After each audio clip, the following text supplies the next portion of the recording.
A berserker was flung away after being hit by a wasp's tail. The poison spread and his face became pale. Even though he saw this clearly, Ryu Hyun-sun was unable to help him immediately. Damn! Late 2-star or early 3-star. This isn't good. Ryu Hyun-sun wielded his saber as he examined the wasps. A karma blade erupted out of his saber. His saber exquisitely sliced off the wasp's legs, tail, and mandibles before slicing its neck. Considering his stats, which were approaching 4-star, these late 2-star to early 3-star level wasps weren't a problem for him at all. The problem was the dimensional wasp's nest itself. Ryu Hyun-sun tried to pass through the semi-transparent dimensional wall between the rooms in order to help the berserkers who were being pushed back. The moment he tried to pass through, his body slowed down as if he was moving in slow motion. Kuak! This thing! Ryu Hyun-sun let out a tantrum and exploded the karma within his body. Only then did the purplish wall ripple and subside, allowing him to pass through smoothly. To do this every time. Since it was able to annoy Ryu Hyun-sun, who was heralded as a top expert amongst the berserkers, it wasn't easy for regular berserkers to pass through these dimensional walls. The consumption of stamina was enormous. The dimensional wasp's nest was sectioned into countless rooms, each divided by purplish semi-transparent walls. They called these walls dimensional walls. When humans passed through these walls, their movements would become extremely slow, and to offset this slowness, they would have to use up a significant amount of karma. Yet, the guardian wasps weren't affected. The wasps flew around as if the walls didn't exist. It was an indisputably disadvantageous battleground. The wasps were highly mobile while the berserkers' mobility was bogged down. On top of that, the berserkers were scattered amongst the countless rooms. This was due to the self-destruction of the wasps at the start that was not only dangerous but also had the effect of scattering the members of the infiltrating team. The berserkers were spread out into different rooms, and it was impossible for the berserkers to fight as a group, leading them to face the risk of being defeated one after the other by the guardian wasps that could easily pass through the walls.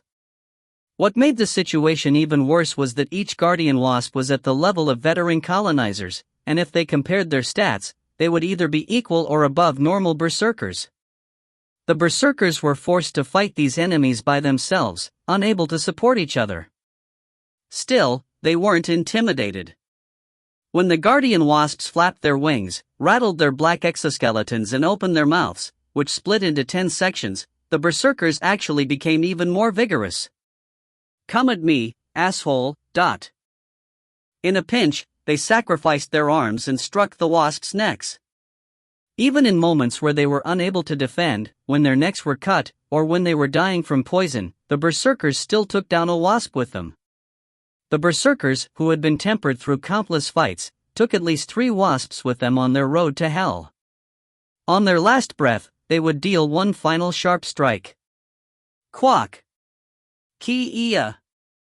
The screams of the berserkers and the wasps were unending. There was no time spent on finding the other's weaknesses. Within seconds after a fight broke out, a wasp or a berserker would die. In a war of attrition, where they would either kill or be killed, the berserkers showed no signs of damping vigor. Instead, since the wasps were pushed back by their vigor, more and more wasps had to swarm in. While spectating, even though their teeth chattered at this hopeless war of attrition, they also felt strangely moved. They really fight well. Then, another announcement appeared due to the berserkers' actions.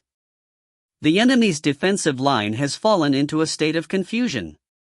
Still have not confirmed the route to the Queen's room. Second team, infiltrate. The second team was the Camilla clan. The Camilla clan were hit and scattered by the self-destructing explosion on their way down too. It was the same for the third, fourth, and fifth teams. However, because the number of self-destructing wasps were noticeably smaller than the number that had self-destructed when the berserkers infiltrated, they were able to safely land even while protecting the beginner warriors. Although there was no way to stop them from being scattered throughout the dimensional wasp's nest, they were able to quickly get into formation before the guardian wasps attacked them because the berserkers had gathered the wasps' attention. Just then, the usefulness of the beginner warriors was revealed. Due to the increase of infiltrating members, the speed of locating the queen's room has become quicker. If you use the wasp hunting all given to you, you are able to nullify the walls in the wasp's nest, but this was the announcement which appeared after later teams joined. The beginner warriors, who had chosen to fight instead of returning to Earth, were able to quicken the speed at which they were locating the queen's room by their sheer numbers. Not only that, but the weapons, given only to them, were able to melt down the walls which were tormenting the berserkers. From then, the beginner warriors became miners. The beginner warriors would gather around the purplish walls and pierce holes in them with the awls. Every time they pierced a hole, the wall would become more transparent until it disappeared completely. When the walls were removed like this, they were able to go to and from different rooms like normal.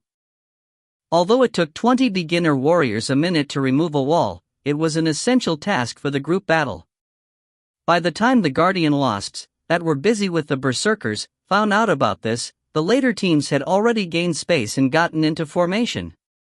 It was slowly becoming a worthwhile fight. As more teams infiltrated, the pressure from the wasps gradually lessened.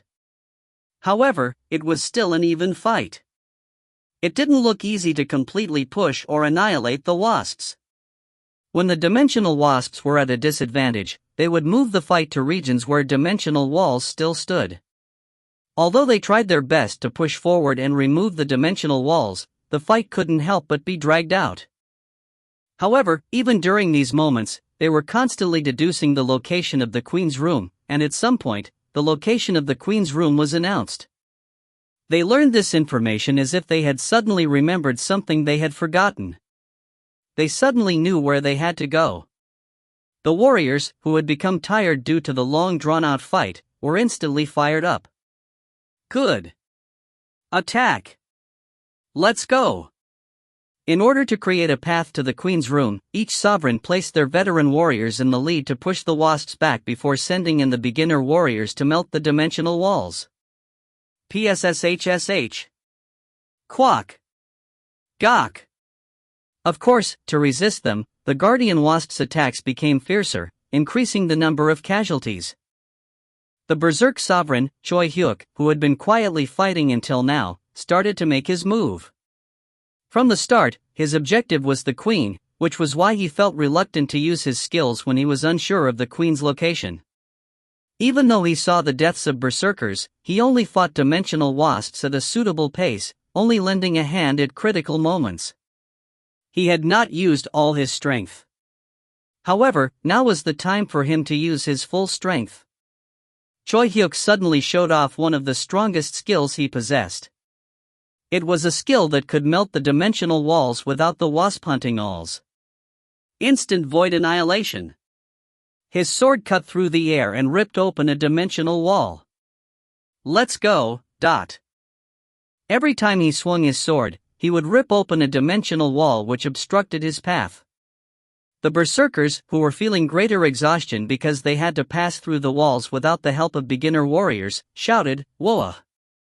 and rushed out like fish from a ripped net. They began to run amok like a mass jailbreak of vicious criminals. What? What are they? This scene looked similar to a natural phenomenon, like a typhoon or blizzard. The berserkers rushed past them like a gale. The guardian wasps melted and disappeared like sugar in hot water. There were even quite a few warriors whose lives were saved by standing in the rushing path of the berserkers. What the. Not even 30 seconds had passed since the location of the queen was announced, but the berserkers had already run off so far that the other sovereigns were no longer able to see them. Hurry! Hurry up and follow them! The other sovereigns, a step too late, followed the path Choi Hyuk had ripped apart. However, after around 5 minutes had passed, they heard cheers. Wah! An announcement followed shortly after. Sovereign Choi Hyuk eliminated the Queen Wasp. Sovereign Choi Hyuk and his team members will be given additional rewards. What? Already? The fight had been long and tiring. However, once the objective had been located, the end was pitiful. It was all because the monster that had endured until now had suddenly gone berserk. The 3RD stage began and ended with the berserkers. Let's just forget what I suffered. Although it wasn't the case for all the beginner warriors, to many, this served as a trigger to silently bury their grudge against Choi Hyuk. If you find any errors, ads pop up, ads redirect, broken links, non-standard content, etc., please let us know. Report chapter so we can fix it as soon as possible. Chapter 74. Episode 5, Citizenship / Chapter 74, Advancement Evaluation, 8. TL, Empty Cube. Editor, Obelisk. There was no announcement when they returned. There weren't even any events where they congratulated or consoled the soldiers who returned after saving more than 1 billion lives. They simply returned suddenly, without anyone knowing. Life was progressing as usual, and only they had returned from hell. Chirp, chirp. A bird chirped. The day they returned to was sweeter and warmer than yesterday, the morning of a spring day. The cool, yet soft breeze and the flowery scent which accompanied it created a stark contrast to their blood-soaked clothes and the acidic stench of the dimensional wasp's bodily fluids. I'm alive. Even though there was no fanfare, the beginner warriors, who had returned from hell, were moved. For colonizers with lots of experience, this hell was something they were used to, and they didn't feel anything new. Chirp, chirp. Still, the bird was pleasant to listen to. There will probably be almost no flowers blooming by spring next year. Since there won't be any flowers, the number of insects will drop drastically, and since there won't be any insects, birds won't sing. A silent spring will come. Nero's white hologram spread its mitten-like hands apart and shook them before lowering them towards the floor. Then, while shaking its head, it covered its mouth as it said, "A spring of silence will come." Although it could speak Korean more fluently than Koreans, its unique mime was still the same. Accompanying its mime-like actions, the images of what it was thinking were telepathically transmitted as well. Who? Rachel Carson, 1. You even read books now? It's quite the classic. Baek Seoan was surprised at the passage Nero used. He had already been surprised when it had perfectly mastered Korean in a single day. However, it still did not know how to read in Korean back then. It had never read a book before, and it had yet to know how to access the internet. But, after only a day had passed, by the time they returned from the advancement evaluation, the fellow had changed. Yes. I succeeded in accessing the internet yesterday. I can now use most of the languages used online. As if it was bragging, it twirled around in place. Although it had a simple appearance, in reality, it was an artificial intelligence which possessed superintelligence far beyond that of a human's. Because its abilities were beyond his imagination, Baek Seoan felt somewhat overwhelmed. Nonetheless, in a tone which sounded as if things had become easier rather than being surprised, Choi Hyuk asked. Really? That's good. Then tell me the global trends. Even when it was abruptly requested 4 global trends, the superintelligent artificial intelligence narrow selected and reported topics Choi Hyuk would be interested in. First, the number of identified participants of the advancement evaluation is around 20 million. If we consider those not identified as well, I estimate there to be around 30 to 40 million in total. It was a number that didn't even account for 1% of the world's population. That was the number of people who had willingly decided to fight. The majority of the sovereigns participated in the advancement evaluation. Of the 40 total sovereigns, 2 sovereigns have been confirmed to not have participated. Really? Who are the 2? He had been curious about this. The number of teams formed during the attack on the dimensional wasp's nest was 38. 2 sovereigns were missing. The clown sovereign, Freeman, and the sovereign of opportunity, Nasir. They were caught going out. Even though, as sovereigns, they should be clearly aware of what the consumable's fate is. They didn't participate. Choi Hyuk tapped his cheek with his index finger and thought for a moment. That aside, what about the treatment of returnees? Including South Korea, the 17 countries with sovereigns as their political leaders ordered to prepare rewards for the participants. Besides them, it seems each sovereign has been trying to reward them. The actual effectiveness seems to be low. There isn't a method to prove that the participants who died actually died there, or a suitable method to filter out the people who claim they participated even though they didn't. In some ways, this was irrational. Although the people, who fought for peace with their lives on the line, returned, drenched in blood, it seemed they hadn't gained anything. However, Choi Hyuk didn't really feel pity for them. Okay, well. The reward is that they became stronger than yesterday. That's their reward. The real problem should be the treatment of those who did not participate? Even if I used every monitoring device towards analyzing that, there is no way to find out the real debate. I think that punishing those who did not participate is rare. Baek Seo-won agreed with Nero's judgment. Indeed. Since the majority of the population didn't participate, it will be difficult to take unfavorable actions against such a majority. Of course, Choi Hyuk's thoughts were different. It's not like we can't take any action. Of course, that is true. But, if we look at it from the perspective of our group, we will take a loss. Leader.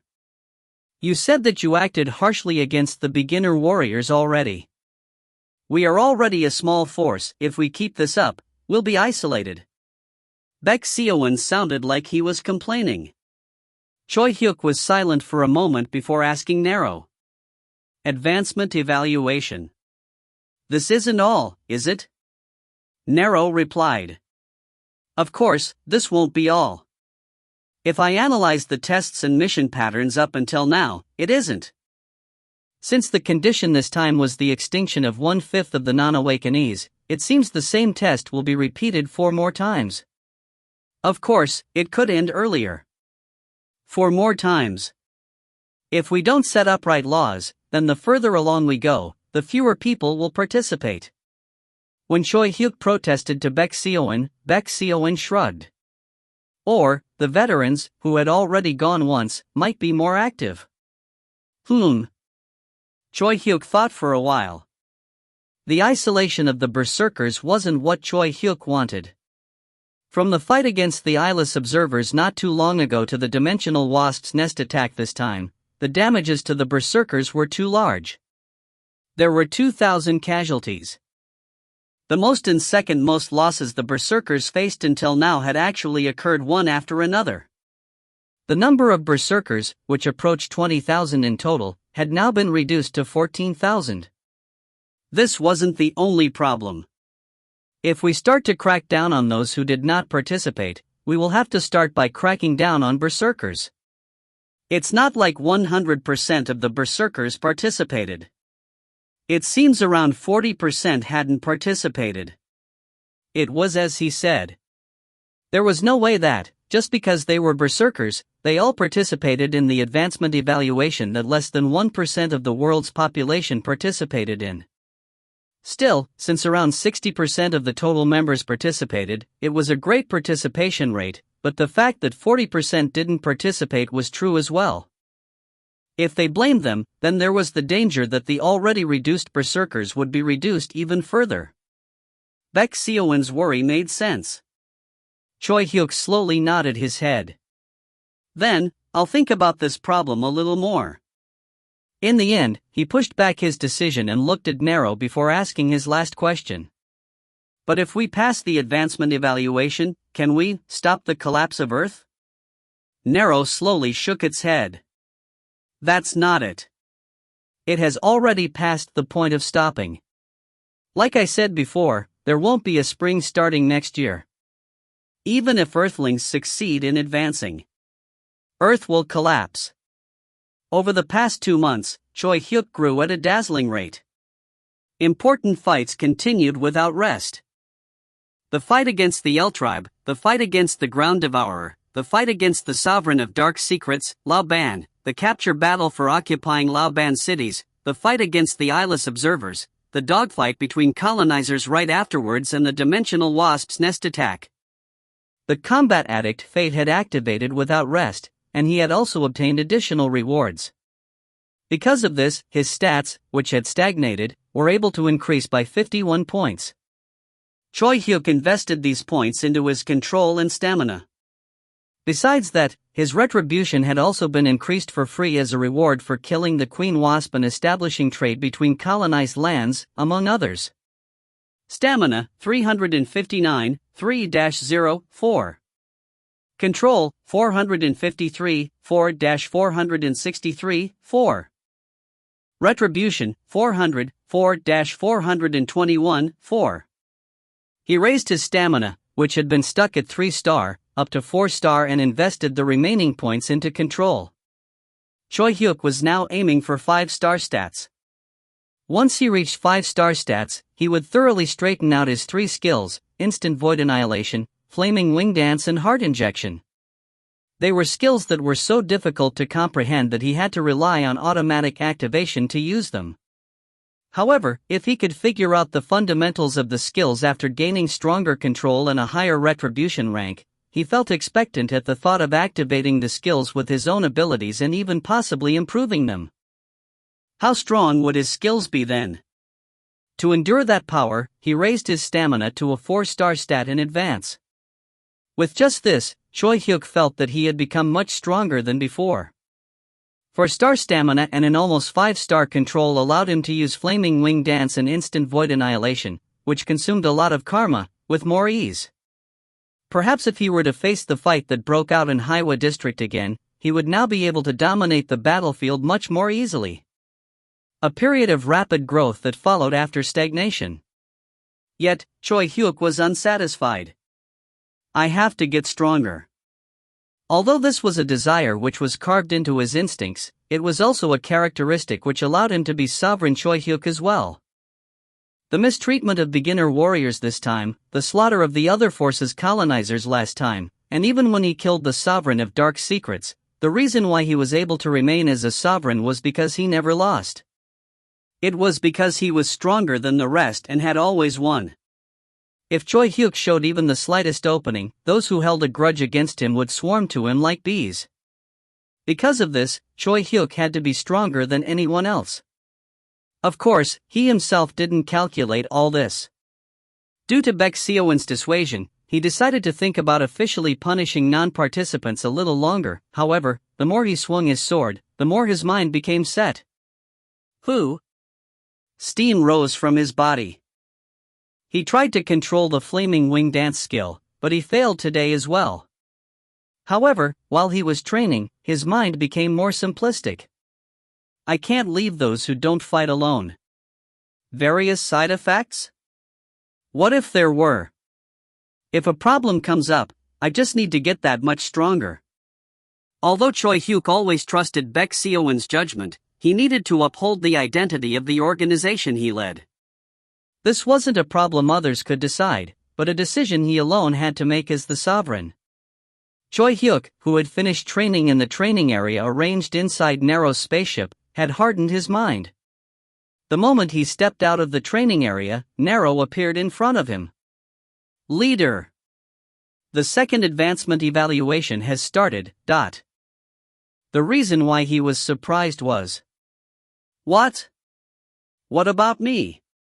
Choi Hyuk hadn't received a mission announcement. This occurred the day after they returned. It wasn't only Choi Hyuk who hadn't received a mission announcement. The majority of the people who participated in the previous advancement evaluation were excluded from this advancement evaluation. The members who participated in the past advancement evaluation are exempt. Only the 10 sovereigns named below can participate. The second advancement evaluation began with an unexpected announcement. It ended in failure before the day ended. When the sun was setting, 1/5 of the non-awakenees ceased to exist. Starting from the tips of their fingers, their bodies turned white and melted before scattering away. The scene looked like snowflakes rising up towards the sky. The snowflakes, which gathered in the sky, flashed brightly before disappearing. That time, Lee Jin-hee was holding onto her phone. Her mother, who was in her hometown, had called her to tell her that her father had gone missing. She was worried that he might have gone to the advancement evaluation. Ah.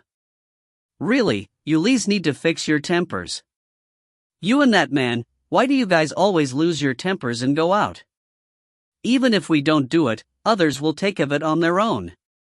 I thought we had passed over it last time, but what's all this now? She was finding fault in her husband while simultaneously worrying about him as she talked with Lee Jin-hee. Dad went there? That's worrying. It's not easy. It's fine. Don't worry, don't you know your father's temper? He's not that easy to deal with. She had just been worrying about him, but when Lee Jin-hee began to worry, she waved her hand dismissively. The two of them continued their normal conversation.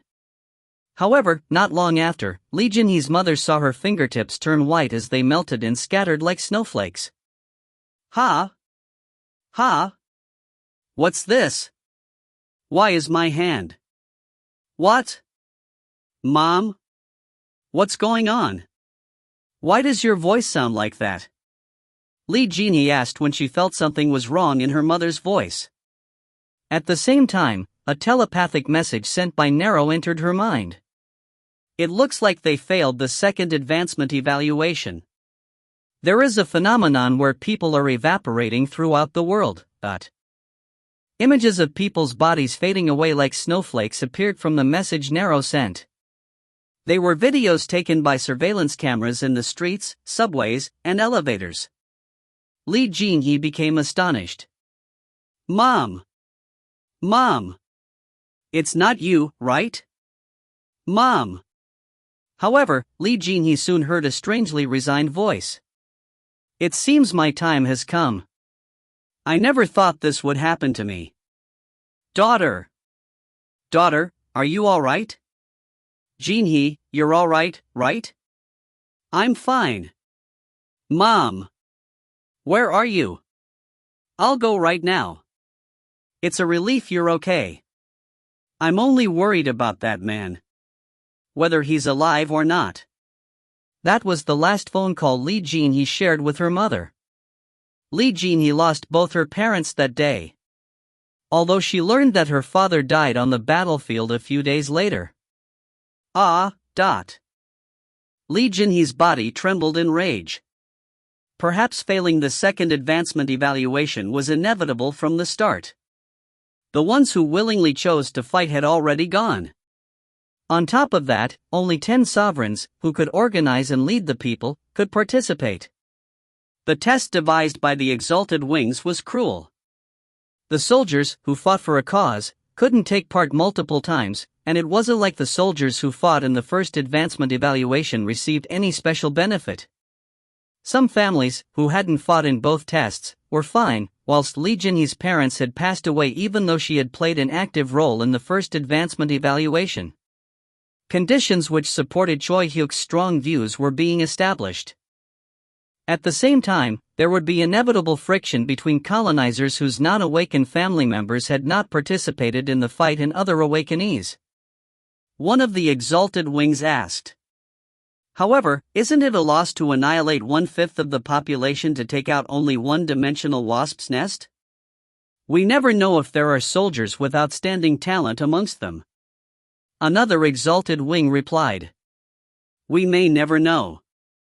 However, finding them incurs a cost. It has already been well over 2 years since Earth received a deferred judgment. Yet, if they still haven't chosen to fight, then isn't it best to think they never had the talent of a warrior? As you all know, Earthlings aren't generally a species with incredible fighting talent. And if they don't even have the will to fight, then I believe they are useless. Using our budget to screen warriors amongst them will be nothing more than a luxury. A quick counter-argument. The Exalted Wing who asked the question was still unconvinced. However, he simply nodded his head and said, I understand. The war was too monstrous and Earth was, like a speck of dust, too insignificant of a planet to waste time on. 1. Author of Silent Spring. The book documented the detrimental effects of pesticides on the environment. If you find any errors, ads pop up, ads redirect, broken links, non-standard content, etc., please let us know. Report chapter so we can fix it as soon as possible. Chapter 75. Episode 5, Citizenship / Chapter 75, Advancement Evaluation, 9. TL, Empty Cube. ED, Obelisk. Alexei's YouTube channel had become incredibly famous. At first, it started off as his own hobby, but now people started to regard it as the Berserkers' official channel. This was because the Berserkers were such an unsociable group, and besides Alexei's channel, there were no other outlets which released information on them. Even Choi Hyuk ended up regarding Alexei as the Berserkers' spokesperson. The night they failed the second advancement evaluation, the Berserk Sovereign, Choi Hyuk, held an extensive press conference and also uploaded a video on Alexei's YouTube channel, which clearly indicating his stance, before midnight. The video created such immense waves that it reached 100 million views in a day. The message of the video was simple. This is a fight with humanity's survival on the line. It is difficult to tolerate selfish actions. I will give a penalty to those who do not participate in the fight. The method is simple.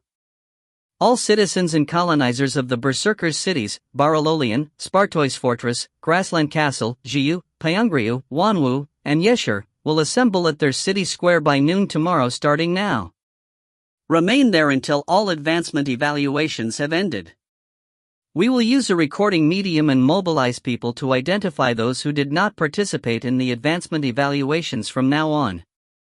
Also, those who have already participated, please immediately come to the administrative office of your city to prove your participation. This action applies to all citizens and colonizers who are over the age of 14. Also, from this moment, all assets within the colonized land will be frozen. Furthermore, I will not allow anyone to leave the colonized land. Those who have been determined to have not participated in the advancement evaluations until the end, regardless of their status, will be kicked out from all Berserkers' territories. Of course, your assets will be confiscated. Due to the current urgency of the matter, we will only be conducting this within the Berserkers. However, we will need the joint response of many more sovereigns. No matter who it is, those who do not participate in the advancement evaluations need to pay a price. Especially the Clown Sovereign, Freeman, and the Sovereign of Opportunity, Nasir, who abandoned their duty as sovereigns. They will need to pay a harsher price. Times have changed. You cannot survive on the blood of others. If you want to survive, you must be ready to spill your own. While this announcement, which became known as Choi Hyuk's statement, received strong support from one side who reacted by saying, refreshing. Great. I'm going to join the Berserkers. It was also met with concerns such as, a dangerous thought that will push those who aren't ready to fight towards their deaths.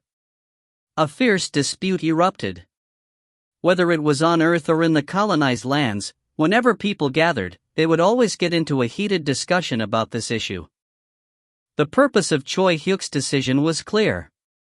Can you still talk about different methods at this time? 1/5 of the non-awakenees died. Within our team, Kim Derry and Lee Hajin have already died. In this situation, you still want to look at different methods? What? Not ready to fight? Who fights because they're ready? And what's better, dying dejectedly or dying while fighting? However, while Choi Hyuk's method was strong and simple, it lacked polish. However, this sort of forceful push will only increase unnecessary casualties. How can the elderly or handicapped, who have never fought in their life, be able to fight overnight? Even though you are able to overcome the deficiencies that come from age and most disabilities when you receive karma, won't they need to fight while they still haven't adapted to their new physical state? That's like telling them to die. Instead of foolishly saying, everyone fight, they should receive the help of supporters who are physically healthy and give them a big reward. When two company employees were discussing in a bar, there were times when a colonizer sitting next to them would abruptly join in. "Ha, I'm speechless at your words. Look. Don't you know how it was for 1st generation awakenees? Don't you know that a ring suddenly appeared and that they had to kill each other regardless of age or gender? Handicap, your mother. Doctors murdered patients at a hospital. Although patients also killed doctors as well. What? Not ready to fight? How can they fight when they've never fought in their life? Motherfucker. If you need to fight, you fight." Then another colonizer would join in. "Hey. You're right. But aren't you mistaken about something? The subject is the Berserk sovereign's territory. His colonized land. Baralolian, Jiu, Pyungriu. Hey. Everyone there is already an Awakene or colonizer. Even if you considered non-combatant members, they are still people who aren't afraid to die in these advancement evaluations. But, why do we need to risk our lives for these non-Awakene scum? And why do we need to lose our possessions? Fuck, does that make sense? You need to solve your own problems, you non-Awakene bastards. Or just die." Occasionally, dissatisfaction grew larger amongst Awakenees than non-Awakenees. Even though it was a strong cause, Choi Hyuk's decision was embroiled in negative public opinion. That was because Choi Hyuk's statement was a wide-scale provocation. Choi Hyuk directly targeted the majority, who didn't participate, and the targeted majority wanted to justify their decisions in any way they could. It was difficult for there to be a good public opinion of him after making the majority his enemy. On top of that, because Choi Hyuk's decision forced the hand of the colonizers and Awakenees who were his support, he wasn't able to get an amicable reaction from them either. Whether they were Awakenees or not, they disliked Choi Hyuk's statement. This was even so when considering the fact the ones who benefited from this were the non-Awakenees. Even the colonizers who thought they had the responsibility to successfully complete the advancement evaluations even if it meant taking sacrifices were unable to readily support Choi Hyuk. The majority, who had not seen a monster before, were influencing the judgments of the colonizers they were close with. It didn't matter what the colonizers thought inwardly, they were unable to thoughtlessly tell others to fight just because they fought. The decision was so difficult that even the top executive of the Berserkers, Lee Jinhee, mumbled, "If my mom was alive, I would have opposed this decision. But I don't know what's what anymore." That was why other sovereigns had to find a more polished, yet effective, method than Choi Hyuk's. However, was such a method easily found? In contrast to them, the starting time of the advancement evaluations was all over the place. There was a day grace period between the first and second advancement evaluations, but the third one began the early morning of the day after the second evaluation. It was even before everyone in the Berserkers' territories could gather at their city squares. The third advancement evaluation progressed the same way. An announcement appeared to those who did not participate in the first or second evaluation, and an offer was only given to 10 of the sovereigns, excluding the ones who participated in the second evaluation. Was it because 1/5 of the non-Awakenees lost their lives? It was counted that more people participated in the third evaluation than the second evaluation. However, the absolute majority was still hesitant. "I'm just one person." Many still thought this as they aimed for a free ride.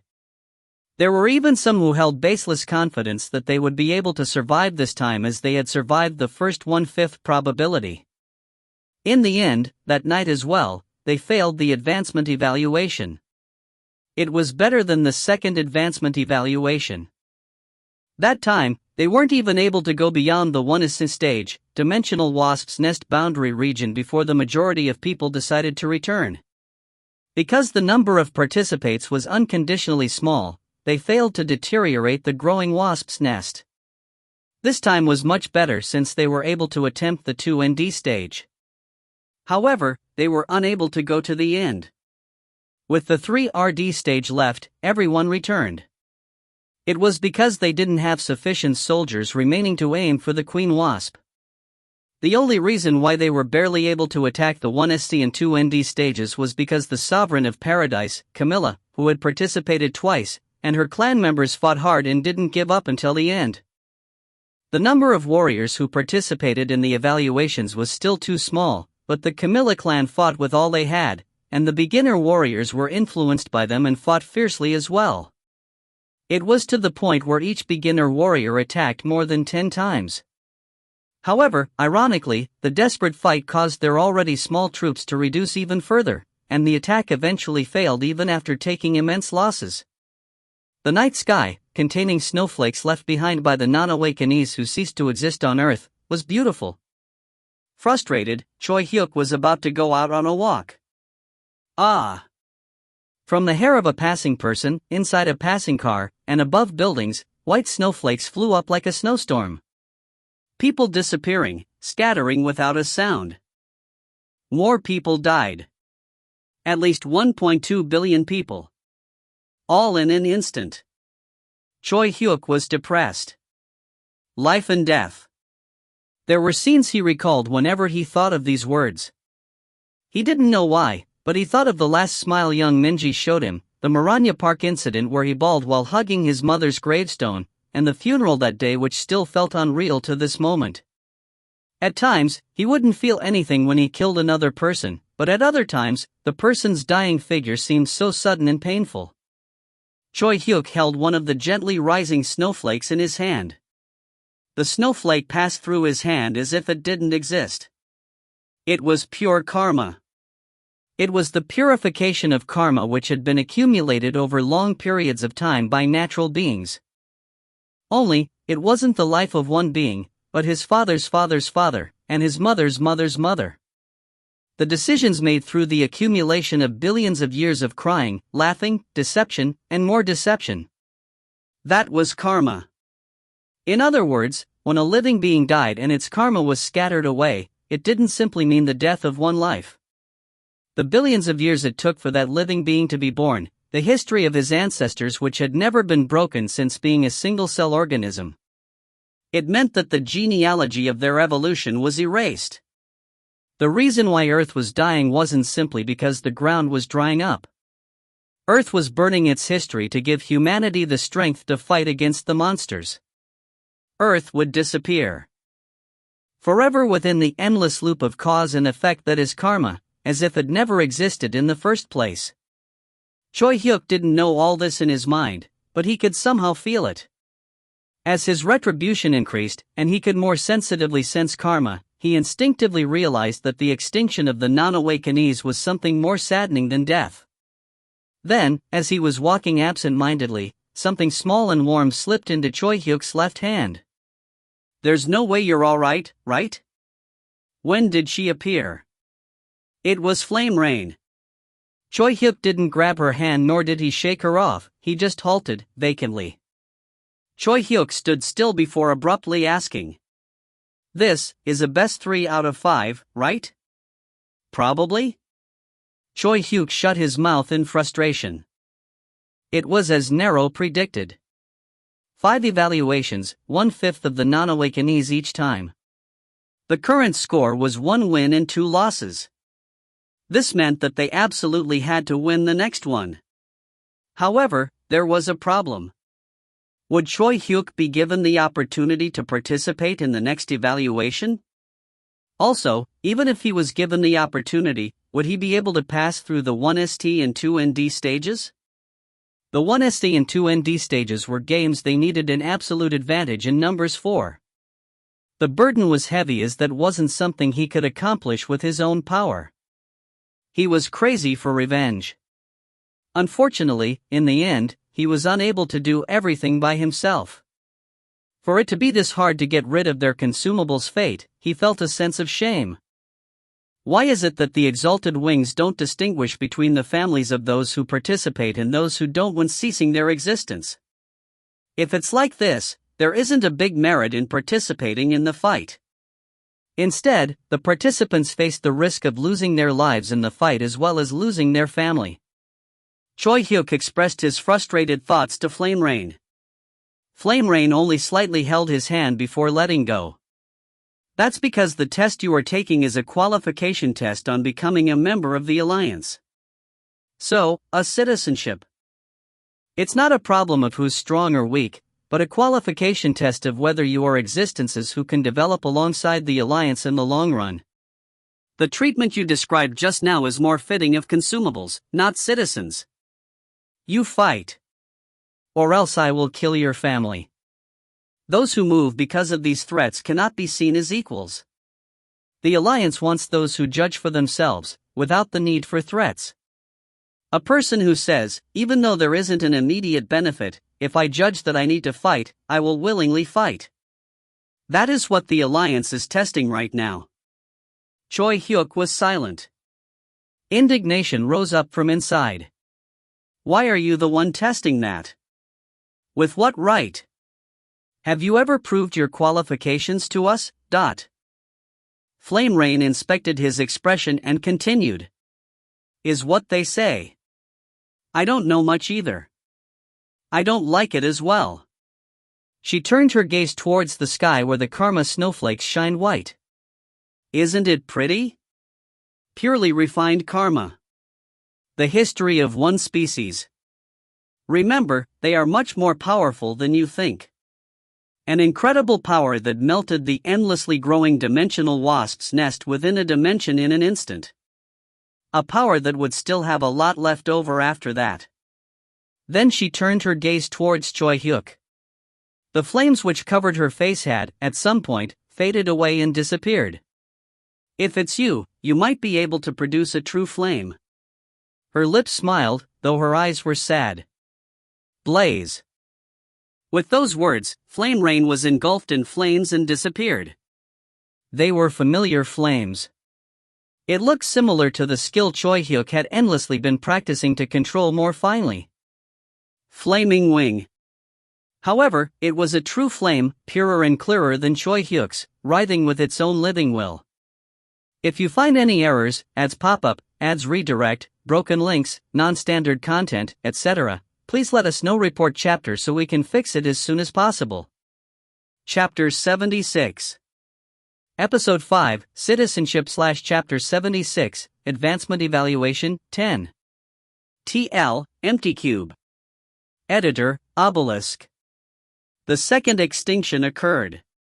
What was especially shocking was that the meaning behind the extinction of 1/5 was not of the surviving ones but 1/5 of the initial population. People who were already aware of game design style of the Alliance reacted with an of course. However, those who were inwardly optimistic received a huge shock. If it was like this, probability-wise, it would become more and more difficult to survive. The number of non-awakenees sharply dropped to 60% in 2 days. All this happened while they were still bewildered. From 80% to 60%, the difference they experienced was drastic. Up until yesterday morning, many people still went to work. Although they were able to see who lived and who died by the scattered desks of the absentees. Although there were many people who held onto their phones, calling their family and friends instead of working. Although the break rooms were filled with people who broke out sobbing as they watched the news of missing people and the government's response. Although arguments broke out on whether Choi Hyuk's countermeasures were right or wrong. Up until yesterday, people still went to the places they would normally go. Up until yesterday, there were still quite a few lucky people who hadn't had any of their friends or family die. However, after failing another advancement evaluation last night, by morning, the world had completely changed. Some woke up this morning to see that their wife or husband had disappeared. Parents, who went out last night, looking for their children who had gone missing from their rooms, and came home with the sliver of hope that their child would be home when they returned, despaired once more. Although there were still people who went to work, they were met with an empty office. Amongst them, directors and section chiefs attempted to call their subordinates. The majority of them didn't answer. Occasionally, when someone answered, they were met with curses and swears when they asked whether they were coming to work or not. The extinction felt too unreal. Although they didn't feel it yesterday, they felt it today. What if they failed another advancement evaluation? Only 40% would survive. Not even half. And if they failed again? 20% would remain. While the remaining 20% may be thankful for the first successful advancement evaluation, the remaining 80% would forever be dead. Even if they didn't die, their loved ones would most definitely die. For the first time, people's blood began to boil. Liquid didn't change its state until it hit a boiling point. If 100 degrees was the boiling point, 10 degrees or 99, there wasn't a big difference to the naked eye. However, if the temperature increased by 1, the true nature of what had been calm at 99 degrees would be revealed. It was the critical point. The change was dramatic. If it was 99 degrees yesterday, it was 100 degrees today. No, it was at 150 degrees. If it was a liquid state yesterday, it was gaseous today. These people didn't know what to do as their blood boiled. They wanted a method. What did they have to do in order to recover from this crisis? And one answer spread out like wildfire. Although it was unknown who spoke it first, through the web and through speech, it was transmitted to everyone. Let's gather at the Berserk sovereign's colonized land. The Berserk sovereign. When they looked back, he was the only person who gave a responsible statement to this situation. When they looked back, he was the only person who had the will to resolve this problem. In a single day, people's opinion of Choi Hyuk had changed. What was thoughtless yesterday was a hope today. By lunchtime, the portal in Uedo was crowded with waves of non-awakenees. It had come to the point where it was useless to count them all. 100,000? No, 1 million, no, 10 million. The numbers grew minute by minute. It seemed like all the non-awakenees in South Korea had gathered here. People suddenly showed up in Seoul. They gathered in Uedo. Traffic was frozen. As Uedo Park was too small, the waves of people were pushed as far back as the 63 building and the National Assembly building. People pushed and entered into the buildings lining the streets. They took their spots in offices which barely had any employees in them. They sat near the windows and looked outside. They sat on roofs and looked out. Global reporters, who loyally did their job even in this situation, rode on helicopters, flew above Uedo and live broadcasted this bizarre sight to the world. Foreigners who saw the broadcast were of the same mind. They too, like the Koreans, went out into the streets to find their country's sovereign, or they gathered in front of a large screen and watched the broadcast relaying the situation in Korea. It was the largest gathering since Dangun 1. During the June Democracy Movement 2, or the 2002 World Cup, there were, at most, hundreds of thousands of people gathered at one location. There was never a time during any revolution when the number of people gathered in one location exceeded the millionth scale. Just looking at this sight was magnificent, frightening and exciting. It was something that awakened all the senses a human could feel. There were times when someone would suddenly ask, "But why are we gathered here?" To change the world. The shock from the fact that they gathered was already surpassing its cause. People had gathered with the thought that they had to do something. What would they do once they were gathered? There was only a single person who could answer this. It was the Berserk sovereign, Choi Hyuk. During this time, Choi Hyuk was in Nero's spaceship. He normally spent his time in Nero's spaceship these days. It was the same for the other berserkers as well. They would either be in the spaceship or in the colonized land. How unpleasant. Choi Hyuk wet his lips as he stared down at the endless crowd below his feet. The spaceship was currently in stealth mode. From the outside, they would only see the blue sky. On the other hand, the inner walls of the spaceship were transparent like glass, and he could clearly see the outside. It was normally a metallic wall, but depending on the situation, he could switch it as he pleased. Really, I never imagined that it would turn out like this. As expected, you can't predict the future in politics. Baek Seo-in stood in front of him with his hand placed on his thumping chest. Tens of millions of people were gathered to see Choi Hyuk. Just the fact that they had gathered made Baek Seoin, Lee Jinhee, Ryu Hyun-sung, and all of the berserkers, including Choi Hyuk, become embroiled in an incomprehensible worry. Gatherings had that sort of strength. Green migratory locusts were normally cute. However, when they started to gather, their bodies would rapidly produce serotonin and change their shape. They would grow and their color would change into a reddish-brown. They would devastate people's fields as they traveled in swarms. A cute insect would turn into a fearful locust swarm. Gatherings weren't simply a quantitative change, but also brought a qualitative change in the individuals. Humans, who were social animals, were the same. With the simple action of gathering together, they were becoming completely different from normal. They hadn't done anything yet, but they were already immersed in this feeling of having accomplished everything. If Choi Hyuk showed up now, it would be like the second coming of Christ. However, Nero warned. Please be careful. You cannot leave them alone to be intoxicated by this feeling. Choi Hyuk, who had been about to leave, halted and asked. Why? From my deductions, the chance that the fourth advancement evaluation will not happen soon is high.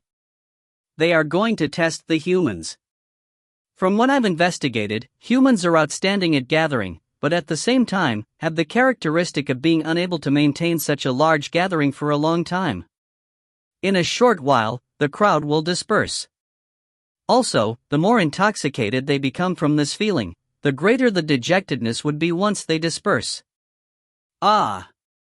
Choi Hyuk let out a sigh. There was a break period of a day between the first and second advancement evaluations. There was no break between the second and third advancement evaluation as they commenced the day after each other. Then, it was obvious he would expect the fourth evaluation to take place within the next 2 days. The reason why over 10 million people gathered in a cramped Uedo within half a day was because they were nervous that there would be another evaluation soon. However, what if the evaluation didn't occur right away? No, since when was it guaranteed that it would occur right away? Nero pushed its hands out and did a pressing down gesture as if telling him to calm down. The message Master has to give now is to actually calm the crowd down. Calm the crowd down? Yes. So that this passion can continue to persevere like a charcoal fire. Choi Hyuk acknowledged its words. Choi Hyuk discussed general ideas on what to say with his top executives, and Nero as calming them down was something he wasn't confident in. However, that didn't mean he wanted to send a follower out to say memorized words without sincerity in this current mood. Once he finished his preparations, Choi Hyuk exited the spaceship. Nero prepared the effects. The blue sky rippled like waves. Its stealth mode had been deactivated. The enormous fortress-type spaceship, covered in white metal, was revealed in the sky above Uedo. Uedo became dark, almost as if it was about to rain. Whoa! Shouts of admiration. The people, who covered the ground, made a commotion. It felt as though the ground itself was shouting. A ray of light, piercing through the darkness, came down, and Choi Hyuk walked down the path of light. Cheers erupted. Their shouts shook the buildings. Choi Hyuk, who had been walking slowly, stopped in midair. They could clearly see his silhouette from afar. It was like the descent of a god. Uedo, which had been shaking from the cheers, instantly became silent. Worried they might miss even a word of Choi Hyuk's speech, they shut their mouths and perked their ears. The whole world perked their ears for Choi Hyuk. Choi Hyuk opened his mouth. Due to the application of Nero's telepathic skill, his voice was as clear as if he was speaking right next to them. To the people who were awaiting his words, like the voice of God, he said, "Are you happy?" What did this mean? Their brains couldn't easily interpret the words they had heard. Only silence. Choi Hyuk continued. Now that you're gathered like this, do you feel that you've accomplished something? His voice was filled with criticism. Dream on. 40% of the population has died already. We are halfway to losing. What were you people doing while 40% of the population died, and why have you come crawling out now? I don't trust you people. Nor do I care about you. It's your job. Do what you want. If you don't want to die, fight or don't. Do you want me to compliment you? But, you all probably won't fight then either. If there was an evaluation now, maybe the majority of you will fight. Because you are intoxicated with the mood. However, 2 weeks from now, a month from now, the majority of you will not fight. Since the mood will have cooled. I hate you all. I hate the people who haven't fought until now and will hate the people who do not fight from now even more. I will definitely find a way to make you pay the price. Now then. Since you're disrupting the traffic, break it up. It was as though cold water had been poured on them. Rage, as well as a sense of crisis, burrowed into their hearts. Only then did the people realize the gazes of colonizers looking at them. The ones who died were the non-awakenees. To the colonizers, this was someone else's concern. This tendency was especially strong in the first-generation awakenees, who had lost all their family and friends. They had long since become disgusted with the non-awakenees, who didn't even fight for themselves. This was the major reason why they returned from the third advancement evaluation in failure. To attack the Queen Wasp in the 3RD stage, they needed to pierce through the strong Guardian Wasps which were at 2-3 star level. It was during this time that they needed more experienced colonizers than beginner warriors. However, as they progressed with advancement evaluations, the number of participating colonizers gradually decreased. Even if each sovereign and the Camilla clan fought with all they had, it was insufficient. From the start, there were many followers under sovereigns who didn't participate, and there were even more colonizers not affiliated with sovereigns. The number of experienced colonizers, that was the key. Even during the first advancement evaluation, the Berserkers, who were the first team to attack, didn't face too many losses. If the teams following behind them didn't separate the Guardian Wasps, even Choi Hyuk wouldn't have been able to target the Queen Wasp. Also, there were still many colonizers who were skeptical. Isn't it obvious we're going to be consumables anyways? Let's enjoy the rest of our lives. It had come to a point where words like these were openly circulated amongst colonizers. The effort the non-awakenees showed was still disappointing. To ensure their lives for the time being, they spent enormous sums of money to head to the colonized lands and become awakenees. The meaning behind it was clear. I won't participate in the advancement evaluation after becoming an awakenee. It was because they wouldn't cease to exist even if they failed the advancement evaluations. Looking at this, someone said. Look, typical of humans. 2 weeks passed like this. Nothing happened. 2 weeks was an iffy timing. Although the shock didn't recede, it didn't mean they couldn't do anything during this time. They still needed to continue production to live. Like that, one by one, their minds changed. It changed from an emergency crisis to normal life. And at that point, the fourth advancement evaluation began, burrowing into the cracks in their hearts. Participate? Or not? When the announcement appeared and the opportunity arose, people suddenly remembered Choi Hyuk's cynical remarks. There were people who chose to participate due to the sudden surge of rage. Yet, there were still many who did not. Their tense hearts had become soft, and 10 seconds was too short. What do I do? During the short time they were indecisive of their decision, 10 seconds had passed. Only then did they dejectedly say, "Fuck. It's just as that bastard, the Berserk Sovereign, said." Still, there were at least 10 times the number of non-awakenees who participated in the fourth evaluation than the third. Some said it was because of Choi Hyuk's speech, and others said to stop spouting bullshit. However, the number of colonizers who participated was actually less than the third evaluation. The colonizers, who received the announcement this time, didn't want to fight for the non-awakenees. At least the followers affiliated with sovereigns followed their sovereigns and participated, but the majority of those who weren't affiliated chose not to participate.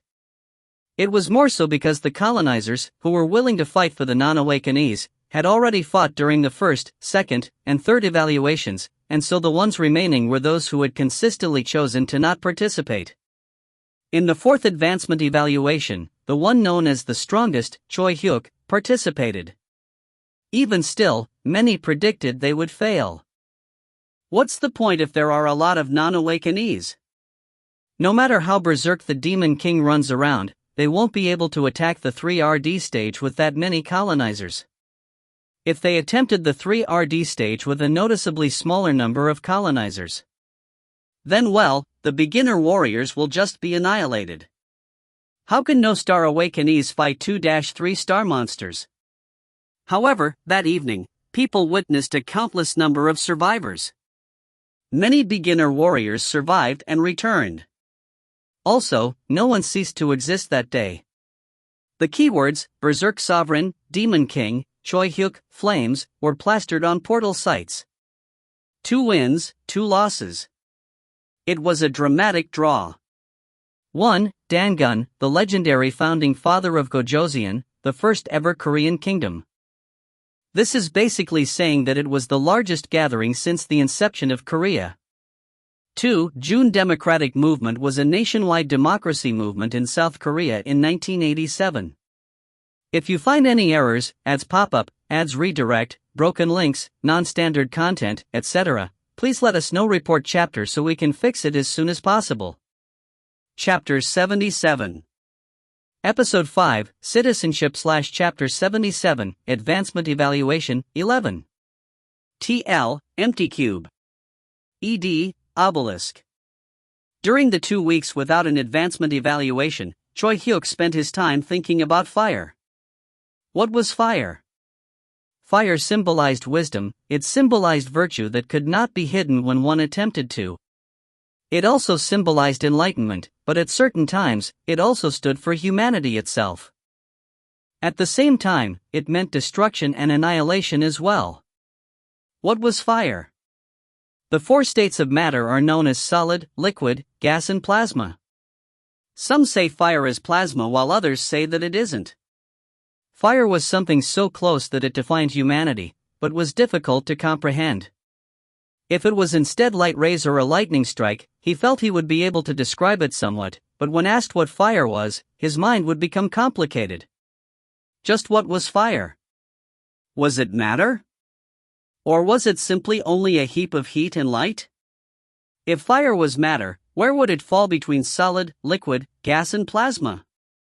If fire was simply a heap of heat and light, would they have to call a hot incandescent light fire as well? Choi Hyuk was continuously consumed by this question.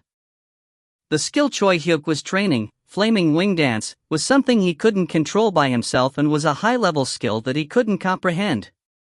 At first, he started to train in hopes of controlling it more efficiently, to reduce the consumption of stamina. However, his training was met with a completely different development. It was because of his meeting with Flame Rain and the flames she showed.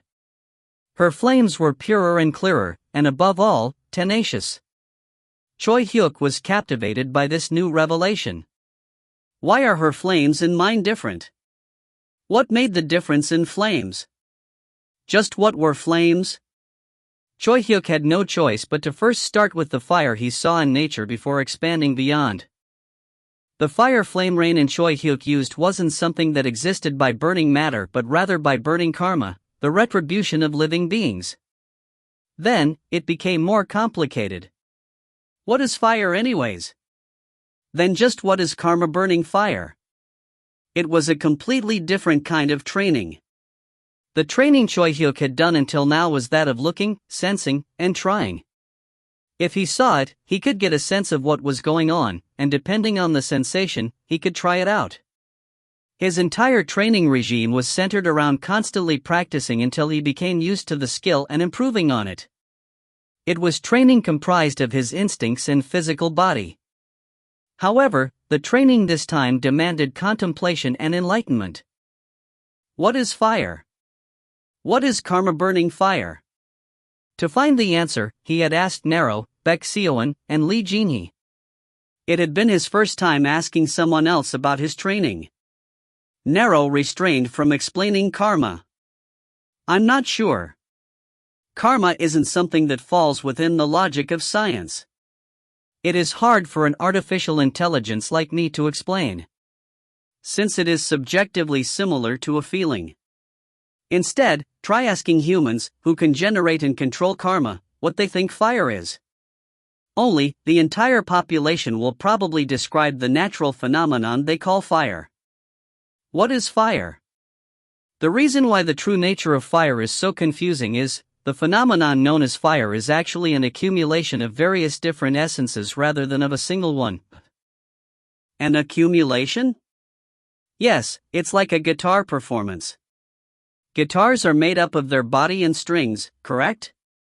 If either one of those is missing, then it will be impossible to play. Yeah. You also need a guitarist, as well as a song to play. The gathering of all these is a guitar performance. If you ask, what is a guitar performance? Asking, is it the guitar strings? Its body? The performance? The song? Doesn't have any meaning. From the beginning, a guitar performance is not of one essence but the continuous reaction of various essences. It's the same with fire. It is a phenomenon which occurs when fuel is heated. If we use a candle as an example, when the wick, which is solid, is lit on fire, it will burn and turn to ash. The wax will melt into a liquid, and a portion of that will evaporate into a gas, and a portion of that gas will be ionized, temporarily turning into plasma. The plasma is unstable and will be unable to maintain its state for a long time before returning to a gaseous state, emitting a light which creates the fire's light. So fire is the accumulation of all these essences. Fuel, the heat applied to the fuel, the gas produced by the fuel, the temporary plasma generated from the gas, and the light due to this. So, fire, in the context of light, is similar to neon signs and auroras, since they are phenomena created through plasma. However, when humans talk about fire, they aren't only talking about the light, but its fuel, the ashes which remain afterwards, the evaporated smoke, the light, and the heat. This is the reason why the name of this combined chain of phenomena feels different from everything else. Surprisingly, Choi Hyuk was able to understand this right away without much scientific knowledge. This was the not often revealed effect of his retribution stat. Retribution improved the caliber of the living being itself. A retribution of 421, for which Choi Hyuk possessed, allowed him to gain a deeper understanding of the origin of the world. His senses and cognition, which had reached a superhuman level of sensitivity, allowed him to process information humans normally wouldn't be able to sense and allowed him to more easily comprehend these phenomena. On top of that, since Nero used its telepathic abilities to light a candle in Choi Hyuk's mind and allowed him to closely examine it, it would have been weird if he didn't understand it. Aha! Thanks. No, it was fun for me as well. Since fire is wonderful. Like the guitar. The simple appearance of Nero's hologram imitated playing a guitar. Then it stared at Choi Hyuk. Even when he was leaving, it followed behind him. In the end, Choi Hyuk reluctantly asked, "You like the guitar?" Nero leaped up and down as it replied, "Yes. The thing known as music is so surprising. Nerolings didn't have anything like it.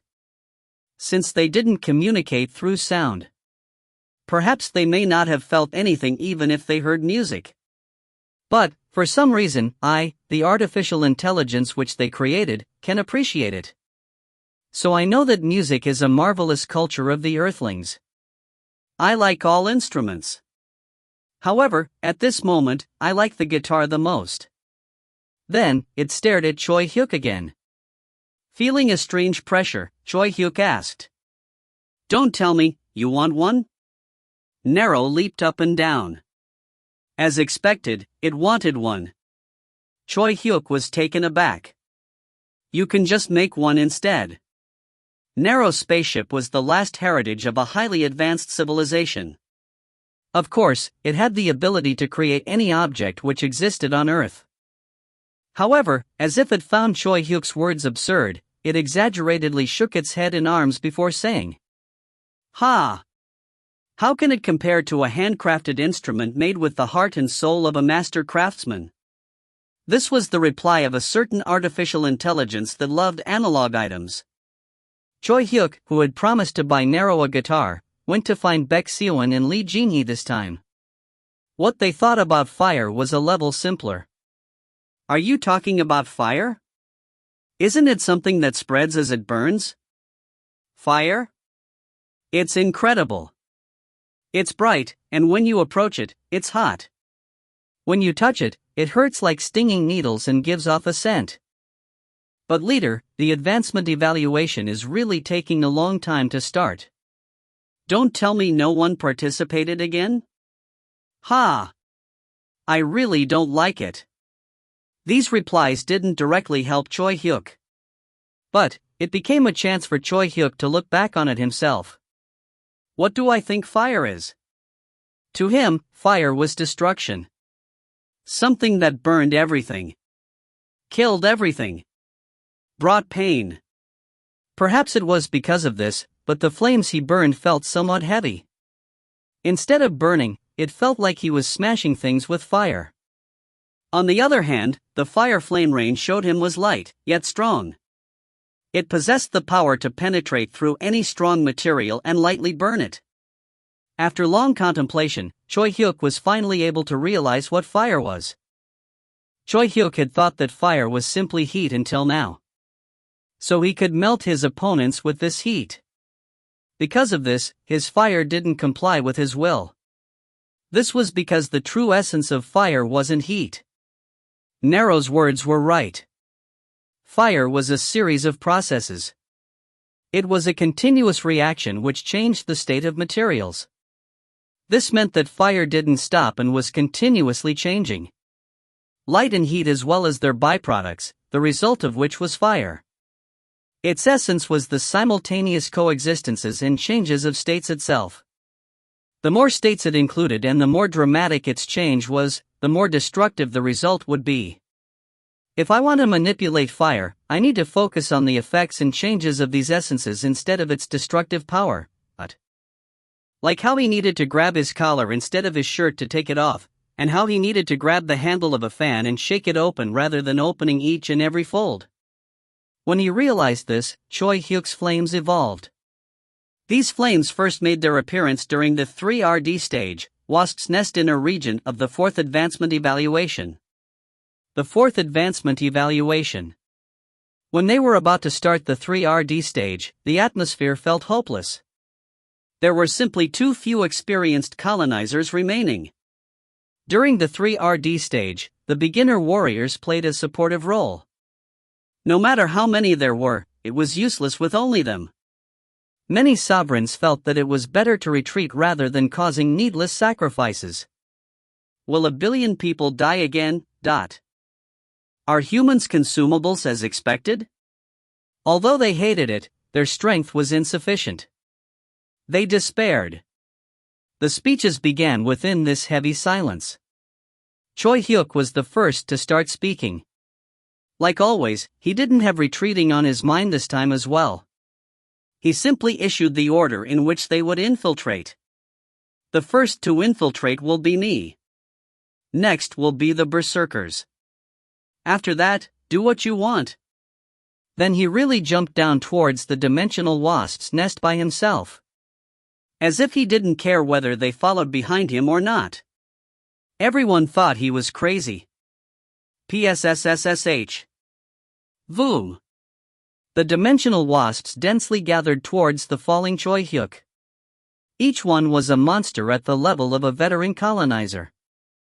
Choi Hyuk looked incredibly small in the middle of them. They couldn't watch with open eyes. On top of that, at first, Choi Hyuk absent-mindedly stood there. People were suspicious whether he was stricken with fear or not. However, soon, there was a reversal. Choi Hyuk wasn't standing there absent-mindedly, but he was preparing to burn his flames. He linked his thumping karma heart to his mind. At first, his karma heart was filled with emptiness and despair. When he closed his eyes, his karma heart, which had been hollow with emptiness, achieved a calm peace. As the tips of his lips curved upwards, he started to become excited. When he opened his eyes and looked straight at his enemies, his eyes were dyed with hostility. The hostility turned into rage.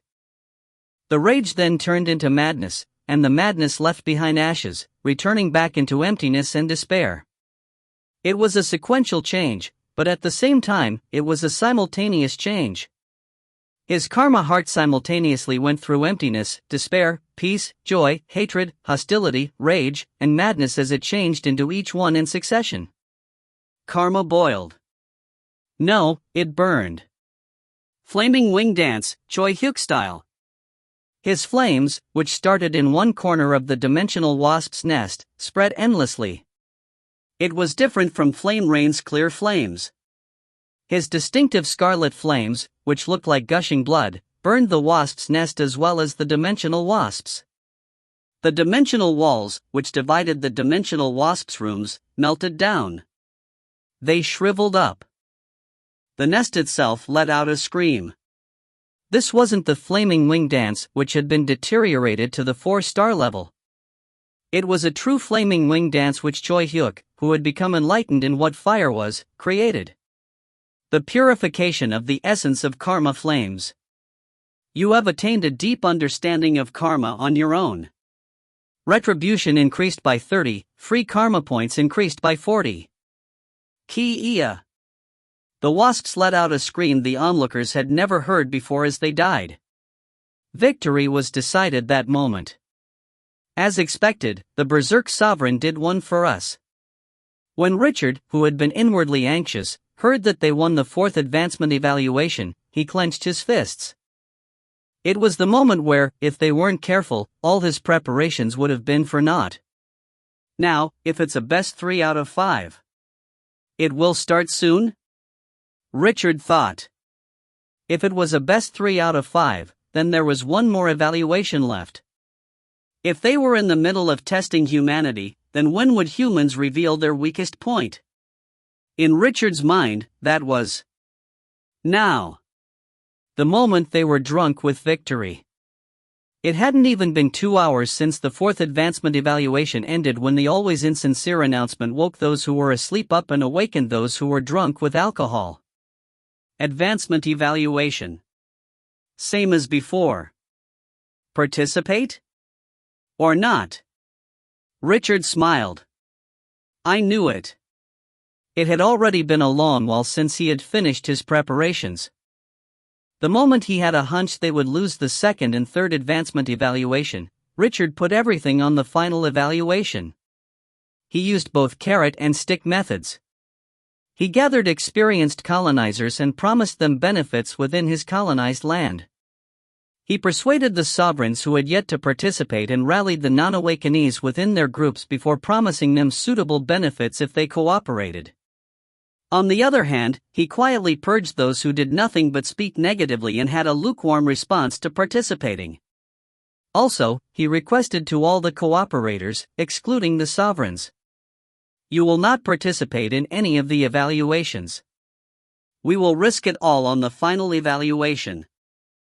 You will keep choosing not to participate and will choose to participate in the final evaluation. Also, pray that during this time, someone, no matter which sovereign it is, will win once. Then he issued tickets. He printed off multiple tickets and gave them to the colonizers and non-awakenees who promised to cooperate. You will always keep these tickets with you. You will carry them with you even during the advancement evaluation, and when you meet members of pre-designated clans, you will give them this ticket. Later, we will collect them all and check whether you participated or not. The reason why this system worked was because of the trust Richard had accumulated until now. Trust was the driving force which allowed him to mediate the countless conflicts between different forces, giving him the name Sovereign of Balance. Colonizers trusted in the fairness of his methods as well as the advantages and disadvantages he promised. They also trusted the collectors of these tickets, whom he chose.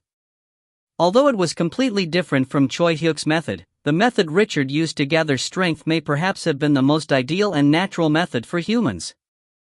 The result of this was victory.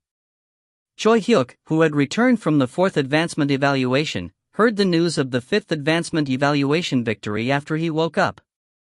Already? Who? Baek Seoin replied. The Sovereign of Balance. Huh. It had been a long time since Choi Hyuk admired someone else besides himself.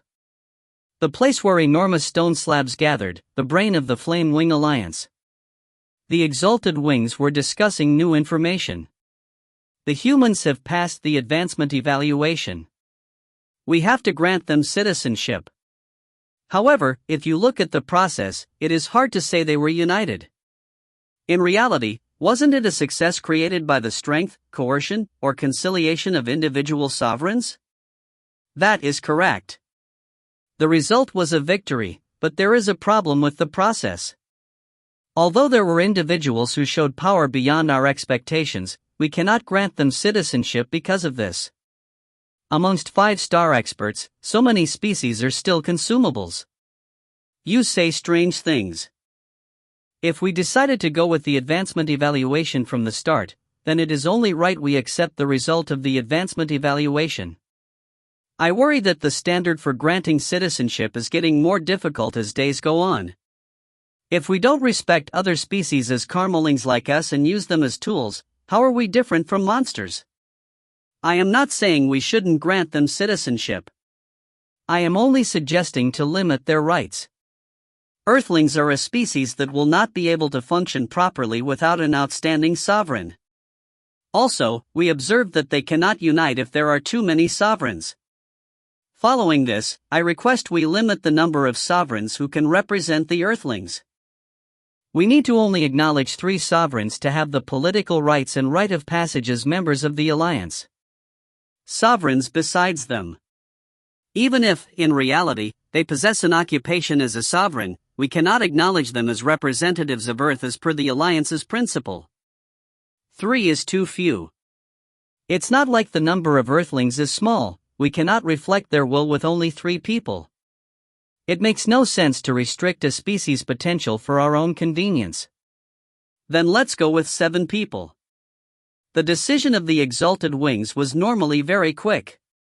Even if they didn't speak, they knew each other's circumstances, and thus, the conversation and compromise ended in an instant. 7 people. Even the objectors felt this was the best they could do. Silence. This meant agreement. Then, we will leave the method of selecting the 7 up to the Earthlings. As they are now a species that possesses the right of autonomy and is affiliated with the Alliance. That was how the fate of Earth was decided once again. If you find any errors, ads pop-up, ads redirect, broken links, non-standard content, etc., please let us know. Report chapter so we can fix it as soon as possible.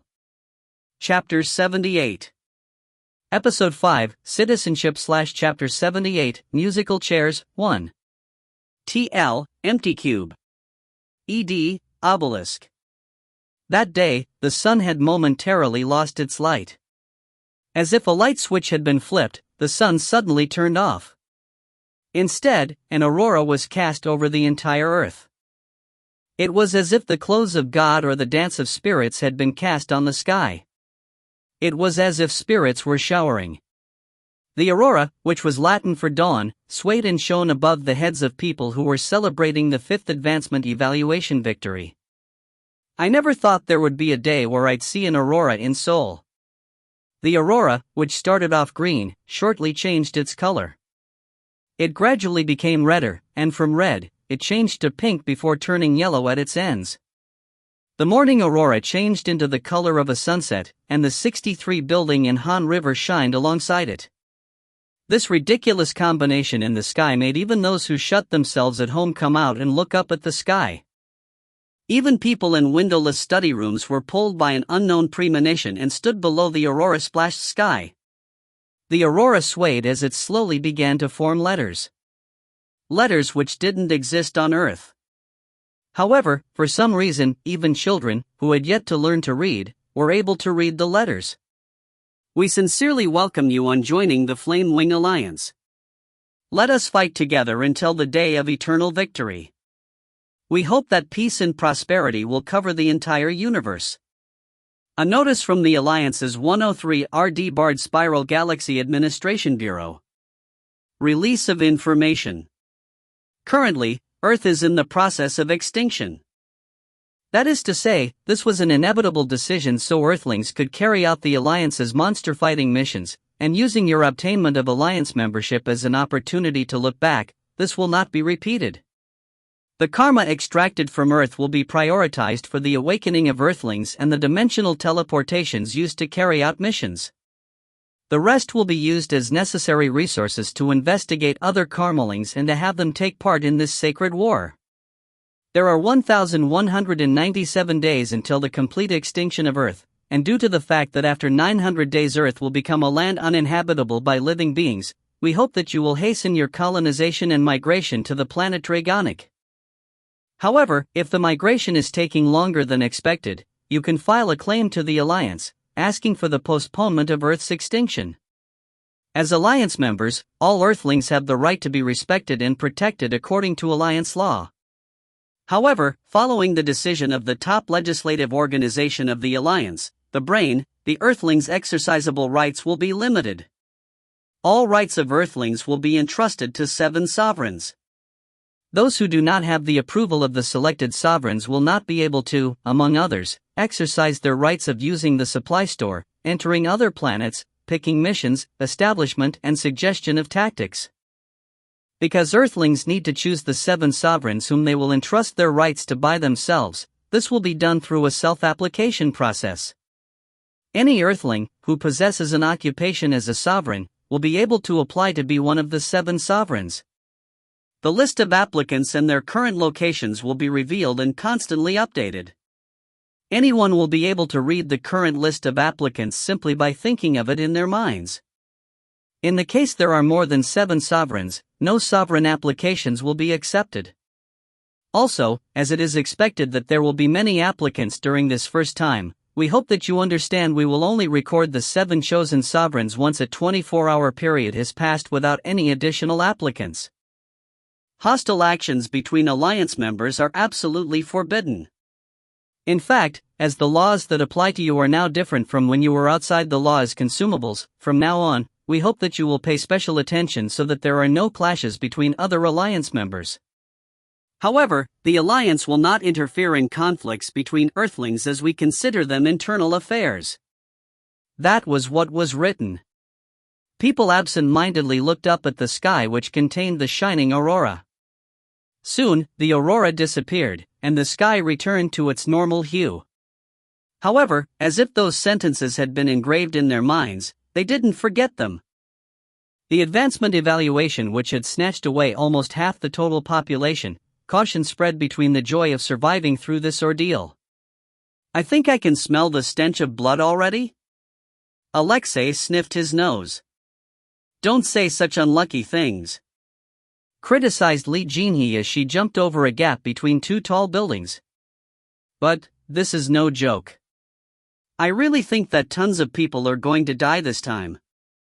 The moment the announcement appeared, all 40 existing sovereigns applied.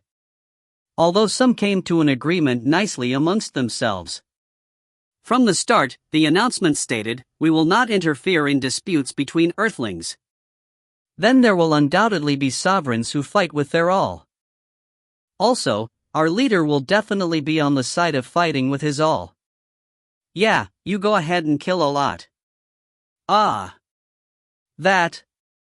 Alexei, who knew Li Jinhee's hate in killing humans, showed an uneasy expression. He had misspoken. Although it couldn't be helped, there was no need to remind her of it. It's fine. Alexei. Don't follow me. I have somewhere to go. Li Jinhee didn't even call him by his nickname, Lyosha. She was upset.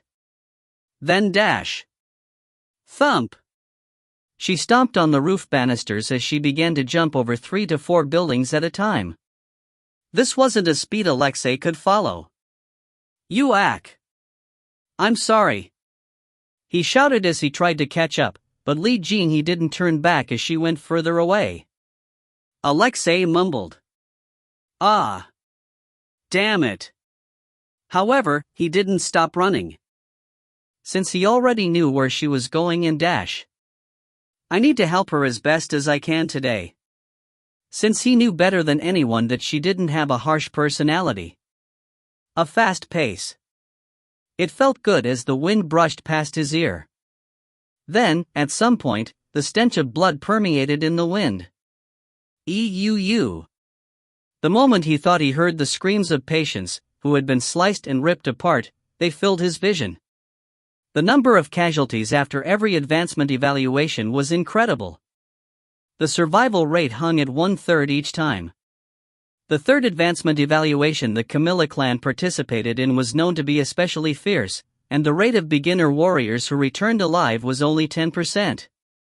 It was the same during the fourth advancement evaluation Choi Hyuk participated in.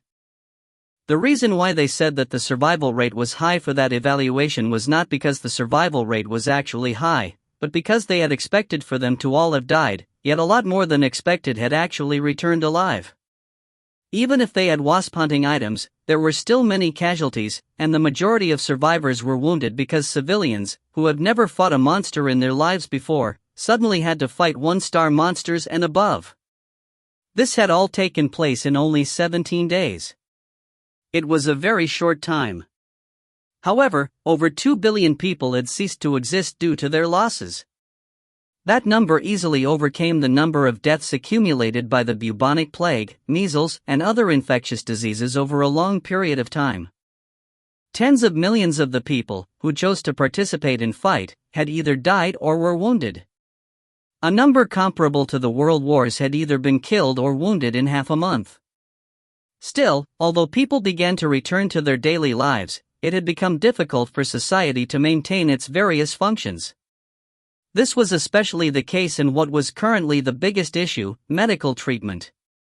Although the number of doctors and nurses who had simply ceased to exist were critical, if they also considered the pharmaceutical companies, the companies who produced and repaired medical equipment, the companies that supplied raw material for these companies, and each and every transportation company, there was not one company that was functioning properly. Additionally, because of all this, it was impossible for hospitals to run properly. However, there were more wounded people than at any other time. This was precisely the reason why the only healer in Korea, Bae Jin-man, spent his days in the streets. He set up a treatment center amongst empty offices to take care of those who weren't accepted into hospitals, and anyone who possessed some medical knowledge was able to come out and tend to the wounded. There was a pungent stench of blood. As long as they had awakened, most wounds would close after time passed. However, the healing abilities of the beginner warriors were weak, and on the other hand, the wounds they suffered were fatal, such as severed limbs and spilled guts. If they were civilians, these wounds would have killed them already, but they were able to endure it with their regenerative abilities. They moaned in pain as they waited for their turn even though it was unknown when that would be. Volunteers carried patients, who seemed close to dying, to Bae Jin-man. "Move! Move! Emergency patient!" Li Jinhe piggybacked a patient who had gone into shock and rushed into the lobby of the large building which was Bae Jin-man's treatment center. Ever since the advancement evaluation began, she had always volunteered to move patients. Thud! Li Jinhe, who roughly opened the door and entered, opened her mouth at the sight in front of her. It was because the fourth and fifth advancement evaluations had occurred one after another. The number of patients reached a point of helplessness. The wide lobby was completely filled with patients that there wasn't a single place to step. All of them were in a critical state, almost about to die. No, there were people who had already died. Blood, there was blood everywhere. Now that she looked, there were dying patients lined up outside the building as well. Gore! The patient on her back let out a strange sound. Before he had been screaming in pain, but now he let out an ominous sound. It was critical. Feeling the warm blood wetting her back, it seemed he was spilling a lot of blood. Tears welled up in her eyes. What was more hellish than war was what came afterwards. The despairs which repeated persistently and didn't die down in a day or two. Mister. Pull yourself together. Okay? Mister. Don't lose your mind. Karma is a power that reacts to your mind. Mister. She didn't dare shake him. As she called out to him with her voice, she felt a heavy sense of hopelessness. Although Beijing man could treat people with his karma, Li Jinhee couldn't. Her karma trait was explosive blood. If she inserted her karma into healthy people, it may prove fatal. As it was incredibly difficult to obtain a karma trait that could help others recover, there were only 2 healers in South Korea. As Choi Hyuk's mother had passed away, the only remaining one was Beijing man. Can't we cultivate healers like the Camilla clan? As she said this in a sullen voice, she felt the patient on her back becoming cold. The life on her back was in the middle of flickering out. Even if she had experienced it multiple times, it was tragic every time. Li Jinhee absolutely hated the feeling of someone dying on her back. Yet, she couldn't bring herself to let him down either. He would die either way. This had simply occurred suddenly. Wait. Then someone placed his hand on the patient on her back. Seeing as their language resonance activated, it seemed he was a foreigner and not Korean. Then dash. Recover. With the activation word, he activated a healing skill. Whoosh. Green light surged.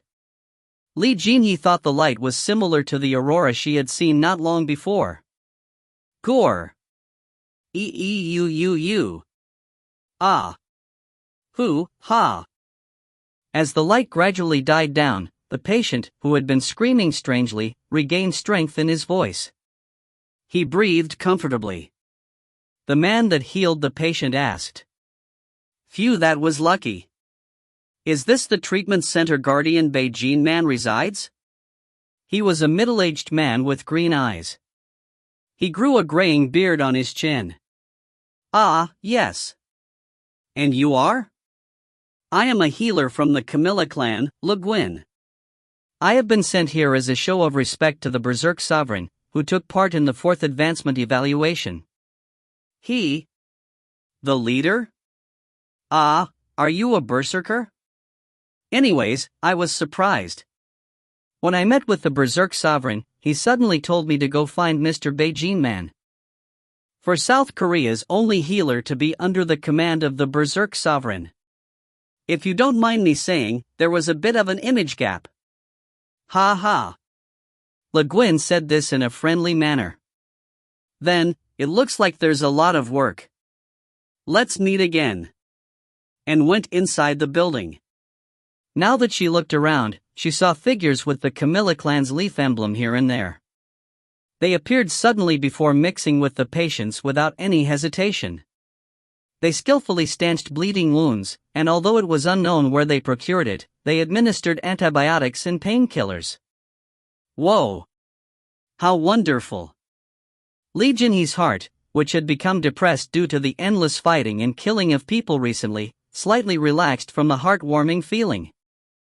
Alexei, who had found Li Jinhee a little late, hit his chest with a thud. Hey! Stop beating so fast! Patients were everywhere, as were volunteers and Camilla clan members who took care of them, and Li Jinhee, who stood in the middle, wiped the sweat from her forehead. The sunlight was incredible as well. It would be great if this mood continued. Instead of fighting between one another. Even though he was only a 15-year-old youth, Alexei was still well aware that the way in which the world was run was somewhat insane. Even still, because he liked seeing this scene, because he liked seeing Li Jinhee smile, he sincerely wished that the 7 sovereigns could be elected without anyone dying. If you find any errors, ads pop up, ads redirect, broken links, non-standard content, etc., please let us know. Report chapter so we can fix it as soon as possible. Chapter 79. Episode 5, Citizenship/Chapter 79, Musical Chairs, 2. TL, Empty Cube. ED, Obelisk. That night, they were able to save the patients, who had been in a critical state, with the cooperation of Le Guin of the Camilla clan. There was a bit of time to rest afterwards. The wind was refreshing that night. Le Guin, who had been absent-mindedly resting, suddenly said, "This was quite unexpected." "What was?" "If you don't mind me saying, but, before coming here, my impression of the berserkers wasn't very good. I acknowledged their contributions to humanity, but they brought too much blood? Stubborn? It was that sort of image." Li Jinhe grinned at Lu Guin's words. "Well, that's not wrong. However, the guardian and even director Li Jinhe, I didn't think that the berserkers would have this side to them. I was honestly impressed." Even Beijing Man, who had slumped down in exhaustion, chuckled at his words. Li Jinhe looked up at the sky. The night sky was filled with stars. As almost half the world's population died, there were many homes with their lights off, and there was no way stores would be open to nightlife in this mood. The sky, which had been created out of tragedy, was a beautiful pale. I don't know. I think of it like this. That people will eventually die. Mr. Le Guin isn't a first-generation Awakenay, right? Ah, yes. I joined later. I accepted the savior fate from the Camilla clan, and when it was revealed that I had a talent for the heal trait, I received the support of the Camilla clan and was developed as a healer. Besides awakening as a guardian due to a special occupation like Beijing Man, the conditions in becoming a healer were very picky. 3 conditions were currently known. 1 must have a 90% aptitude to the savior fate, must be able to pick the heal trait, and must possess both control and retribution stats that are at least 3-star.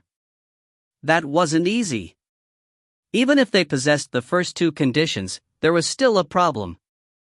As the heal trait wasn't much help in fighting, it wasn't only difficult to increase their stats to the 3-star level, but it was even harder to survive the compulsory missions that would occasionally occur. There was also a problem after growing with such difficulty.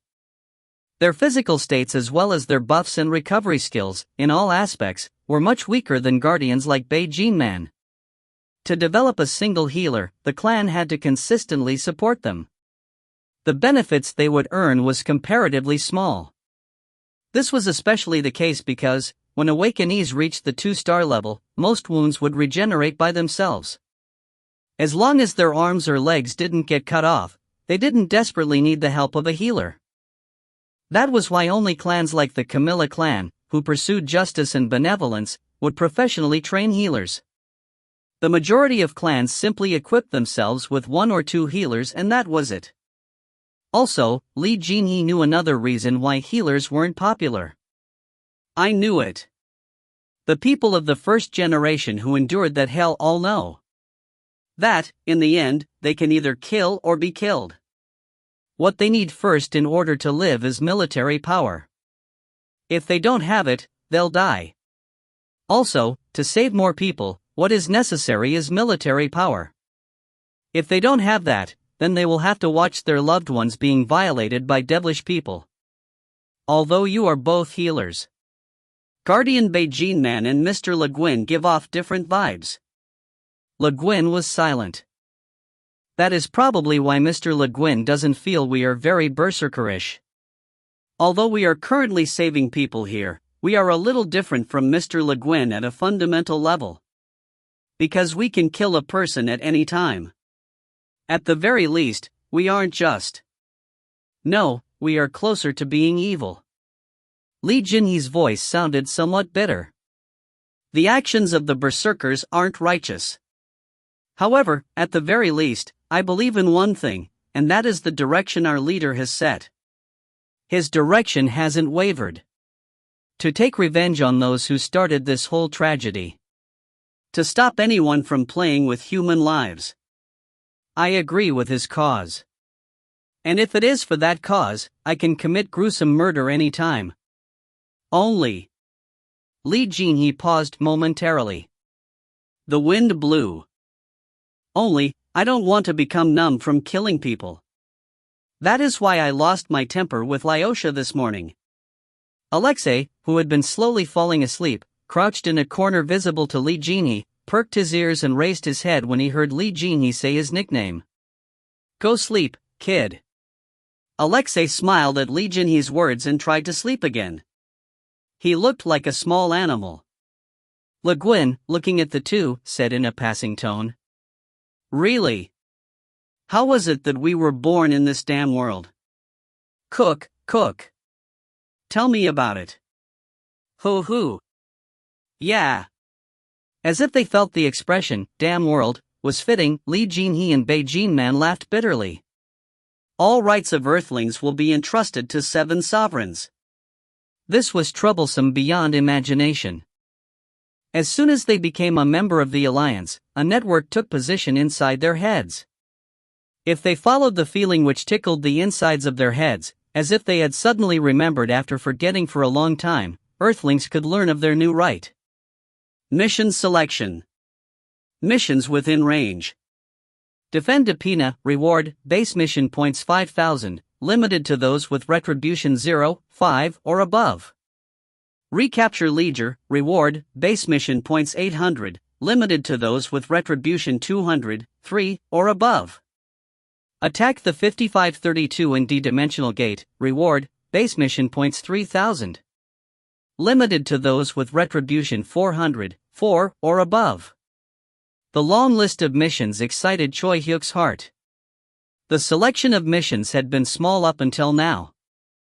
It wasn't like now where he could choose as he wished, but instead, a mission would be announced, and he had to choose whether he was going to participate or not. To someone like Choi Hyuk, who wanted to take many more missions that were much more dangerous, this system was frustrating. Also, the majority of missions given to him were too easy. It was because, as they received a deferred judgment, humans were rarely given dangerous missions which could annihilate them. That was why just seeing this list, from which he could choose as he wished as if he was at a buffet, made him feel refreshed. So they used retribution as the cutoff point. Retribution was the requirement for choosing a mission. Those who possessed high retribution would be able to choose better rewarding and more intense missions. Unfortunately, he hadn't reached 5-star retribution yet. Choi Hyuk chose a mission that matched his current retribution. Attack the 5532 in D-Dimensional Gate.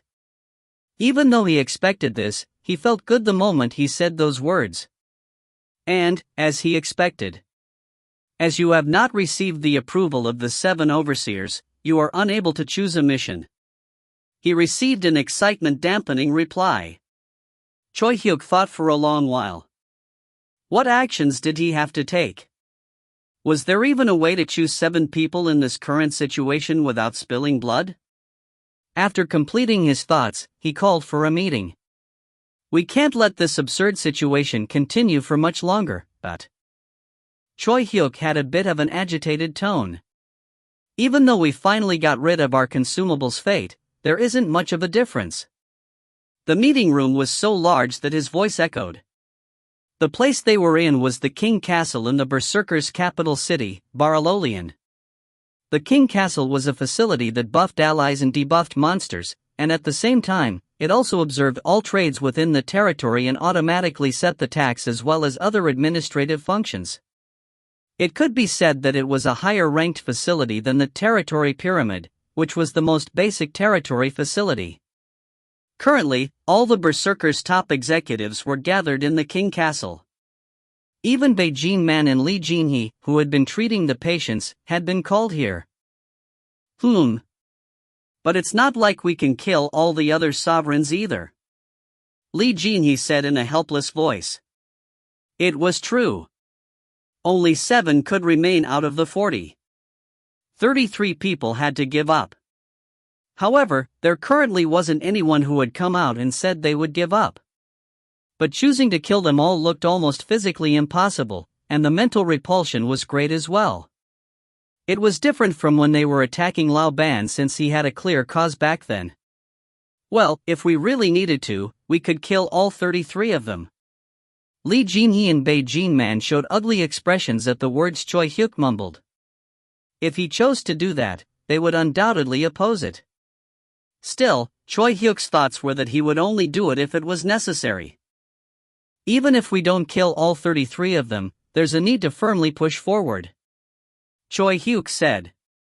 If we continue to read each other's moods like this, it will never narrow down to 7 people. We need to flip this around. Even if we get criticized, it's fine. Even if we get attacked, it's fine.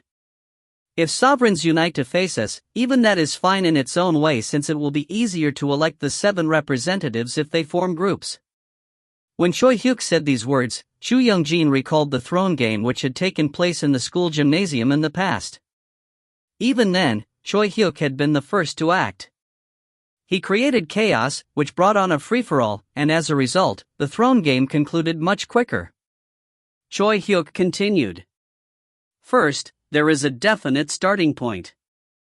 Sovereigns we need to straighten out.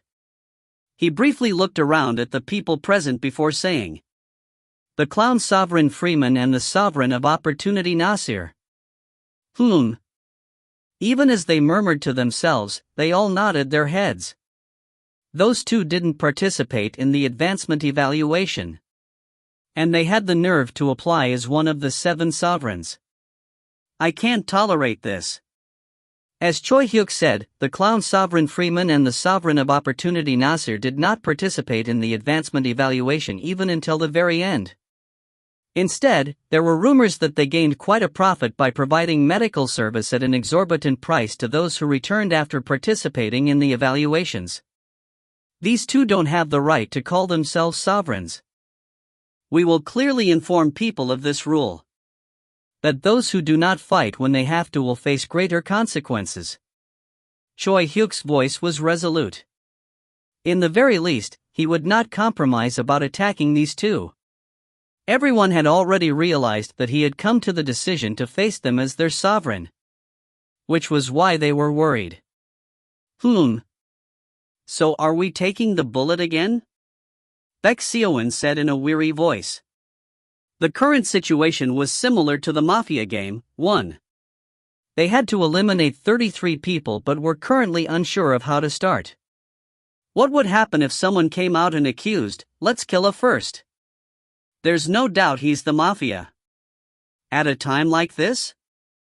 If they felt their accusation was valid, there would be a trial against A.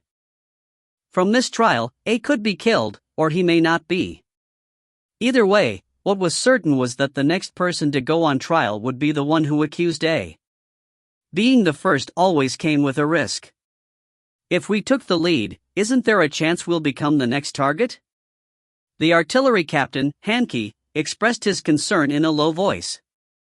Yet Choi Hyuk simply smiled. Then, isn't that good? Since we're doing this to end it as quick as possible. Of course, if people recklessly started accusing others, the Mafia game would end more quickly. For better or for worse. Lee Jin-hee shook her head and said. Ha! As expected, our leader is crazy. The situation came to a momentarily lull before Ryu Hyunsung raised his hand and asked, How will we do it? It will be difficult to punish those who hide in their colonized land. They had endured all sorts of hardship trying to punish Laoban, whose colonized land was relatively close. It may be even harder when facing Freeman and Nasir, whose territories they hadn't yet located. However, this was Ryu Hyunsung's mistake. Baek Seowon sorted it out. Let's see. Freeman is in a place that is around 5,200 kilometers away from Baralolian Hill, and Nasir's a bit further away. He around 3,000 km beyond Jiyu. How do you know so specifically? Yeah. They said it was possible to check the locations of sovereigns who applied. Ryu Hyunsung quickly became embarrassed after Baek Seowon's explanation. However, even if they knew the location, it didn't mean the expedition would be easy. Baek Seowon turned around and asked Choi Hyuk. Still, Isn't it too far? Wasn't Laoban's territory around 1,000 kilometers away? It still took over a week. Even if we say that our troops can run faster than most trains, we still need to go through monster territories throughout the journey. 5,000 and 10,000 kilometers is too troublesome. There's a way. The instant Choi Hyuk said those words, a white hologram appeared next to Choi Hyuk with a crackle. It was Nero's hologram. I can answer that. Everyone was surprised by Nero's sudden appearance. What? Nero? How are you here? People were surprised by the fact Nero appeared in the colonized land. The volume and mass of Nero's spaceship were too large to pass through Uedo's portal. It said that it would be possible if it could connect to the portal and leap through space, but the energy it needed to perform this had already been depleted. It wasn't possible with normal energy, and it needed specially accumulated karma fuel, all of which had been used up during the dimensional transmission to Earth. Until it found a special substance that could be used as fuel, Nero's spaceship was unable to activate its true function, leaping through dimensions, and head for outer space. That was what Nero had said. After hearing that, they couldn't help but be surprised by its appearance in the colonized land. Don't be so surprised. My main body hasn't crossed over.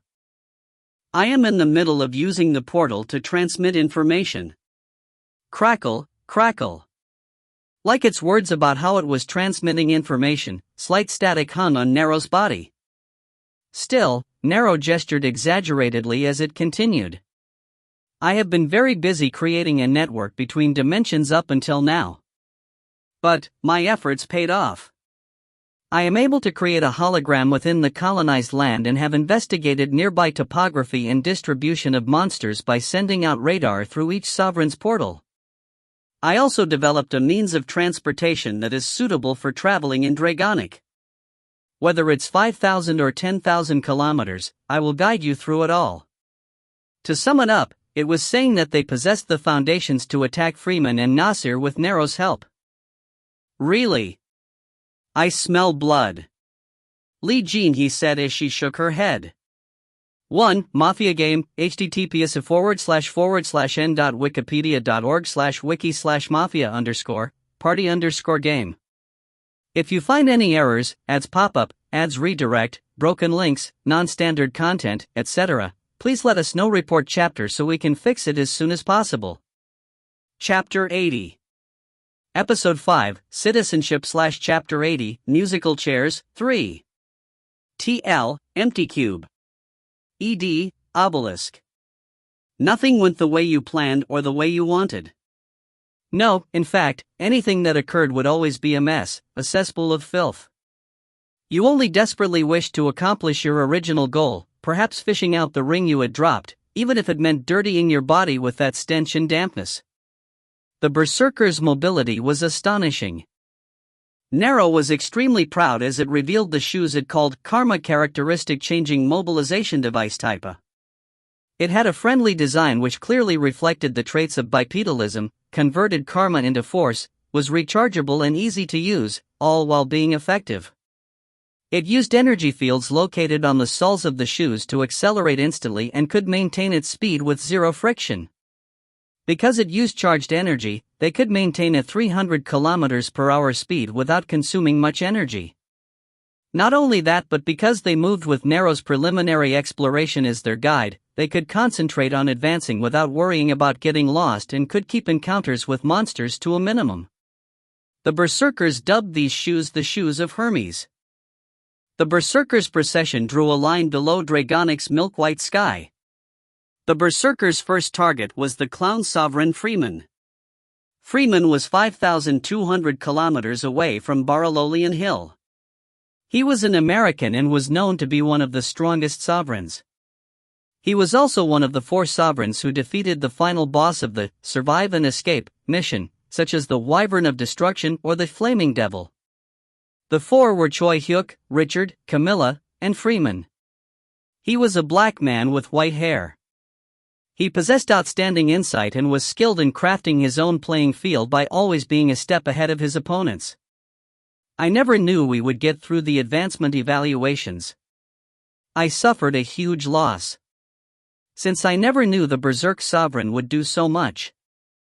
However, my prediction this time is 100%.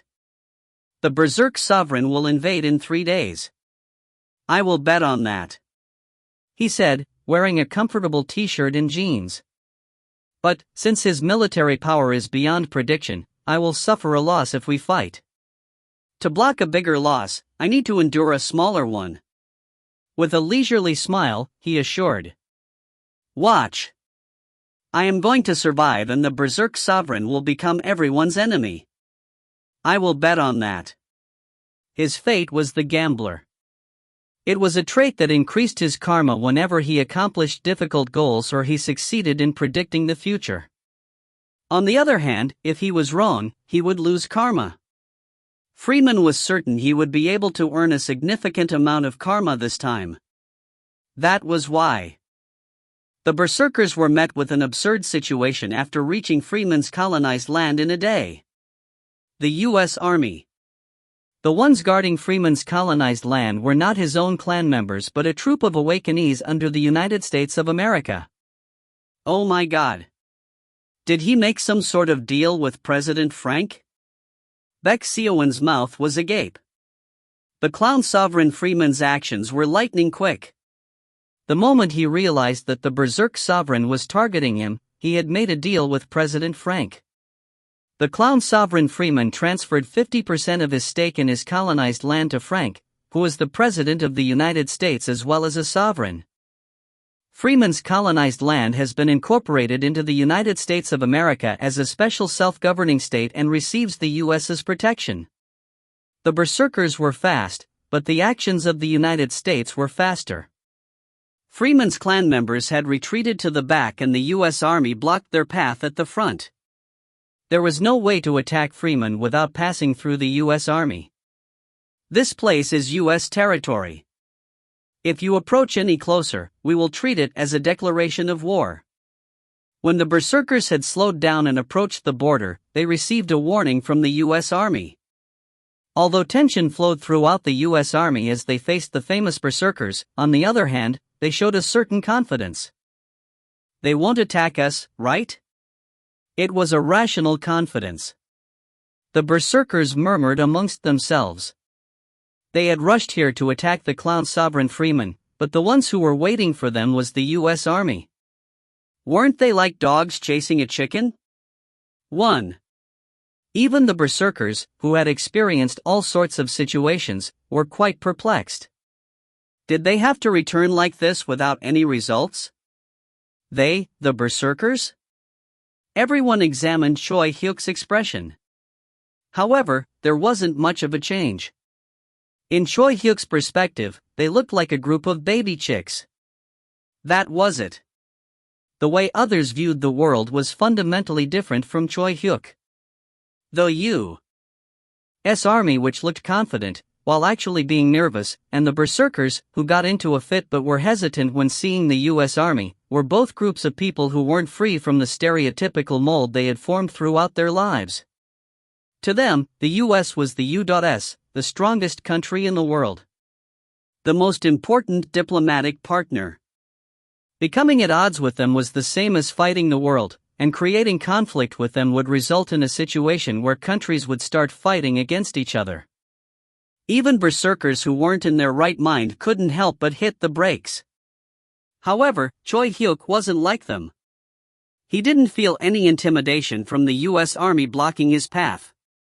They were weak. To him, baby chicks were simply baby chicks. Choi Hyuk shouted. Move! I have come to capture the clown sovereign Freeman.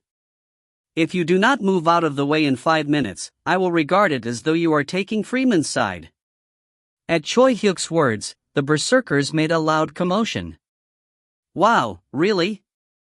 Are we really going to fight against the U.S. Army? As expected of our leader.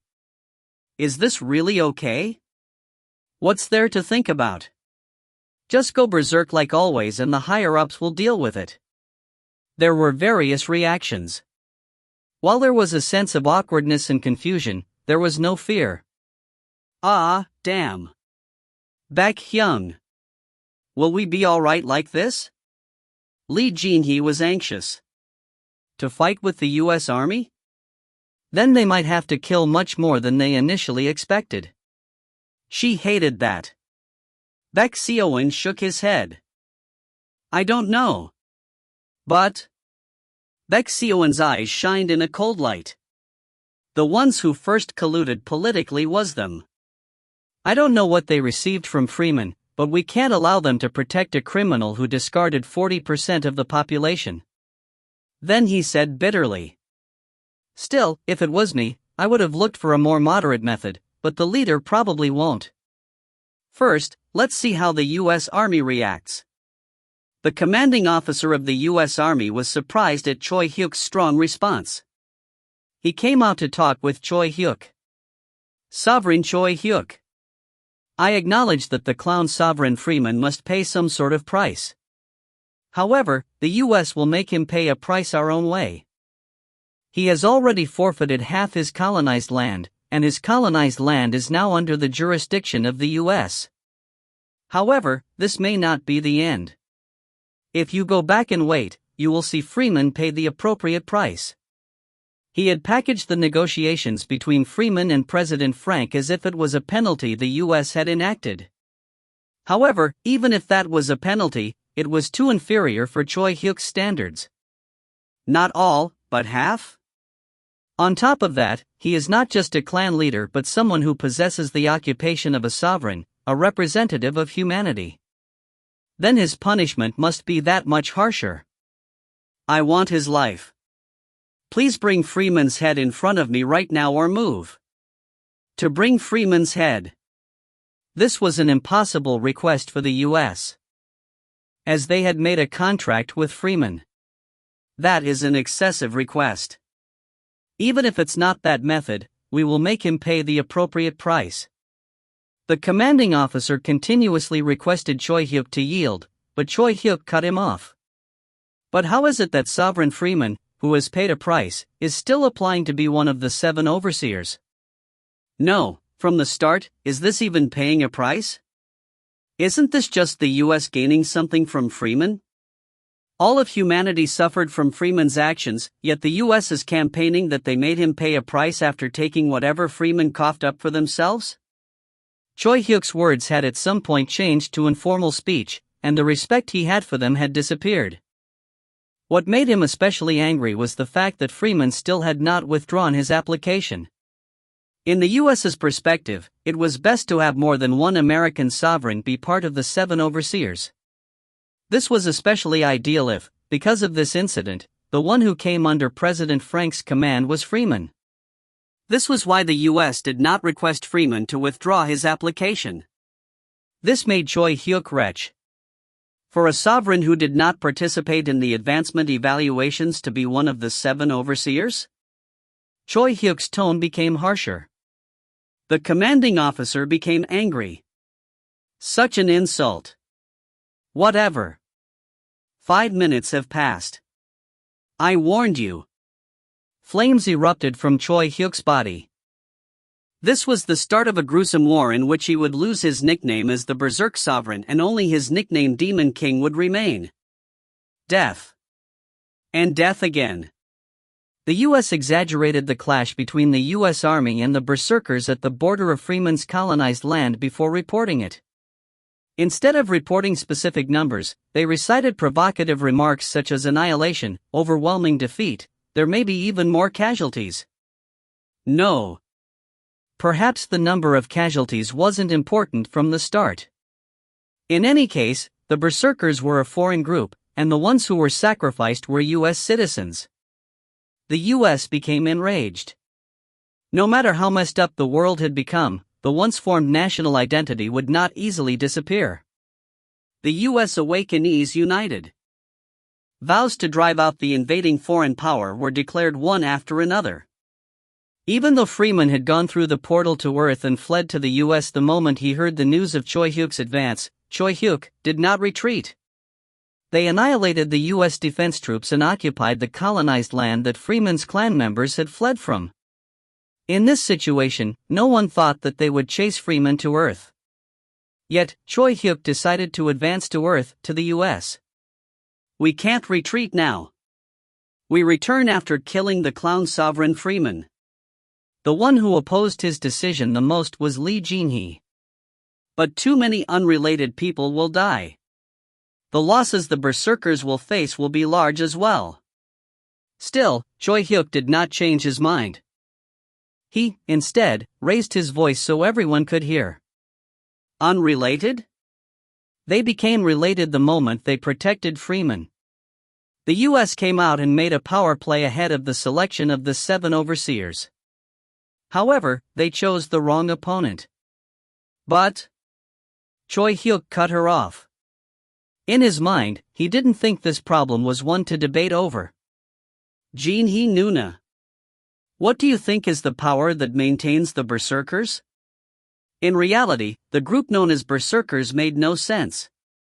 They didn't offer large benefits or convenience like other sovereigns gave to their clan members. They didn't attempt to protect normal civilians either. Instead, they only participated in fights in which their clan members' lives were always at risk. The berserkers were lunatics who harmed normal people, let alone protect them. Their reputation was the worst. Their enemies were everywhere.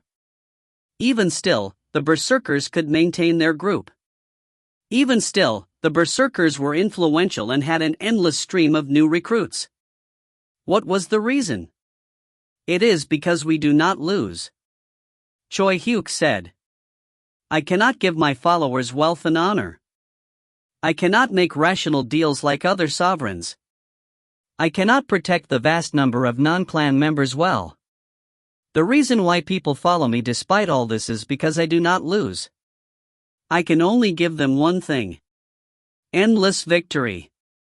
When I don't lose even once, and once their assurance in my victory becomes deep-rooted in them, then, even if my opponent is the entire Flame Wing Alliance, people will trust and follow me. That is my goal. Choi Hyuk's eyes flashed like a maniac's. But, the US tried to compromise with me. They took the possible escalation of war as a hostage and threatened the Berserkers' foundation of 0 losses. I can't retreat from this. No matter what price I pay.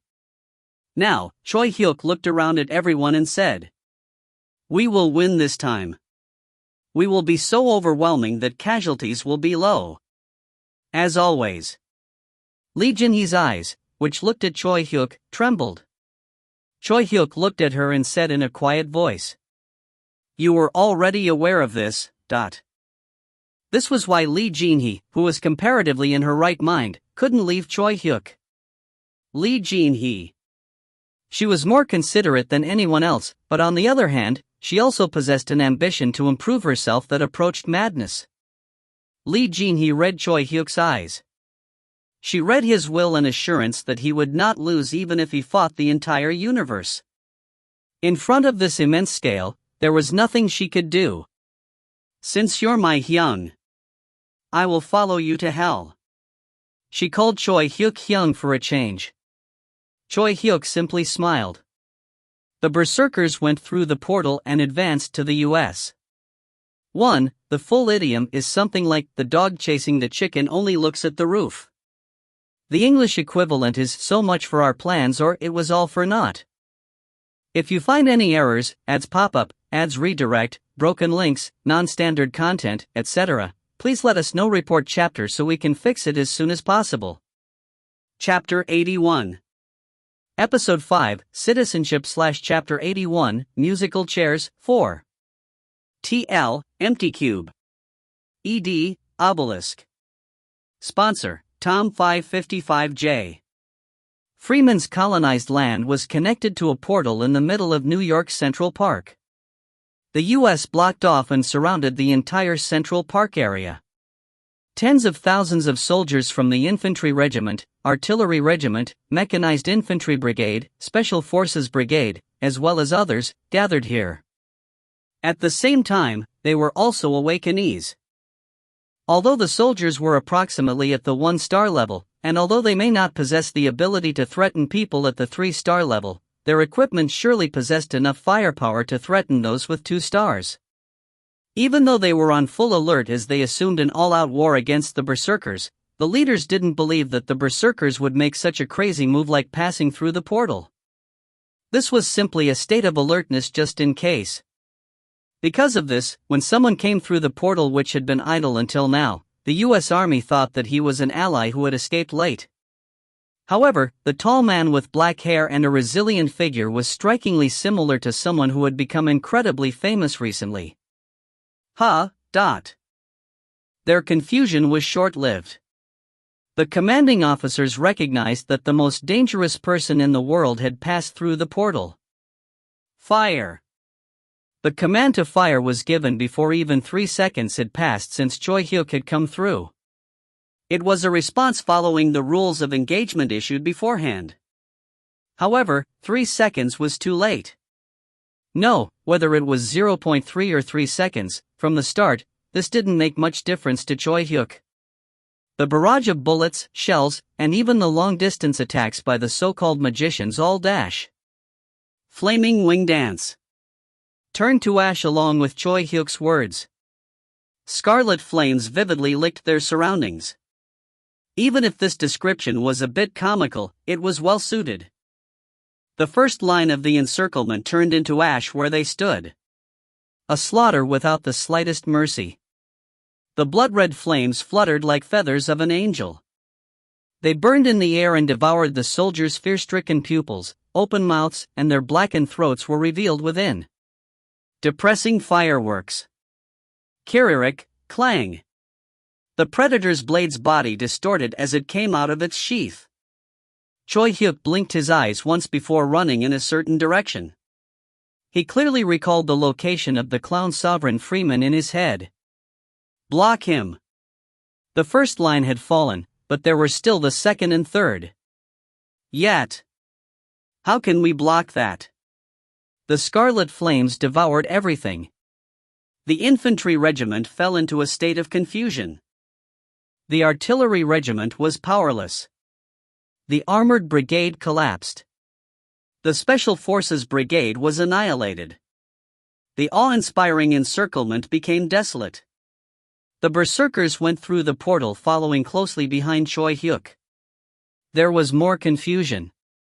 Each team leader ordered and the directors emphasized it once more. Push. Push. Secure some room.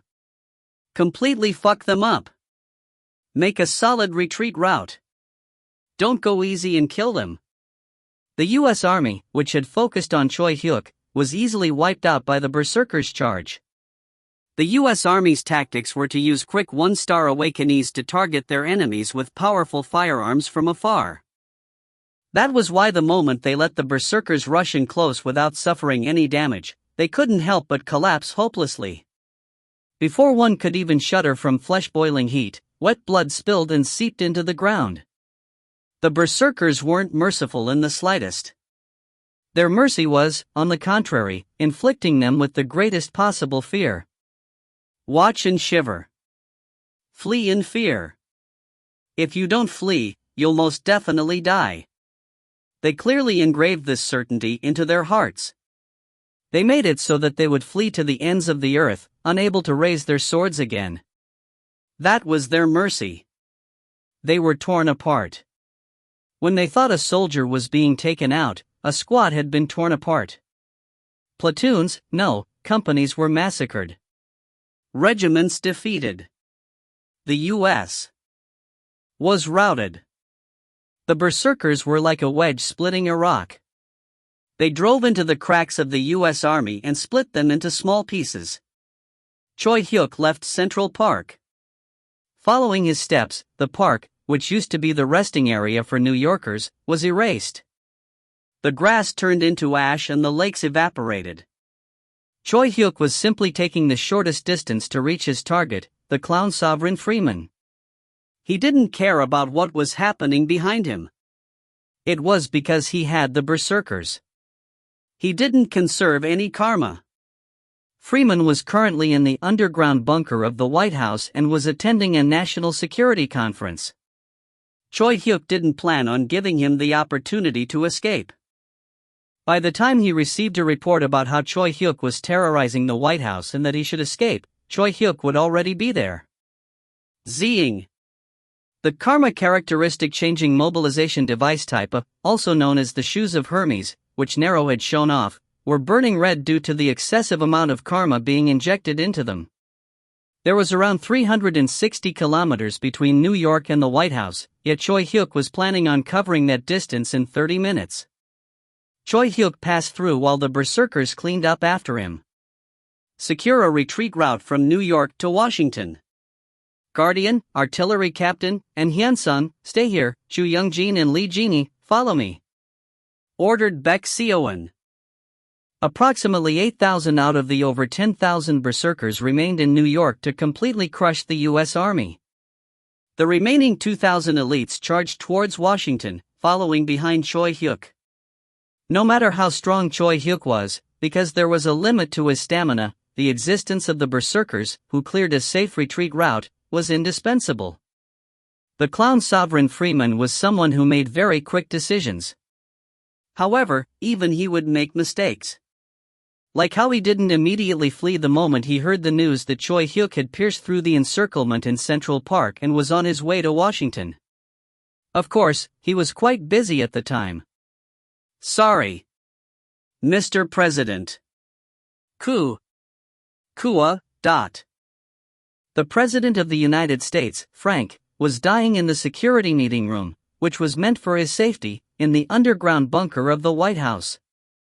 Freeman, the chief officer of the presidential security, was filled with rage. Although he was a well-known expert in the U.S., he was currently unable to move even a finger. With his eyes glaring, he could only tremble as his whole body stood rigidly.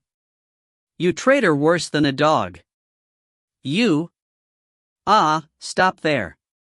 When Freeman waved his hand, the chief officer couldn't let out a voice.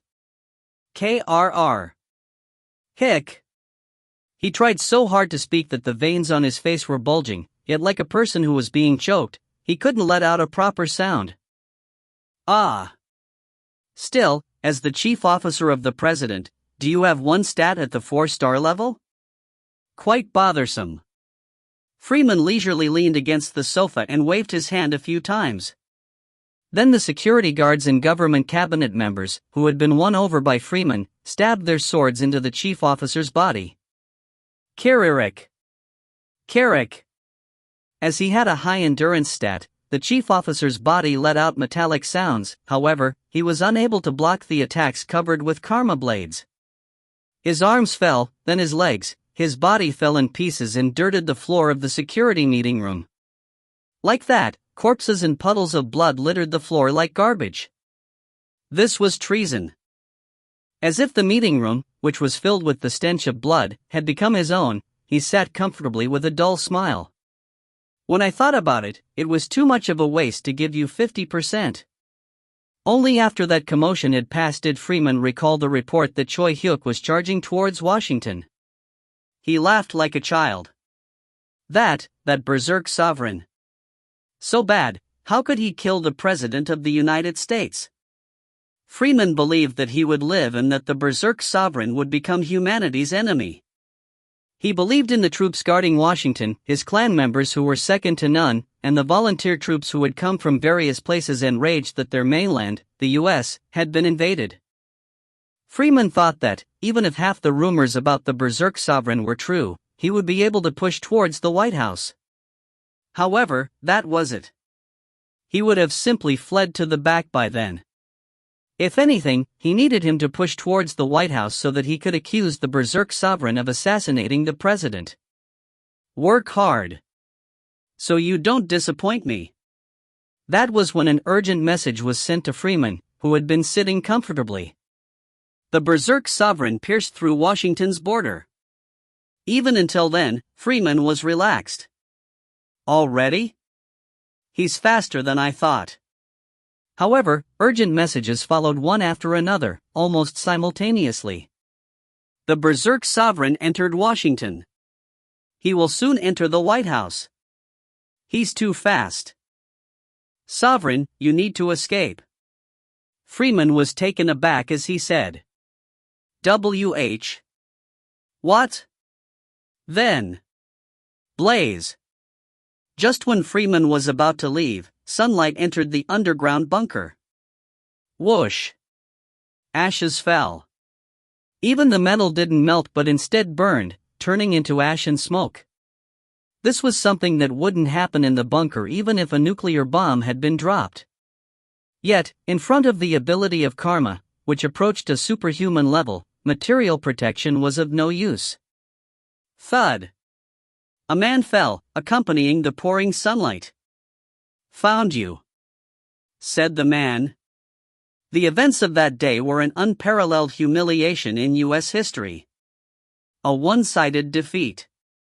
The number of dead soldiers approached the thousands. Central Park, which was one of the symbols of the U.S., had turned to ash, the White House had collapsed, and President Frank and the clown sovereign Freeman had been killed in the middle of the White House. The berserk sovereign, who had stomped on the U.S., leisurely went back through the portal while receiving the protection of the berserkers. The citizens of the U.S. were furious. And the only U.S. sovereign who could answer their rage was Jesse.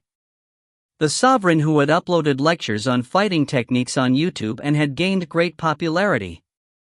The sovereign who some had thought was the strongest before Choi Hyuk revealed his true worth. That was Jesse. The sovereign who opened the Fate Superstar, which increased his karma the more compliments he received from people and the more influential he became. Unlike the others who had nicknames, he was simply a celebrity known as Sovereign Jesse. Jesse, who was visiting the place of the incident, the White House, smiled awkwardly. "So, you're saying you think it was one-sided?" "Yes," asserted his follower, who had gained a perception-type trait. Even though Jesse had never doubted his insight, it was difficult to accept this time. "Does that make sense? You know it as well. How strong that old snake, Freeman, was. Even when everyone praised him, saying he was the strongest, he never once thought he was. Since there was Freeman. Although he had never directly fought against Freeman, Jesse always anticipated that Freeman's karma stats was either at the same level as or above his. He expected that Freeman would likely have had around 3 of his important stats at the 3-star level. Of course, fights weren't fully determined by this, but either way, looking at the indicators objectively, he always believed he wasn't the strongest. Because of Freeman, the one who had just been one-sidedly killed. Does that even make sense? I admit that the Berserk Sovereign is strong. I admit that. But Freeman was killed one-sidedly? And that's even when President Frank was with him as well? From what traces are left, that seems to be the case. To be honest, it wasn't the traces but the situation. The only trace left here was the enormous pile of ashes. Not even corpses remained.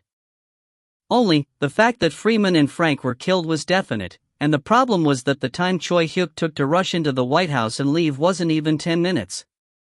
It was hard to accept that time unless they were one-sidedly killed. Although he couldn't believe it, he had no choice but to. Jesse became momentarily silent. Currently, the entire U.S. was requesting him for revenge in blood.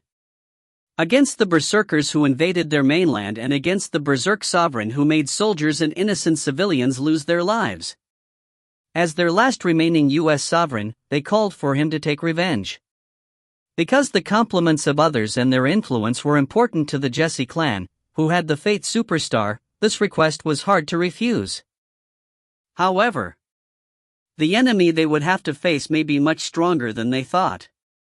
An opponent who may have been strong enough to kill that Freeman with ease. When Jesse's thoughts reached that point, he suddenly became delighted. Wow! This will be quite the picture. What do you think of the concept of a hero challenging the Demon King? They spread this material everywhere. Ridiculously strong. Ruthless without hesitation. If they used this, they could definitely make a picture. This fact delighted Jesse as the driving force which made him stronger was fame after all. There was another meaning behind this fact. It was that the Jesse clan possessed excellent directing skills. If you find any errors, ads pop up, ads redirect, broken links, non-standard content, etc., please let us know. Report chapter so we can fix it as soon as possible. Chapter 82. Episode 5, Citizenship / Chapter 82, Musical Chairs, 5. TL, Empty Cube. ED, Obelisk. Outbreak of war. This was the keyword that struck the world. Death was broadcasted on all the screens and speakers of the world. War. The death of others. When it didn't concern you, it would never be anything beyond tiring, unpleasant news. Instead of feeling pain for another's death, you would click your tongue, tisk, humans, then change the channel. However, the moment you thought that their death was related to you, it would become a completely different problem. This was why a terror attack in Paris was slightly more sorrowful and shocking than the slaughter of thousands in the Middle East. The reason why the berserkers' slaughter resounded so loudly was because this carnage was an incident that could occur anywhere in the world. There weren't any countries free from the competition and conflict between sovereigns which occurred to select the 7 overseers. An uneasiness similar to standing in the middle of a pile of explosives with tangled conductive wire. The world received a shock and was uneasy. Public opinion scrambled to criticize Choi Hyuk. Of course, the Jesse clan's superb directing skills had contributed to the situation progressing as it did. In a video, Jesse was walking down the streets of Washington. He followed the steps the berserk sovereign Choi Hyuk had taken, and the places he passed by went up in flames before turning to ash. The wide-angle shot captured the ruined scene which looked like the aftermath of God's punishment. Since the soldiers, who resisted until the end, had been burned cleanly, it was hard to find any corpses. Is this the act of a human? Jesse's depressed voice was heard. It was as if he was surprised by the berserkers' overwhelming strength and was saddened by the unbelievable horror. The main battlefields were Central Park and Washington. There was a clash between Choi Hyuk, who had been charging towards the White House, and the Mechanized Infantry Division, who tried to stop him. Choi Hyuk, who had activated the Shoes of Hermes to its maximum, passed through this place like a jet and his flaming feathers burned everywhere. This was where the most civilian casualties took place. Jesse, who had been walking slowly, discovered the corpse of the young girl amongst the pile of ashes. Although her face had been stained with dirt and ashes, she was beautiful. When only looking at her face, it felt as though she would open her eyes at any moment, yet everything below her chest had all turned to ash and scattered. Just looking at this sight made people want to cry. Ah! Jesse held the girl's corpse in his arms. The camera perfectly captured Jesse's trembling fingers. He slowly stood up, holding the girl in his arms. He didn't say anything. He simply raised his head and looked directly at the camera. His fingers and eyes no longer trembled. They stayed frozen. A freezing aura hung in the air. Jesse gazed at the camera with tightly shut lips. The screen gradually turned dark and a single word appeared. Revenge, 1. The U.S. stood up. The world became enraged along with it. To have invaded the U.S., slaughtered civilians, and killed the president without a declaration of war. The berserkers were branded as the world's worst terrorist group and as warmongers. In the end, Freeman's prediction, "I will survive and the berserk sovereign will be the enemy of the world," had become partly true. We need to make the berserk sovereign, who abuses his strength, pay a price. Sovereign Jesse formed the Anti-Berserker Alliance. Heroism struck the U.S. and half the clans spread throughout the world joined the Anti-Berserker Alliance. Soon after, sovereigns of other countries participated in creating allied forces. The mood progressed this way. There were both moral obligations and benefits. The berserk sovereign was an intimidating existence that they feared, and there were many sovereigns who wanted to use this opportunity to eliminate him. If so many forces participate, won't the berserk sovereign definitely be constricted? Was what they thought. However, Choi Hyuk simply moved per his schedule. Now that he had disposed of the clown sovereign Freeman, it was time to deal with the sovereign of opportunity Nasir. He wasn't the least bit concerned about the anti-berserker alliance. Only Baek Seoin grew fretful. There are a lot of enemies. There's no chance of winning in an all-out war, warned Baek Seoin on their way to deal with Nasir. The intelligence Nero had sent them was proof. An intelligence that, with Sovereign Jesse as their head, around 3 or 4 sovereigns were gathering their troops on their path to Nasir. Because the locations of all the sovereigns who applied for the 7 overseers were revealed, it had become easier to navigate through Dragonic, and was also why Sovereign Jesse's anti-berserker alliance was able to gather together so quickly. Not only that, but even the Camilla clan evacuated the healers they dispatched to South Korea and insisted that we resolve this through words and not military strength. We currently do not have the moral high ground. Also, we are the minority. Although it is true that leader is strong, don't you have a limit to your stamina? You cannot win against all of them, but... Even when Baek Seoin earnestly said this, Choi Hyuk didn't change his mind. We can't back down. Then he added. Don't worry. We won't fight them. What? They are currently blocking our path, so how are we going to not fight? At Baek Seoin's sullen protest, Choi Hyuk gave a short reply. We aren't fighting. We are going to jump over them. Pardon?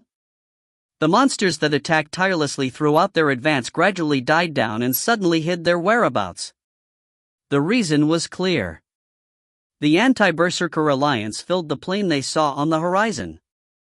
It was because they, who had arrived early, had cleaned out the nearby monsters. Baek Seoin sighed. So many. Our side doesn't even have 10,000 left. I estimate there are around 50,000 people. Reported Nero. Tension flowed throughout the berserkers. The anti-berserker alliance didn't simply have more numbers. They caught sight of experts who possessed strong karma in various places. They even felt their strong determination. They expected that there would be many casualties if they collided head-on. Sovereign Jesse came out first. He shouted with the attitude of a high schooler picking a fight. Berserk Sovereign! Do you have anything to say about the civilians you slaughtered in New York and Washington? Choi Hyuk answered. Nothing to say. I'm on my way to attack Nasir, so move. A commotion erupted. The anti-berserker alliance became noisy at Choi Hyuk's half-hearted response. The rage amongst U.S. citizens was especially strong. After the short outburst settled down, Jesse raised his tightly clenched fist. At his signal, the noisy crowd became quiet. Looks like words won't work, he said as he raised his suspended spear. He shouted, his clear voice resounding. All forces. Spread out. Whoosh. It was like a surging whirlpool. Tens of thousands of colonizers spread out at the same time, leaving a certain distance between each other. If one had stood in arranged rows during school assemblies, they would know that, due to the characteristics of a line, the people further out would have to move a lot more. It was close to impossible for an army of tens of thousands to spread out at the same time. However, each person was an awakenee who transcended human capabilities. They showed explosive power as they spread out, leaping tens of meters each stride, and the ranks of the anti-berserker alliance, which already filled the plain, instantly expanded to the point of being unable to see the edges. It's not like we don't have any countermeasures. Jesse clenched his spear. It was because the flaming wing dance Choi Hyuk had shown multiple times possessed an extreme range, making fighting against him in a concentrated formation impossible. That was why he planned on maintaining his spread-out formation to tire out Choi Hyuk and the berserkers in an endlessly rotating fight. He stood here to truly win against the berserk sovereign Choi Hyuk. Surround them! As Jesse's command sounded out, the plain stirred up. It was a magnificent sight as it felt like the entire world was moving. Some even began using alien means of transportation that they had obtained from the supply store to quickly surround the ground the berserkers were standing on. It was swift as well as unbelievably systematic. However, Choi Hyuk's eyes showed a pleased look, let alone nervousness. For them to spread themselves out on their own. It had become easier since. Berserkers. Don't fall behind. Choi Hyuk wasn't planning on fighting the anti-berserker alliance, but instead, jumping over and ignoring them. Ki-yang.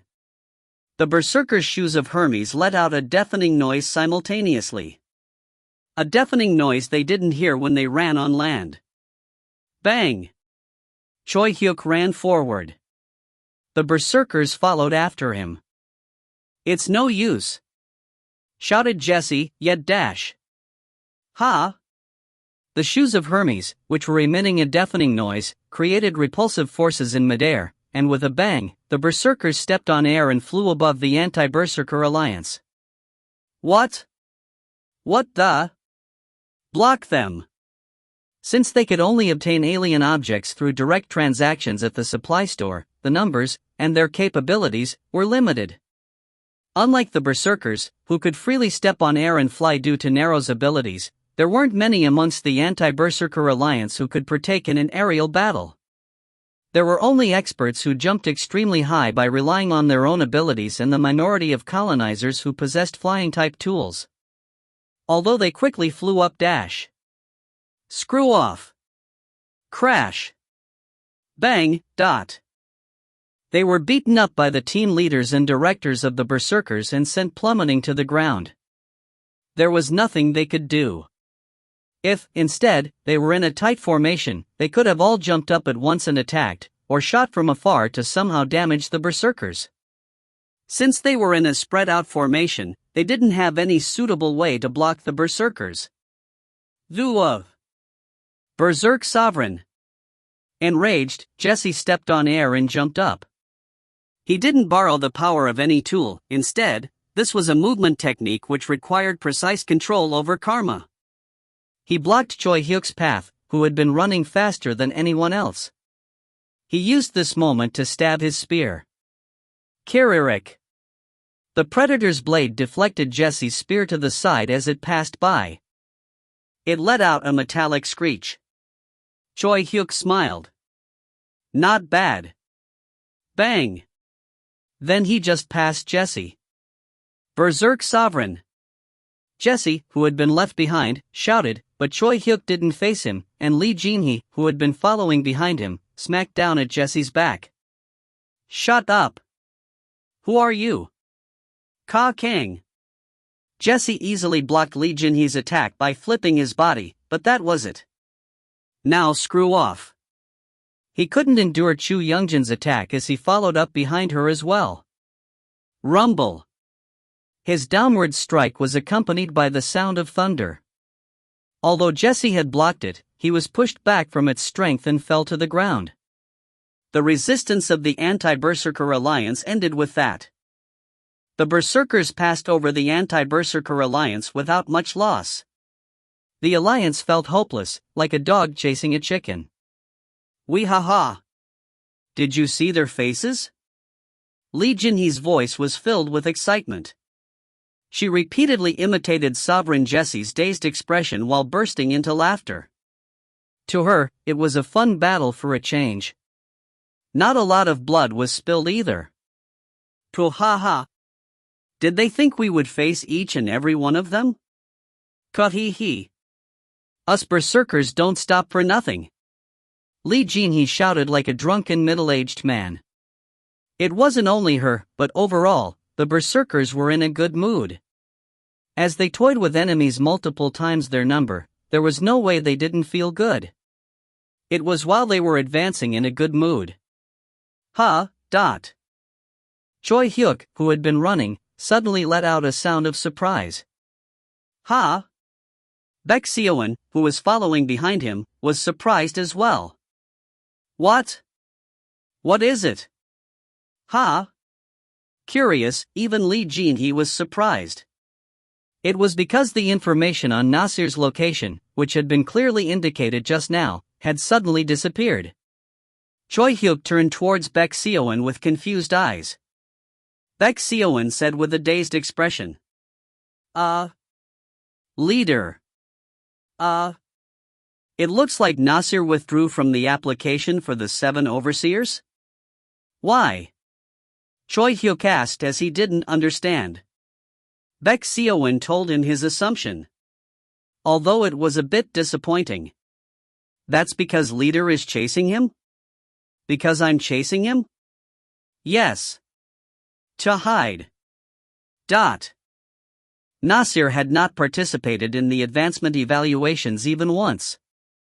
Even still, he applied to be one of the 7 overseers.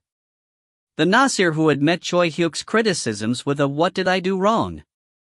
had hidden his tracks. Because he became scared when Choi Hyuk truly came out to kill him. What kind of bastard? Choi Hyuk was taken aback by his despicable behavior. He shook his head as he said, "Let's go see first." Since he couldn't retreat without any profit, he continued to advance. Ha! Someone sighed. They couldn't do anything about the disappointing mood. 1. The ROS actually had both English and Korean.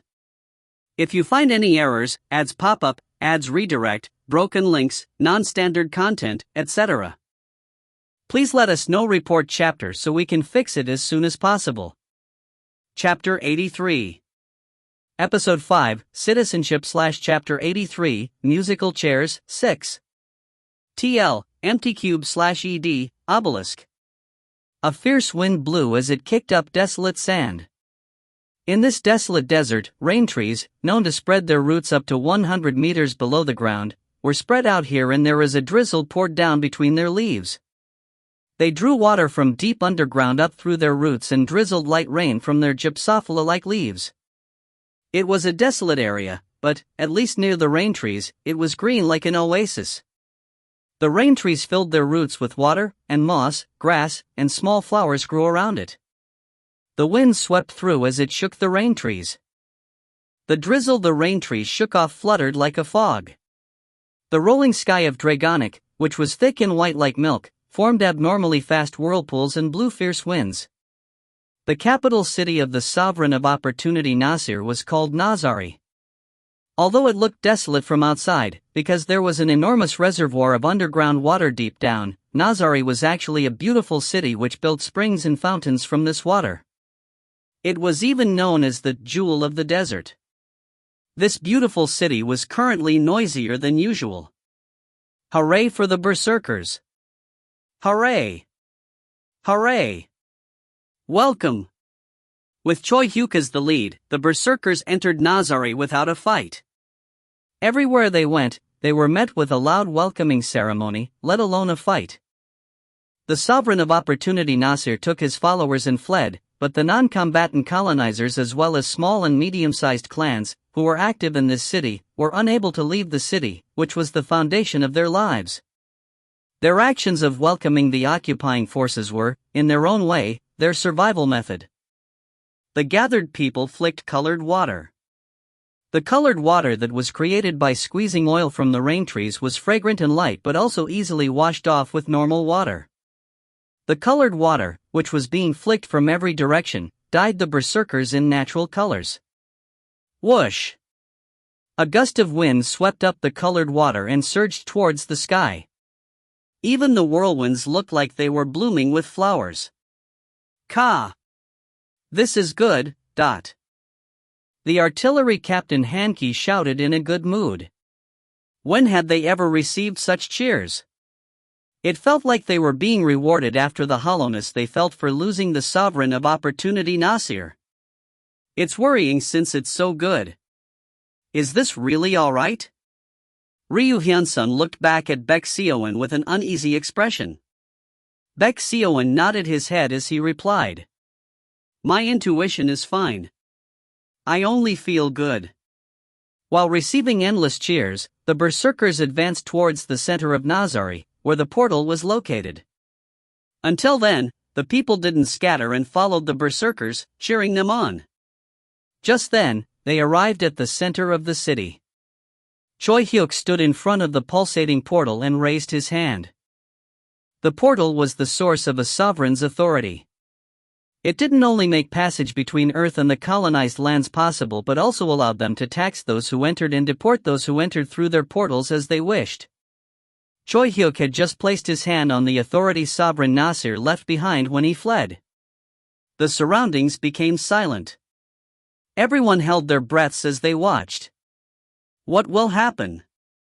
All previous cases of taking colonized lands up until now had been by killing the sovereign and succeeding their authority. That was how Choi Hyuk obtained Lao Ban and Freeman's colonized lands. However, it was a bit different this time. Choi Hyuk occupied this territory while sovereign Nasir was still alive. The people's opinions were divided. There were some who thought that since Nasir was still alive, the authority would belong to him, and there were others who thought that since, in reality, Choi Hyuk captured this territory, the authority would be passed to him. It was an important issue. While the people gathered here had cheered for the berserkers' entry for their own immediate safety, they couldn't be seen as being 100% on Choi Hyuk's side. In fact, they would make their final decision on which side to take depending on whether the authority was passed to Choi Hyuk or not. Just then, Choi Hyuk's hand touched the portal, and at the same time, the troubling, yet annoying calculations of the Nazari citizens ended as well.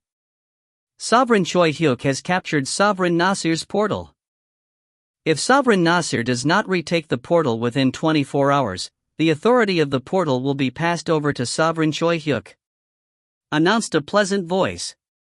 After they had become official alliance members of the Flame Wing Alliance, excluding the mission announcements, the announcements began to use polite, formal speech. Although it wasn't much, their moods became pleasant whenever they heard the announcements. Choi Hyuk grinned. We didn't take a loss. If 24 hours passed, this colonized land would become Choi Hyuk's as well. Narrowskin confirmed that there weren't any movements of a large-scale army within a day's distance from here. Finally, Choi Hyuk checked the surrounding combatants. The city reflected in his eyes of distinction was completely white, goodwill, or a light gray containing a little black, hostility. Although there was hostility due to fear and uneasiness, he couldn't find any traces of killing intent. A color which signified complete surrender to the berserkers. This place was now Choi Hyuk's new colonized land. Choi Hyuk smiled slightly before turning around towards the berserkers and shouting. Today, we feast and enjoy ourselves to the fullest. Wah!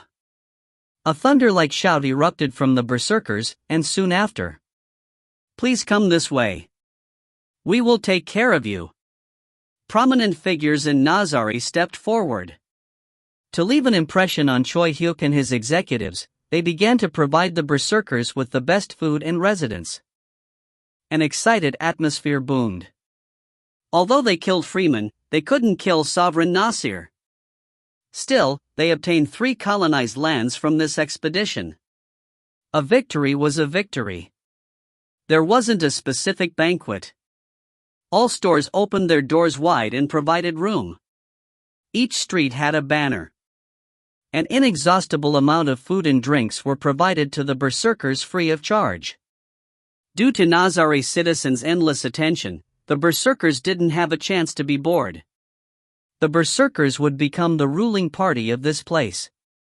As there could never be too many friends of the ruling party, the Nazari citizens' excessive goodwill wasn't unreasonable. Amongst them, the attention on the berserk sovereign Choi Hyuk couldn't help but be different. Berserkers who were at least of a captain rank were gathered at a splendid banquet.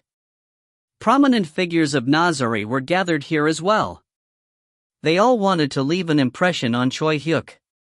However, as Choi Hyuk didn't even give them a glance, they couldn't gather up the courage to start a conversation with him. In the end, they only attempted to create friendly relationships with Baek Seoin, Ryu Hyunsung, and other top executives. It was a banquet filled only with good things for the berserkers. They all paid attention to their moods and tried to keep them happy. Occasionally, when the berserkers frowned in annoyance, they would back away.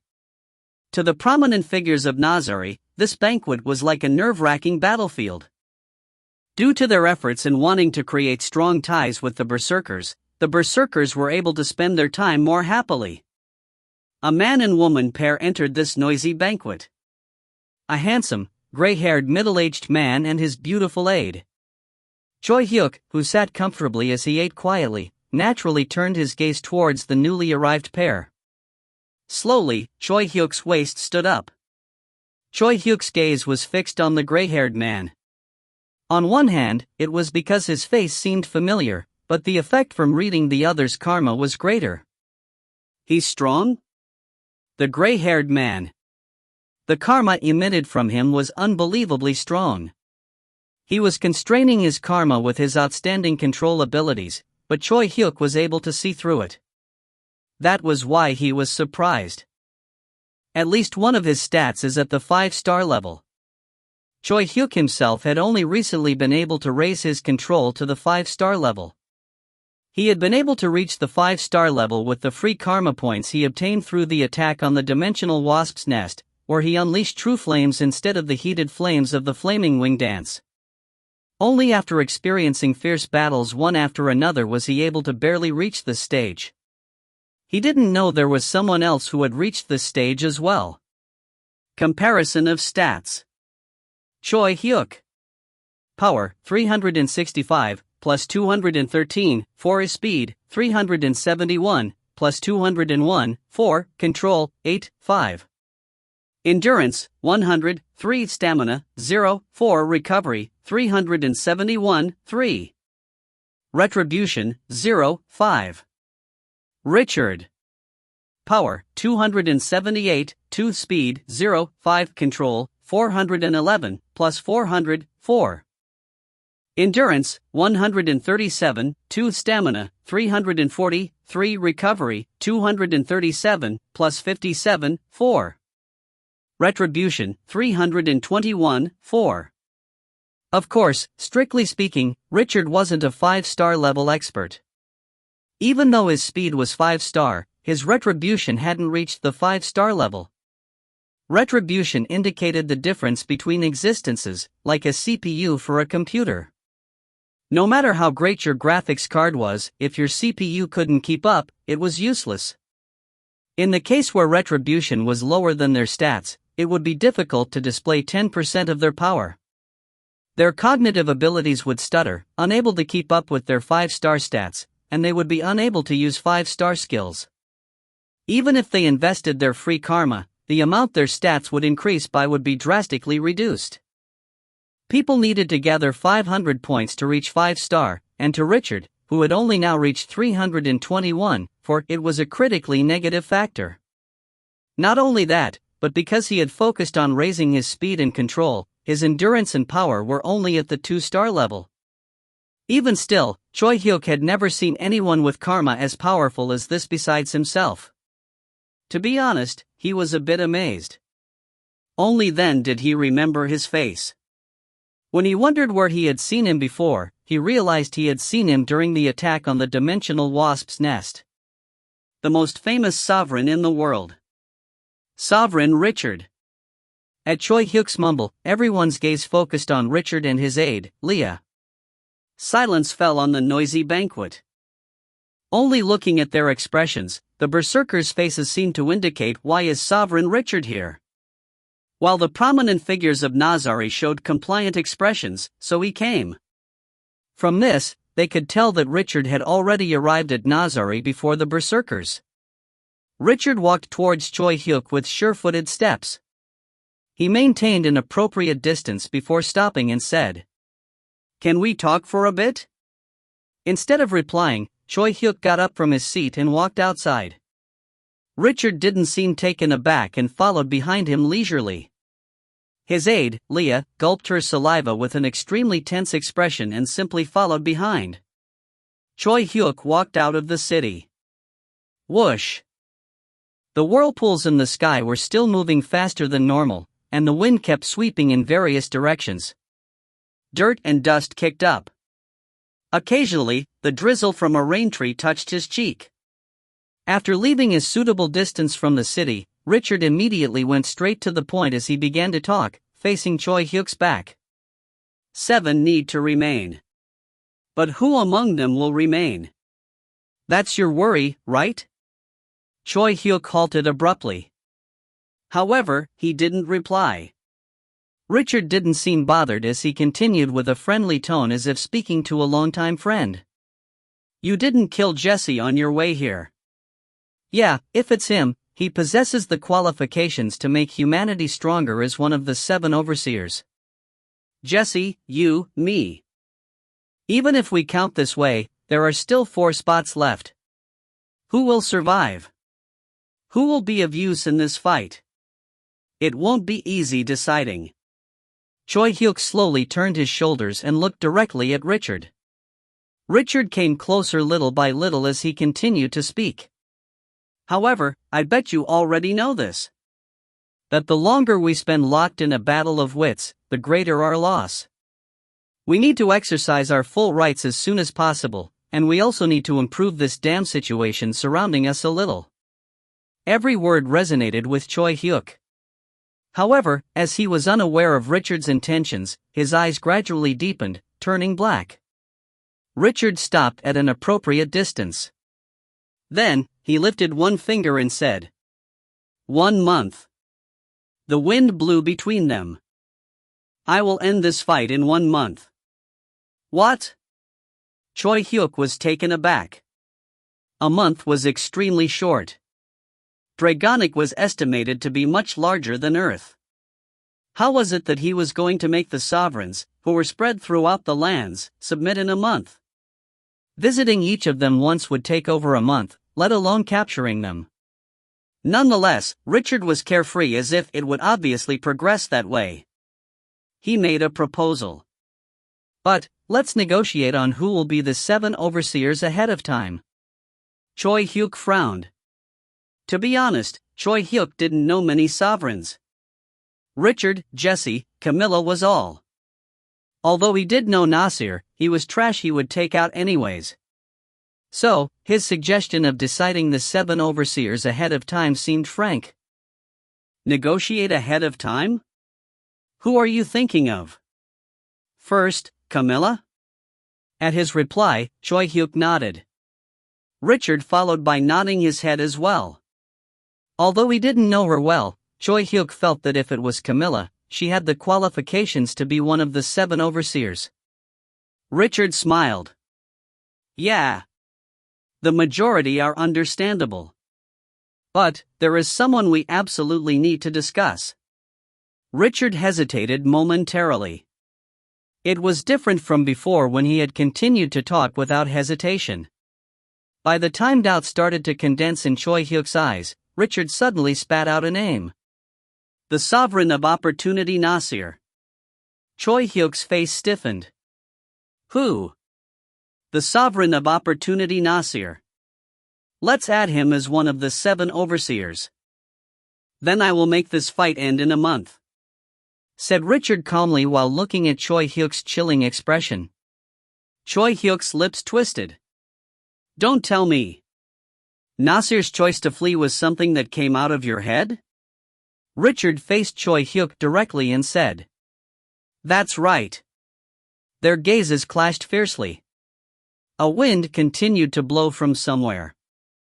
If you find any errors, ads pop up, ads redirect, broken links, non-standard content, etc., please let us know. Report chapter so we can fix it as soon as possible. Chapter 84. Episode 5, Citizenship/Chapter 84, Musical Chairs, 7. TL, Empty Cube/ED, Obelisk. The victory banquet continued in the city. Sometimes, there would be a gust of wind which would blow past the banquet feast prepared out in the streets. Although annoying situations like tablecloths being flipped over or salad flying away would occur, even those were fun. While they were unable to become drunk due to karma, the berserkers went on a spree of eating and drinking. As they were already in a good mood, even if they didn't get drunk, their moods heated up like drunken men. The wind blew again. Suddenly, a loud explosive sound erupted from a field outside the city. Boom! Familiar flames surged upwards immediately after. Blood-red flames burned in the sky before dispersing. The berserkers, who had been enjoying themselves to their heart's content, stood up like a spring. Surprised, the citizens of Nazari stood up after them. Someone said, "Isn't that leader's flaming wing dance?" The berserkers' eyes cooled to a chill. The heated mood became chilly like the edge of a blade. The festival streets instantly felt menacing, as if they were in the middle of a battlefield. The gusts of wind, which previously felt like an enjoyable game, now felt bleak, as if hinting at death. This wasn't a mood colonizers who weren't used to fighting could endure. We're going to die. The citizens of Nazari felt death approach the tip of their noses. A warm stench of urine arose as someone had wet themselves. No one laughed. Tap, tap. With quiet footsteps, the shadows of a few people shot through the air like arrows. Lee Jinhee, Chu Young-jin, Ryu Hyun-sung, as well as other top executives of the berserkers, had quickly gone to figure out what happened. However, they stopped before they could even leave the city. It was because Choi Hyuk had returned within that short period of time. His serious expression showed that he was deep in thought. 3 people, Richard, his aide, Leah, and Choi Hyuk, had left the city together, but only Choi Hyuk returned. "Leader, what about the Sovereign of Balance?" When Lee Jinhee asked, Choi Hyuk replied half-heartedly. He laughed. You didn't kill him, right?" Choi Hyuk tilted his head in an obscure manner and replied, "He wouldn't die." Then he said as he passed Lee Jinhee, "Gather once you've eaten your fill. Let's have a meeting in the evening." Choi Hyuk continued to go further away with a serious look. Looking at his figure, Lee Jinhee shook her head. Rumors spread wildly. There were many people who had participated in the banquet that day. They had seen Richard and Choi Hyuk leave together and witnessed Choi Hyuk return by himself after a large commotion. Soon after, a rumor that Richard was seriously wounded to the point of immediately requesting healers spread. Although no one confirmed it publicly, one story went around as fact. Richard proposed something to Choi Hyuk, and Choi Hyuk, enraged, attacked Richard. Sovereigns, who were already concerned with the berserkers' forceful actions, looked at the situation this time with gravity. To even attack Richard. Does he not distinguish his opponents? He isn't someone who we can get through to with words. There were rumors that the anti-berserker alliance was preparing for their second expedition. They said that there were many more sovereigns participating this time than in Jesse's first expedition, where he failed hopelessly. The Berserk Sovereign Choi Hyuk. Savior? Or Demon King? The Sovereign of Paradise Camilla, he is a warrior who can save the world. This isn't something we should decide hastily. Prosecute the berserkers for their brutality. All sorts of articles were published. While the public opinion of the berserkers was gradually becoming worse, Choi Hyuk, instead, continued forward with sure-footed steps. Whoosh! A storm formed in Dragonic as winds were getting fiercer. The white, heavy sky rippled frighteningly. GRDDK, GRDDK. Every time the sky swayed and shook, revealing its massiveness, a sound which was difficult to describe shook the land. It was incomparable to the sounds of thunder on earth. Did an enormous beast swallow us? Are we being digested in its stomach? Is the sky crushing the ground? Even though they knew it wasn't true, the sound made all sorts of thoughts cross their minds. That sound and the appearance of the sky rippling, as if it would pour down, brought on a fear exceeding their imaginations. And this fear brought forth an abnormal state of consciousness, as if one had been possessed by a spirit. They said that your mind would waver when simply looking at rippling water for a long time. The scene of the sky, which filled their vision, couldn't help but be on another level as it tossed and turned while screaming. The consciousness of the colonizers was not free from the storm's influence. GRRDDL. GRRDDK. Below the wailing sky, Choi Hyuk gathered the berserkers and the citizens of Nazari and declared, "We leave on an expedition. until the 7 overseers are decided. Choi Hyuk's voice pierced through the screams of the sky and clearly rang in people's ears. Those who wish to continue to live in Nazari must participate in the expedition. I don't need anyone who does not fight with me in my cities.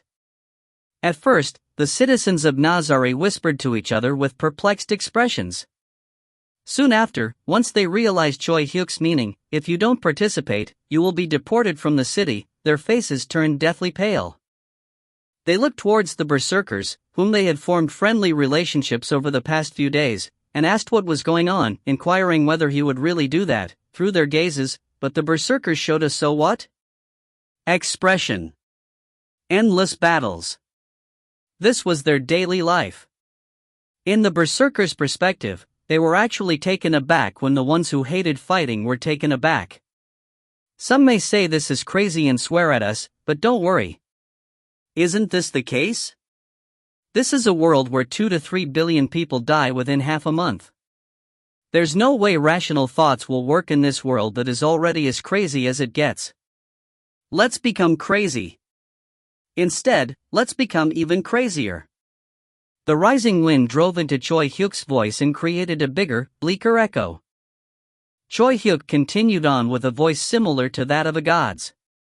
I will make you victorious. GRRDDKE. Some felt fear from Choi Hyuk's words, while others became excited. That was how a storm began to sweep through Dragonic. The storm blew. The berserkers rushed forward along with the storm. Their cheeks were endlessly wet with red rain.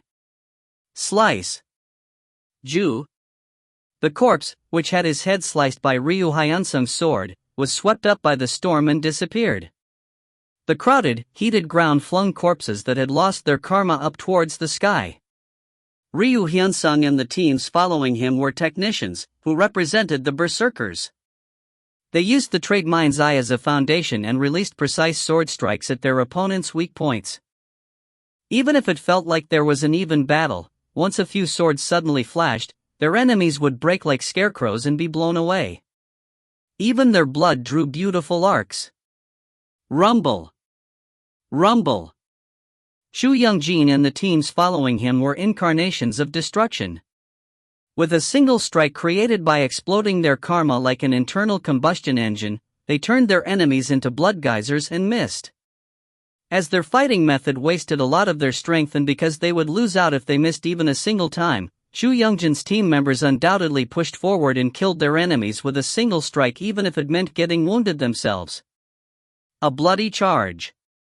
Because of their chaotic appearance, this troop was the symbol of the berserkers. Rotate to the right. A group of berserkers followed Li Jinhe's shout and ran to the right while stepping on the enemy's shoulders or weapons. Bang, bang, bang. Pushed back by the impact, their enemy's tight formation collapsed. Suppress the magicians. The dashing groups jumped over or slid past the guards and attacked the long-range attackers behind them. Their enemies simply stumbled at the mobile striking force they had never experienced before, unable to react. Li Jinhe and her team were famously known as the world's fastest speed demons. As someone whose fame increased daily through Alexei's videos, Li Jinhe's team members had an especially large portion of foreigners, and the majority of them had enjoyed extreme sports before awakening their karma. They stood at the very front, jumping over their enemies and attacking their long-range troops, assassinating their commanders, and at times, even led a riot to collapse their enemy's formation. Director, are you okay? Alexei, who slashed at his enemies, read Li Jinhe's expression. It was because he knew that she didn't want people to fight against each other. Li Jinhe glanced at Alexei and roughly ruffled his hair. Lyosha. Are you worried about me? Don't worry. I already talked with the leader. As she said this, she nailed her gladius in her enemy's forehead. The moment she pulled out her sword, the spurting blood formed a small whirlwind due to the wind. With his eyes still open, the corpse was flung into the wind and disappeared. Looking at that, Li Jinhe bitterly said, "To be honest, I didn't think they'd be so weak. for there to be so much of a difference. In fact, it wasn't only Lee Jinhee who thought this. Not only the berserkers, but even the non-combatant colonizers of their captured cities, and the medium and small clans that felt the same. The enemies they felt were powerful when they had fought them, now collapsed like scarecrows when fighting the berserkers. Even though there was already a large difference in fighting experience, due to the intense successive battles the berserkers had experienced recently, their senses had reached their peak. In their enemies' perspective, they suffered before their bodies could even warm up. They simply couldn't stop them. When the berserkers' swords pierced their enemies' neck and hearts, their enemies' swords were unable to touch them. It felt as though the berserkers were swinging their swords one step in front of them while they were swinging their swords 10 steps away. Only 2.5 years. We all awakened at the same time, but if there's such a big difference. Lee Jinhee, who sighed bitterly, raised her sword yet again. I wonder if there really is anyone who can stop us. Lee Jinhee smiled bitterly as she sliced another enemy's neck. You ack. Another enemy who witnessed this fell into a state of panic and began to flee. That was the start. In various places, their enemies began to retreat like a tide. It definitely wasn't a wrong choice. The enemies, who were being overwhelmingly crushed since the start of the battle, fled soon after. Then, Choi Hyuk and the berserkers would leave their fleeing enemies alone and chase the enemy sovereign, capturing and killing him. There were no exceptions. The sovereign of counterattack, the sovereign of expectation, the sovereign of blood, all were unable to live up to their names and were killed off. In the end, the sovereigns located in the place the berserkers were advancing to withdrew their application for the 7 overseers and began to flee like Nasir. Dragonic's storm didn't cease, and the berserkers' madness didn't cease either. Within 3 weeks since going to battle starting from Nazari, Choi Hyuk had captured 5 colonized lands. As revenge, the enraged colonizers turned the base of the berserkers, Baralolian, to ash and collapsed the berserkers' residence in Uedo. Yet, Choi Hyuk didn't care in the slightest. He simply advanced with the attitude of killing them all. Necessary supplies were handled by the colonized lands he captured. As all citizens who surrendered were thrown into the army whenever he captured a city, the number of his army gradually grew. The concern that all sovereigns would submit to Choi Hyuk was slowly becoming a reality. Around this time, Choi Hyuk was more often called the Demon King than the Berserk Sovereign. Humans faced repeated, futile defeat against the Demon King. Whether he was a Demon King or whatever, since Choi Hyuk continued to be victorious, the wide recognition which vilified the berserkers as crazy bastards changed every day. People wanted to stand on the side of the victor. There would be a dispute every day. To be honest, the Demon King is right. Right, my ass. Are you a psychopath? Killing all those people is right? Now, really? Do you really think the world is the same as it was 3 years ago? Are we in a peaceful time where, if the Demon King doesn't kill people, no one will die? If anything, if it wasn't for the Demon King, I bet blood wouldn't have had time to dry as the sovereigns fought amongst themselves to choose the 7 overseers or whatever. The casualties from that would be higher. So, are you saying Choi Hyuk is right? You crazy. Is pulling those who are running their business well into the battlefield a good thing to do? If that's so good, why don't you go out to the battlefield yourself? Why are you here? Why are you like this? You already know that I fought as much as I should. Also, to be honest, that isn't normal either. In the end, we're in a situation where people will have to risk their lives and fight. But does it make sense for only a portion to do that? They both awakened at the same time, yet does it make sense if some can stay at the back and run their business with ease, while others have to deal with missions, the war between clans and fight with their lives on the line every day? When we're in a situation where we might be annihilated because of monsters? We all need to fight. Don't you know that billions of people died during the past advancement evaluations because of those who didn't participate? Of course, there was a problem then. Still, this isn't right. We need to do this rationally. Pushing forcefully isn't everything. Haven't you heard of division of labor? Everyone has something they're good at, and if they don't consider that and just make everyone fight, well, that's not good. Fuck that. Then do those who aren't good at anything need to fight with their lives on the line while others who are talented in a lot of things can just stay at the back in safety? Even though they are protecting their lives? Why are you getting so emotional? I'm saying this because this is more effective. Effectiveness, your mother. If they are so effective, why are they being broken to bits by the Demon King? If that's more effective, then they need to beat the Demon King. Don't you see that those who divide labor are being knocked out? Come to your senses. This isn't just a war between countries but the fight that determines whether humanity becomes extinct or not. No, how can you put this so simply? The voices of those who supported Choi Hyuk became louder every day. It was as if Choi Hyuk's victories themselves were proof that Choi Hyuk's method was right. Would the Demon King continue to unite humanity like this? Was the Demon King Choi Hyuk someone who had the capacity to lead humanity? Was Choi Hyuk's method truly right? Even though it seemed wrong, there were no alternatives. The majority who opposed Choi Hyuk simply didn't know what to do about their growing uneasiness and conflict. It was as if the storm had snatched the people's cool-headedness.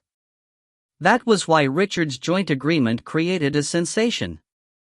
Sovereigns who will calm the storm and Dragonic signed this agreement. We will drive out the Demon King's army, who slaughter indiscriminately. We promise that sovereigns who sign will be under a mutual non-aggression agreement. We promise to dispatch troops within our power to the Allied forces. Participating sovereigns, Richard, Camilla, Baijan, Nasir, Ichiro. This was a change to the people who constantly heard news about the Berserkers' victory and their opponent's sovereign's defeat and death. A different wind from before. A new wind that may be able to calm the storm. Something is happening. It's different this time. Will the Demon King be able to win this time? Which side will we have to take? Whether they supported Richard or not, everyone, young, old, male, or female, couldn't help but be interested in the formation of this large-scale Allied force. Because the reveal of the joint agreement occurred after all under-the-table negotiations had ended, the advance of the Allied forces began at the same time as the reveal. The Allied forces symbolically trampled through Baralolian, which used to be the Berserkers' base, and advanced past Jiu, which had previously been Lao Ban's colonized land. Hearing news of the Allied forces' advance, the Berserkers' army assembled. The location they met at happened to be in a desert near where the Berserkers' indiscriminate capturing of colonized lands began, Nazari. The storm, which had entered its final stages, swept dirt and rain trees to the right and left, and between them, the Berserkers and the colonizers of the Allied forces stared at each other, standing firmly as if they had been nailed to the ground. If you find any errors, ads pop up, ads redirect, broken links, non-standard content, etc., please let us know. Report chapter so we can fix it as soon as possible. Chapter 85. Episode 5, Citizenship / Chapter 85, Musical Chairs, 8. TL, Empty Cube / ED, Obelisk. Richard looked at the Berserkers and the Allied forces standing in the storm. His handsome face was different from before. The left side of his face was disfigured due to horrifying burns. Wounds left behind by Choi Hyuk's flaming wing dance could not be healed, even with healers. Hopelessness, despair, peace, happiness, hatred, rage, and madness, Choi Hyuk's flames, which seethed with these 7 emotions, had invaded Richard's soul and left a mark. Even if they dug his wounds out and regenerated his flesh, the burn engraved on his cheek would not disappear. A disfigured face. However, Richard's eyes were no different from before. He was confident and at ease. It was as if mere wounds were unable to shake his composure. He recalled the conversation he had with Choi Hyuk. You want me to acknowledge Nasir as one of the 7 overseers? Choi Hyuk raised the pitch-black predator's blade and said. There is no need for further words. Choi Hyuk stood within the storm. The vigor Choi Hyuk emitted was indistinguishable from the sweeping storm. Richard felt a cold sweat run down his back. Yet, he didn't back down. Instead, he tossed away the easygoing attitude he had until now. He spread both his arms and said in a serious voice, "Of course, I am in no mind of accepting him as one of the 7 overseers wholeheartedly. He will be detained. He will be unable to decide anything by himself." Even as Richard was speaking, Choi Hyuk slowly raised his sword. However, if Choi Hyuk was determined, he would have already swung his sword down on Richard's head. The fact that Choi Hyuk was taking his time was proof that he was listening to Richard's words. Inwardly relieved, Richard continued, "He'll be sort of like a puppet. I am not saying that we will let him enjoy his power as one of the 7 overseers, but more like make him serve humanity." Grip. The tip of the predator's blade stopped after taking precise aim at Richard's heart. Clink. It felt like there was a metallic sound, and even the violent storm felt as though it was raising its blades. Choi Hyuk coldly asked, "Why do we need to do this?" Richard replied, "Nasir is an opportunist. A human who can cleanly give up his pride and cause for his own safety. However, he himself is not especially evil or foolish. In fact, the majority of humans are like him. However, they, or their opportunistic traits to be exact, are also one of humanity's strengths. To be able to survive in any situation. Not because they are strong, but strong because they survived. This is what it means to be a human. To preserve humanity's strength, we need to be able to embrace them. Also, Nasir is a sovereign who can represent this majority." Richard provided a lengthy reply, but Choi Hyuk's sword didn't waver in the slightest. Choi Hyuk simply asked again, "Why do we need to do this?" Richard's shoulders fell slightly. "Yeah. I know this won't work. In fact, I predicted it would go this way. I felt that that was probably the reason why we needed to let Nasir live." There was a strangeness in Richard's words. As if the decision to save Nasir wasn't his own. When Choi Hyuk frowned, Richard elaborated. "I'll be honest. I have a special innate skill. If I were to compare, it is similar to Baek Seowin's intuition. But my hunch says it's more similar to your skill. Richard said, "Your skill." Although Choi Hyuk didn't show any reaction, Richard, instead, felt more assured from his lack of reaction and asked, "You see something, right?" Richard's question was precisely directed at the eyes of distinction Choi Hyuk possessed.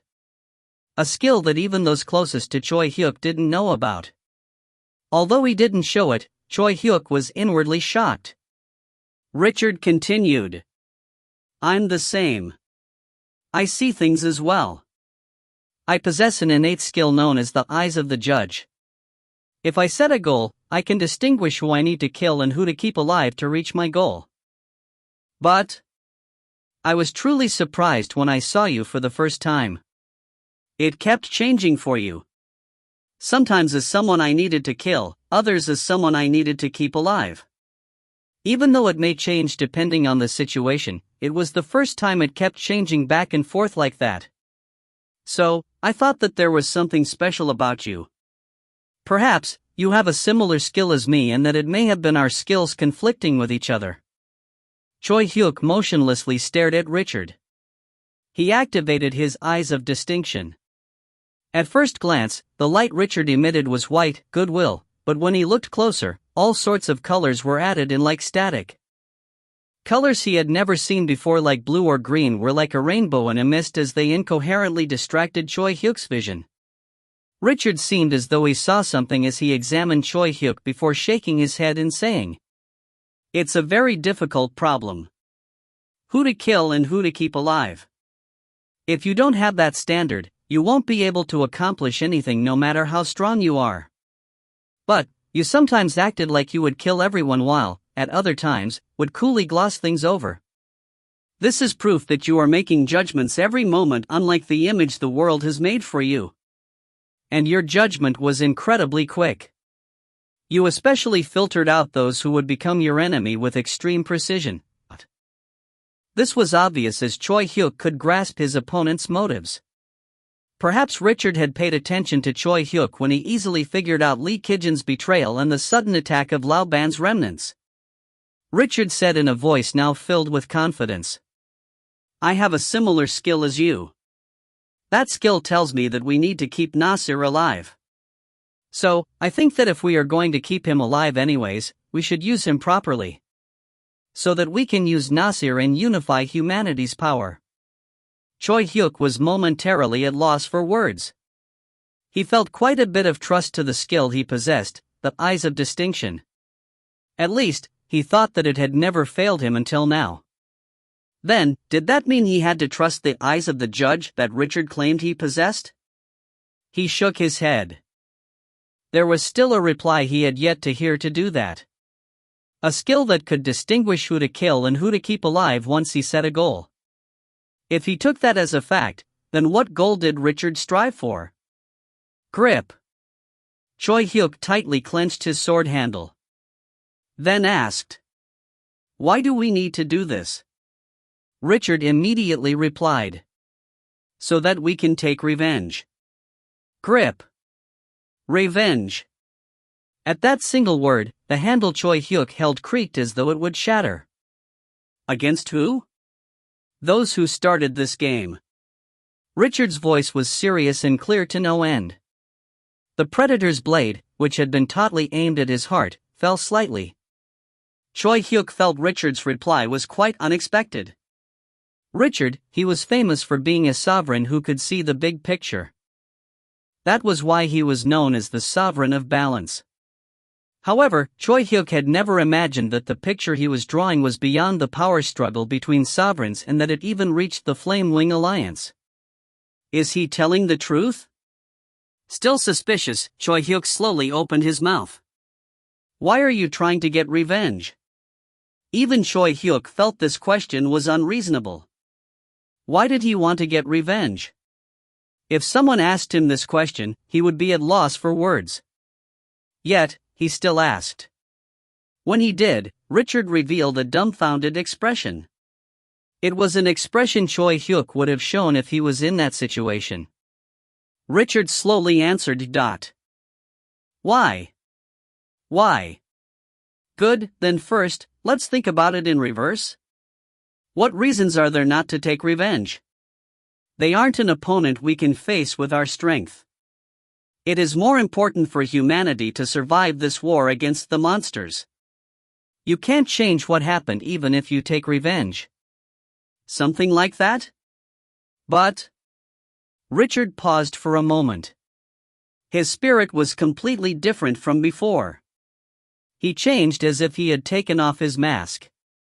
His calm demeanor, which seemed to approach everything from a step back, disappeared, and in its place was a growling face, which seemed ready to lunge forward at any moment. His karma moved by itself as they were influenced by his emotions, and his eyes shined with a piercing golden light. However, I only have 2 words for those reasons: fuck off.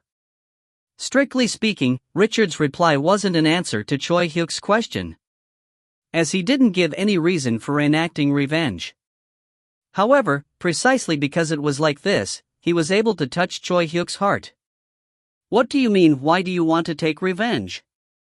If there were 3 to 4 reasons why they shouldn't take revenge, there were countless reasons why they should.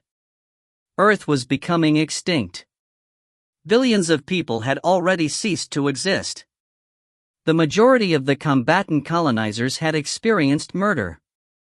Also, the Flame Wing Alliance, didn't they themselves say it? Get angry. To ask why they needed to take revenge in a situation like this. Asking that question was more foolish. Choi Hyuk nodded his head. He had somewhat decided. The predator's blade that Choi Hyuk had held up slowly relaxed as it was lowered. Then, he flexibly and resiliently relaxed his karma, which filled his whole body. You said you will end this fight within a month? How? Richard asked back. Before that, let me ask. When I first said to include Nasir as one of the 7 overseers, what did you want to do? Your expression was crazy. Just thinking about whether I should kill you on the spot and make all the other sovereigns submit. Richard asked, what did you want to do? In past tense, yet Choi Hyuk answered in present tense. However, maybe he didn't catch it, but Richard didn't look surprised as he cleanly nodded his head. As if he was satisfied. Good. Then do just that. Then I will make it so that this fight will end within a month. Richard didn't seem concerned with the fact that he said he was going to kill him and revealed an unfounded confidence. At this Richard, Choi Hyuk shot. Do you have the capability to? Of course. Richard didn't provide a lengthy answer. Choi Hyuk didn't hate his confidence. Nodding his head, Choi Hyuk raised the predator's blade above his head. Richard had said to do just that, so there was no need for hesitation. Good. Then should we start right away? Yeah. But, hey? Right now? Surprised at Choi Hyuk's sudden change, Richard pulled his Adelia into his arms. Looking at this, Choi Hyuk coldly declared. If you survive that proposal, I'll think about it. Blaze. Scarlet flames gathered on his sword. Flaming wing dance. Instant void annihilation. That time, Choi Hyuk had really planned on killing Richard. Although he agreed with many of his words, because of this, he felt that he was even more of a threat. He didn't have enough evidence to trust Richard while his eyes of distinction didn't work properly. That was why he decided. Let's kill him first. But if he survives, if he has the skill to do that, then let's trust him this time. That was why he used his strongest attacks one after the other. His flaming wing dance, which burned everything, and his instant void annihilation, which could even split air. He was certain that even Richard, who had reached 5-star stats, would have a hard time surviving this. Yet, he survived. He then fled and created a great army known as the Allied Forces. Following Choi Hyuk's words, now was the time to think about it. However, he had made no contact with Richard during this time. Is the conversation back then still valid? Choi Hyuk thought. He was at least influenced by that conversation. Like Richard had said, good. Then do just that, Choi Hyuk ran amok as he wished. Since there wasn't really any other alternative, it was good for him. While he had been running amok, Richard rallied many sovereigns and led the Allied forces here. There were around 5 days until his promised 1 month. Was Richard's proposal still valid? Well, either way. It'll end today. In the end, this would be the place where the 7 overseers would be decided. Although it was yet to be seen whether it would be through elimination or if a stronger system would be born. If you find any errors, ads pop up, ads redirect, broken links, non-standard content, etc., please let us know. Report chapter so we can fix it as soon as possible. Chapter 86. Episode 5, Citizenship / Chapter 86, Musical Chairs, 9. TL, Empty Cube / ED, Obelisk. The storm swept through the desert and whooshed with an oddly lengthy rhythm. Richard thought that, for some reason, the wind sounded like music. Like slow Lindy, 1, which he occasionally danced back when things were peaceful. The dance where he held his partner's hand and danced slowly, sweetly, and playfully. Now, shall we dance? Richard recited in a quiet voice and advanced. In the end, there was no exchange between Choi Hyuk and Richard.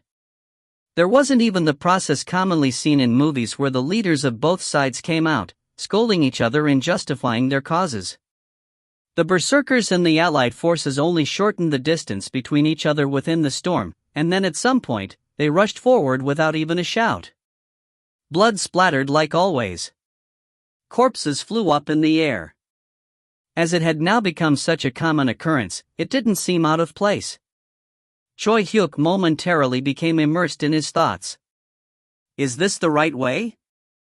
He couldn't tell at this point. Perhaps what laid at the end was the annihilation of everyone. However, he couldn't stop in the middle either.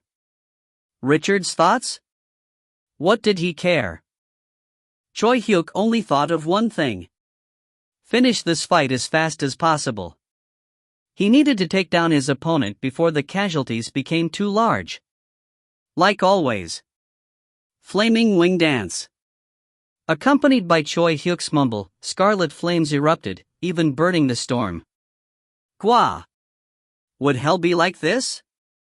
The Allied forces' formation burned like dry firewood. The berserkers poured in after Choi Hyuk, who left everything burning behind him, and the Allied forces, who had become flustered at the flames burning their bodies, eventually had their necks sliced off. The berserkers collapsed the Allied forces' formation. However, there was another formation behind that. They collapsed that as well. There was still another formation behind that. Even though the berserkers increased their army by recruiting at each captured city, they were still absolutely outnumbered against the Allied forces made up by 30 sovereigns. However, blaze. Every time Choi Hyuk's flames burned the sky, the berserkers and the drafted soldiers following them didn't doubt their victory. It was always the same pattern. No matter how numerous their opponents were, they were unable to endure their overwhelming military strength and would begin to flee. It would be no different this time as well. Yet, the condition of the fight this time was different from before. Flaming Wing Dance. Blase. The flames Choi Hyuk erupted dash. Erdbeben Blitzschlag, lightning quake. Zap, dot. Were struck by a golden lightning, which had come down from somewhere, and dispersed. Choi Hyuk's advance paused. His gaze turned towards Richard, whose face was half disfigured by the burns. It's that skill again. This was the skill which allowed Richard to survive Choi Hyuk's attack before. It was a skill that was well suited with Richard's trait penetration. His karma, which struck like lightning, would create vibrations, shattering its target. Even if he didn't know it well, it was a top-level skill that didn't fall behind the 3 skills he was proud of: heart injection, instant void annihilation, and flaming wing dance. It also matched Richard well. As Richard possessed a 5-star level speed, there was no one who could match him in creating intense vibrations with karma. However, he couldn't fully block Choi Hyuk's flames with just that. Choi Hyuk caught a glimpse of 10 people who seemed special even amongst Richard's 100 guards. Was it a skill that can be activated as a group? Although he didn't know what methods he had used, Richard was currently strengthening his lighting quake with his 10 special followers. The result was the complete destruction of his flaming wing dance. It's fun. A smile unknowingly hung on his lips. If he thought about it rationally, this was a frustrating situation. He had resolved himself to end the fight as quickly as possible, yet there was an obstacle that could threaten his resolution. Still, Choi Hyuk couldn't stop his lips from curling upwards. This was the first time his flaming wing dance had been completely blocked since he had unleashed his true flames at the dimensional wasp's nest. His heart thumped with a thrill that he hadn't felt when he captured those 5 colonized lands. Try to block this. All of his emotions seethed more intensely. Choi Hyuk's flames gradually tinged blood red before beginning to drip like blood. He was excited. But Richard, who had been observing this scene silently, said, "Okay. Retreat to the left. Retreat." Then Richard's guards retreated like a receding tide. What the? Flustered, Choi Hyuk quickly activated his flaming wing dance, but, since Richard's guards specialized in speed, they had already retreated out of his range. Ha! Yuok, dot. Only random forces who had been advancing forward were burned by his flaming wing dance and turned into ash. What is this? What are you planning? They retreated when it was starting to become fun. Not only that, but their retreat was well-timed. Because Richard's troops had retreated abruptly, the troops behind them began to collapse in vain. What is he doing? It wasn't only Choi Hyuk who was experiencing this perplexing situation. "Yuak! Where are you running?" Lee Jin-hee attempted but failed to chase Jesse's troops, who had suddenly retreated after fighting properly. She couldn't remember how many times this had occurred. She was becoming crazy with irritation. But this didn't mean the progression of battle was disadvantageous. In fact, it was better for them.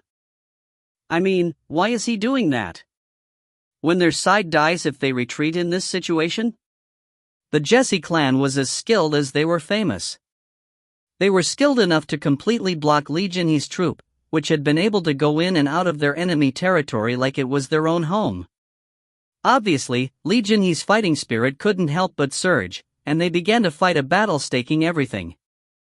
However, every time they did, the Jesse clan would cop out after fighting well for some time. If the Jesse clan, who had been resisting the invasion of Lee Jin-hee's troop, suddenly retreated, the troops behind them would be met with a sudden attack.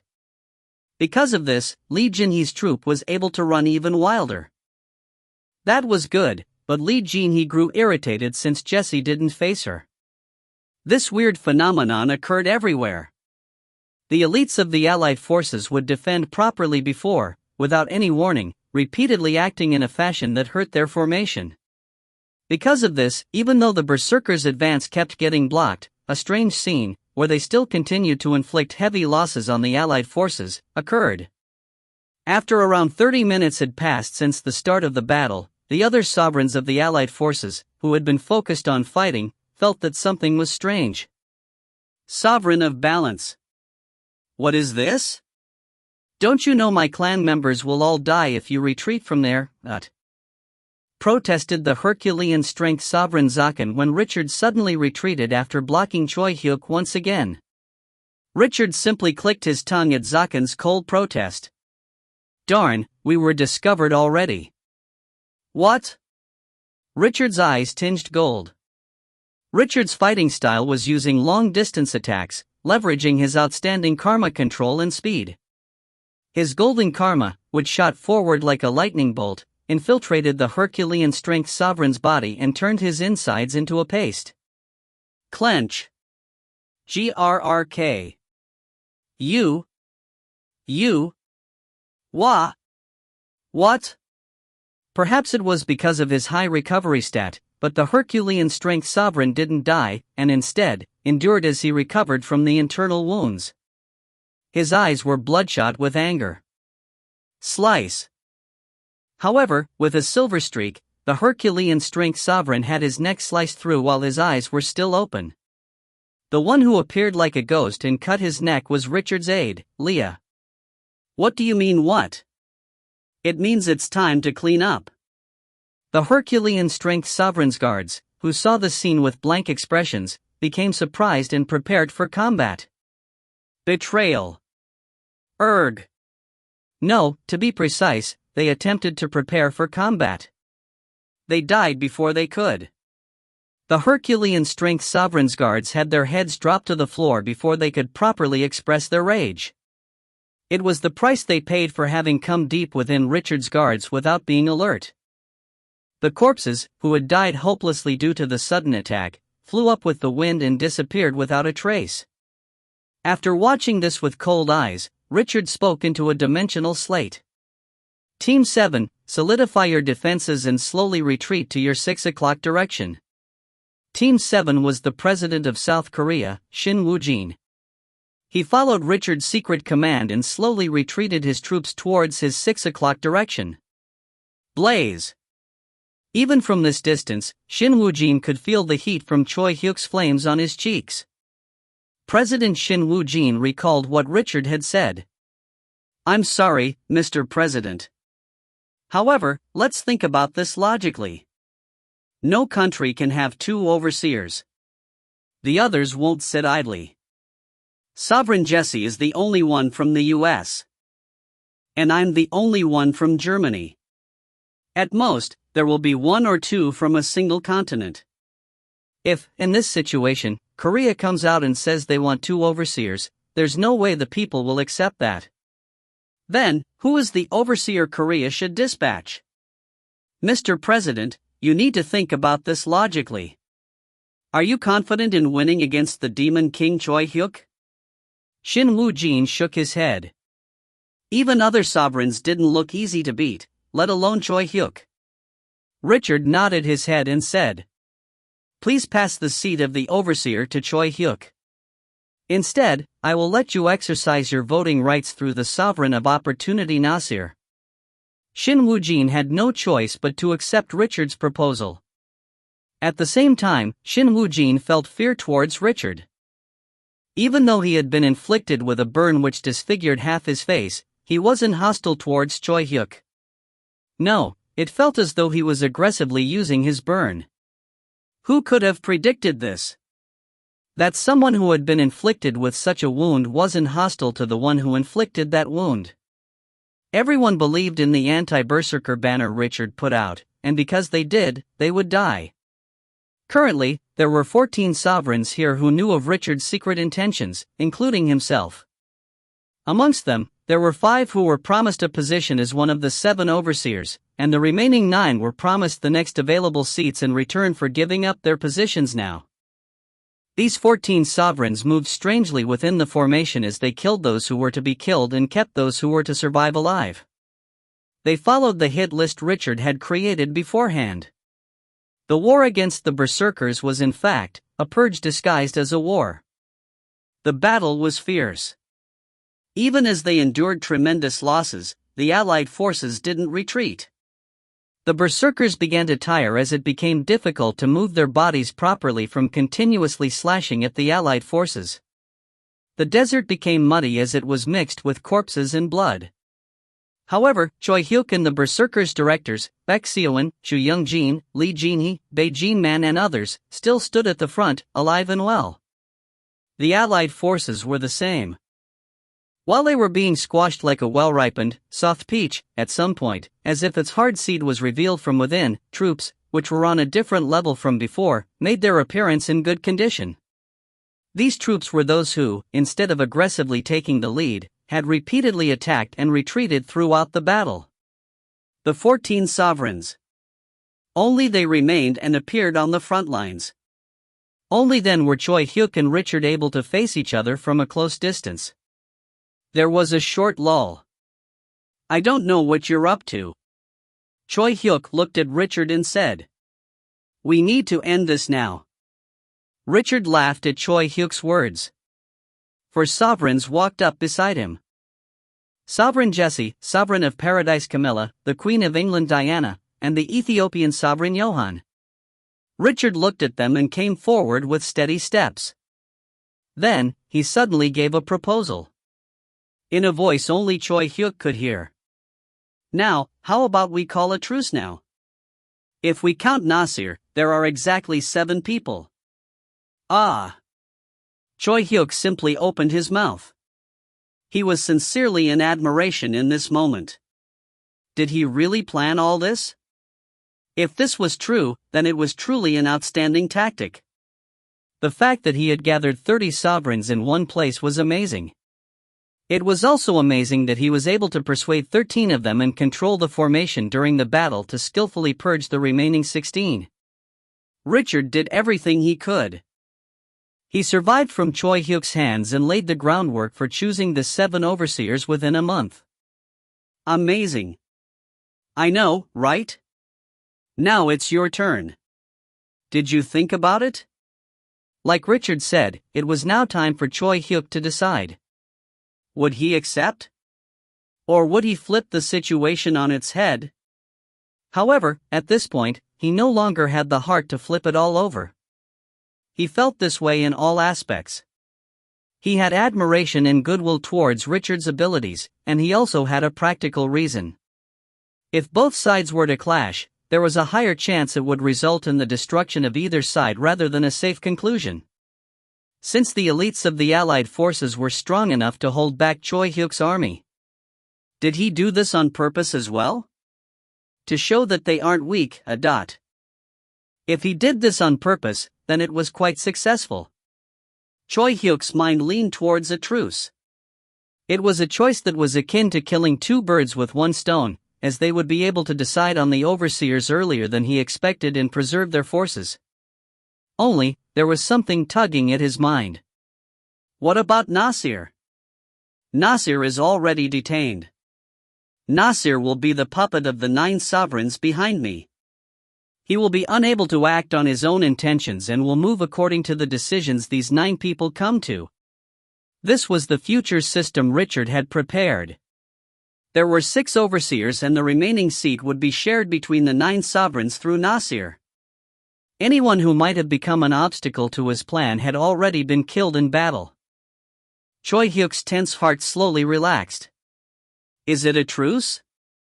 It's a truce. Since we need some tension. As if he felt something from Choi Hyuk's question, Richard already stretched out his hand for a handshake. Choi Hyuk grinned and grabbed his hand. Then he politely said with a little respect, I look forward to working with you. An extremely large number of colonizers died. However, the colonizers who had survived were stronger and more robust than before.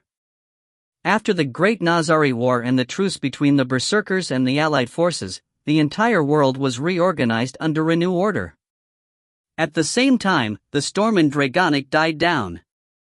In the desert where the storm ceased, rain trees, which drew large amounts of blood, occasionally sprayed a blood-red drizzle. 1. I assume that this is some sort of swing dance. If you find any errors, ads pop up, ads redirect, broken links, non-standard content, etc., please let us know. Report chapter so we can fix it as soon as possible. Chapter 87. Episode 5, Citizenship/Chapter 87, Debut 1. TL, Empty Cube. ED, Obelisk. Sponsor, Tom 555J. The 7 overseers, who will exercise the right of Earthlings in their stead, have been confirmed. The 7 overseers can exercise the following rights as alliance members. Enter and trade with other species on their planets. Freely use the supply store. Select missions. Plan and propose tactics. Run for public office.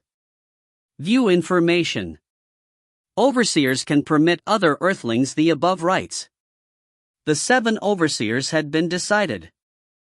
The Demon King Choi Hyuk. The Sovereign of Balance Richard. The Sovereign of Paradise Camilla. The Sovereign Jesse. The Queen of England Diana. The Ethiopian Sovereign Johan. And the Sovereign of Opportunity Nasir. 13 sovereigns remained besides them. Among them, the 9 sovereigns who cooperated with Richard managed Nasir's recruits and could exercise Nasir's rights themselves. The 4 sovereigns besides them were all in a miserable condition. They didn't cooperate with Richard nor were they on Richard's hit list either. After the Great Nazari War, they, themselves, had withdrawn their applications to preserve their lives and had laid low. The world population did not know what exactly went on in the Great War.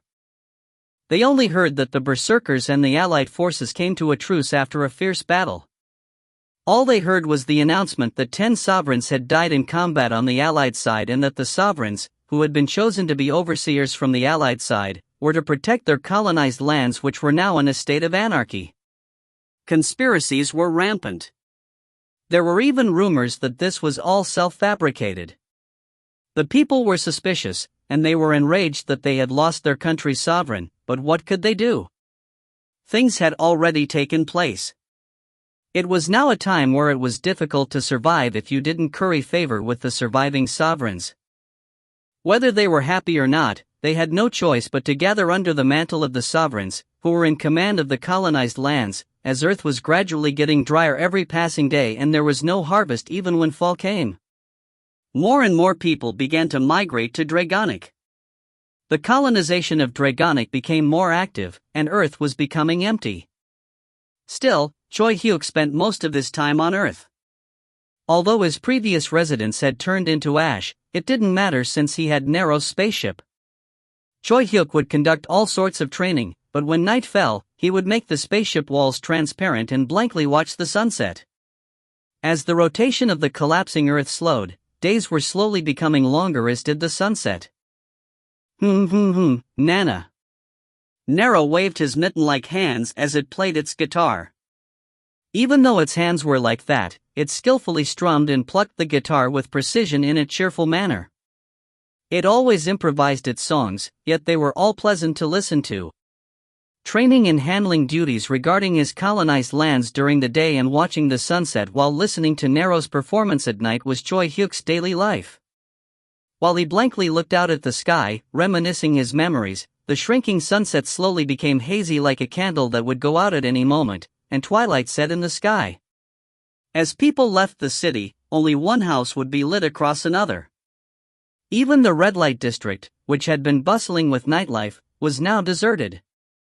There was now less light pollution, leaving the sky above the city filled with stars. Yeah, as expected, the sky of the cold universe is pretty. Flame Rain appeared this time as well. He didn't sense her arrival, yet at some point, she was standing next to him, starting a conversation.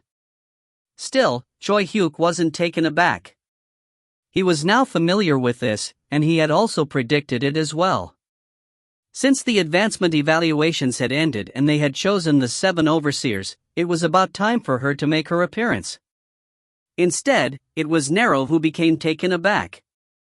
The fellow jumped up, raised both its arms and shouted, "Invader? While we are maintaining a karma barrier? Master! Be careful. She's strong beyond my perception. I know. Don't worry. She's my friend. Choi Hyuk calmed Nero down and looked at Flame Rain. Her bright, hazy flames, which covered her surroundings, first caught his attention. She uncovered her face and had wrapped the flames around her like silk clothes. Choi Hyuk carefully examined her before letting out a sigh. I still have no idea. He had reached the 5-star level. He was enlightened and could unleash his own flames. Yet, he was still unable to estimate Flame Rain's level. It seemed as though the difference between them hadn't shortened in the slightest. Although he was confident that there was no one on Earth who could match him, there were rows of unimaginably strong experts one step outside Earth. If Flame Rain was already like this, then what monsters were those known as the Exalted Wings? Whether she knew Choi Hyuk's frustration or not, Flame Rain looked away and showed interest in the scared Nero. Ha? The Armored Soul Tribe? That's not it. It looks like it's still being born. Hyuk, you found a good friend. Flame Rain said ambiguously after approaching the wary Nero and examining it from different angles. Choi Hyuk concealed his frustration and asked, hoping to listen further. Armored Soul Tribe? Yeah, one of the most influential tribes of the Flame Wing Alliance. Although she said they were one of the most influential tribes. Choi Hyuk, an Earthling, didn't know this information even though he had become an Alliance member. Just what is the identity of the Alliance? I still have no idea. At Choi Hyuk's grumble, Flame Rain patted his shoulder. That's why I'm here. I came here today on more official business. She took 2 steps away before waving her right hand and placing it on her chest. Blaze. Flames surged. After getting in a decently official-looking position, she said in a polite tone he had never heard before. I truly congratulate you on being chosen as one of the 7 overseers. I am Flame Rain and I have been dispatched as your guide for the welcoming event commemorating Earthlings joining the Alliance, as well as for the Overseers membership training. Welcoming event? Membership training? Yes. There will be a banquet in commemoration of Earthlings joining the Alliance, and then, lessons on the composition of the Alliance, the progression of battle against the monsters, and battle objectives, amongst others, will be held afterwards. All 7 overseers and major figures in charge of the Laniakea supercluster, especially Darksound of the Dark Tribe, a key figure of the Exalted Wings, will attend. For some reason, Flame Rain's expression looked bitter when she mentioned the Exalted Wings. However, Choi Hyuk didn't notice. Only the words Exalted Wings rang in his ears. Nothing else mattered. Exalted Wings, weren't they Choi Hyuk's enemy? the existences who sat at the top of the alliance. The ones who started this damn game. Does that mean I get to meet them? His heart beat with a dangerous urge. However, now was not the time. Choi Hyuk tried his best to hide his thoughts. With an indifferent face, he slowly said, I must go. How do I get there? When he did, Flame Rain, who was standing in an official position, relaxed her posture and said friendlily, What do you mean, how do you get there? I will take you there. Haven't I personally come to bring Overseer Choi Hyuk there? She stretched her hand out and said humorously, Hold on. Nuna will take you to a nice place. Choi Hyuk was in a serious mood as he was going to confirm his enemy's face, yet Flame Rain's unhesitant attitude was that of a friend cajoling him to come to a party. He smiled. This isn't bad. This mood was actually good. It was currently time to hide his inner thoughts. If he was agitated and revealed his hostility, he would only arouse the exalted wing's attention. He currently didn't have the strength to take revenge. In a situation where he had to force himself to smile and conceal his inner thoughts, he was thankful to Flame Rain, who naturally created a good mood. Don't tell me, she did this on purpose? Although he suddenly had this suspicion. Hurry, hurry. Let's go. Earth is wonderful, but Dark City in Laniakea is marvelous too. To repay you for the coffee last time, I will buy you something delicious. Choi Hyuk's doubtful mind disappeared when he saw her jump up excitedly like a young girl. He shook his head as he stretched out his hand. Okay. Let's go. Their hands touched. Flame Rain's hand was cool and soft. The moment the tips of their hands touched, she retracted her hand slightly, seemingly surprised, before aggressively latching onto his hand and pulling him in. At her strong pull, Choi Hyuk's body leaned towards her, almost touching. Ha!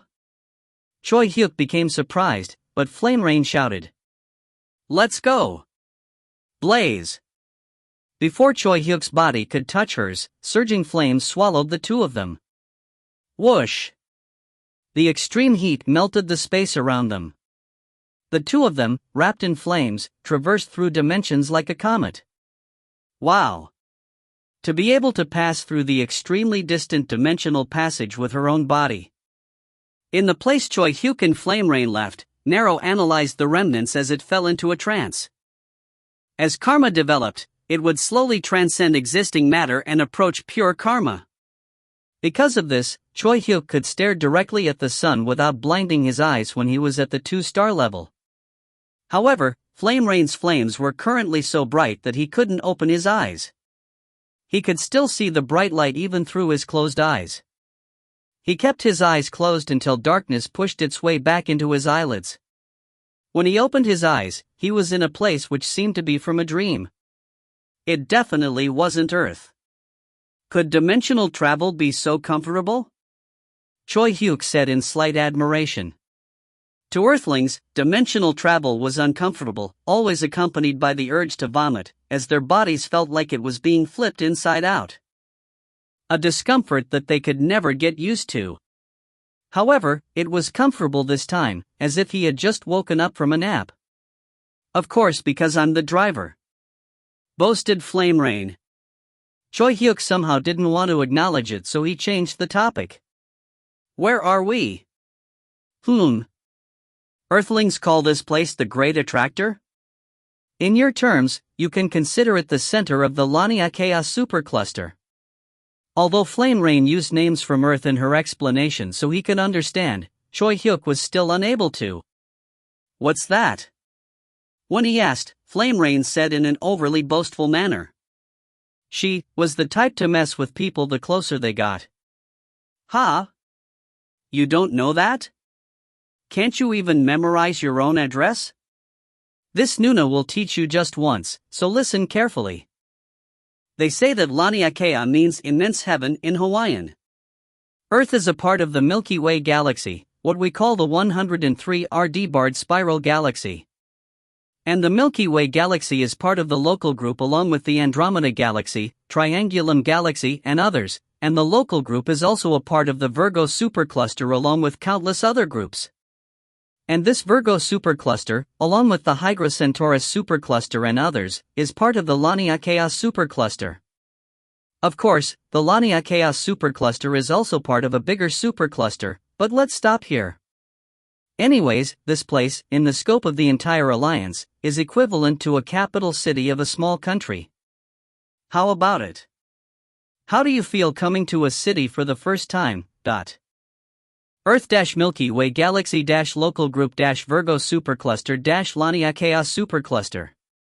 According to her, Dragonic, which was Earth's colonized land, was also within the local group, and the majority of the missions entrusted to Earthlings took place in the local group.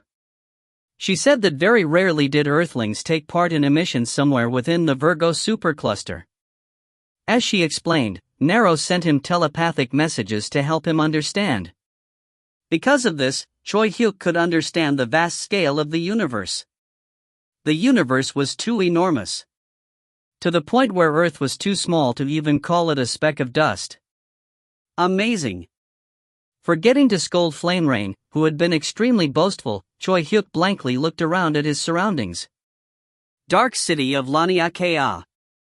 It was a city composed of dark matter, which humanity had yet to observe. Edit, Darkness Sound, Darkness City, Darkness Tribe-Dark Sound, Dark City, Dark Tribe. If you find any errors, ads pop up, ads redirect, broken links, non-standard content, etc., please let us know. Report chapter so we can fix it as soon as possible. Chapter 88. Episode 5, Citizenship/Chapter 88, Debut, 2. TL, Empty Cube/ED, Obelisk. T/N, some name changes following Dark Sound. Flaming Wing Alliance-Flame Wing Alliance.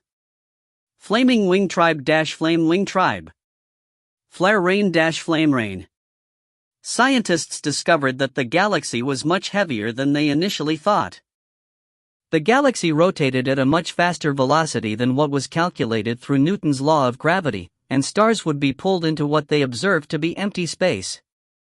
This meant one thing: there is matter that we cannot observe with our eyes and equipment out there.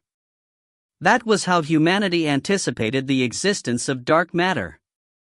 Not long after, they found that the universe was filled with this dark matter. There was 6 times the amount of dark matter than matter humans could see and touch. Humans could only see an extremely small part of the universe. Flame Rain said. Not only is this place a capital with an administrative bureau which observes all the civilizations within the Llania Chaos supercluster, but it also has a weapon factory that produces the weapons the Alliance uses. As you can tell, since it is composed of dark matter, you won't be able to see it clearly with your eyes. Dark matter, you say? Choi Hyuk's voice erupted with admiration. Yeah. It's matter that can be felt but not seen by living beings, who are made up of matter which reflects light, until they reach the 4-star level. Still, you are an intermediate ranked warrior. I mean, since you reached the 5-star level, you can sort of see it, right? It was as she said. Choi Hyuk could see the ground and buildings, which made up Dark City, hazily as if he were seeing the shadows of tree leaves under the moonlight. Maybe it was because they took alien species that were unable to see dark matter into consideration, but they had lit lights along the edges of buildings. Their appearance was similar to Christmas lights as they gave off a bright, festive look. A Christmas in a city of shadows. Anyways, what floor is this? What is up, and what is down? Choi Hyuk wandered around like a child. They seemed to be on an overpass. The dark buildings lined up on either side were so frighteningly tall that he couldn't see the top or bottom of the buildings. As if the buildings and streets were on top of a Mobius strip, they tilted horizontally or hung upside down at some point, and a zero-gravity area, a gravity balancing area to be exact, also existed in between, allowing people and buildings to float. It seemed as though there wasn't a predetermined gravitational force. That's because Dark City isn't built on a planet, but made by processing the randomly distributed dark matter. It might be pointless trying to figure out what floor you're on since those tall buildings may warp and contact a dark matter ground somewhere else. Flame Rain smiled as she saw Choi Hyuk looking around with interest. In Choi Hyuk's perspective, although he had gone to outer space on missions many times, this was his first time visiting a properly functioning alien city. On top of that, because this was a city at the center of the Laniakea supercluster, a place so massive that it could be considered as a city by the Alliance, he couldn't help but look around like someone who had lived in the countryside for 80 years coming to a city for the first time. Flame Rain pulled on Choi Hyuk's arm and said, "Now, hurry up. There's a place we need to go before we attend the welcoming event." Pulled unexpectedly, Choi Hyuk began to run, and the two ran through the city of shadows decorated with brilliant lights. They jumped down from the overpass 3 times and passed through around 5 buildings before jumping up into the sky and landing on a street, which was upside down, passing by members of the Dark Tribe, who were also composed of dark matter. The streets were beautiful. The lighting technology of Dark City was so advanced that they could create crystals of light. Even lights that seemed to be traffic lights, upon closer examination, looked like beautifully split ice crystals. Some lights spread out like fountains while others floated around like fireflies. The residents of Dark City were spending their happy everyday lives here. Flame Rain guided him around friendlily. "Do you see that candy over there? That is an incredibly small nuclear bomb. They have around 1/10,000 the power of the nuclear bombs from World War II. Still, nuclear bombs are nuclear bombs." Dark Tribe couples walked around, hand in hand, sharing these small nuclear bomb candies. Flashes of light were occasionally emitted from their bellies, momentarily dyeing them white, but they were fine. In fact, they shook their bodies as if they were enjoying it. They had absorbed and digested the energy from the nuclear reaction. There were fun sights to see, and there were other species besides the Dark Tribe. 1,023 quasarlings whose bodies emitted silver lights, armored Soul Tribe members whose bodies were covered in metal like mechas, whom he had seen in the past, and even members of the Speckled Light Tribe, who went around in groups. It was fun watching them go on with their peaceful lives as they walked down the beautiful streets. And as fun as it was, the more disharmonious it felt. Flame Rain, who had been walking briskly, slowed her walking pace when she saw that Choi Hyuk's expression had stiffened. Choi Hyuk's face was rigid, and his eyes were dyed with faint fury. Flame Rain cautiously asked while reading his mood. "As expected. Is it awkward?" As he turned to look at Flame Rain, he nodded. "Yeah, it feels awkward. Isn't this place in the middle of war?" The reason for the sense of disharmony was that this peaceful scene was too different from Earth. It hadn't been long since billions of people ceased to exist. It had only been 3 years since the Ring of Rebirth appeared during math class, where students had killed one another. Even at this very moment, Earth was heading towards extinction. What was the reason for this? They said it was because of the monsters' invasion. That they had no choice as they needed to block the monsters, whose goal was to wipe out all Carmelings. That existences in the universe had no choice but to partake in this war. Yet this place was too peaceful. As if things like war didn't exist. Maybe Earthlings are being used as cannon fodder for their peace and enjoyment? The moment he thought this, Choi Hyuk found it hard to hide his rage. It currently wasn't time to reveal his rage, and he lacked information to act rashly. However, this was difficult to endure. Flame Rain gazed at his face before stretching out her hand. "Let's go. I think it's time I give you my present." She took the lead. The further he followed her, the rarer traces of people became and the more intimidating the buildings he saw were.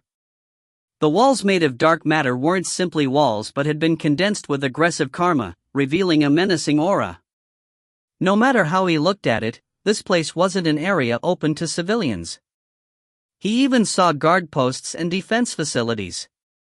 However, for some reason, he didn't see any security guards.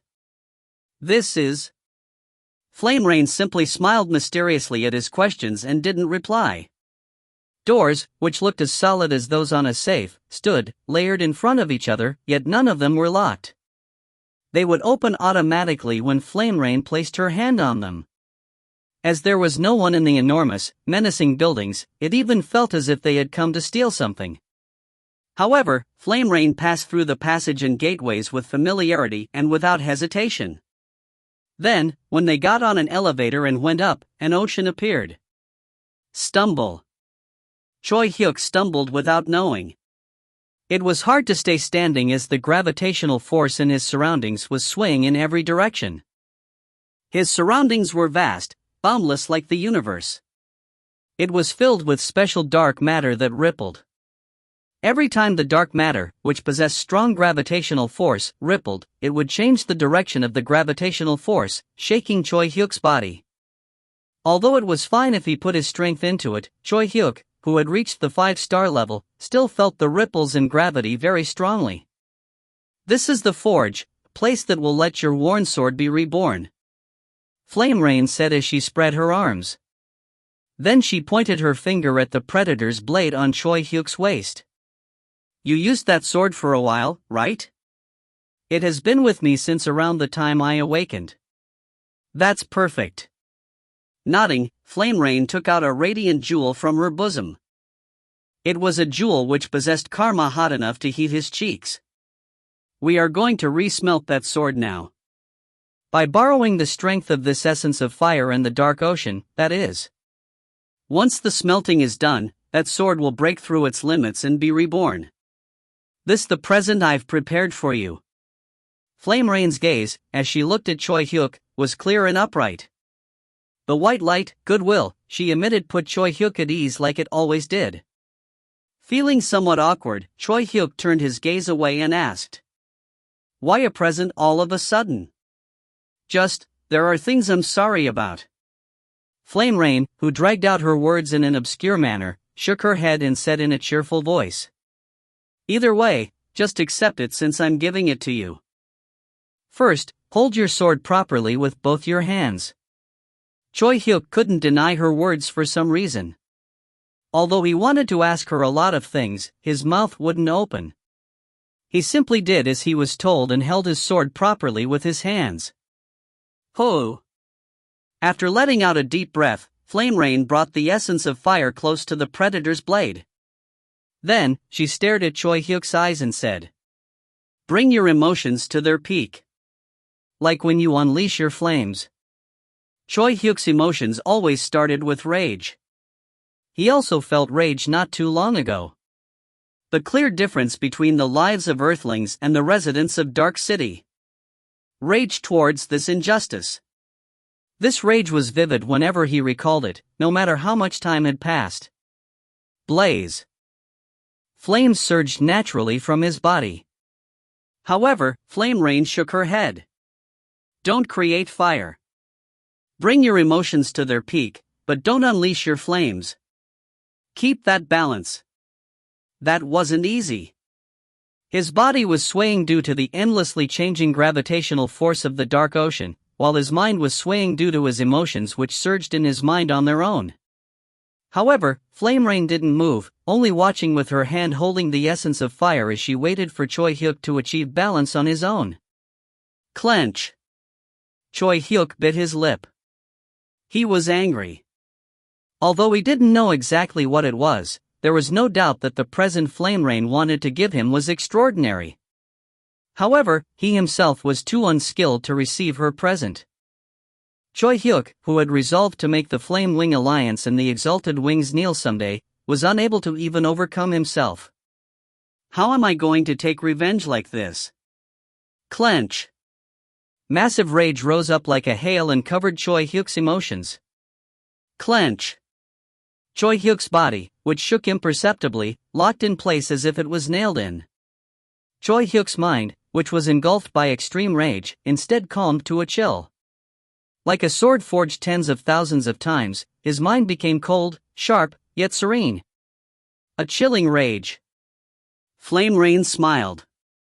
Then, here I go. The essence of fire entered the predator's blade. At the same time dash. Coo! Wailing, the dark ocean began to rush towards the predator's blade. It was so fierce that it shook Choi Hyuk's mind, which had become serene and sharp like a sword. Even his body swayed again. Endure it. If your emotions scatter here, then the power contained in your sword will be that much weaker. Flame Rain ordered in a strict voice he had never heard before. Choi Hyuk grit his teeth. His face distorted brutally, and the veins in his eyes popped, dripping blood. Yet, soon, Choi Hyuk's distorting face calmed, becoming expressionless. Even his lips, which he had bit to the point of dripping blood, returned to a bland horizontal line. Choi Hyuk was only shouting one thing in his mind. Rage. Rage. Choi Hyuk slowly raised his sword, which he had held straight, above his head. He wasn't concerned about the torrent of the dark ocean. Even if his skin burst and his joints broke under the immense pressure, he didn't care. He only thought of one thing. Kill. Only then can you kill. That was what they had said. Words invoking unmatched hatred, words he had always remembered and followed. Perhaps, at this moment, Choi Hyuk felt as though these senseless words that invoked killing might even have been directed at himself. Just then, the predator's blade, which had been raised completely above his head, split the dark ocean as it fell. Slowly, following his sword, the ocean in front of Choi Hyuk began to split. Between the split ocean, the predator's blade revealed a transparent blade. If you find any errors, ads pop up, ads redirect, broken links, non-standard content, etc., please let us know. Report chapter so we can fix it as soon as possible. Chapter 89. Episode 5, Citizenship/Chapter 89, Debut, 3. TL, Empty Cube/ED, Obelisk. The moment the sword swung down completely, and the dark ocean completely split in half in front of him, the world began to look completely different. Choi Hyuk's body trembled. It felt as though his perception was expanding endlessly. He could perceive all 360 degrees around him simultaneously. He could clearly see his own face and the hair jutting from the back of his head. He could clearly see things he wasn't able to see before. He could see the transparent sword in his hand and even the radiant colors of the rolling dark ocean around him. It was a light he was seeing for the first time in his life. It was a color humans couldn't see. Normally, humans possess 3 types of cone cells in their eyes that could distinguish red, green and blue. However, there were rare cases where people were born with 4 types of cone cells. Where normal people could distinguish a million colors, they could distinguish a billion. The way they saw the world completely changed with the addition of another type of cone cell. However, Choi Hyuk completely surpassed that. He was surprised, like a man who hadn't been able to see red seeing the natural sunset for the first time. No, his surprise surpassed that. Since Choi Hyuk could see dark matter, which didn't react to light. From the start, what Choi Hyuk was seeing now wasn't a color which could be explained through light. He was currently seeing karma. How was it that I didn't know of this light until now? As if enchanting him, he gazed at the mystical light running down his sword. However, that light soon only left an afterimage as it darkened. The dark ocean and the sword in his hand turned dark and transparent. No color remained.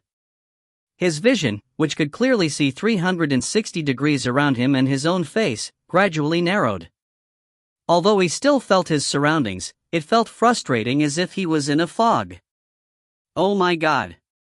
Flame Rain exclaimed. You have completed a weapon of vow. You have glimpsed at an enlightenment beyond your current level by relying on your preposterous will. Your retribution increased by 200 points with this glimmer of enlightenment. As praise to Honorable Overseer's will, you have been granted 30 free karma points. After reading the message, Choi Hyuk brought the sword up to his eyes. Swish dash. He had only raised his sword, but he could hear sounds of it slicing something. His sword had lost all the light from before and was now dark and transparent. If it was a shade of pitch black which drew light into it previously, it was now a semi-transparent shadow. When he raised his sword, information about it appeared. Its name had completely changed. Choi Hyuk's imprint, * weapon of Vow. Rank, S rank, growth type, awaken type. Durability, limitless. Slashing attacks plus 300, power, speed, control, stamina, and endurance.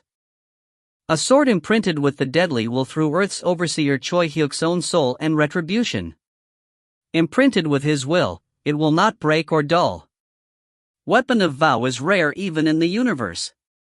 Theoretically, there is no limit to its power. It grows alongside its soul partner, Choi Hyuk. Originally, Predator's Blade was a growth-type weapon made of the metal orarium from the 384 Eclipse cluster of the Hydra cluster. Mixed with the essence of fire, the Dark Ocean, and Overseer Choi Hyuk's soul and retribution, it has been reborn as Karma Sword, Weapon of Vow, Choi Hyuk's imprint. It will normally be an alloy of arium and dark matter, but depending on its owner's capabilities, the material may be replaced by karma and display a stronger power. It was a weapon that made him shiver just by holding it. Only, the name of his sword was a bit awkward even though the name change was proof of the fact that the blade itself had completely changed. The name is a bit awkward. Predator's Blade wasn't bad. When Choi Hyuk mumbled, flame rain leaped up and down. What are you saying? It's actually Choi Hyuk's imprint. It doesn't really sound like the name of a sword. As if frustrated, flame rain pounded on her chest. Ugh. All karma weapons have names like that. First, the owner's own name is in front. Then the type of weapon. Do you even know how amazing the name Choi Hyuk's imprint is? Just hearing the name will make others attend to you. Since, inside the Alliance, it's as though you are only recognized as a true warrior worth his salt when you have a karma weapon. Even at Flame Rain's passionate speech, Choi Hyuk showed a matter-of-fact expression. His expression clearly asked, isn't it only natural and not amazing they are doing their worth? Flame Rain flicked the tip of her finger on Choi Hyuk's forehead. He rubbed his forehead. It didn't feel all too bad. Listen to the end. From the start, there was no doubt it would be a karma sword. It should have been a given since I gave you the essence of fire in this place is the Dark Ocean. However, what's really surprising is the imprint part rather than Choi Hyuk of Choi Hyuk's imprint. That means you completed a weapon of vow. I only expected a weapon of calling. If you did better, I expected at most a weapon of sentiment. But an imprint? A weapon of vow? As she seemingly renewed her excitement as she talked, Flame Rain examined Choi Hyuk's imprint once again. Imprint. Even that doesn't seem like a sword's name. At Choi Hyuk's begrudging voice, Flame Rain once again pounded her chest. Listen to me. There are 4 types of karma weapons. Following Flame Rain's explanation, the types of karma weapons are as follows. Weapon of calling. The most common karma weapon. The unification of the weapon and its owner is the lowest. A form where its owner normally grants the weapon a calling. They possess names related to actions, such as revenge, arbitration, and protection, among others. Weapon of sentiment. A karma weapon that can be called a work of art. Its owner's emotions permeate the weapon, and the weapon and its owner understand each other like twins. They possess names related to emotions, such as rage, anguish, and desire, among others. Weapon of vow. A powerful karma weapon rare even in the macrocosm. Its owner's most powerful will solidifies into the shape of a sword. It is difficult to distinguish between the weapon and its owner.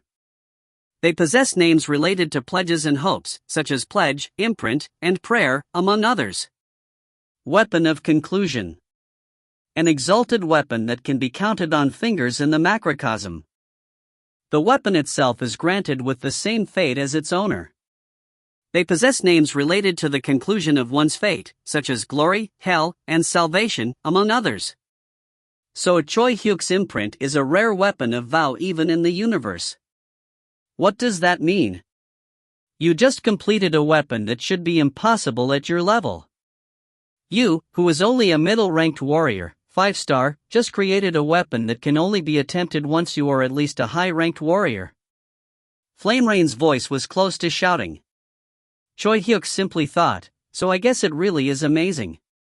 After hearing her words, he could guess one thing. Ah, so is that why I could momentarily see my face and the color of dark matter? His perception grew explosively in that instant. Although he didn't know the reason, he had taken a glimpse beyond his limits. It was probably a world he could see once he reached the 6-star level. It seemed that he gained a once-in-a-lifetime enlightenment moment. It seemed he was able to create a weapon of vow because of this as well. Anyways, he felt pleased since she said it was a good result. He looked down at his sword, Choi Hyuk's imprint. A deeply satisfying feeling surged from deep within him. It didn't feel foreign at all. The sword was his own will. It really is amazing. Choi Hyuk could tell now that this was an incredible present. Although it seemed as though it came out better than Flame Rain expected, the reason he could create such a treasure was because she had invested equally amazing resources. Choi Hyuk gazed at Flame Rain with a complicated look. While he was grateful for her kindness, it wasn't a light kindness he could just gloss over this time. Choi Hyuk asked, Flame Rain, what's the real reason you are acting this way towards me? Flame Rain's eyes wavered. However, she replied cheerfully as if they had never wavered in the first place. Just because. When Choi Hyuk stared at her, Flame Rain sighed exaggeratingly. Then started to speak. I am from the Flame Wing tribe. The Flame Wing tribe. Choi Hyuk rolled those words in his mouth. It was a name he was already well familiar with. Choi Hyuk's own Karma Foundation was precisely the Flame Wing tribe's Karma Heart. Even his strongest skill was the Flame Wing tribe's fighting technique, Flaming Wing Dance. In fact, he had already guessed that Flame Rain was from the Flame Wing tribe. He was able to complete his Flaming Wing Dance due to her help, and her name contained flame. However, it seemed that he didn't want to acknowledge this fact. Because there was another organization with flame in its name. Choi Hyuk felt somewhat choked up. Although he wanted to ask, his mouth wouldn't open. Still, he asked, pretending to be calm. I was curious for a while, but what is the relationship between the Flame Wing tribe and the Flame Wing Alliance? At his question, Flame Rain showed a gloomy face. Then, as if she had memorized a script, she replied quickly. The Flame Wing tribe is the tribe who established the Flame Wing Alliance. You can call them the leader of the alliance. Since they already hold all the key positions within the alliance, it wouldn't be an exaggeration to say that responsibility for all actions the alliance takes falls on the Flame Wing tribe. Okay. Even though he thought this was probably the case, when she confirmed it, he felt something surge within him, though he wasn't sure whether it was a sense of loss or betrayal. Flame Wing Alliance. Flame Wing Tribe. The Exalted Wings. Are they all my sworn enemies? Or only a portion? He still lacked information. However, their vague existence was gradually taking form. Choi Hyuk kept his heart from stirring. Flame Rain gazed at him. The two met each other's gaze. Choi Hyuk had a hard time asking. Okay. So, you're from the Flame Wing tribe. But why? Flame Rain replied in an indifferent tone. However, her tone of speech slowly became higher and faster. Yeah. Since I'm from the Flame Wing tribe. As a member of the tribe responsible for the alliance, when I think about the events Earthlings had to endure, I felt sorry. I wanted to atone for it, yet I still wanted to be friends with you. Ah, damn. I'm not being nice to you because of these emotions. What? I'm definitely not being nice to you because of these emotions. With her eyes wide open, Flame Rain continued her empty bravado. Even though he could see how sorry she was through her eyes, she continued to argue until the end. That she was definitely not acting this way because she was sorry. She argued while shouting. It was comical, Yet it was precisely because of this that he felt her sincerity truly came through. Flame Rain said, "Please, don't think of such complicated thoughts and just accept it. A present is only a present." Thud. Flame Rain hit Choi Hyuk's chest with her small fist. Choi Hyuk simply laughed. That she was doing this because she was sorry. His pride might have been hurt if she said that, but because she acted like this, his tense shoulders relaxed, and he laughed. Choi Hyuk shook his head. Later. Yeah, I think I can think about this later. Choi Hyuk bumped his fist against Flame Rain's, which had been on his chest, by moving back a little and said, "Okay. Thanks." Flame Rain guided Choi Hyuk to the welcoming hall.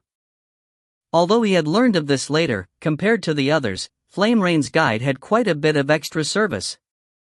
Other overseers of Earth didn't have time to look around Dark City and were immediately brought to the welcoming hall. They debuted before the universe without any preparations. Not only that, but they weren't able to properly adjust to Dark City. When he met the other overseers in front of the event hall, he couldn't help but laugh. Why are they like that? When Choi Hyuk asked, Flame Rain shrugged her shoulders. There's nothing we can do. If their retribution isn't at least 5-star, then they can't properly perceive dark matter. Besides Choi Hyuk, the other 6 overseers were flailing as if they had fallen in a swamp. Richard was better off as he was only sunken up to his ankles, while Camilla and Jesse were sunken up to their knees. The other sovereigns were sunken up to their waists and didn't know what to do. It was because, although dark matter possessed a strong gravitational force, it barely interacted with the matter which made up Earthlings' bodies. Without the help of karma, the bodies of Earthlings would sink through dark matter like ghosts. Flame Rain leisurely explained. Although you can feel dark matter with 4-star retribution, it's hard to stand up and balance yourself properly without being able to see it. It's like standing on one leg with your eyes closed. You don't have this problem since you can see the outlines as a 5-star. Choi Hyuk rubbed his chin. How pitiful. He was distressed as the overseers representing Earth were acting this way.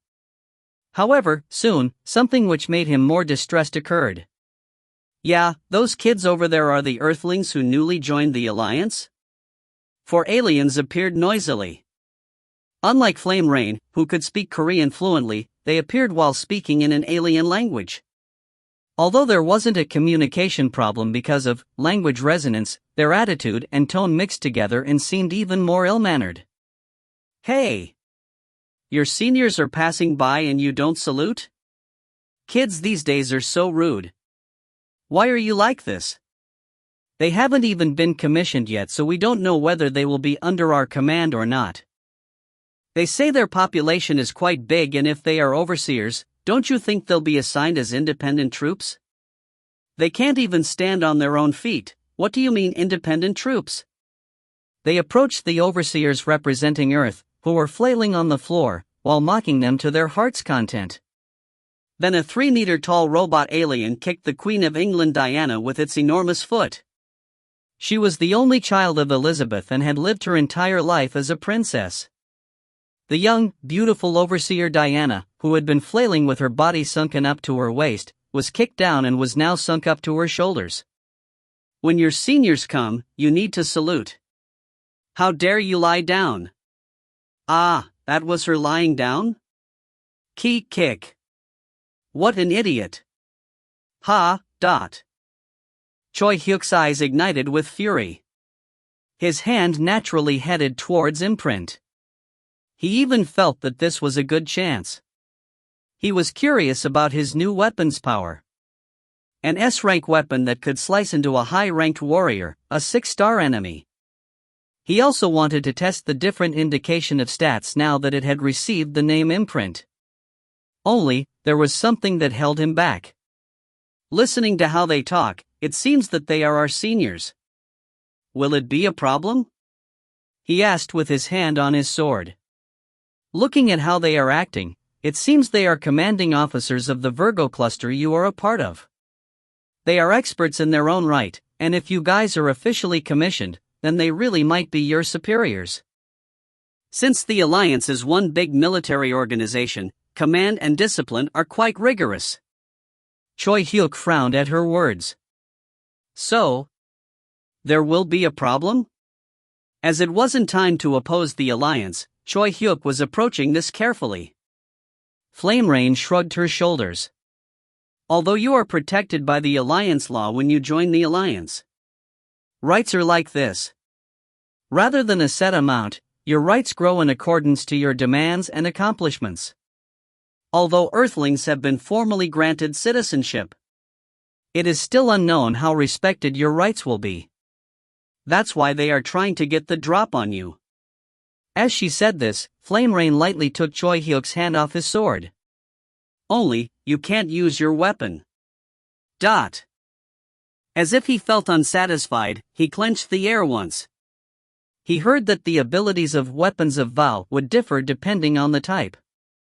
Weapons with the name imprint like Choi Hyuk's would be imprinted with one will and was optimized for one function.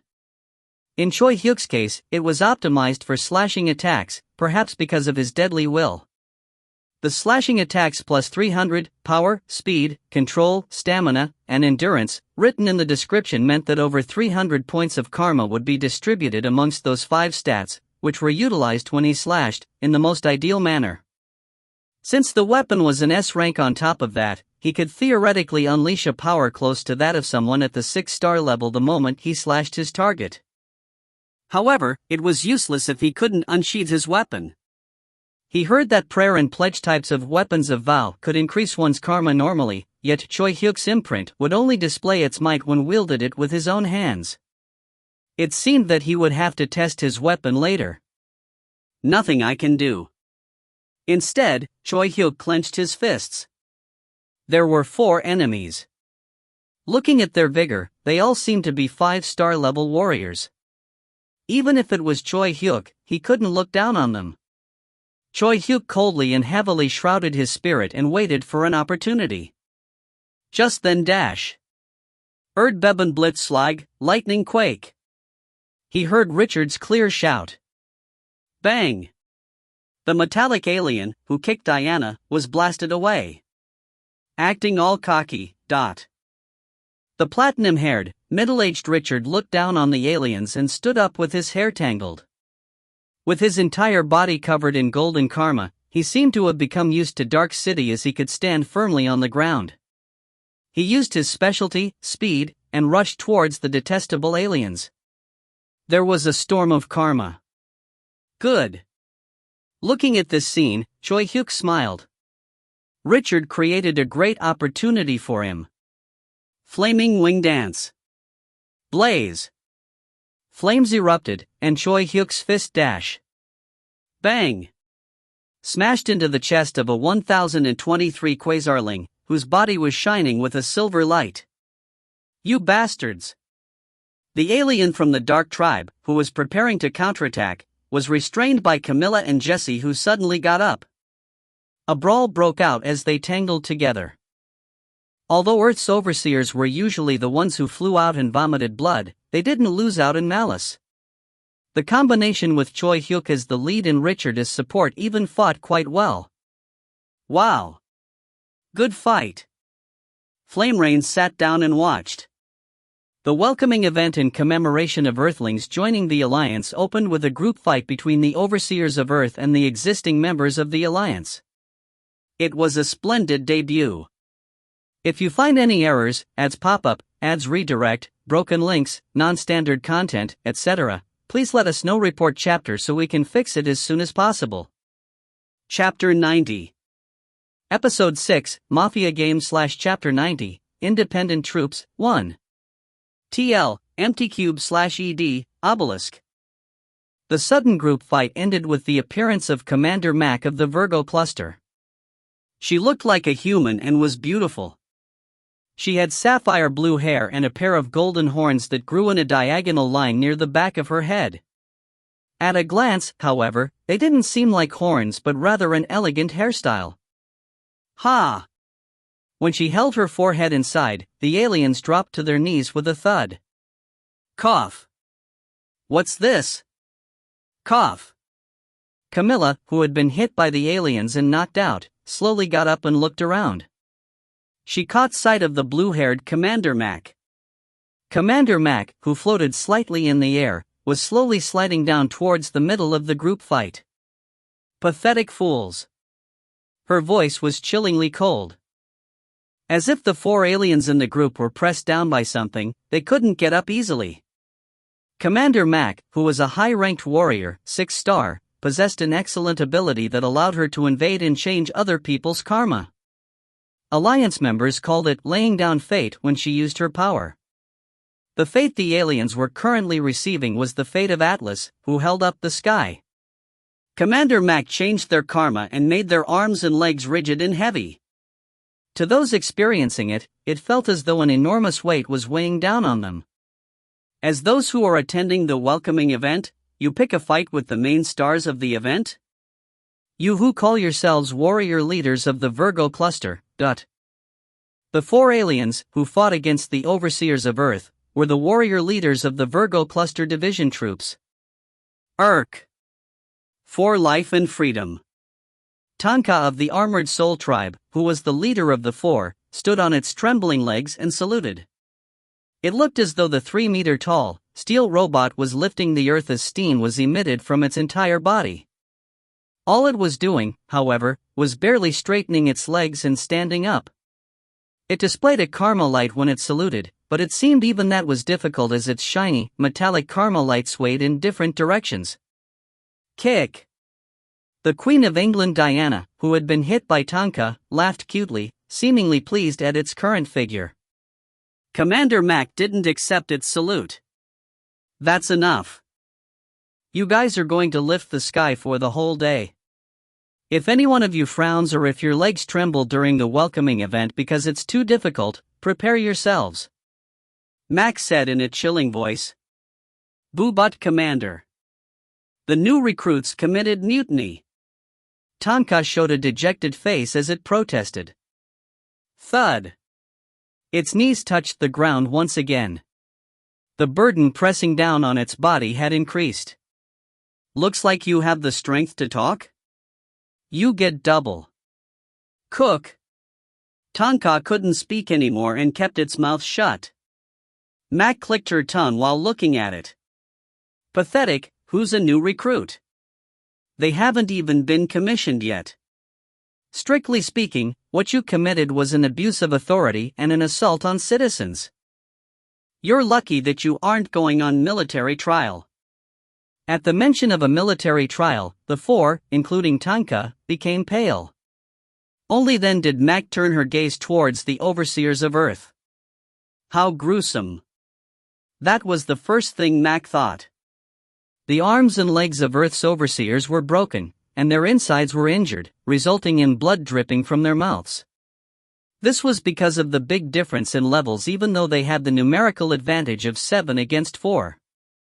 Tanka and the rest were above-average middle-ranked warriors, 5-star, while, on the other hand, Earth's overseers were all hovering at the level of low-ranked warriors, 4-star, excluding Choi Hyuk, who had just become a middle-ranked warrior. Even Richard was only at a level between middle and low-ranked warriors. But they fought well considering the difference in level. Mac glanced at the 4 warrior leaders standing as they endured the weight. They weren't fine either. A bruised face wasn't unusual, but there was even a fellow whose arm was broken due to burns. Sighing, Commander Mac looked at the overseers and said, Nice to meet you.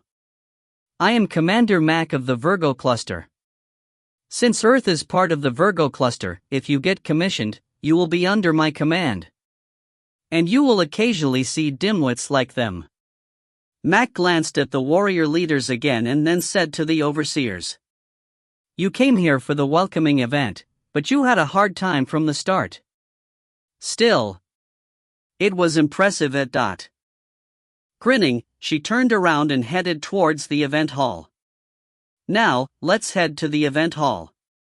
Everyone's waiting for you. Huh?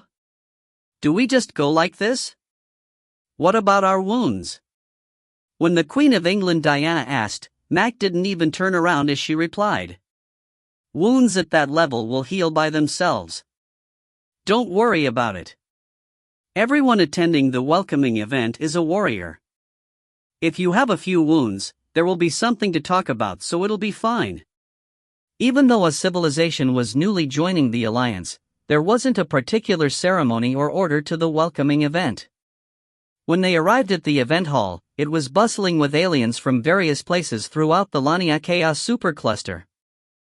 These aliens identified the Earthlings, whom they were seeing for the first time, and greeted them.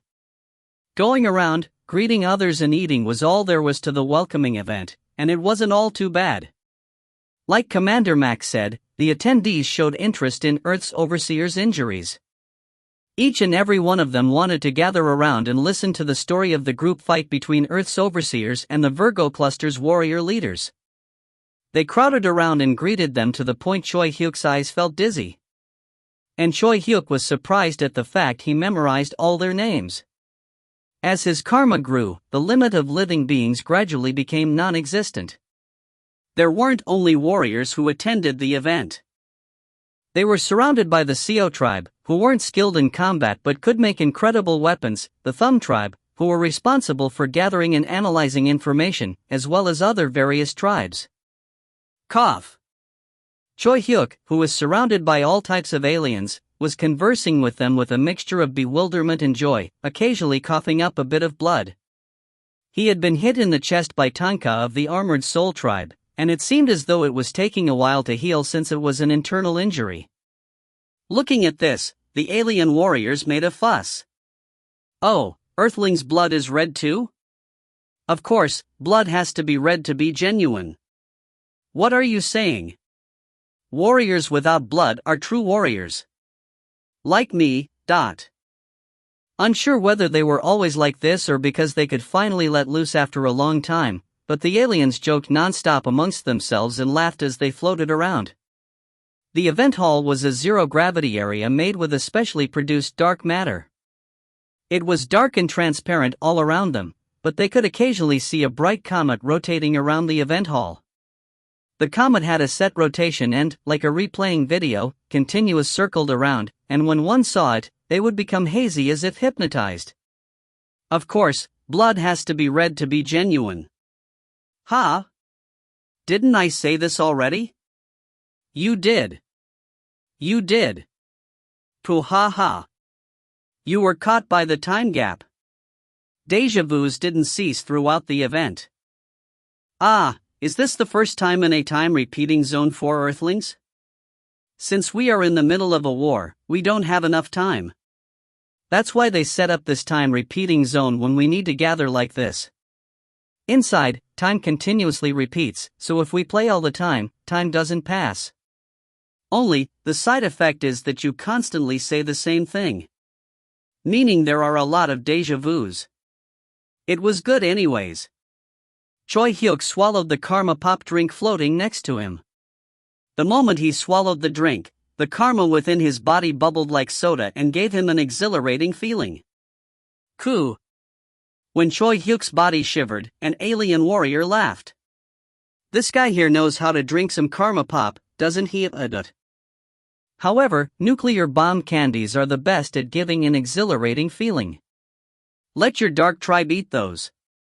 Drinks and food floated around, and time continuously repeated itself, giving off a pleasant mood that seemed like peace would continue forever. Thud. Someone hit Choi Hyuk, who was enjoying himself. When he turned around, it was Tanka of the Armored Soul tribe. Since it was still pressed down with weight, its actions were somewhat unnatural, but it seemed like it was enjoying itself as well. Hey, you were quite good at fighting. I was honestly surprised. It put out its hand as if trying to reconcile with him. Although I don't know which troop you will be assigned to, please take care of me. To be honest, it'll be good if you came under my command. Choi Hyuk grabbed its hand and said, "Can we assign ranks through battle?" What? Pwahahaha. At his words, Tanka burst into laughter and introduced the other warrior leaders. 1023 Quasarling Walubo, Bailu of the Dark Tribe, and Lamian Dalanali. They too held Choi Hyuk's hand and said, "You were pretty good." As they talked, other overseers of Earth began to gather one after the other. The mood was pleasant. The four warrior leaders told them the general information about the Virgo cluster. To be honest, the Laniakea supercluster is at the border among the other superclusters in the universe, and among them, the Virgo cluster we're in is at the utmost border. As the exploration isn't complete, we don't know exactly how many civilizations are inside, but currently, there are over 1,000 civilizations that have been discovered. Among them, only 3 have obtained citizenship. Now that you guys joined, there are 4. Among them, there are some who haven't yet been granted independent operational authority and have been organized as the division troops of the cluster army, and those who have been granted operational authority and have independent troops. I don't know how it'll be for you. Lamy and Dalanali, who came from a galaxy known as the Large Magellan Cloud on Earth, gave the overseers a meaningful look. What is the difference between independent troops and division troops? Do the division troops receive more dangerous missions? The one who asked was the Sovereign of Opportunity Nasir. As he was one of the 7 overseers, he had also attended the welcoming event. Choi Hyuk's mood spoiled when he saw Nasir, so he swallowed a karma pop floating next to him. Karma bubbled inside him. Since he had already made a promise with the Sovereign of Balance, he had no intention of acting against him. Dalanali replied to Nasir's question. That depends on the mission. Since independent troops can choose their own missions, it could be safer, but division troops are made up of a mix of different species, so they will be able to deal with a variety of situations more safely. I can't straight out say which is more dangerous. Why? Do you want safe fights? Dalanali gave a provocative look. However, Nasir didn't pay any heed as he asked again. Then does that mean there are only 2 cases? One where all 7 of us become part of the division troops, or one where we are combined together to form an independent troop? At Nasir's composed reaction, Dalanali replied with an unsure gesture. I don't know. Depending on the civilization, there are cases where they are all moved together and cases where only a portion become part of the division troops and the rest become independent troops. It all depends on you. You could be organized as a group, or each of you may lead your own independent troop. Listening to their conversation, it was an interesting and important topic.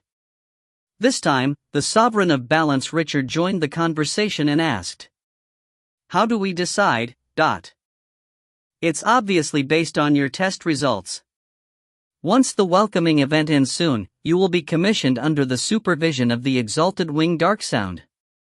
Then you will be appointed once you complete your training and assessment test. Exalted Wing. Choi Hyuk brooded over that name. The moment he heard it, he felt as though his surroundings had become quieter and darker. His heart pounded. A survival game that started one day. And Choi Hyuk, who had lost everything dear to him because of it. Unsure of the reason or when it would end, he had overcome countless drastic changes and catastrophes to finally get here. Existences he would come across if he went up the stream of events which caused all the disasters that occurred on Earth. He would soon be able to meet one of the Exalted Wings. Although he was only meeting one. It all begins now. This place was the starting line. A signpost clearly lit by his rage and pain, which had been previously faint and vague. If you find any errors, ads pop up, ads redirect, broken links, non-standard content, etc., please let us know. Report chapter so we can fix it as soon as possible. Chapter 91. Episode 6, Mafia Game / Chapter 91, Independent Troops, 2. TL, Empty Cube / ED, Obelisk. Darksound appeared suddenly. The noisy event hall abruptly became quiet. There were still people talking, but as if they were muted, only their mouths opened and closed, no sound was heard. Then, it became dark. Like a TV suddenly shutting off, a pitch-black darkness suddenly entered and covered their eyes. There was no difference between closing your eyes and opening them. It was simply dark. Choi Hyuk couldn't even see his own hand. What's this? A frightening feeling sent shivers down his body. He became dizzy as if he was falling endlessly. He had never felt this facing any opponent before. Even Commander Mac, who was a high-ranked warrior and was so strong Choi Hyuk had no chance at winning against her, he still felt a desire to defeat her. However, this was different. Choi Hyuk had never experienced this feeling from anyone until now. This emotion he was feeling for the first time in his life tickled his heart. It was the emotion known as fear. His heart trembled nervously. His vision narrowed, and it felt as though his already dark surroundings became darker. Trembling impalpably, Choi Hyuk's hand moved up, as if he was floundering, and abruptly stopped, seemingly stuck in the air. Grit! He ground his teeth. Fuck! His chest trembled nervously, and then, the emotion known as fear turned into ash and faded away. A rage, more deeply rooted than fear, began to burn. His body began producing adrenaline, and his karma began to boil. Each of Choi Hyuk's hairs stood on end one after the other. Although his surroundings were still dark and he couldn't see anything, for some reason his eyes felt a bit brighter and refreshed. Then, he suddenly realized the man standing there. In the corner of his eye. A man whose tall, thin figure looked sharp. He was motionlessly staring at Choi Hyuk with his pale face. Choi Hyuk couldn't place the man at the center of his vision no matter how much he turned his head. Like a picture stuck to his cornea, only the man's pale shadow followed behind. In the darkness when he closed his eyes and in the darkness with his eyes open, the man was there. You got out of it yourself. Is your source rage? Amazing. He said. His gaze turned towards Choi Hyuk's imprint hanging on the left side of his waist.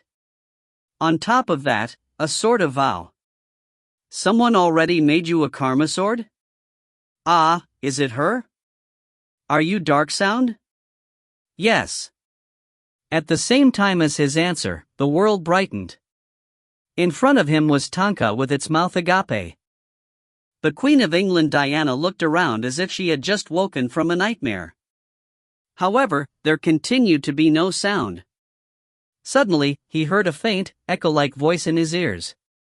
Welcome, Earthlings, on joining the Alliance. I look forward to you becoming warriors powerful enough to end the long war between Karmelings and monsters. In the name of Dark Sound, an exalted wing, I grant Overseer Choi Hyuk with the title of middle-ranked warrior and Overseers Camilla, Richard, Diana, Johan, Nasir, and Jesse with the title of low-ranked warriors. As overseers representing Earth, they will carry out the mission of a commander. I hope they will be able to obtain peace and freedom with their swords. Everyone heard that voice at the same time. That was the end. Their surroundings became disorderly. A few of the aliens who had been noisily enjoying the welcoming event said their farewells to the overseers of Earth and left the event hall. It felt like it had ended abruptly. Is this the end of the commission? The Ethiopian sovereign Johan rippled his black muscles as he felt this was strange. Dalanali replied. Since there was a speech by Dark Sound, it's the end. Anyways, I thought I'd be scared to death. She rubbed her skin, which had become bumpy and was reflecting light like a mirror, as she calmed herself. Why did he appear so terrifyingly? The moment Sovereign Jesse grumbled, a message appeared. You have faced the source of your heart. Your free karma increased by 10 points. Looking at Jesse, who let out a foolish sound, Dalanali showed a now you know expression. That was how the welcoming event ended and the recruit training began. Because they were in the time repeating zone, they didn't have to worry about Earth during their training.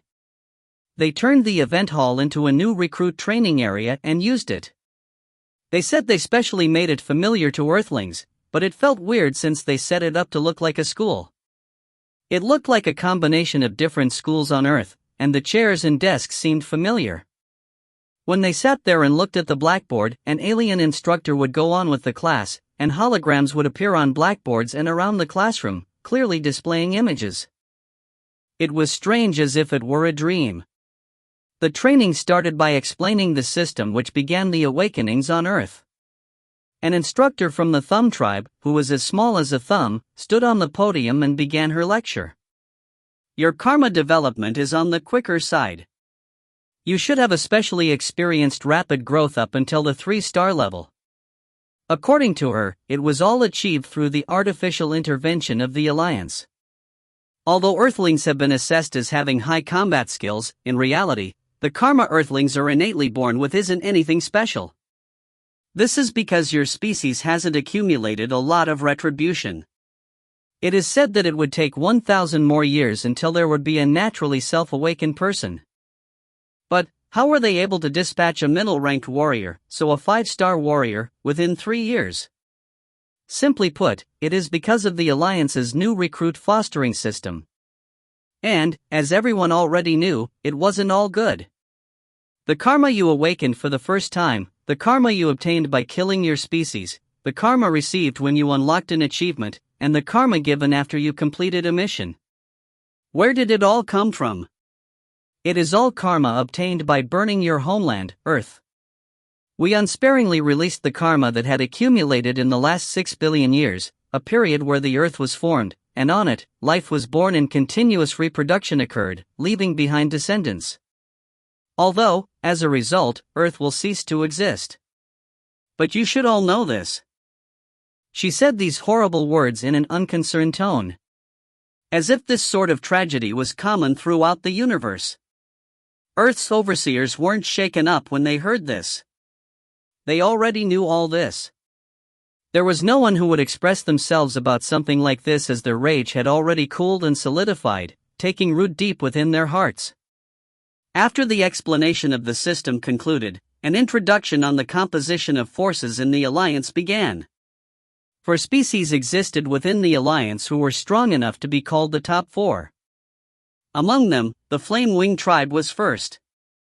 They were a species born alongside the beginning of the universe. They were born right after the Big Bang, when the universe was filled with extreme heat and energy. When hearing this, they could naturally understand why they were a species stronger than any other in the universe. Unlike other species born in the cold universe, their world was filled with extreme heat and energy. They lived in a world which living beings on Earth couldn't endure for even a second before turning into ash. This was why species of the cold universe would turn into ash at the flick of their hands. On top of that, the Flame-Wing tribe was born with strong karma. It was because they, being a species that was present since the formation of the universe, had accumulated a massive amount of karma. They awakened karma before they were born, and their karma would reach 3-star level without any effort or training. As a species with such an outstanding talent, they established karma skills more excellent than any other species. It was part of their struggle to survive as well. Since the universe was quickly cooling after the Big Bang, they had to research karma to adapt to the cooling universe. The Flame-Wing tribe, which was born in a fiery world, could live in the cold universe without any discomfort because karma, the energy of the fate of the universe, allowed living beings to overcome their limits and allowed one to communicate with the universe itself. The Karma Heart discipline, which Choi Hyuk was familiar with, was developed as the foundation for the Flame-Wing tribe to move as freely as possible within the cold universe. What the? Isn't that too much? Sovereign Jesse's mumblings were heard during this explanation. He slouched in his chair as he sighed. The reason why Earthlings are able to develop karma quickly is because we are burning and distributing the karma Earth had accumulated over the past 6 billion years. Even then, we have to kill each other or monsters to reach the 3-star level. But they have a free pass to the 3-star level once they're born. As if she heard him grumbling, the instructor from the Thumb tribe shrugged her shoulders. Well, the universe is unfair. The Dark tribe was a species that had become powerful enough to compare to the Flame-Wing tribe. They were Karmalings born from dark matter, which made up 24% of the universe. The instructor said, for reference, matter you can see, like on Earth, only makes up 4% of the universe. Although they were collectively known as the Dark Tribe because they shared a common ancestor, apparently, there would be a big difference in their individual capabilities depending on where they were born and their lineage. That was why those who were born in the heaviest and densest dark matter regions and were pure-blooded were separately called the Dark Clan. The exalted winged dark sound was from this Dark Clan. Also, there were occasionally cases where extremely advanced machines and artificial intelligences would inherit the fate of the extinct Carmelings who created them, and those existences made one of the top four, the Armored Soul Tribe. Lastly, the Speckled Light Tribe, who were weak individually but displayed powerful group intellect and willpower, took the lowest spot of the four. To be honest, you can think that these four are supporting the bulk of the war. The Lania Chaos Supercluster is like the countryside compared to the regions these four are active in. In terms of Earth, it'll be like the difference between the US and Greenland. Greenland was a self-governing country in the Danish realm and had a population of 55,000. Their individual GDP was $37,000, and their capital city, Nuuk, had a population of 18,000. Isn't it difficult to call Greenland an independent country as it is still in the Danish realm? Camilla raised her hand and asked. Like a star student, she straightened her back and wrote notes from the beginning. The instructor from the Thumb Tribe shrugged her shoulders at her question. That's why the Lania Chaos Supercluster is, in fact, maintained through the support of the army from the Alliance. More than half the personnel in the Virgo Cluster army you will be part of have been dispatched from the Central. This time, Jesse asked. But is our military strength even helpful? I mean, from the start, the Flame Wing Tribe, the Dark Tribe. Why is the war taking so long when we have such powerful beings? The instructor's small face made a stern expression. The monsters are strong. We have been able to defend because they are from another dimension. If that limitation didn't exist and there was an all-out war, it is difficult to predict what would have happened to the universe already. Every time the monsters slaughter Carmelings and expand their territory, they are able to create a bigger passageway into our universe. That is why this is a war determining the fate of all Carmelings. Whether you are weak or strong, we need to resist them. At first, when the number of monsters coming into our universe was small, the major species who formed the Alliance didn't find their invasion all too serious. But then, they occupied more and more galaxies, and there was a point where a demise rank monster crossed over. It was a disaster. During the fight that day, the one known as the strongest, the king of the Flame Wing Tribe, Flamesky, died in battle. It was an event which alarmed the entire universe and made them unite their power under the Alliance. Flamesky? Choi Hyuk mulled over that name. The Thumb Tribe instructor turned her gaze towards Choi Hyuk. Yes. Because of that incident, the Flame Wing Tribe, which had been a monarchy, changed into a parliamentary system. This was because the successor of Flamesky was too young to lead the entire tribe. It seemed like the aliens had their own complicated circumstances. He had thought that they were toying with Earthlings, but they too had quite the intense history. Choi Hyuk felt a slight sense of remoteness. This war might be a long, intense war that Earthlings couldn't even imagine with their narrow vision. Just how long would it last? Where would it go? The instructor's explanations continued. They heard introductions on the indigenous species within the Lania Chaos Supercluster and the species within the Virgo Cluster. There was no break, but none of them tired with just this much. Choi Hyuk suddenly looked out the window. When they said they designed it to be familiar. They even made the sky outside the window the same as the one on Earth. He felt a sense of déjà vu. It was strange. When he closed and opened his eyes, it was almost like the math period before the ring of rebirth was made. That time when he would blankly stare at the sky whenever he got the chance. The classroom where Kong Miho and Lee Minji bullied him and young Minji would look at them with an irritated expression. However, when he opened his eyes again, he was at the core of the Lania Chaos Supercluster, Dark City. He was sitting in class beside Jesse, a sovereign from the US, and Richard from Germany, and an instructor from the Thumb Tribe, who came from a place much further away from the Lania Chaos supercluster, was lecturing them on top of the podium. Choi Hyuk shook his head. The blue sky tilted to reveal a red sunset.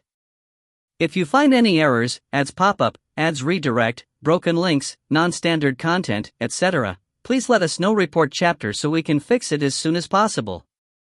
Chapter 92. Episode 6, Mafia Game / Chapter 92, Independent Troops, 3.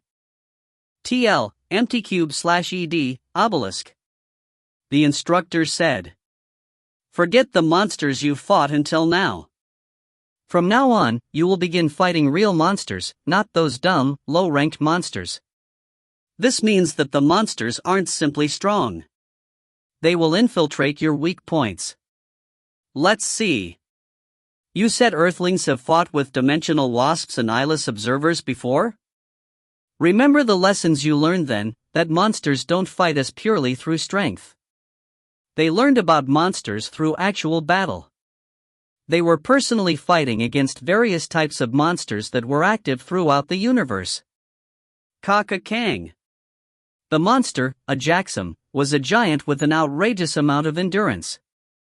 Sovereign Jesse stabbed the monster's third eye, but his spear curved like a reed and bounced off. Clang! The Sovereign of Paradise Camilla's sword, shining with silver karma, slashed down at the Jaxum's arm, but it bounced back like an explosion. There wasn't even a scratch on its arm. Kula! The Jaxum's mouth opened. Its face looked like it was splitting in half, and they could see teeth covering its throat. Erdbeben Blitzschlag, lightning quake. Richard's lightning quake pierced into its throat. Whoosh! An intense vibration swept across its head, and it staggered as if dizzy, but that was it. Crazy. Dumbfounded, Richard closed his mouth. They heard their instructor's voice in their head. The monster Jaxum, while weak in offensive power, is agile and possesses an enormous amount of endurance. No middle-ranked warrior, using any method, can inflict an effective blow on it. That fellow will target and rush towards the troop's commander or experts. If you are blocked by it, the key personnel won't be able to fight properly, but that's not all. The Ethiopian sovereign Johann momentarily revealed an opening while fighting. He was too close, and his body had temporarily exhausted its karma after launching a powerful attack. Coup! Bang! The 4-meter-tall mountain launched a swift advance. Its entire body suddenly emitted light, and that light gathered towards its fist. The moment the light gathered, its fist had already punched Johann, and the light that had gathered in its fist was sucked into Johann's body before exploding. Bang! Johann's tough body flew away like a rag. Johann! The Queen of England Diana shouted. Perhaps it was because they both became overseers who had been their respective country's leader and because their fighting capabilities were low amongst the 7 overseers, but the two quickly became friends.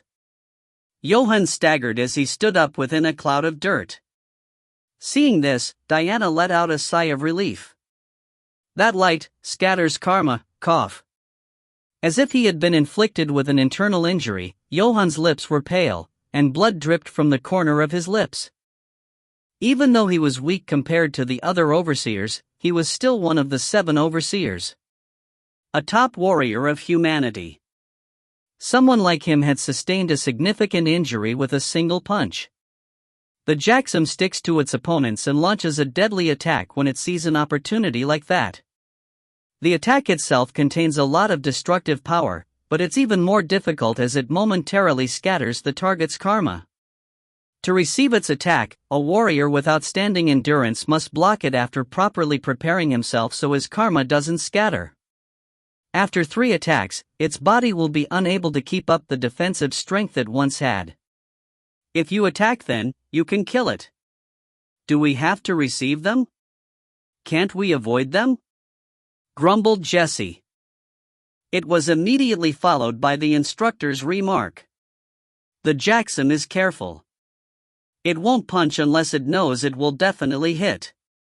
Even outstanding warriors take 3 hits from the Jaxum before attacking it. Fuck. Sovereign Jesse clicked his tongue as he looked around. Eventually someone would have to take 2 more hits from that monster to take it out. However, there was no way anyone would want to be hit by such a powerful attack. Only then did Jesse realize the fear of the monster known as Jackson. It's set up so someone has to sacrifice themselves. If a monster like that rushed into our headquarters during a war, then it would be difficult to command the troops. The instructor pointed that out. Do you get it?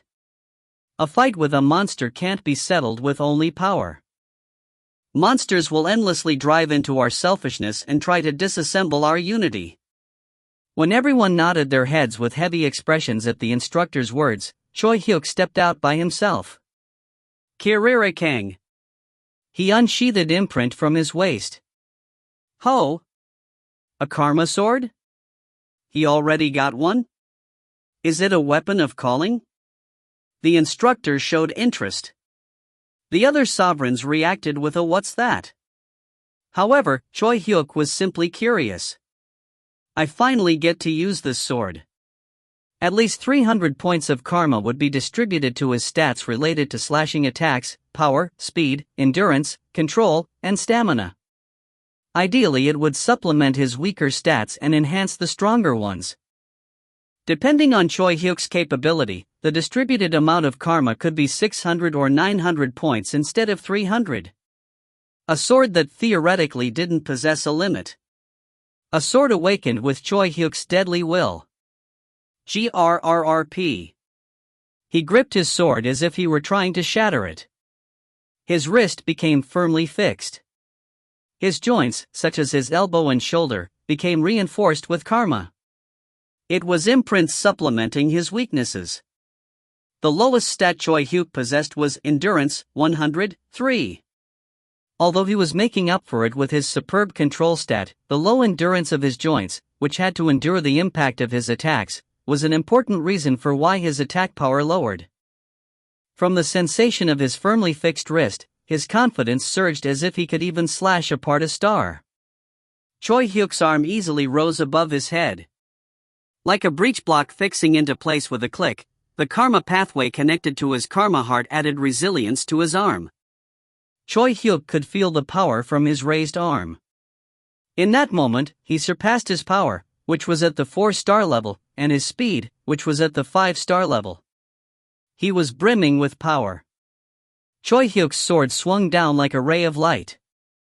Instant void annihilation. Sleeus.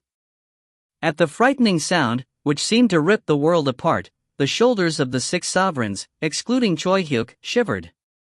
Then, the body of the Jackson slowly split in 2. The body, which could take any blow before it launched 3 lethal attacks, was easily cut as if it were paper. Impossible. Astonishment filled the instructor's voice. The training was like this. Like you know, the dragon race was a tribe that once prided themselves on being a strong force. Commander Mac of the Virgo cluster could be considered a part of the dragon race. And the colonized land of Earthlings, Dragonic, was a region where a lot of large dragon races lived. However, at the beginning of the war, the monsters' invasions were concentrated on the homeland of the dragon race, and now, the tribe's scale has been reduced significantly. Also, a portion of the monsters parasitized and caused a change within dragons. They are known as changed dragons. They are monsters that inherited the dragon race's characteristics. They are tough like Jacksons, and they can use their breaths, which could be considered as lethal attacks, multiple times. Since they also possess the ability to fly, they could be considered as wide-scale killing machines. When the instructor's explanation ended. Instant void annihilation. Sleeus. Choi Hyuk, who was having fun using imprint, immediately split his opponent. Overseer Choi Hyuk. Can't you step in later for the other overseers? The training can't progress properly like this. I'm really about to go crazy. For someone who just reached the level of a middle-ranked warrior to possess, not a weapon of calling or a weapon of sentiment, but a weapon of vow. Now, really. Damn it. Although there were small events like this, the training went smoothly.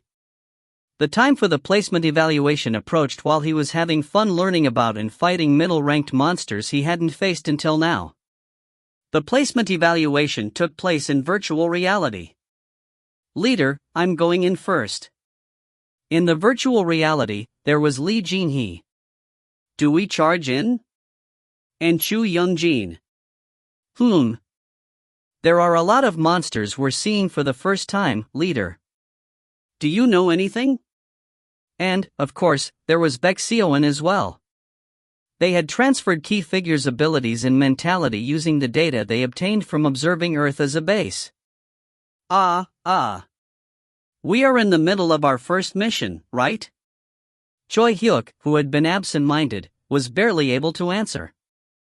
It was because the overseers had undergone a memory-distorting procedure when they entered the virtual reality in order to evaluate them under normal circumstances. Currently, Choi Hyuk didn't know that this was a placement evaluation. He simply thought this was a real situation. There were hundreds of monsters on the other side, and each of the 7 overseers was gathered on his side with their respective troops. The monsters varied from low-ranked monsters, which they had commonly seen before, to middle-ranked monsters that they had learned about during their training.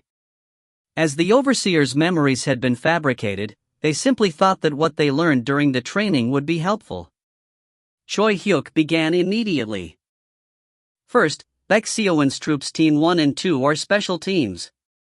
You see those 4-meter-tall giants over there, right? They are known as Jacksams, and they will rush into our formation and target the commanders. We won't be able to stab them with swords until we block 3 of their lethal attacks, so those with tough bodies in Team 1 and 2 need to receive their blows. Understood. The berserkers under Baek Seo-in's command equipped their swords and shields. They were influenced by the survival-optimized Baek Seo-in and were famously known to survive in any battle. They were nicknamed Berserk Roaches. Of course, they themselves hated their nickname. Retreat when those changed dragons over their approach. Their breaths target a large area and have amazing destructive power. Even if the formation breaks a little, if you retreat, I'll take care of them personally. The berserkers' normal tactic was to just charge in, but currently, because there were so many different types of monsters, there was a need to put more thought into it. Of course, Choi Hyuk never thought to think of it all by himself. Also, that monster over there is known as the surprise box. If you kill them, there's a small chance they'll explode. Also, that monster over there is called the event. If you kill them, then your karma will increase exponentially, but if you get crazy for them and only run around to hunt them, the formation will completely break. Among others.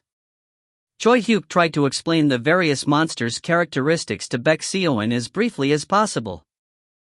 Then, he patted his shoulder. Baek Hyung, you got all that, right? Then, work hard. I'll do my best to shake them up. The true commander of the berserkers was Baek Seo-in anyways. Choi Hyuk's best talent was his strength that could change the outcome of a war. Then, off I go. Bang! Choi Hyuk rushed into the fray of monsters. At the same time, the other overseers set their own formations and began to advance. They are fighting well. I heard that they aren't good at cooperating. Their fighting and commanding potential are really top level. Like the instructor's admiration, the overseers of Earth were fighting well. Although the monsters tried to use humans' mentality to break their formations and turn them passive, it was no use. Regardless of what anyone said, the 7 overseers had been screened from approximately 30 sovereigns. They had a definite hold over their direct followers. If various humans gathered, they would fight and steal amongst themselves to fill their own selfishness, but when humans gathered together with those of the same mind and they had a leader they could follow with their heart, they would often display actions where they risked their lives. The troops led by the 7 overseers were the top troops on Earth. This might have been an inevitable result. As a result of the intense battle, the monsters' formation was ripped to shreds. The encircled monsters would be ground and smashed into the ground by the falling spears and artillery. Although he didn't know why, the sky had suddenly become dark and then bright again as if he blinked his eyes. Choi Hyuk rubbed his eyes. Did I see wrong? Although there was no way he saw incorrectly with his karma-enhanced eyes, the sky had turned dark then bright for some unknown reason. I think we won. Leader. Chu Young-jin brushed off the blood on his sword as he approached. Looks like it. When he casually turned towards Chu Young-jin, his eyes narrowed. What the? Why would Chu Hyung? Before the sky had suddenly become dark, and now, he was seeing another unbelievable scene. Thinking he saw it incorrectly, he raised his mind's eye to the limit and examined him again, but it was the same. He was Chu Young-jin, and he was emitting a red light. Puzzled, Choi Hyuk relaxed his shoulders and turned his defenseless back on Chu Young-jin. Is this the end? That moment. Rumble. Slice. The unique sound of Chu Young-jin's karma explosion was heard, followed by a frightening sound. Chu Young-jin launched a surprise attack, stabbing at Choi Hyuk's back, while Choi Hyuk turned his body and sliced Chu Young-jin's sword and legs. Chu Young-jin miserably rolled on the ground like a garbage bag. I was doubtful, but why is Chu Hyung trying to kill me? Choi Hyuk coldly stared at Chu Young-jin. Chu Young-jin was blankly staring at his sword, the red sword created from his lover, Lee Hyejin's death, and didn't let out a single moan. His eyes flared as he began to crawl towards Choi Hyuk. Stop! Choi Hyuk warned. However, Chu Young-jin continued to crawl with a rigid face. PSCHT. Imprint pierced through the back of Chu Young-jin's head and into the ground. Choi Hyuk's expression was cold. Since he wasn't aware he was in a virtual reality, he was currently in a very disturbed state. Should I have listened to him instead of killing him? Although he was swept with regret. He already had the face of someone determined to die. He simply shook his head. Above all, he was surprised by how uncomfortable the sensation in his hand was. Even though he was someone who lived thinking I can kill anyone, killing Chu Young-jin was too unpleasant.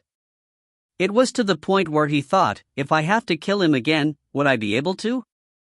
Choi Hyuk had grown attached to him more than he thought. While Choi Hyuk was standing absent-mindedly, similar events occurred around him. The angel-like Penelope stabbed the sovereign of paradise Camilla, and Richard's aide, Leah, stabbed him.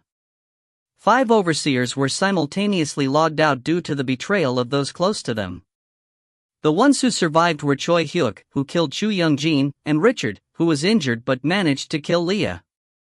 Choi Hyuk had been able to notice Chu Young-jin's killing intent with his eyes of distinction, and Richard had seen Leah change from someone to keep alive to someone to kill through his eyes of the judge. Although they survived, the shock from the fact that the people they trusted attacked them was huge. Did I do something wrong? Did I miss something? While Richard and Choi Hyuk were standing absent-mindedly, wondering about something they would be unable to find an answer for, the world suddenly brightened before darkening. HRK. Choi Hyuk opened his eyes. His surroundings were in a mess. What was that at the end? If that was a joke, it was really unpleasant. He heard Camilla's icy voice. It's not a joke. That is also a type of monster. He heard the instructor's serious voice as well. Then he said, to be honest, since the doppelganger is a very rare top-ranked monster, it isn't part of the evaluation. It is customary to put that monster in during the placement evaluation to make you alert after dying once, but to catch that 2 people to boot. The instructor shook his head as he looked at a frowning Choi Hyuk and a dazed Richard. Then he said, Overseer Choi Hyuk and Overseer Richard, your placement evaluations were a perfect score. If you find any errors, ads pop up, ads redirect, broken links, non-standard content, etc., please let us know. Report chapter so we can fix it as soon as possible. Chapter 93. Episode 6, Mafia Game / Chapter 93, Independent Troops, 4. TL, Empty Cube / ED, Obelisk. Since they were in the middle of a war, all the procedures were simple. With the name of Commander Mac of the Virgo Cluster, I grant the 7 Overseers of Earth the authority to use the military gate system. Along with those words, fingernail-sized metal shards floated up and rotated around the Overseers, imprinting their souls in karma. Now, you have become warrior leaders of the independent troops of the Virgo Cluster. The exploration of the Virgo Cluster hasn't finished yet. Your mission is to explore unknown regions and destroy regions occupied by monsters and their supply routes. Kalokapkan, 1. As you aren't being dispatched to other troops and are establishing your own independent troops, I hope for your energetic participation in this mission. The Earthlings' placement evaluation grades were excellent. It showed that the 7 Overseers all had the qualifications to be assigned as independent troops. 2 of them even received a perfect score. Still, the opinion that a portion of them would join the division troops for balance was predominant. However, Commander Mac broke their expectations and gave every Overseer of Earth the right to form independent troops. That was how 7 independent troops were formed. It was thought to be because she hoped they would participate in the exploration more proactively. Independent troops were granted the right to plan their own strategy while carrying out their missions without the interference of higher-ranked troops. It was even possible for them to take action first and report later. It was also normal for missions to be vague, like Explore XX region. However, as their first mission was also a test, it was quite specific. Recover the Kayan star, which has been occupied by monsters, and use the information left behind on historic sites to explore the space around it. Tonka, who heard the mission Earth's Overseers received, evaluated it like this. It's a practice game. The Kayan star system is a region discovered not too long ago, and the monsters there are weak, normally at the 2-3 star level. Also, that entire area doesn't have the supply route, Kalokapkan. Simply put, it was an easy mission. Perhaps it was because of this, but the day of the mission was imminent. Finish your preparations and leave in 2 days. All that remained for the 7 Overseers to do was run around hurriedly. The most important thing to do was without a doubt getting supplies. Wahahaha. What is all this? Did Leader pop in and out of a place like this all by himself? It's my first time as well. It was Baek Seoin, whose mouth was agape, and Choi Hyuk, who was shaking his head. Behind them were Ryu Hyun-sung, Bae Jin-man, Han-ki, and Chu Young-jin. 6 people in total. That was the limit he could bring. The maximum number of people he could bring from Earth to the Lania Ki using the military gate system for free was 5 people excluding the Overseer. The cost would increase by an astronomical amount of mission points for every person he added after that. Looking around once will be like going around the entire world. Ryu Hyun-sung said as he looked around with a pale face. It was as he said. The Lania Ki supply store in front of them looked more like a planet than a supply store. Like those who believed the Earth was hollow, the floor of the enormous sphere curved upwards until it formed a complete loop. Countless buildings, some which surged up towards the sky and others which surged towards their heads, were erected on the floor. There were buildings floating in the space in between the buildings with pathways going off in all directions. It was a suitable size for a supercluster which possessed countless clusters within it. They soon heard the voice of the artificial intelligence in charge of this supply store. Welcome to the Lania Chaos Supply Store. Wherever you are in the supply store, you will be able to search through the supplies and receive samples through me. Also, it is possible for you to teleport to any store you like. They were currently in a situation where they didn't know what supplies there were. What item would increase the entire strength of the berserkers? Choi Hyuk suddenly recalled something and asked.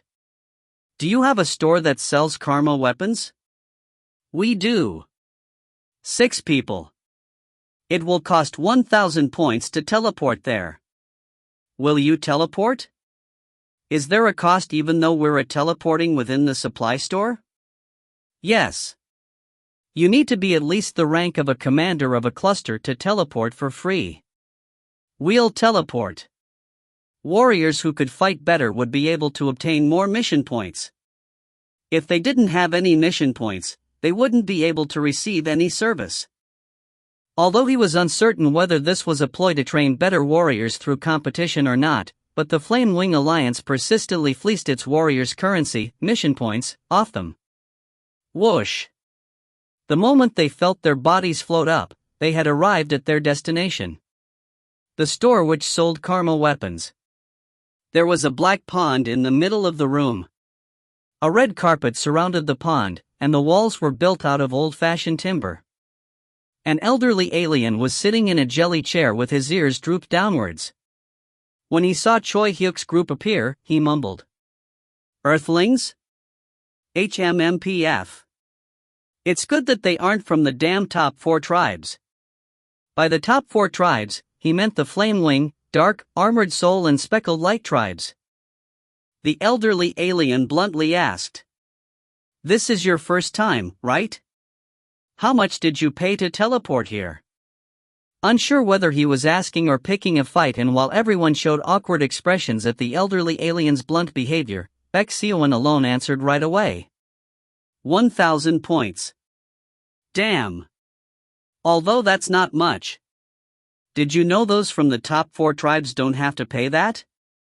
Pardon? It said that you needed to be at least a commander rank for it to be free. That's only for scraps like us. Those exalted top 4 tribes, who made this alliance, can use it for free, regardless of their rank. Those bastards need to work in black hole mines for the rest of their lives. As the elderly alien swore, he got up from his seat. Anyways, why have Earthlings come here? You shouldn't be at a level to come to a store like this yet. You know about Earthlings? Of course I do, you scoundrel. It's been a long time since another species joined the alliance. The top 4 tribes constantly make all sorts of excuses as they look down on other tribes. You got lucky is what I thought. Either way, this is a high-rank facility that can make karma weapons. It's too expensive for rookies like you. The elderly alien continuously scolded. While Baek Seowon felt awkward, Choi Hyuk asked, "How much is a karma weapon?" Karma weapon?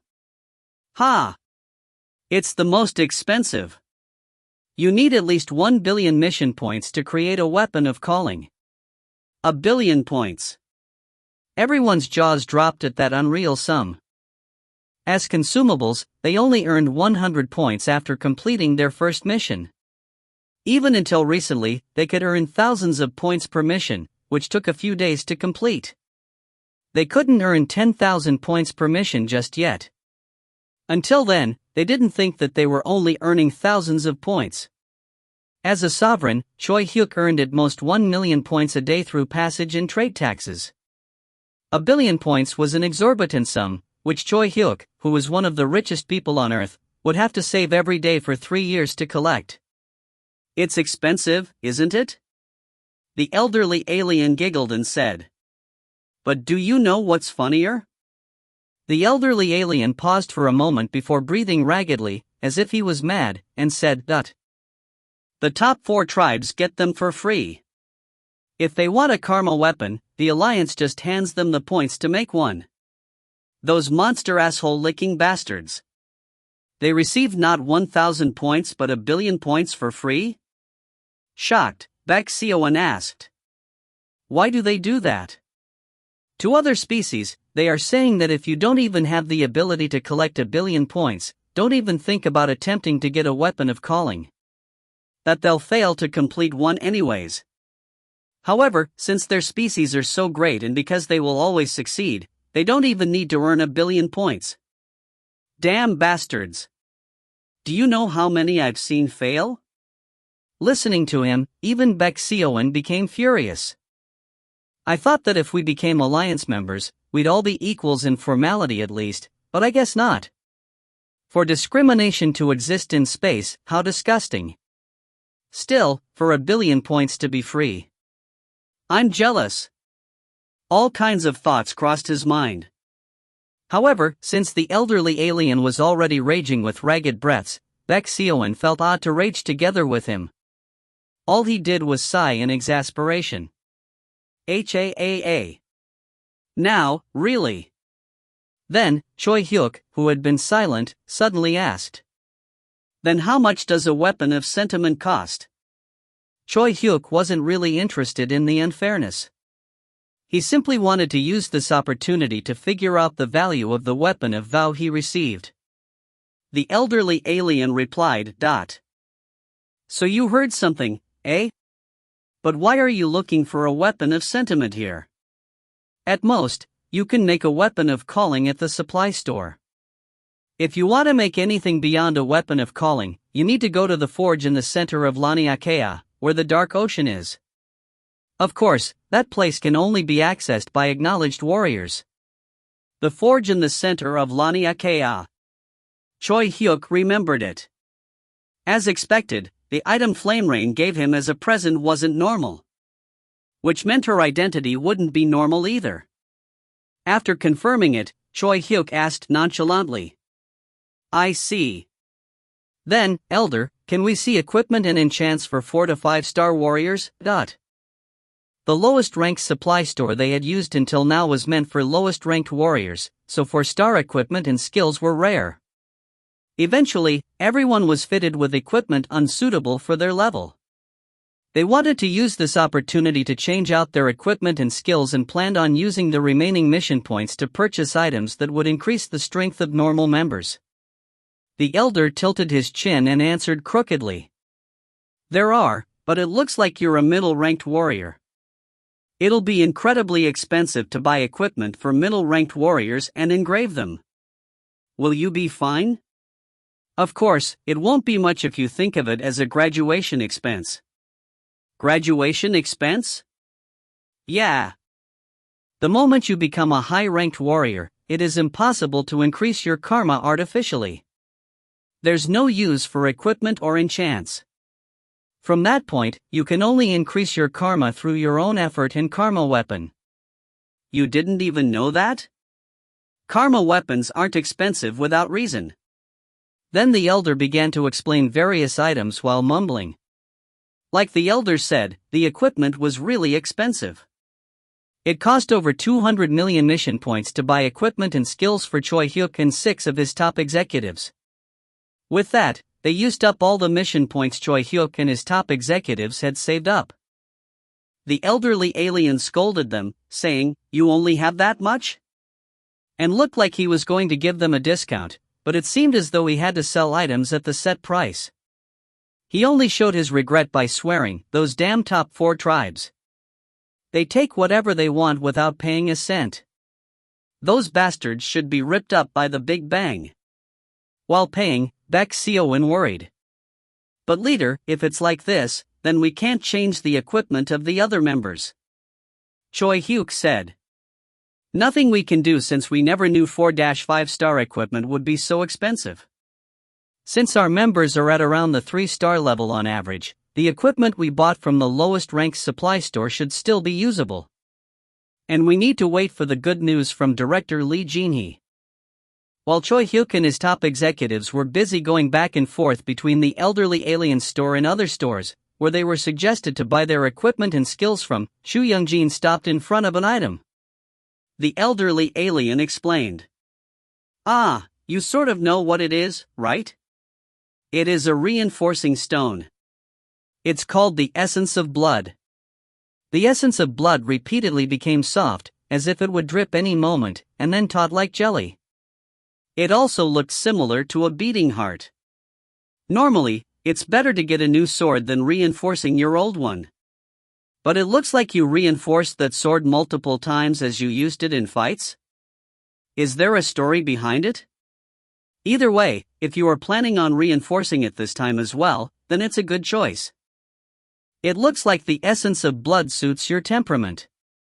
As if he sensed there was a story behind his sword, the elderly alien didn't swear and explained to Chu Youngjin in a relatively considerate manner. He glanced down at the red sword, which Chu Youngjin was very affectionate towards. The red sword, which had been created when Chu Youngjin's lover, Lee Hyojin, died.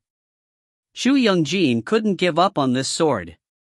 When everyone else changed their weapons, Chu Youngjin foolishly used this sword, which was an E rank, a weapon suitable for 1-star warriors. Then, when they gained access to the supply store, he requested Choi Hyuk to buy reinforcing stones and was able to raise the sword's rank to C rank. This was the limit to what he could do at the lowest ranked supply store. Currently, as a complete 4-star warrior, he needed a B rank weapon, but Chu Youngjin stubbornly used his red sword. He now had a chance to overcome its limits. It had been a long time since Chu Youngjin smiled brightly. Yes. I'll reinforce it. Dang. The elderly alien combined Chu Youngjin's red sword and the essence of blood together, placing the sword into the pond of dark ocean water and swinging down at it with his hammer. Chu Youngjin gazed down at his red sword, which was gradually becoming redder, as his eyes silently reddened. 1. Was mentioned back in chapter 40 when the military was first transported.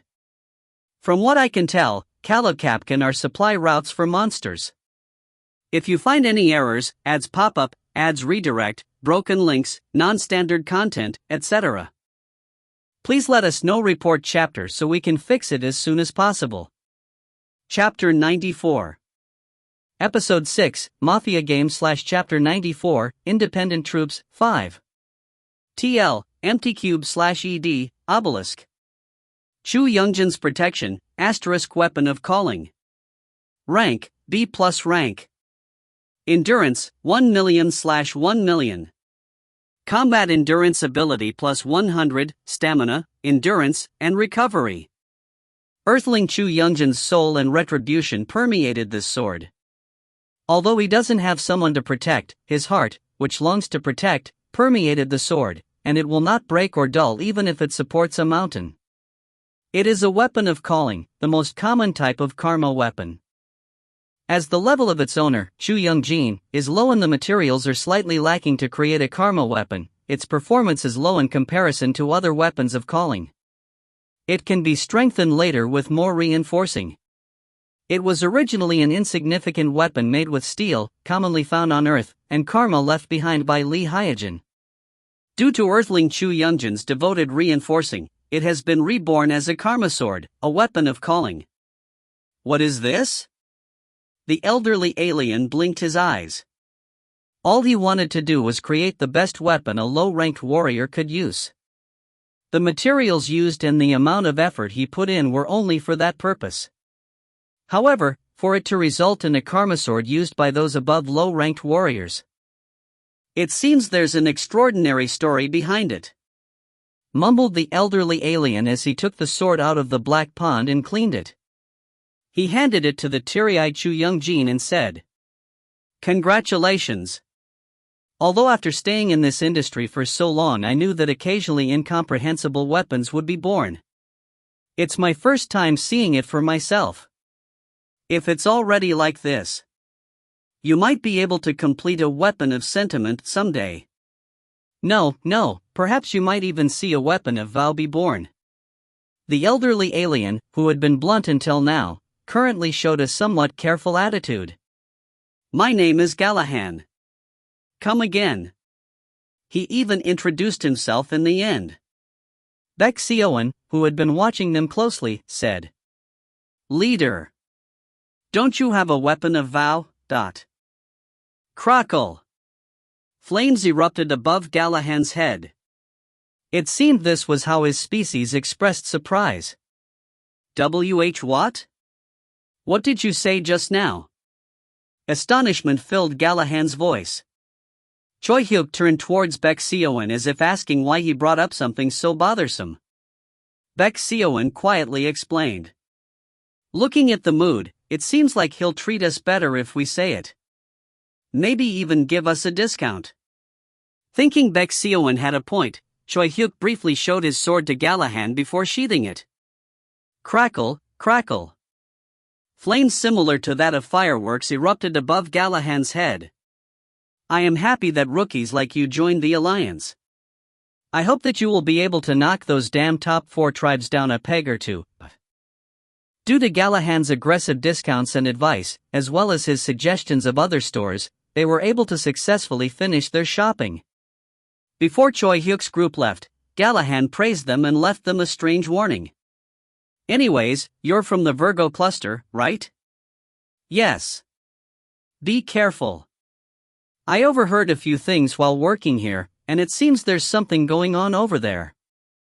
"There's something going on, but seeing that everyone is hush-hush about it, it might be something dangerous. A wretched danger that those conducting the mission won't know."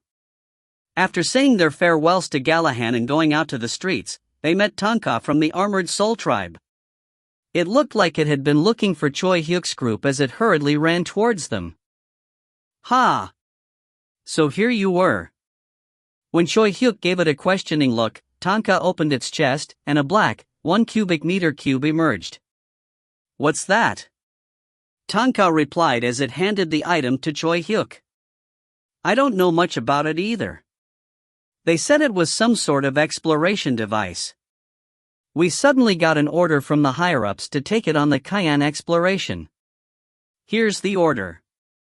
Tonka's hand was dyed in golden carmelite. Tonka's karma was originally a metallic color closer to silver. It was an order encrypted in karma form, making it impossible to fake. "This isn't an order from Commander Mac?" "Yeah. It came from the higher-ups above her. When we reported that the Cayenne exploration had been confirmed, the higher-ups hurriedly sent this down. Even Commander Mac doesn't know?" "Yeah. When she requested to know, they simply said it was a secret. Still, relax. They said it wasn't anything dangerous. There were talks about how it might be for exploring whether there were any scarce resources or something. Maybe it was because he had just heard Gallahan's warning, but he felt uneasy. However, that didn't mean he could refuse the order either, nor did he want to." Choi Hyuk placed the cube in his bag. Seeing this, Tonka suddenly seemed to think of something as he advised. Although you guys are the ones who are going to choose the composition of your army and its numbers, if I were to give you advice, take as many as you can. It's not occupying a planet but a star. No matter how many you take, it still won't be enough. Also, the more battle experience Earthlings have, the better. From what I've heard, this mission should be easy, but you need to train in times like this." Gallahan told them to be careful while Tonka told them to use this opportunity to train. Choi Hyuk simply grinned. "Yeah, thanks. Let's have a drink after you complete your mission." Tonka waved his hand as he left. They had now finished what they came to Laniakea to do. Choi Hyuk activated the military gate system and returned to Earth. It was an extremely long-distance teleportation from the center of Laniakea to the Milky Way galaxy in the Virgo cluster, which was located on the outer boundaries of the Laniakea supercluster. His mind momentarily went blank, and when he suddenly regained his senses, he had already arrived on Earth. He was inside Narrow's spaceship, which was rotating in an orbit above South Korea. Although teleportation was now much more comfortable compared to when they were consumables, there was no helping the slight nausea he felt. "Leader, you've arrived?" The one who met Choi Hyuk's group was Lee Jinhee, who was lying on the sofa exhausted. Choi Hyuk asked, "How was it on your end?" "It went well." The moment Lee Jinhee flicked her finger, Narrow appeared and began to report. The deal between Director Lee Jinhee and the Yell tribe ended successfully. Since technicians, weapons, and resources have already arrived, we are producing our first round of equipment. While Choi Hyuk's group was shopping in the Laniakea supercluster, Lee Jinhee alone was roaming around Dragonic and completing missions. Among them, the most important mission was a deal with the Yell tribe, who lived in the inverted tree. "Wasn't it difficult?" asked Baek Seoin. While still lying down, she massaged her shoulders and legs as she replied, "It wasn't that hard. It seemed they gave us additional points for cleaning and occupying the entire region.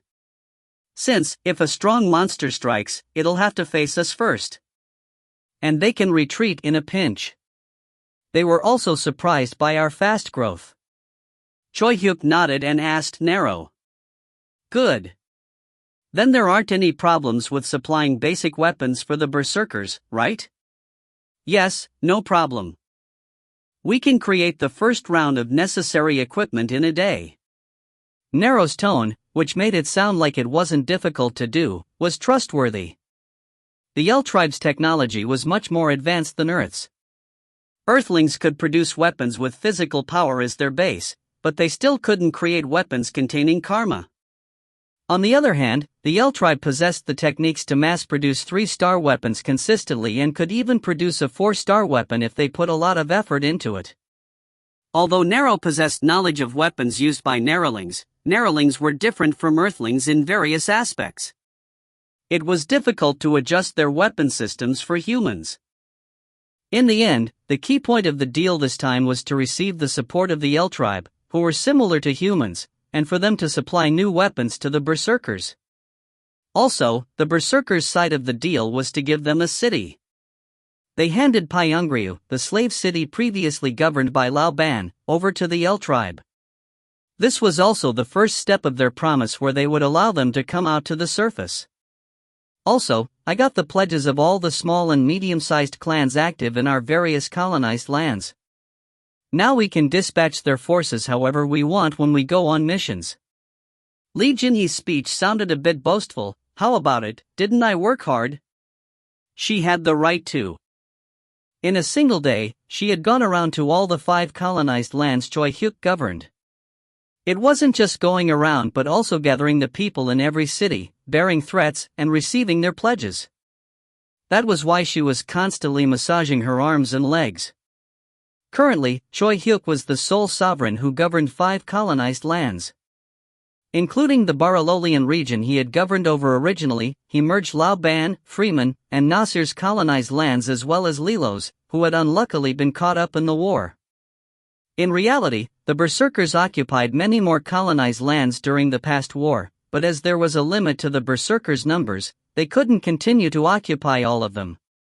In the end, excluding those 5, the rest were left as they were. There were some that were returned to their former owners, and the ones without owners were distributed between the other overseers. Ah, the great warrior of the L tribe lands said something strange. What?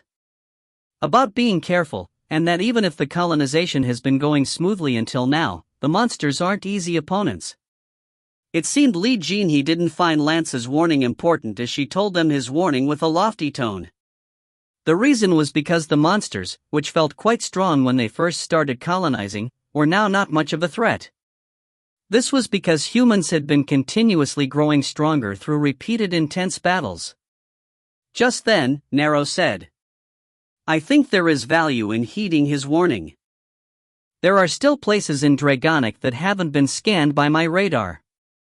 Although more people have migrated and there has been more trade between colonized lands after the war. From my calculations, the regions concentrated with colonized lands don't make up more than 30% of Dragonic." Nero opened its arms wide and continued. "We don't know what kind of monsters live in the remaining 70%. Although it wasn't something they could do much about right away, Choi Hyuk nodded his head. There were too many matters to handle at the same time. They had to comfort colonized lands that had become devastated, continue colonizing Dragonic, and finish the migration of Earthlings. On top of that, they had to conduct the mission given to them by the Virgo cluster. Also, why were there so many people giving him warnings? The more he thought about it, the more complicated his mind became. Choi Hyuk decided to set aside his problems for the time being as it was now time to successfully complete the first mission. Choi Hyuk displayed his motivation. "From now on, we cannot fail any missions. Okay? We will go towards the center." The Virgo cluster Earthlings were active in was located in the utmost boundary region. For Earthlings to approach the innermost core, the exalted wings, and get revenge, there was only one way. To complete each mission with overwhelming success. And make those at the center have no choice but to call for them. Although there were some who said that the fact Earthlings had become alliance members was a miracle, what Choi Hyuk sought to achieve from now on was an even greater one. After finishing their preparations, Choi Hyuk went to battle faster than any other overseer. The military gate system operated following Choi Hyuk's will. Destination, Kayan Star. The applicant for troop transportation, Overseer Choi Hyuk. Confirming whether there is a mission in the specified region. Confirmed. Please choose participants of the mission. Choi Hyuk felt an odd sensation. After having always received missions from the system, he was now personally handing down a mission through it. Participants of the mission are all berserkers and all small and medium-sized clans under the influence of the berserkers. Targeting complete. Please create a mission message. Subjugate all monsters existing on the Kayan Star. Clans have the autonomy to command themselves. Mission announcement complete. Beginning to transmit. Subjugation of the Kayan Star. Subjugate all monsters existing on the Kayan Star. Clans have the autonomy to command themselves. Overseer Choi Hyuk. This was the first mission announcement under Choi Hyuk's name. The moment the announcement arrived, millions of warriors crossed through the dimension and over to the Kayan Star. If you find any errors, ads pop up, ads redirect, broken links, non-standard content, etc., please let us know. Report chapter so we can fix it as soon as possible. Chapter 95. Episode 6, Mafia Game / Chapter 95, At the Ruins, 1. TL, Empty Cube / ED, Obelisk. The Kayan Star. They had imagined a fiery land akin to the sun because it was a star and not a planet. They had thought that for those at the lower levels, even if they had awakened karma, it would be difficult for them to endure the heat. However, the reality was very different from their imaginations. Lee Jin-hee mumbled. Wow! What is all this? It was a star filled with life. Although it was very different from Earth. It could be called something close to an ecosystem.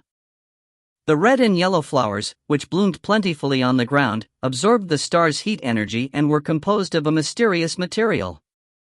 The atmosphere, which allowed living creatures to breathe, was filled with gas and wavelengths that Earthlings were unfamiliar with.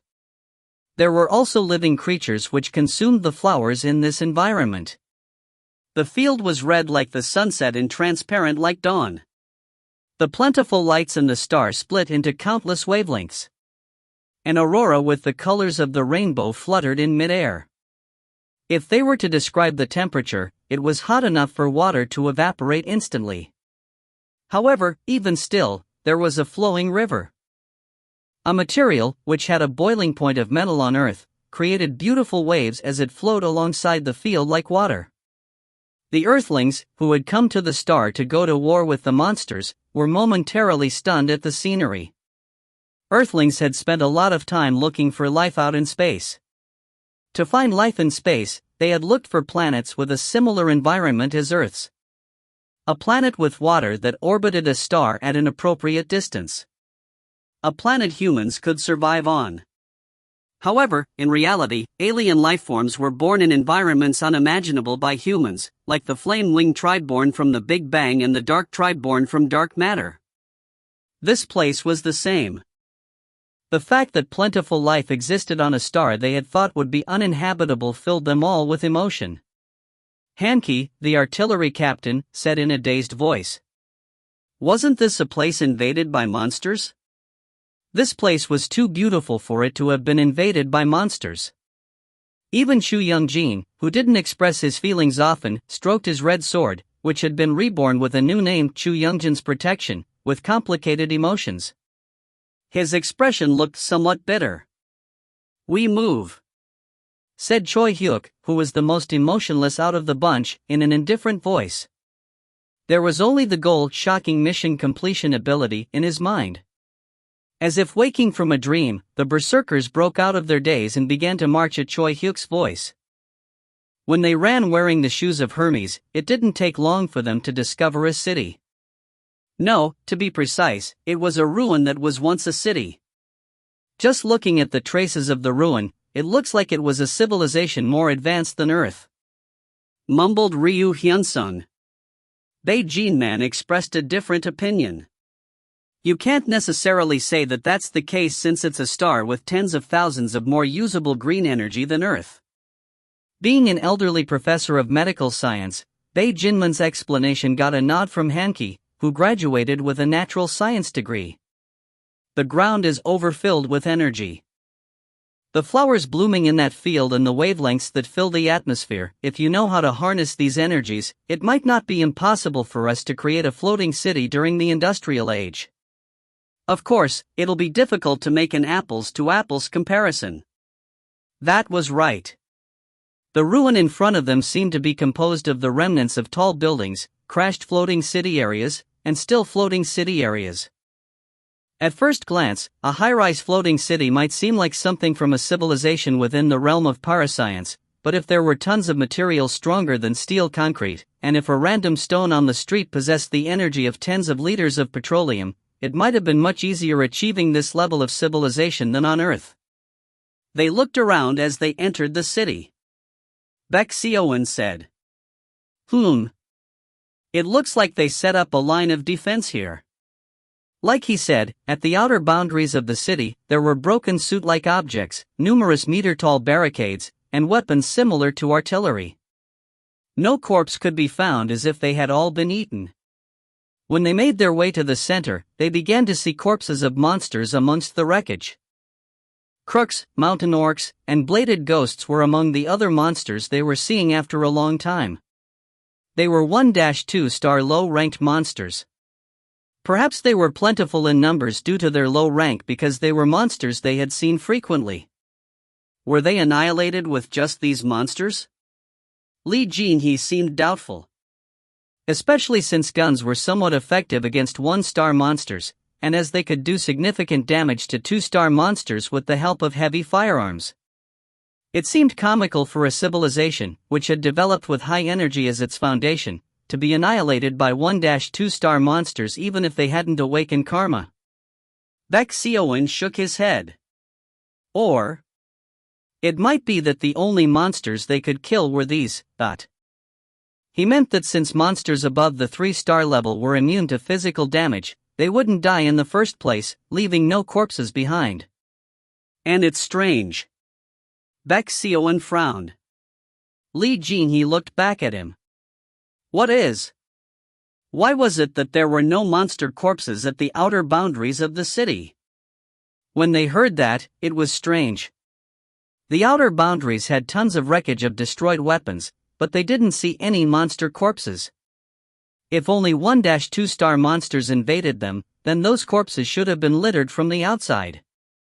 Isn't this more like the monsters appeared within the city?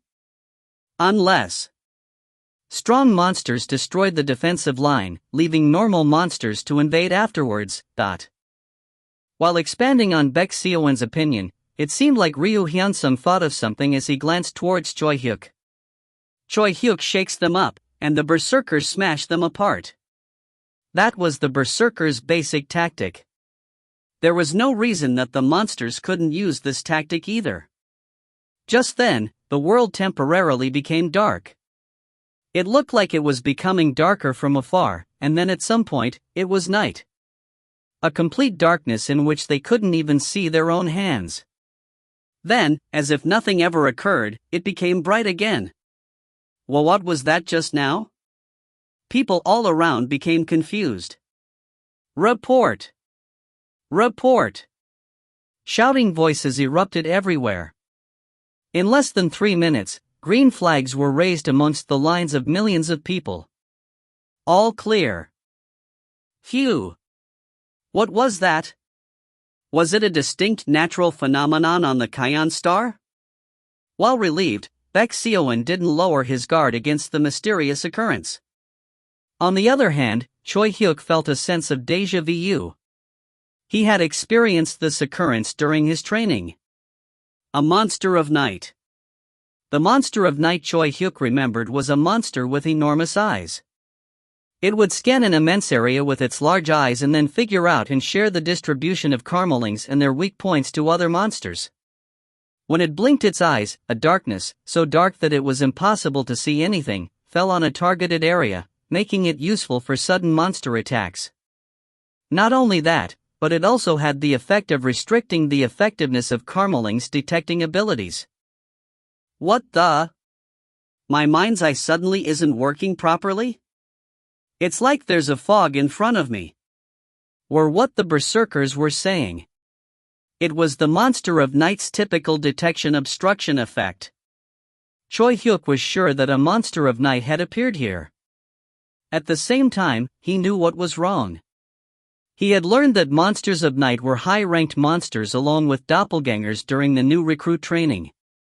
It was a monster that shouldn't appear in this supposed easy place. Just then, a hologram of Richard appeared in front of Choi Hyuk. It was one of the convenient functions of the military gate system.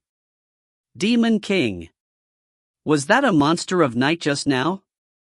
I was surprised that it suddenly became dark as soon as I arrived, but it seemed Richard arrived with his troops just now. It looks like it. But it's a high-ranked monster? It looks like the information about the mission was wrong then. I think we need to report this first. Richard attempted to contact Commander Mack. Then, annoyed, he frowned. I can't contact her. Now that I think about it, didn't the monster of night also have a communication obstruction ability? Glancing at Choi Hyuk, he asked. What are you going to do?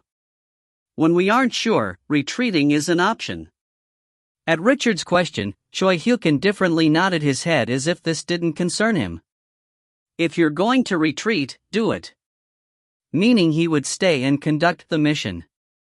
Richard frowned. It was dangerous to recklessly conduct the mission without definitive information. However, he also understood Choi Hyuk's thoughts. As someone whose priority was to take revenge on the Exalted Wings, Choi Hyuk couldn't back down. A massive number of troops crossed over using the military gate system, meaning they had already consumed an immense amount of karma. Even though the Virgo cluster paid the expenses as it was an official mission, if they retreated their army without any gains in this situation, the Virgo cluster would suffer a huge loss.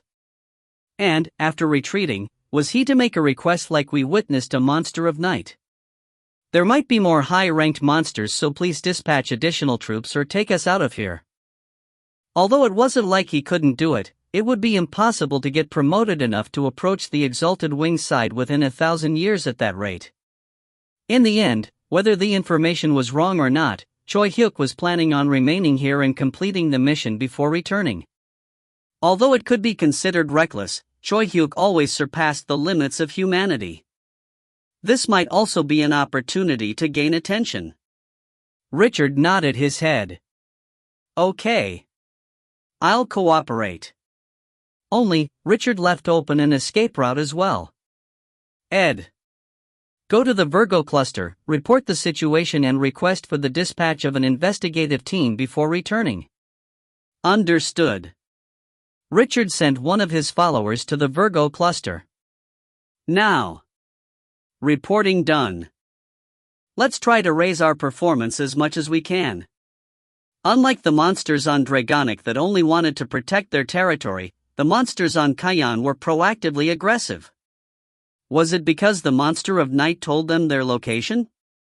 They crowded together in an instant. However, the berserker troops weren't very nervous. What the? Only bladed ghosts? Shadow teeth? The monsters they saw from afar were only 1-2-star monsters. Even the small and medium-sized clans could slaughter them, let alone the berserkers. When the monsters rushed towards them, creating deep rumbling sounds, veteran colonizers weren't very nervous. However, blink. Blink. When the monster of night blinked consecutively, the situation changed. The moment the monsters attacked the Earthlings lost their vision, and the monsters penetrated their ranks. Quack! Then, something incomprehensible occurred. What? What's wrong? How could a 1-star monster stab a 3-star colonizer? The daggers the monsters held could pierce through veteran colonizers' endurance. It was an incomprehensible situation. Then, those veteran colonizers, who wouldn't die from such wounds, stood rigidly and screamed, unable to break free from the shadow teeth. "Get lost, you bastard!" A colonizer, who stood next to a victim, attacked a shadow teeth that was pushing its dagger further, but dash! Ting! His sword bounced off. W.H. Watt. Vassal starving ghosts. The daggers they are holding are 3-star monsters. If you get stabbed by them, all your karma will be stolen. As the karma has been drained away, it creates a barrier around it. Attacks aren't very effective until the victim is dead. You can't get stabbed by them.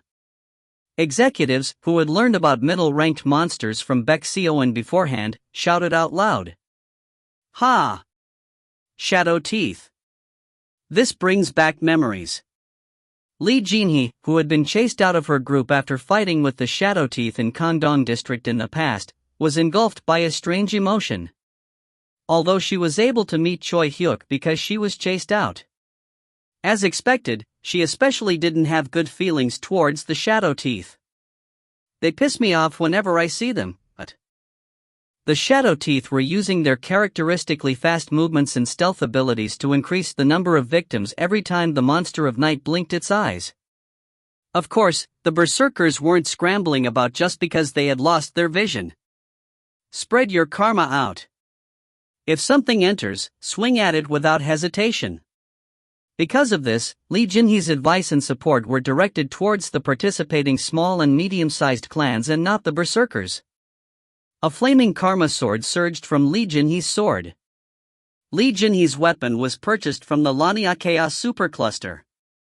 Although she didn't personally pick it out, it was a weapon Baek-seoin and Chu Young-jin had carefully chosen for her. It suited her well. Catching. Lee Jinhee split the barrier made by a vassal starving ghost and stabbed the shadow teeth within. Splash! Huck! When she forcefully tore off the vassal starving ghost from the victim's chest, he slumped to the ground, panting. Take him to the guardian. The colonizers nearby helped the victim get up and retreated. Lee Jinhee's expression turned serious. The casualties of the small and medium-sized clans are large from the beginning. The berserkers fought well without needing any advice. When it became dark, they would spread out their karma, and if something approached them, they would attack immediately. They didn't even worry about mistakenly attacking the comrades near them since this wasn't their first dogfight. However, the small and medium-sized clans had the tendency to be slow and clumsy. Blink. The monster of night blinked again. Where the hell is that monster of night bastard? Grinding her teeth, Lee Jinhee stabbed out with her 40 centimeters long, silver sword. She split a shadow teeth's head without even looking. Their surroundings became bright again. Then she heard Baek-seoin's voice. Sulialax. Artillery. Focus fire. His voice sounded urgent. If you find any errors, ads pop-up, ads redirect, broken links, non-standard content, etc., please let us know. Report chapter so we can fix it as soon as possible. Chapter 96. Episode 6, Mafia Game / Chapter 96, At the Ruins, 2. TL, Empty Cube / ED, Obelisk. In the blink of an eye, the Sulialax burrowed into the crowd of colonizers. The monsters, which looked like someone had piled rags into a human shape, screamed, Shaya. An unpleasant sound, as they stood there. Yuak! However, the nearby colonizers freaked out as they began to retreat. Karma. My karma is being sucked in. A fleeing colonizer screamed. It was chaos. Frustration surged within Choi Hyuk. Since they were told it was an opportunity to gain experience, each overseer had brought over all their combat-oriented colonizers. That was also why Choi Hyuk had brought millions of warriors himself. However, what could they do with numbers? In Choi Hyuk's perspective, they were pathetically weak. Swish! Choi Hyuk dived in. He swooped down like a ghost and sliced a Sulialac in two. Cellulax would try to suck in karma, and the closer you came, the more quickly they would suck. However, it was all a farce that only affected low-level warriors who lacked both control and retribution. Choi Hyuk gave the hurriedly fleeing small and medium-sized clans a pathetic look. Cellulax weren't monsters that could be avoided like that. Instead, they were dangerous monsters that would leave a serious blow in your troops if you didn't take them out the moment they appeared. Yet, these clans didn't even attempt to attack the Cellulax and were busy attempting to flee. When will they be worth their salt? Choi Hyuk felt that they would only be appropriate to use when they were at the level of the berserkers. When he thought about how long it would take for these clans to be of use, it felt so distant, yet, he currently had to save them. Choi Hyuk jumped around as he took down the Cellulax. Crackle! Boom! The berserkers' artillery focused their fire on the Cellulax appearing in the distance and preemptively took them down. Lee Jin-hee's troops, who possessed incredible mobility, jumped around like grasshoppers. Yet, there were simply too many Cellulax appearing around them. Quickly, quickly! Take them out before they explode! Baek Seoin shouted in an urgent manner. Multiple Cellulax would appear simultaneously whenever the monster of night blinked. At the same time as their appearance, they would quickly absorb the karma around them and would explode that energy at some point. They were a type of suicide bombers. They were a nightmare in the current situation. Baong! Baong! Ferocious explosions erupted everywhere. Normal explosions would spread out horizontally, but the self-destruction of the Cellulax didn't spread out like that. Instead, they utterly destroyed the area around them as if it was contained in a sphere. The ground was completely shredded apart and vaporized.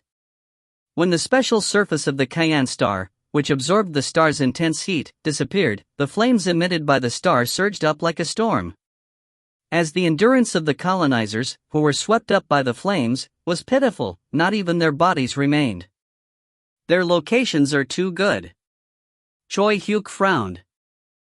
Cellulax were already annoying middle-ranked monsters, but with the support of the monster of night, they became truly irritable existences. They appeared like ghosts the moment the monster of night blinked, but of all places, they kept appearing in areas without any experts. Hidden from view, the monster of night clearly looked at the Earthlings and stabbed at their weak points. Qua. D-E-E. There was a courageous 2-star colonizer who attempted to take down a Cellulax before it exploded. However, he couldn't endure the quickening pace of karma absorption as he approached and collapsed at the feet of the Cellulax. His body dried up like a mummy and scattered like dust. Only those above the 3-star level could barely endure the Cellulax karma absorption. Eventually, the Cellulax, which no one could take down, exploded once it had collected enough energy. Baong! Every time they heard that sound, the colonizers' fighting spirit diminished. No one knew who first started this method. However, there was also no reason to discuss it either. On the intense border of life or death, people would instinctively find a way to live. PCHT. Why did the completely unexpected attack emit an unfamiliar yet frightening sound? Surprised, the colonizer who had been attacked turned to look at his comrade with a pale face. Why? Why? Without a trace of apology, his comrade looked back at him with spiteful eyes. The weapon he stabbed him with was a vassal starving ghost that had been held by a shadow teeth just now. Bon. A Cellulax exploded from afar. The man who stabbed his comrade was able to endure the explosion with the barrier created by the vassal starving ghost. To survive, some gave up feeling sorry and rushed towards their comrades with a vassal starving ghost in hand. This occurred everywhere. Those who could block the absorption of their karma, Choi Hyuk, his berserkers, and the executives of the clans, hurriedly moved to take down the Cellulax, but the Cellulax, which were controlled by the monster of night, always found openings and exploded, leaving behind casualties. Also, traitors who killed their comrades to save their own lives remained as well. Tisk. Choi Hyuk, as he ran by, cut the necks of those he saw attempting to stab their comrades with vassal starving ghosts. However, he couldn't control the entire mood by himself. It was also obvious for those who couldn't endure the explosion and would die either way to choose the method that had even the slightest chance of survival. It was like an endless nightmare for those who weren't sufficiently strong. Comrades who tried to stab them with vassal-starving ghosts. Should I stab first, or should I wait for someone to stab at me and act like I had no choice, or should I be honorable even if I die? If they didn't want to die futilely, they had to make a choice within a few seconds. Amidst this cruel choice, the Solulax kept exploding, and the nightmare seemed to be getting worse. However, there was soon an end to the nightmare. Perhaps the monster of night was tired, but its blinking became slower. Then, it stopped. When the blinking stopped, so did the attack. Their first battle on the Kion star concluded. While the physical losses were huge, the morale especially took a hit. There were many who died in vain. There were also many who lived by stabbing their comrades. Rage and hostility towards each other and the commanders began to burn. Conflicts were erupting in various places. Fuck! You bastard! You stabbed Dong-Su? What are you saying? Who's Dong-Su? An agitated voice interrogated someone who stabbed his comrade. Did you see those Leo clan bastards? All their executives were busy running away while our clan's executives were putting their lives on the line whilst taking down the Solulax. They got a free pass. The hell you saying? And you didn't run, ... Disputes between clans. No, those crazy. How could they drag over all these troops without a plan? To be honest, he's an overseer. Why is he dragging people around on whim? If he dragged us out here, then he should command properly. There were also groups quietly expressing their rage towards Choi Hyuk. I felt this during the subjugation war, but aren't they honestly too weak? And berserkers scorned other clans. The mood of the army was the worst. In this mood, Choi Hyuk gathered the executives of the berserkers and the clan leaders of each clan and held a meeting. The moment everyone gathered, Choi Hyuk went straight to the point. The composition of our enemy is very different from what we had heard from Commander Mac. We'll give up our current tactic. First, we'll establish formations and tactics to face the monsters we've encountered. Also, we will prepare ahead for monsters that are likely to appear. Then Choi Hyuk explained the new formation. The gist was that each clan's experts and the magician troops members would be equally scattered and prepared for the Solulax. Also, that he would create a detached troop that transcended clans to prepare in case Jacksams appeared. Clans have the autonomy to command for themselves. He completely retracted this plan. It was an inevitable choice. It was originally a command which reflected what the commander of the Virgo cluster and other warrior leaders had said, but currently, the situation was completely different. Then discuss with director Baek Seo-won about the details of the formation. Also, there are people who survived by stabbing their comrades with vassal-starving ghosts in this battle. Come up with a method to track them down. For the team's trust, we cannot leave them alone. After finishing the short meeting, Choi Hyuk stood up. Behind him, Baek Seo-won's expression seemed somewhat resigned. Excuse me. Overseer. A clan leader raised his hand. Choi Hyuk, who was about to leave, stopped. Baek Seo-won grabbed his forehead with an expression that seemed to know what was to come. Do you have no thoughts about retreating? At the clan leader's courageous question, the other clan leaders nodded in agreement. Casualties aside, their morale had hit rock bottom. Although Choi Hyuk said he wanted to track down those who stabbed their comrades to restore trust in each other, the distrust wouldn't heal easily with just that. The clan leaders felt that this situation was enough to consider retreating. Yet, Choi Hyuk tilted his head as if asking what he was talking about. Retreat? A word expressing incomprehension. That was all. Leaving that word behind, Choi Hyuk made no other response and left. It was a clear refusal, and from Baek Seo-won's perspective, an expected one. The participating clan leaders might request for a retreat. Ignoring or pressuring them isn't everything. They will hold dissatisfaction. There's a need to comfort them. Baek Seo-won had already warned Choi Hyuk, but Choi Hyuk's reply was, dissatisfaction? Let them have that if they want. To be honest, they were so weak that they were pissing me off. Baek Seo-won suppressed his urge to sigh. If they showed that the berserkers weren't on the same wavelength in this situation, it would only make things worse. Baek Seo-won put on a face so cold that it looked like no blood would drip even if he was stabbed. Then, with a firm tone, he began to explain the details of the new formation to the dumbfounded clan leaders. Although the clan leaders inwardly felt dumbfounded and enraged, perhaps it was because they recalled the Demon King Choi Hyuk's indiscriminate subjugation during the war that they didn't express their emotions. They didn't express their strife, and it only became even more deeply rooted. When Choi Hyuk came out, he looked around at the collapsed buildings and the floating city. Will there be any gains? Lee Jin-hee, with the artillery as an escort, left to explore the ruins.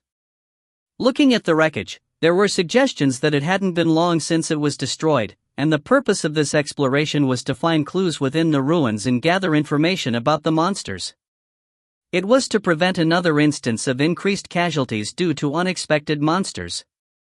Casualties. When Choi Hyuk thought of the casualties, he felt his insides sour. He unconsciously shook his head. We can't go on like this. Even if they considered that it was a sudden, unexpected attack, the casualties were higher than expected. He wanted to clear away the clans and fight with only the berserkers if he could. However, Choi Hyuk was fully aware that he couldn't. For an Earthling to enter the core of the alliance, it is impossible by myself. He became convinced of this thought after experiencing Laniakea. Earthlings were currently outsiders to the alliance. They couldn't avoid being undervalued. If Choi Hyuk was to get stronger by himself in this situation, he would only become a useful tool. That was why, whether he liked it or not, he had to make the millions of incomparably pathetic colonizers into elites. When he thought this, Choi Hyuk heard a roar. Fuck! Yeah, I'm a murderer, you bastard. A scream erupted soon after. Zuoak! He could clearly see the situation with just the noise. They hadn't yet tracked down the traitors who had stabbed their comrades with vassal-starving ghosts. What a show! Choi Hyuk sighed as he started walking in the direction of the scream. You bastard! What? Die! There was a murder. As well as a brawl. If you find any errors, ads pop up, ads redirect, broken links, non-standard content, etc., please let us know. Report chapter so we can fix it as soon as possible. Chapter 97. Episode 6, Mafia Game / Chapter 97, At the Ruins, 3. TL, Empty Cube / ED, Obelisk. TL / N, Evil Hand of Night - Monster of Night, author changed its name. That bastard attacked me first. Berserker Kim Min-hee shouted in a dejected voice. She was currently being investigated for murder. Lee Jin-hee, who was investigating her, leaned on the back of her chair, displaying an indifferent expression. But, you see, there are many witnesses saying that you provoked him. Provoke? I provoked him? That's what those Kalen clan bastards are saying, right? Director, do you believe what they say? There's no reason not to. Either way, we're all on the same side. Same side? I don't know about other clans, but that Kalen clan isn't. Those bastards fled when we were dealing with the Sululax. How can we be on the same side as those who only look after themselves? So you're saying you're innocent? Ah, damn. Since I killed someone, I'll take the punishment. What punishment? I'll take charge of setting up the washroom pits. Are you joking? Murder means a death penalty. You know this. I told you. It was self-defense. She protested as if she truly felt this was unfair. Her voice also became louder. And I'm a berserker. It's really strange these days. Without listening to us properly about how things are unfair, you just say death penalty like it's nothing. We are like family. Aren't you supposed to at least trust the words of your fellow berserkers? This is unfair. Uni. Are you really going to kill me? Uni, you know me. I don't kill people for no reason. As if she really found this unfair, Kim Min-hee slammed the table as she stood up. She was a berserker who normally had a good and close relationship with Lee Jin-hee. This was exactly why Lee Jin-hee was the one handling this incident. Although she was busy investigating the various murders and brawls that would break out every day, she wanted to personally conduct the investigation if Kim Min-hee and volunteered for it. Lee Jin-hee said in a low voice. Yeah. Berserkers. We are like family. Min-hee, when did you join the berserkers? Lee Jin-hee asked as she picked up the file she left on the side. Although she didn't act like it, Lee Jin-hee was very nervous right now. Please. Please. Lee Jin-hee inwardly pleaded again and again. Me? About 2 years? Maybe 1 year? As if flustered by the sudden question, Kim Min-hee's answer was vague. Lee Jin-hee's hand, which was flipping through the file, slipped. Still, she continued to question her as if nothing was wrong. Okay. How did you awaken? Don't ask me that. It's horrible. Lee Jin-hee frowned at her words. Okay. Thud. Lee Jin-hee placed the file down on the table with a thud. She unsheathed her new sword that had been smelted with semi-transparent metal, silent ice, and asked. I get it. Then let's check one last thing. Lee Jin-hee placed silent ice's sharp blade on her own forehead. I really hate this. After letting out a sigh, she sliced her forehead. Pick. Her flesh and frontal bone, were cut instantly. As if she restrained it with karma, not a single drop of her blood spilled. In that state, Lee Jin-hee showed the inside of her forehead to Kim Min-hee. She could see a light gray brain inside. Director. What's this? Kim Min-hee shouted as if she were freaked out by Lee Jin-hee's sudden self-inflicted wound.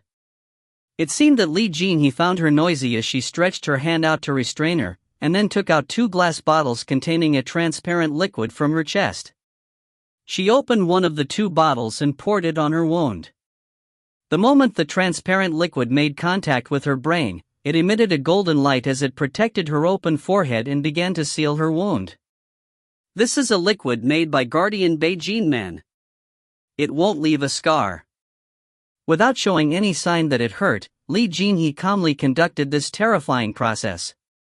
Then she tossed the remaining bottle and a sharp sword at Kim Min-hee and said, Now it's your turn. Do what I did. That's an order. Kim Min-hee became dumbfounded. At the same time, Choi Hyuk was in the middle of a meeting with the important clan leaders. Do you know how many murders there have been? The monsters aren't the problem. We'll die by fighting amongst ourselves.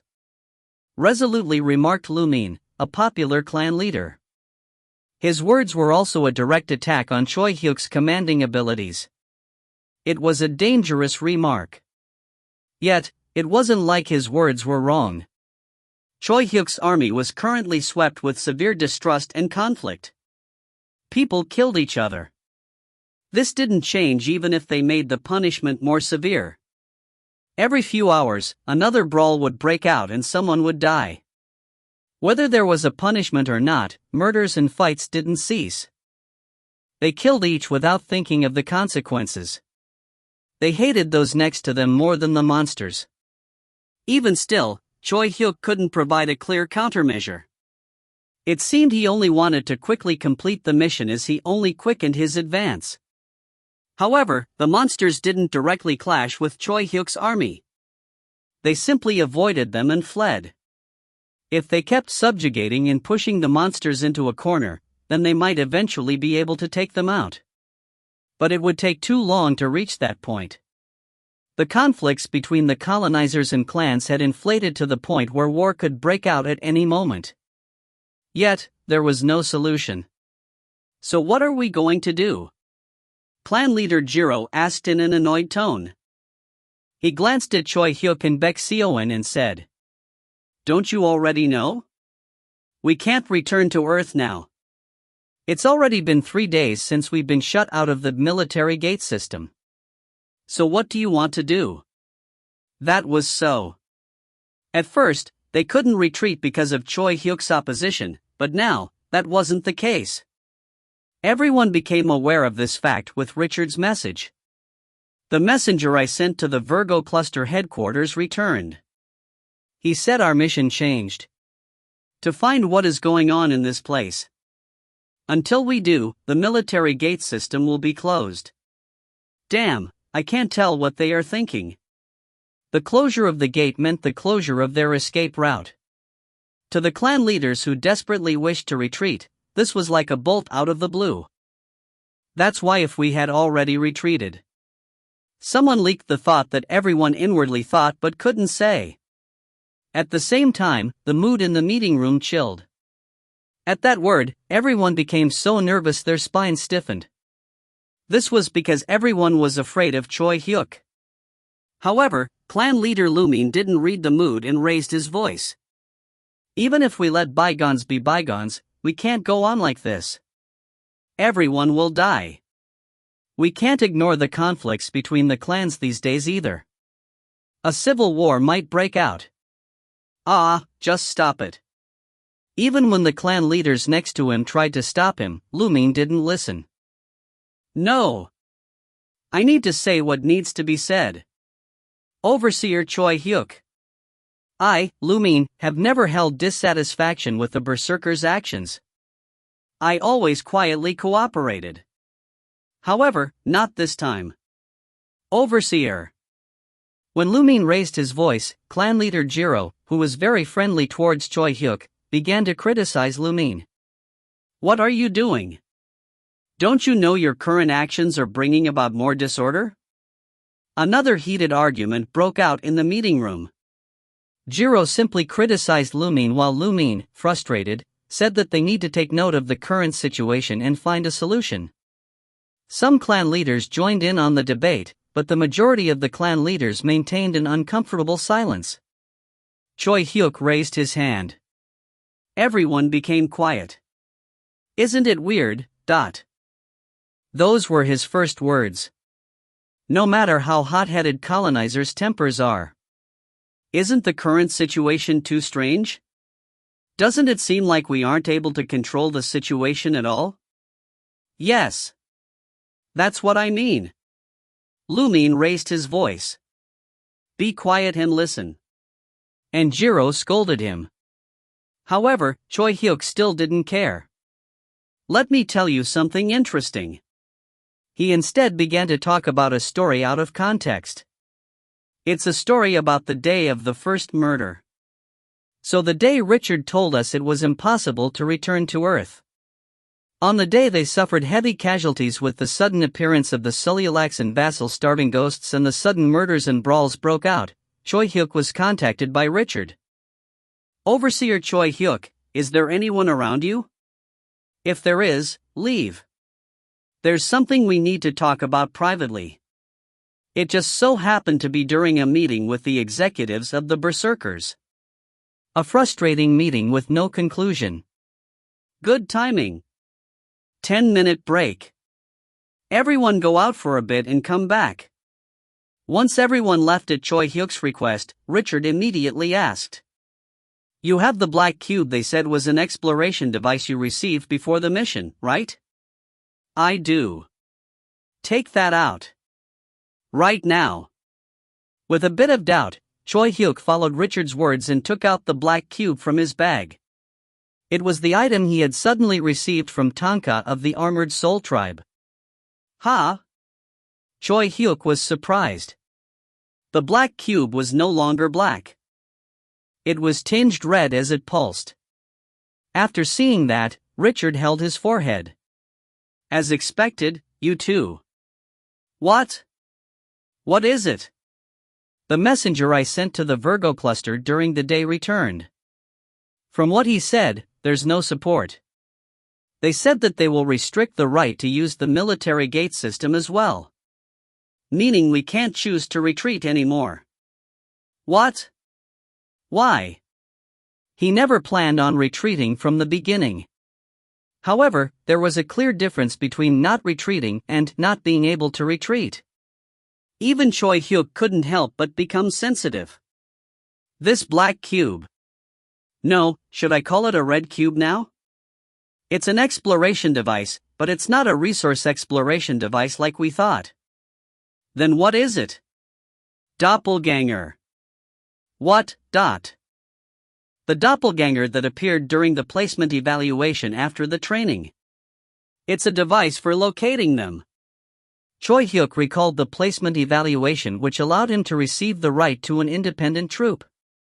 Then he recalled the doppelganger that imitated Chu Young-jin at the end. If Choi Hyuk hadn't noticed his killing intent through his eyes of distinction, Choi Hyuk might have been killed. Didn't they say we wouldn't face them? That time, the instructor definitely said, you will rarely face doppelgangers. Only, it is customary to put that monster in the placement evaluation. That's what's strange. For some reason, they never gave us proper information from the start. Whether it was because they were purposely trying to screw us over or it was a situation where they had to keep it a secret. Either way, what's certain is that the cube is currently red. If it's red, that means there are doppelgangers active around you. Doppelgangers are a species that are treated similarly to a top-rank infectious disease. That means we can't leave until we completely take out all the doppelgangers or until the doppelganger handling group arrives. When will the doppelganger handling group arrive? We don't know for sure. They are a team that is active in the vast universe. Since there aren't a lot of cases where doppelgangers are rampant, there aren't a lot of teams from the start. The morale of the troops was a mess because of the Sulliulax and the vassal starving ghosts. If doppelgangers imitated colonizers in this current situation? Choi Hyuk grabbed his forehead. It was bleak. How do we distinguish doppelgangers? Although he possessed eyes of distinction, it was only semi-useful. Choi Hyuk currently led millions of people. It was impossible to examine each and every one of them, and among them, there were countless people who would possess killing intent towards Choi Hyuk without being doppelgangers. It couldn't be helped due to his violent subjugation of the clans. It was difficult to distinguish whether someone was a doppelganger or not with his eyes of distinction. However, the method Richard told him was even less accurate. Doppelgangers invade your nose or ears in the shape of a small bug. Usually, only warriors below the 2-star level are at risk for infection, but if their karma is unstable, like during a war, they could infect warriors above the 3-star level. First, the invading doppelganger eats the brain and acts as the host, but during that process, they absorb the sacrifice's memories and abilities. However, even still, they aren't able to clearly remember their past, and their combat abilities are lower than before. Well, they said we can distinguish them like that. That inaccuracy made Choi Hyuk sigh. As if he noticed Choi Hyuk's gloominess, Richard quickly proposed a more accurate method. But, they couldn't use that method currently. Besides that, we should be able to distinguish them with the cube. But, because the monster of night is blocking it, it seems it is difficult to use that high-level function. It was a difficult problem all around. Yet, there still seemed to be a method. Then we need to take out the monster of night. Where is it? Richard smiled at Choi Hyuk's words. An expression showing, I knew you'd say that. In a quiet voice, he said. No one knows. But I have a plan. Choi Hyuk saw confidence in Richard's eyes. A confidence that showed they could take out the monster of night and clear the doppelgangers if they followed his plan. Richard had come up with a plan in this chaotic situation. As expected. Choi Hyuk nodded in admiration. But. With his sudden thought, he cut Richard off. Wait, but. How about we split their heads? What? What do you mean? Doppelgangers. You said their larvae eat brains. That's right. So if we split open their heads, can't we see whether they are doppelgangers or not? Richard froze at Choi Hyuk's ignorant statement. Then he thought about it, contemplating whether it made sense or not. Then the surprising result was that it actually made sense. Yeah. A completely developed doppelganger will usually imitate the brain, so it might not be useful, but we should be able to reveal doppelgangers that are still developing. Really?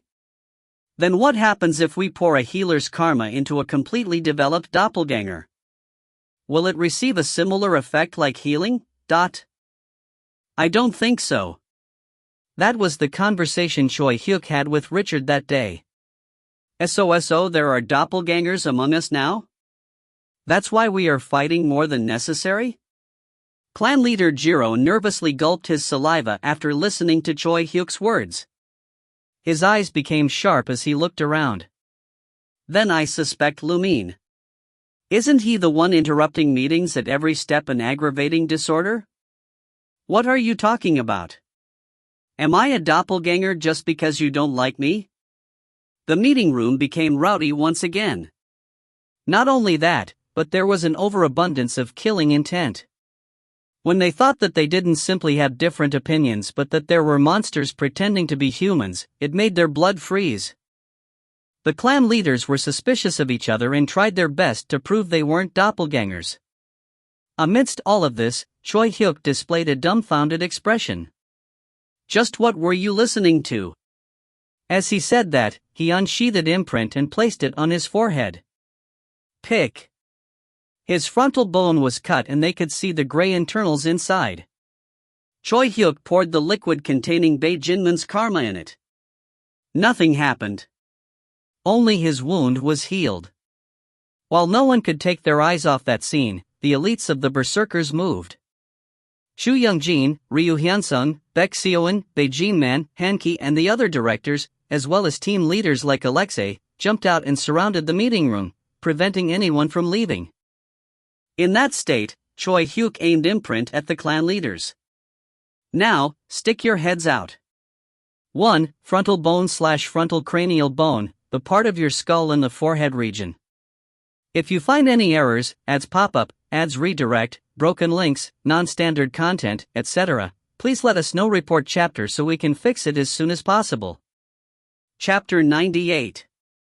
Episode 6, Mafia Game/Chapter 98, At the Ruins, 4. TL, Empty Cube/ED, Obelisk. What do you think you're doing? The clan leaders were agitated and scared.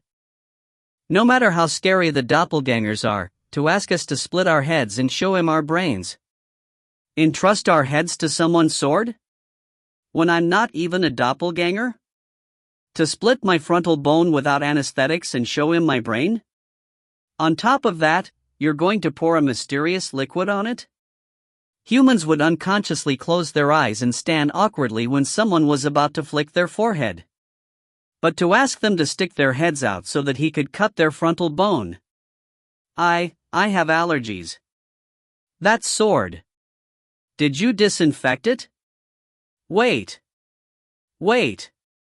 Because they were in such a hurry, the clan leaders said whatever came to their minds. However, Choi Hyuk didn't listen to them. Now. It'll be done in a jiffy. Choi Hyuk stepped forward. You walk. Each clan leader was at least a colonizer of the 3-star level, yet they freaked out and scattered in different directions. They scattered faster than the metal balls of an exploding claymore mine. However, the elites of the berserkers had already finished calculating the clan leaders' expected escape routes the moment they began to awkwardly flee. On top of that, they had already been assigned their marks beforehand. Bang! Bam! The fleeing clan leaders were blocked by the berserkers and fell down. Ugh! No! Although they pitifully attempted to stand back up dash. Pick! Drip! Choi Hyuk appeared like a shadow, sliced their foreheads and poured the medicine into their heads. Yoo-oo-oh! Even if they weren't doppelgangers, they couldn't help but freak out. They couldn't roll on the ground, fearing foreign substances might enter their brains, and didn't think to staunch their wounds as they spread their arms and crawled on their butts. It was as if a tiger was released in a group of baby bunnies.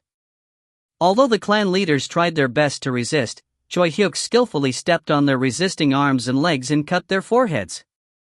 He then poured the medicine before jumping and pressing down on another hurriedly fleeing clan leader.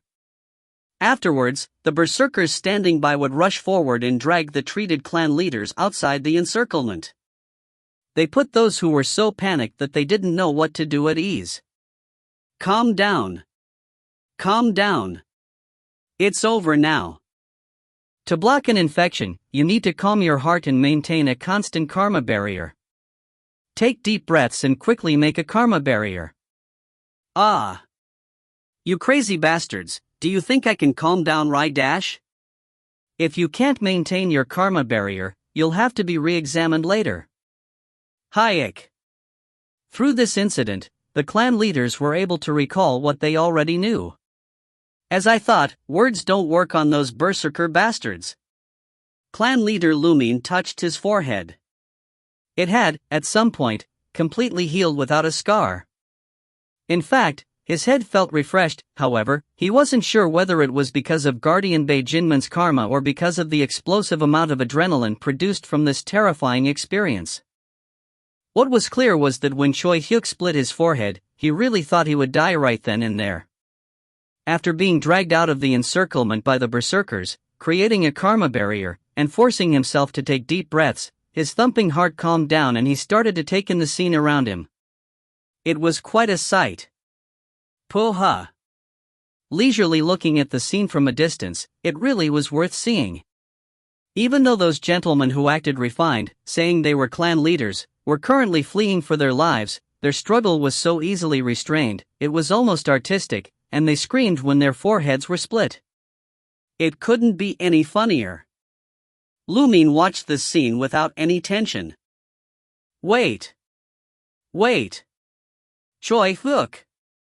Overseer. I'm not a doppelganger. I'm not. Clan leader Jiro was currently restrained below Choi Hyuk's feet. Hey! Cheer up, Jiro! Lumin unconsciously shouted due to his happiness. He felt refreshed that Jiro, who kept finding faults whenever he spoke, was suffering the same humiliation he endured. It was almost as if a non-existent camaraderie was budding. Maybe I should have a drink with that guy tonight. Although Lumin thought such leisurely thoughts, Jiro's situation wasn't the same. No, in reality, Jiro no longer had the capacity to judge his circumstances. As the true him had died a few days ago. You will wakak. The moment Choi Hyuk poured the healing liquid into clan leader Jiro's forehead, he began to flail crazily. It was a noticeably different reaction from the others up until now. Surprised by his desperate screams, the other clan leaders froze. What? Lumin unintentionally stood up. Sit down. There is a concern that there might be a secondary infection. A berserker blocked him with a nervous expression, indicating this wasn't his first time seeing this. The liquid containing Bei Jinman's karma was normally transparent.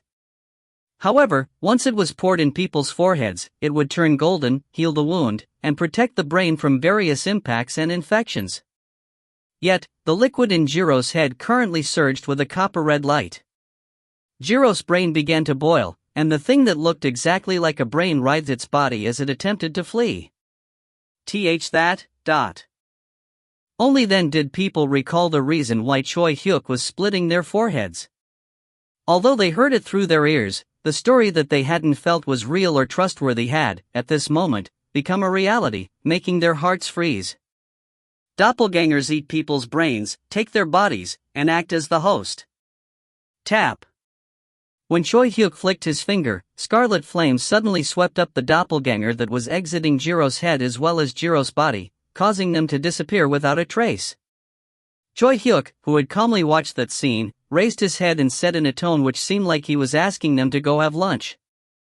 "Now, shall we continue?" The clan leaders were unable to flee or readily stick out their heads as they froze in place, reading each other's gazes. Blaze. In total, he burned 3 corpses. Although it could be seen as though only 3 out of over 100 clan leaders were infected. If they considered that they were all experts who were skilled enough to be clan leaders, it definitely wasn't a small number. The clan leaders' expressions calmed. The cries of the doppelgangers kept echoing in their minds. Lies that seemed so true. Tears that looked real. Please. Please save me. There's something in my head. However, I am still clan leader Rayleigh. I am fine. You know me, right? Lu Min. You know me. Right? Save me. I want to live. Please kill the bug in my head and save me. Please. Please. However, Choi Hyuk said. No. The moment a doppelganger invades your mind, it starts by killing your brain. Although it does take a while for it to fully absorb your brain, that doesn't mean your brain is still alive. You have already died. Rayleigh. No, doppelganger. The most terrifying scene was when they were dying. The doppelgangers never admitted they were doppelgangers until the end. Yuak. I'm not one of them. I'm not. What kind of bullshit is this? This liquid is fake from the start, right? You guys are just trying to eliminate those you don't lick, Yuak. Even when bugs that resembled brains crawled out of their split heads, their mouths kept shouting that they were innocent. Although they were clan leaders who had overcome countless life or death crises, the scene in front of them was more terrifying than any gruesome battle. They still felt pity and became enthralled when hearing their pleas and seeing their expressions, even as they watched the bugs crawl out of their heads. This fact made them so scared that their limbs trembled. The doppelganger was that kind of monster. A monster of suspicion. But you said the doppelganger identification cube doesn't work. There's a limit to Guardian Beijinman's karma reserves. We can't just split millions of heads. How will we examine them? A clan leader asked as they left the basement that was used as the meeting room. Choi Hyuk opened the door. As they were on a star filled with light and one without night, the moment he opened the door a bright light entered the basement. As he exited the building, Choi Hyuk said, "We need to find and kill the monster of night. That's why we've gathered here." When they exited the building, they could see troops spread endlessly in the bright light. This. The reason why we pushed ourselves to advance to this point was not to quicken the subjugation but to gather all 7 overseers together. Wherever they looked, they saw people. As each overseer had brought at least a few million warriors, once they gathered together, there were tens of millions of warriors gathered, surrounding the boundary of a particular city on the Kayan Star. You finally came out, Richard was waving his hand. Intelligent-looking colonizers were lined up behind him. Reflect on yourself. Among the 7 overseers, the only one who didn't properly total the total number of participants was the berserkers. Choi Hyuk simply shrugged at Richard's scolding. Richard sighed as he turned his gaze towards Baek Seoin, who was standing next to Choi Hyuk. If your sovereign is like this, then shouldn't you at least pay attention? However, Baek Seoin replied in a faultless voice. Administration personnel are almost non-existent in our clan. What can I do by myself? At his shameless reply, Richard grasped his forehead and gestured at the intelligent-looking colonizers behind him. Yeah. Now, that's why I brought over some intelligent people, so quickly put them to work. You need to assign teams. Yes. Baek Seo-won brought the administration personnel and clan leaders to a different location. As he looked at this, Richard said to Choi Hyuk, "Please take care of me. You know it, right? That your role is the most important. As long as you can gain their attention, there's no problem." Okay. Richard nodded and stepped forward. While stretching, he said, "Good. Then shall we begin the game?" Richard described the game as a mafia game to bring out the monster of night. Baek Seo-won and Richard's administration personnel displayed superhuman work performance. In a single day, they reorganized the berserkers, numbering in the millions, into 10-person divisions. It wasn't random assignment either. They had reorganized them into groups with people whom they were familiar with. It was essential to reorganize them with people they knew, as questioning their past was an effective method for determining whether they were doppelgangers or not. Following their karma growth, not only would their physical abilities increase but their cognitive abilities as well. As the other overseers had already reorganized their troops into divisions, with the addition of the berserkers, all preparations were complete. After those who had yet to have their brains inspected disarmed themselves, they gathered in their specified divisions. The elites who already had their brains inspected were either dispatched amongst the divisions to dispose of those who broke the rules and discovered doppelgangers, or stood guard on the boundaries in case there was a sudden monster attack. In this situation, Richard declared to the tens of millions of colonizers, "There are doppelgangers among us." The characteristics of doppelgangers are confused memories and reduced abilities. He explained the dangers of doppelgangers and then explained what would happen now. After a vote in each division, the one suspected to be a doppelganger will be first bound and isolated. The observation teams will conduct brain inspections on the suspects within their capacity. Although you will be uncomfortable and uneasy, please keep in mind that, excluding the observation teams, we will not tolerate any violence or the leaving of your designated position. After this polite speech, Richard smiled coldly. Now, with information we collected beforehand, we will first conduct a public examination of those we suspect to be doppelgangers. When Richard declared this pick. With a sound, a few people who had been blankly standing there had their heads split. Although this only happened to around 10,000 people of the tens of millions, these colonizers, who had great hearing and sight, had no trouble understanding the situation. Ha! He died. While everyone was shocked, the dispatched observation teams wordlessly poured liquid, created with their respective troops' healers' karma, into the heads of the first round of examinees. Two-thirds of the first round of examinees were flustered but otherwise fine. However, the remaining one-third screamed as they rolled on the ground. The liquid surged with a copper light. They were doppelgangers.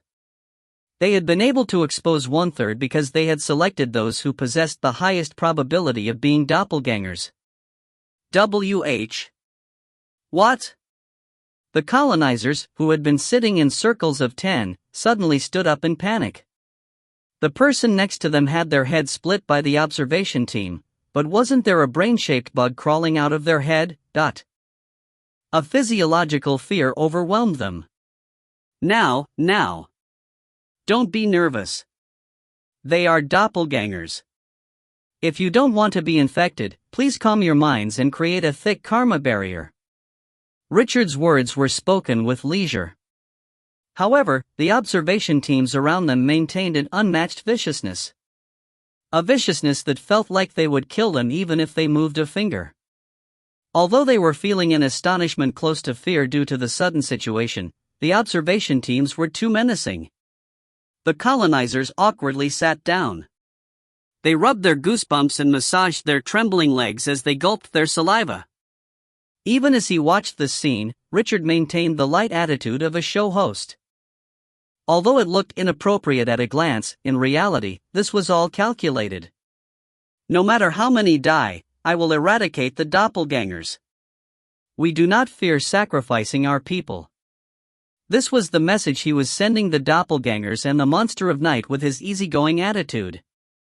Now, you understand what we need to do now, right? Let's hunt doppelgangers. We will now start the game. Was it a coincidence? At the same time as Richard's exaggerated declaration dash. Blink. The world suddenly turned dark. The monster of night, which had been idle for the past few days, began to act now that the doppelgangers were in danger. It's here. At the same time, Choi Hyuk concentrated. This situation, where they had gathered tens of millions of people to track down the doppelgangers, was in fact somewhat of a show. It was a trap to make the monster of night make its move. I need to find it. The one acknowledged as the strongest on Earth, and the one who possessed the best detection abilities, Choi Hyuk, was using the monster of night's activity as a lead to track it down. If you can't do it, no one can. That was what Richard had said. Choi Hyuk thought the same as well. I will make it blink countless times, so find the monster of night and kill it. He liked Richard's request. What Richard was good at and what Choi Hyuk was good at, they were both doing things they were good at. We completely cleared the monsters in this area while gathering here. Still, there will be monsters rushing in from afar. I will take down the monster of night before they arrive. It was a difficult situation. Choi Hyuk caught his breath and concentrated his mind. Blink. The monster of night blinked again. The doppelgangers, whose identities had been discovered, used this darkness as cover to find other hosts. Choi Hyuk fumbled around in the edges of this darkness. He began to track down this shadow to see where it led. If you find any errors, ads pop up, ads redirect, broken links, non-standard content, etc., please let us know. Report chapter so we can fix it as soon as possible. Chapter 99. Episode 6, Mafia Game / Chapter 99, At the Ruins, 5. TL, Empty Cube / ED, Obelisk. A dark night. When he got on the elevator, the child tightly held onto his mother's hand. Mom, there's no ghost, right? However, the mother didn't reply. Her hand was unusually cold. Mom! The child pulled on his mother's leg. His mother's leg was cold and rigid. Mom? For some reason, he couldn't see his mother's face clearly. Like a foggy mirror. The child's neck suddenly became cold. The mother said, "Do I still look like your mom?" This was a moment that made people recall those ghost stories of their childhood. It's scary. A weak-hearted person eventually spat those words as he steadied his shoulders. The doppelgangers were different from any monster they had faced until now. They were scarier than any foe. It was as if they were standing in the valley of death. They couldn't see the ground, as it was covered by a thick fog, and if they took a wrong step, they would fall endlessly and die. The hairs covering their bodies were raised. They were suspicious that their comrades, who were protecting their backs, might be monsters. They were dismayed as if the ground they had always walked on had disappeared. The colonizers were stricken with fear. Still, they clenched their teeth as they began to question each other. What monster killed your grandmother? There were only 2 points that could be used as clues. Confusion in their memories. Reduced ability. My grandmother? I didn't personally see it, so I don't remember exactly. Use all your strength and activate your karma. Why are you like this? You know me. I'm not one of them. Be quiet. Quickly activate your karma. Why are you all like this? Are you acting like this because my fighting skills have dropped recently? You know me. It's a commonly experienced space syndrome. Shut it. Your grandmother wasn't killed by a monster but passed away from cancer. Much before all this mess. What? Clang, clang, clang. A plenitude of weapons aimed at him. Wait. Don't be like this.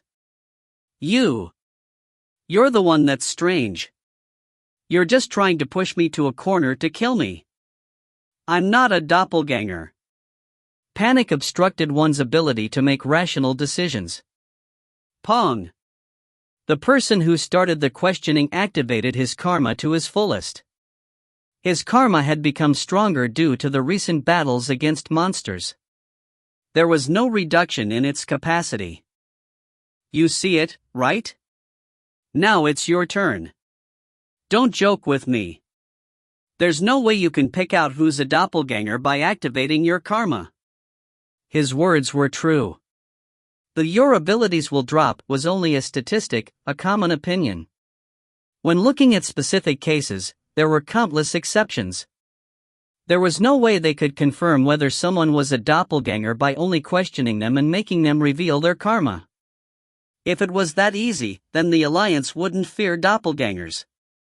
This was a matter the Alliance had already thoroughly investigated and was one that Richard already knew. However, Richard didn't tell them details like this. The game Richard had started was a cruel tactic where it would be sufficient to sacrifice 5 people to take down 5 doppelgangers. Yet, it seemed they were right this time. Qua.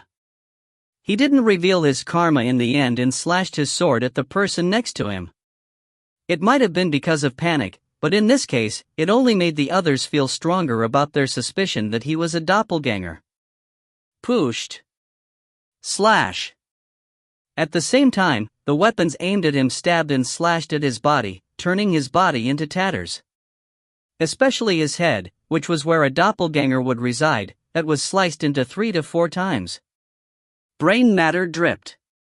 Looking at the cross-section of his gray brain, which had been split into multiple sections, they saw the appearance of a bug. You whack. Someone vomited. Lao Min. Lao Min. Someone sobbed. Then dash. Blink. Darkness fell. They could hear Richard's voice in the darkness. Be careful of the darkness. Doppelgangers will look for another host within the darkness. Ach! Screams erupted all around them at the same time. Low-level people couldn't even sense anything in the darkness, let alone see, as the doppelgangers attacked those near them. Some died, and others became infected by the doppelgangers while attempting to block their attacks. The darkness cleared up. People's faces were pale. A more intense fear overcame them. Just now, some were attacked by their comrades standing next to them and had become cold corpses. They didn't know whether others were infected either. Who is it? Who is the doppelganger, a dot? Their comrade had died after being suspected of being a doppelganger, but the situation didn't improve in the slightest. The divisions of 10 had instantly turned into 8, but their suspicions only deepened. I'm really not one of them. Alexei. Split my head and confirm it. I'm not a doppelganger. A berserker grabbed onto Alexei, who was patrolling as a member of the observation team. Nuna. Alexei looked at her with sad eyes. Although he was at the rank of a team leader, Alexei was still only a middle schooler. There were considerate berserkers who were like older brothers and sisters to him. Even the currently suspicious Chao Lu was one of them. However, Alexei couldn't listen to her request. Sorry, Nuna. Just endure it for a bit longer.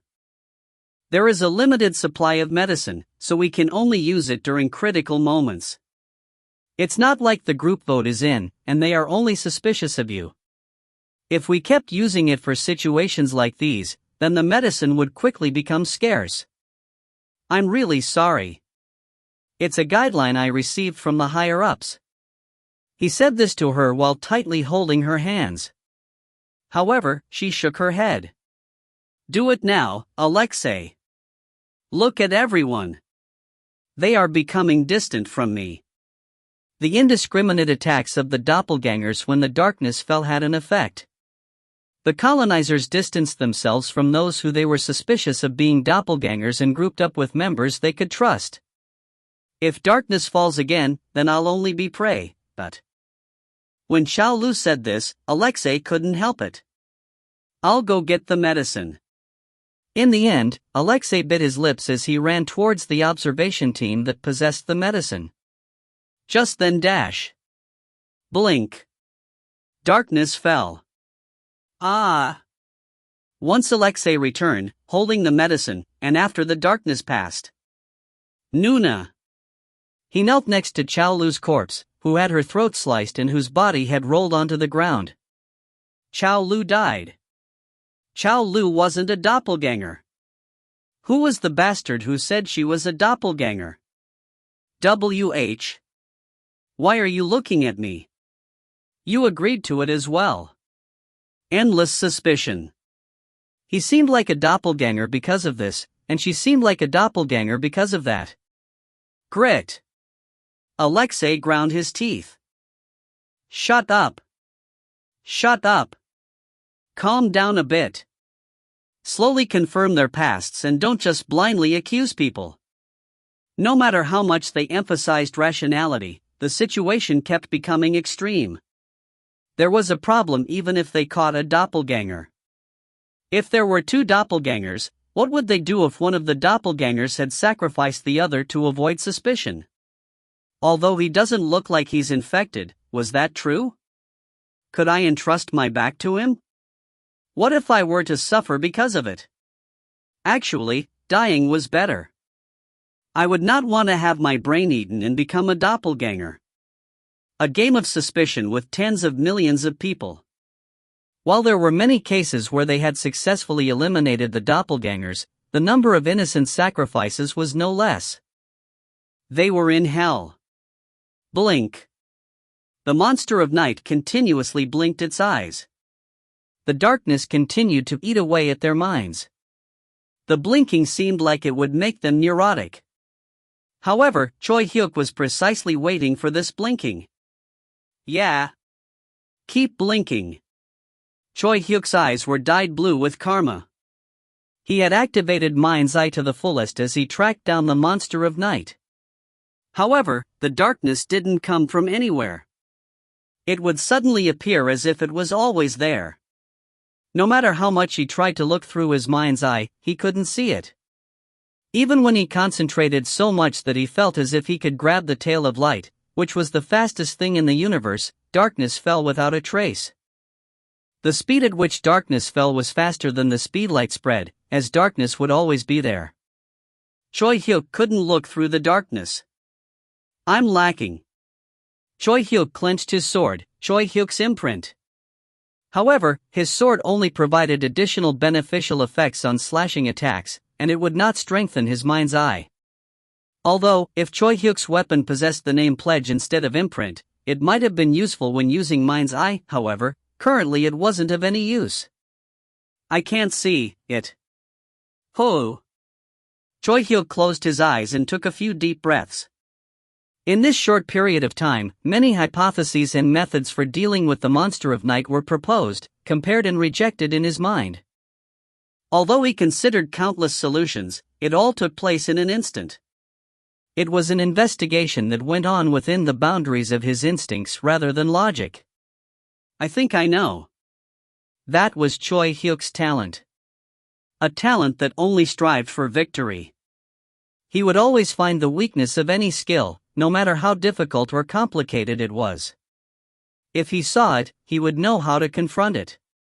Also, if he knew it, then he could execute a method for dealing with it as easy as breathing. The new method he had come up with was more time-consuming, the reason being because Choi Hyuk had to come up with a skill he had never attempted before. But now he knew, and because he knew, he could do it. Choi Hyuk opened his mouth. Mind's eye. Whoosh. When he opened his closed eyes surged with a blue light. Mind's eyes was the first karma trait Choi Hyuk had awakened back when he was at the 3-star level. The karma supporting his body became endlessly more sensitive. He received information about the world around him without any distortion. Identical mind. Choi Hyuk's entire body was flooded with a blue light. Identical mind was the additional karma trait he had awakened when he reached the 4-star level. His karma went beyond being sensitive and stealthily, and naturally invaded into his surroundings. Based on the information he was receiving through his mind's eye, he interfered with the matter, energy, and karma around him. He wasn't only seeing what could be seen, but he was also unraveling what was inside and exposing what was hidden. However, he still lacked the power. Explosive blood. This was precisely the trait Chu Young-jin and Lee Jin-hee used as their main. The moment he activated the trait, his karma, which was softly coiled around his body, began to go berserk. It felt like his blood vessels and muscles would rip apart. However, Choi Hyuk didn't even blink an eye as he controlled this power. He activated 3 traits simultaneously. Choi Hyuk was able to smoothly complete this task, but it definitely wasn't easy. As Mind's Eye and Identical Mind were still interrelated traits, they were comparatively easier to fuse, but Explosive Blood was the complete opposite of them, which used control as a foundation. A wanton result could come about by the clash between these traits when one thoughtlessly activated all of 3 of them. Yet, Choi Hyuk harmonized these 3 traits like it was nothing. Ah! At the same time, Choi Hyuk felt a sense of self-fulfillment from deep within him. He now felt as though his karma was truly his. He felt a sense of satisfaction that was similar to when clothes, which were close to being a perfect fit, fitted perfectly. In fact, Choi Hyuk's karma had been too tame up until now. Mind's Eye and Identical Mind, which used control as a foundation to see through and affect his opponents, were more like the traits of a magician than a warrior's. However, as soon as Explosive Blood was added, everything fell into place perfectly like a jigsaw puzzle. Choi Hyuk's fighting talent was composed of 3 elements: the ability to see through his opponent's weakness, no matter who it was, the ability to perfectly execute any attack he envisioned to pierce his opponent's weakness, and lastly, a ferocity that could crush his opponents with his vigor alone. These 3 talents perfectly suited the 3 karma traits known as Mind's Eye, Identical Mind, and Explosive Blood. They literally formed a trinity. His karma, which was interlinked with these 3 traits, was like a perfectly fitted item of clothing to Choi Hyuk. Boom! Choi Hyuk's karma explosively increased its presence. His mind's eye would look, and then he would search thoroughly with his identical mind. Explosive Blood reinforced these 2 abilities. It allowed him to look further and deeper. Just then, Choi Hyuk's lips curved into a smile. Found you. Choi Hyuk now knew that it wasn't somewhere far. It was in a 4-dimensional space which lifeforms living in 3 dimensions couldn't see. Although it was right next to him, it was curled up, hiding in a small, hidden space folded in 4 dimensions. Choi Hyuk's karma permeated into that space. According to his will, Identical Mind, Choi Hyuk's body was sucked into the folded space. If you find any errors, ads pop up, ads redirect, broken links, non-standard content, etc., please let us know. Report chapter so we can fix it as soon as possible. Volume 2. Chapter 100. Episode 6, Mafia Game / Chapter 100, At the Ruins, 6. TL, Empty Cube / ED, Obelisk. The place Choi Hyuk arrived at was a completely unfamiliar darkness. It was different from the dark matter of Dark City. Although Dark City was dark as well, it was still a place within the 3rd dimension. It wasn't very different from the familiar darkness of the night sky. However, this place was a darkness within the 4th dimension. It wasn't a place a lifeform from the 3rd dimension could perceive. Shapes in the 3rd dimension looked completely different in the 4th dimension. His arms and legs curved however they wished, and his back stretched and curled around. Like a surrealistic picture, Choi Hyuk's body lost the original shape he was familiar with. Even the darkness was the same. When he thought there was light, it was dark, and what he thought to be dark seemed to shine as if there was a light. The darkness felt like a hard surface, then rolling waves, and then an endless fall. However, Choi Hyuk didn't fall into a state of confusion. Karma was a power of fate created by lifeforms. It didn't adhere to the fourth dimension. That was why, even though his senses were chaotic, his mind was clear. "Is it you?" Choi Hyuk asked. The darkness all around him was leering at him. Perhaps Choi Hyuk was already within the monster's maw. Tick. Choi Hyuk unsheathed imprint. Instead of a pleasant ringing sound, a flat tick noise sounded out. Imprint had lost its shape in the darkness as well. It became wide, flabby, and mushy. It didn't look like it could slice anything. However, that was only for a moment.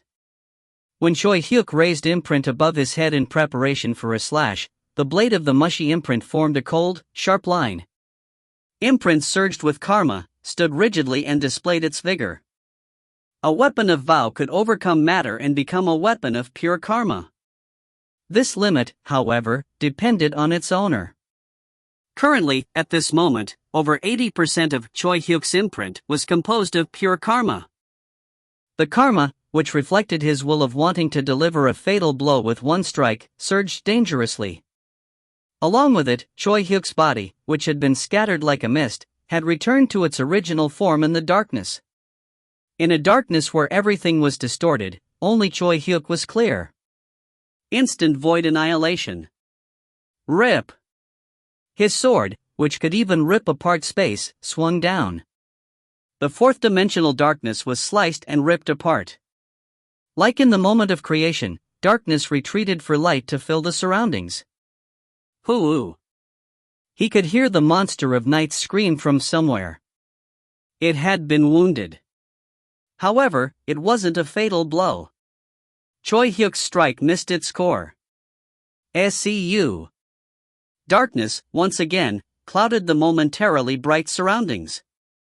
Choi Hyuk could tell instinctively that if he didn't slice its core, it wouldn't die no matter how many times he sliced it. He wouldn't be able to defeat it. With his sword raised, Choi Hyuk closed his eyes. Thump. Thump. Choi Hyuk's karma heart began to pound furiously. Mind's eye, identical mind, and explosive blood mixed together and began to search through the darkness. Whoosh. It felt as though the darkness became darker. At the same time, Choi Hyuk understood that the monster of night's gaze was fixed on him. It withdrew its power that'd been outside to blink. Choi Hyuk searched for its core, and the monster searched for Choi Hyuk's weakness. Who would find it first? Hoo-hoo. An unpleasant laughter could be heard from somewhere. Then, immediately after, Choi Hyuk heard a voice he could never forget. Hook. Mom? The one who walked out of the darkness was Choi Mayan, Choi Hyuk's mother. What are you doing here? She said in the same appearance and voice she had before she died. It was her who embedded him with the order to not fight. Although he was bullied because of this, she was still the most important person in his life. SSSSS. Karma was released from Choi Hyuk's imprint. The blade that had been sharp became blunt, mushy, and distorted. The monster of night. Didn't you say it was a particularly tricky monster to deal with even amongst the high-ranked monsters? No matter how strong he is, Overseer Choi Hyuk is only a middle-ranked warrior. Can he win? Leah, Richard's aide, showed a worried look. There's nothing we can do. He's the only one who can find and approach the monster of night. Whether we like it or not, this is our only method. Richard had a relaxed expression. Although he said that there was nothing they could do, it seemed like he didn't expect Choi Hyuk to lose. But what if he fails? Although the monster of night specializes in commanding and support rather than fighting. You said it is dangerous when it has so many monsters under its command like now. Especially if they are doppelgangers. Ah, right. The doppelgangers and the monster of night are an especially good match. Since they say monsters of night are able to use the abilities of monsters it leads as its own. Choi Hyuk is probably facing an ordeal beyond our expectations. However, I still don't think he'll lose. In the case he does, what are you going to do then? Richard frowned at her words. He then carefully thought about it. Although I haven't thought about it in detail. Richard shook his head and looked in front of him. A cold-hearted light shined in his eyes. Then I'll have to kill them all. Leah knew exactly what he meant. Richard possessed the innate skill eyes of the judge, which could distinguish between who he should kill and who he should keep alive. What he meant by kill them all was that he would kill anyone who was identified as someone to kill. This would include doppelgangers, but it would also include countless others as well. Although they wouldn't be able to avoid the loss of many lives, it would certainly get rid of the doppelgangers. Gulp. Leah gulped her saliva. She knew that Richard was someone who definitely possessed the ability to do so. No matter how great the losses or what methods he had to use, if it was for the best, then he would do it. Only, there was currently a better method, which was why he hadn't yet done so. There weren't many who knew of Richard's true nature. There were also almost no one who knew that he was stronger than Jesse, possessing a 5-star stat. This was reasonable since Richard had become known for his politics rather than his fighting abilities. How was it that Richard, who fought less than Jesse, let alone Choi Hyuk, could have a 5-star stat? The reason was simple. Richard had, in reality, killed more colonizers than anyone. It wouldn't be an exaggeration to say that Richard was the greatest murderer of all time. He had indirectly murdered people by making others act in the darkness, although the majority of them weren't aware that they were following Richard's will, and depending on the situation, he had personally assassinated others. His eyes of the judge clearly distinguished between those he should kill and those he should keep alive. He made use of his outstanding insight by killing and saving people as nonchalantly as possible. Behind the balance he created existed a countless number of murders. His tuner fate, which gained karma every time he successfully killed or saved someone, was a big help to his growth. Because of this, Richard could consider himself as having progressed at a rate only second to Choi Hyuk on Earth without any eye-catching battles. His karma had increased rapidly by killing countless people from behind the scenes. To be able to maintain a clean, trustworthy image despite all this was evidence of how fearful Richard's ability was. Leah's shoulders trembled when she saw Richard's cold eyes. I guess. I need to hope for Overseer Choi Hyuk's success. Yeah. I hope so too. The two turned their gazes towards the hell, in which people were divided into 10-person groups and were interrogating each other. Right after Choi Hyuk had disappeared off to some place, the blinking had also disappeared without a trace. Although the fear and unease the people felt lessened a little. It was still difficult to identify the doppelgangers. The fact that there were only tens of thousands of members in the observation teams compared to the tens of millions of people was a critical problem. On the other hand, the doppelgangers were shrewd. In this short period of time, groundless rumors had spread and the truths were covered up. Why are you refusing questioning? What are you doing? Please stay in your assigned location. Shut up. Bring our clan leader. There are rumors that this is all a political ruse. Where is our clan leader? Did you kill him? Bring our clan leader out here immediately. Or bring Richard. We need an explanation. There were cases like these throughout the crowds where men, who considered themselves as having thick arms, went against their orders and gathered in groups. You're going to cut my head? Isn't this all just a witch hunt? When you cut our heads open, if there's a bug, good job, but if there isn't, too bad. Either way, the examinee will die. No. The medicine has been made with the power of the healers. The wound will immediately close. How do you know that? Do you think that only 1 or 2 people have died up until now? They died because they were doppelgangers. Although the majority of observation teams were composed of elites, their numbers were small. There were also an overwhelming number of elites who weren't part of the observation teams. The control in various places began to fall through. Also, when the doppelgangers had their heads cut, they acted out until the very end. Handle. Help me. I'm not one of them. I'm really not, Handle. Ack. When observation team members unsheathed their swords to conduct the examination, they would scream like this. The woman's lover, Handle, couldn't hold back any longer. Bang! Handle threw a punch at the observation team member, who was about to cut her head. As I thought, I can't. No matter what, I can't. I can't hand Rika over to you. Rika isn't one of them. The affection humans possessed went beyond reason. No matter how much evidence they had, showing that they were doppelgangers, it was useless. They couldn't help but go crazy when the person they loved cried and pleaded in front of them. This was occurring everywhere. The commotion wasn't easily calmed, especially when experts, who even the observation teams couldn't restrain, joined the fray. Then Choi Hyuk was dispatched to calm this commotion. Rumble. Once his characteristic thundering sound was heard dash. Gah! Both arms of the one causing the commotion fell to the ground. Shock spread amongst the crowd. Berserker Choi Hyuk. Choi Hyuk's eyes were dyed red. His heart was burning right now.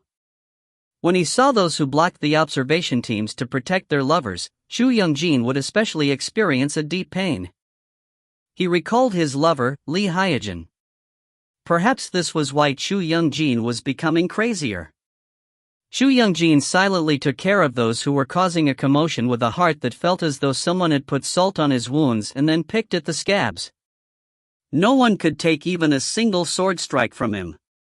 His innate skill Berserker was added to his karma trait Explosive Blood, while his weapon of calling Choi Hyuk's protection added sharpness to his strikes. Due to his protection, which rapidly increased his combat endurance ability plus 100, stamina, endurance, and recovery, he didn't easily tire either. Choi Hyuk could feel at ease as he used his strength. A crowd that had gathered together and pressured the observation teams, a clan-sized group that insisted they bring out their clan leader, and even warriors who stood in front of their lovers like vanguards, they all spurted blood under Choi Hyuk's sword and collapsed. Choi Hyuk was continuously controlling his mind. If Hyuk was still alive, one of those fucking doppelgangers might have eaten her brain. When he thought this, rage rapidly surged from his heart. He projected his anger onto those creating a commotion. Wah! Long Chen was defeated with one sword strike. Isn't Long Chen a well-known expert from China? Even Overseer Jesse might not be able to do that. Was Choi Hyuk this strong? Every time Choi Hyuk slashed out, a shock reverberated out. They knew that Choi Hyuk was a monster, but below him, Choi Hyuk was also an incredible monster as well. This was how they were able to maintain some sense of order while Choi Hyuk was absent. They were endlessly tangled in a fight about who was right, who was wrong, and what was real. Like always, the berserkers would rather cut the tangled knot than untangle it. Choi Hyuk and even Ryu Hyunsung were the same. Everyone passed by others after cutting them down without asking any questions. Choi Hyuk was the same. Weakness. Yeah. You kept exposing and stabbing at our weaknesses. Choi Hyuk said in a tone that seemed as though he was sick of this. That's why I don't look back. Ugh. Ah. Choi Hyuk's distorted body had, at some point, returned to its clear state. His sword was pierced through his mother, Choi Mayan's abdomen. Choi Hyuk whispered in her ear. Did you think I'd give up if you hid inside my mother? PSCHT. Choi Hyuk twisted the sword embedded in his mother. Hoo-oo. The darkness surrounding him shook violently. Its scream continued without end. Like a song on loop, it echoed and grew louder. We lost everything. Because we lost everything, we have no weaknesses. Because we know all too well that we lost everything, we won't be fooled by your illusions. When we acted like we were fooled, you quickly showed your true colors. Thanks to that, we were able to end it quickly. Choi Hyuk injected more and more karma into his sword. At some point, his sword began to burn. The flames grew as if trying to swallow the darkness surrounding him. The night was being burned. It's the end. Choi Hyuk stared at the face that was identical to his mother's. Even its expression, which was distorted due to pain, was the same as his mother's. However, Choi Hyuk's heart didn't waver. Choi Hyuk had already accepted her death. If he hadn't accepted it, then he wouldn't have despaired and the fires of his thirst for revenge wouldn't have raged. The fact that his rage had never blown out was proof that his mother was dead. Choi Hyuk wasn't misled by this. Hi. It seemed it knew this was the end. His mother's pained, distorted expression slowly turned expressionless, and a strange laughter escaped her lips. Her bright eyes turned into a deathly black. When she opened her mouth, he could see a black abyss. It said in a voice that seemed to be neither male or female. Hi. I saw it. I saw it. I saw it.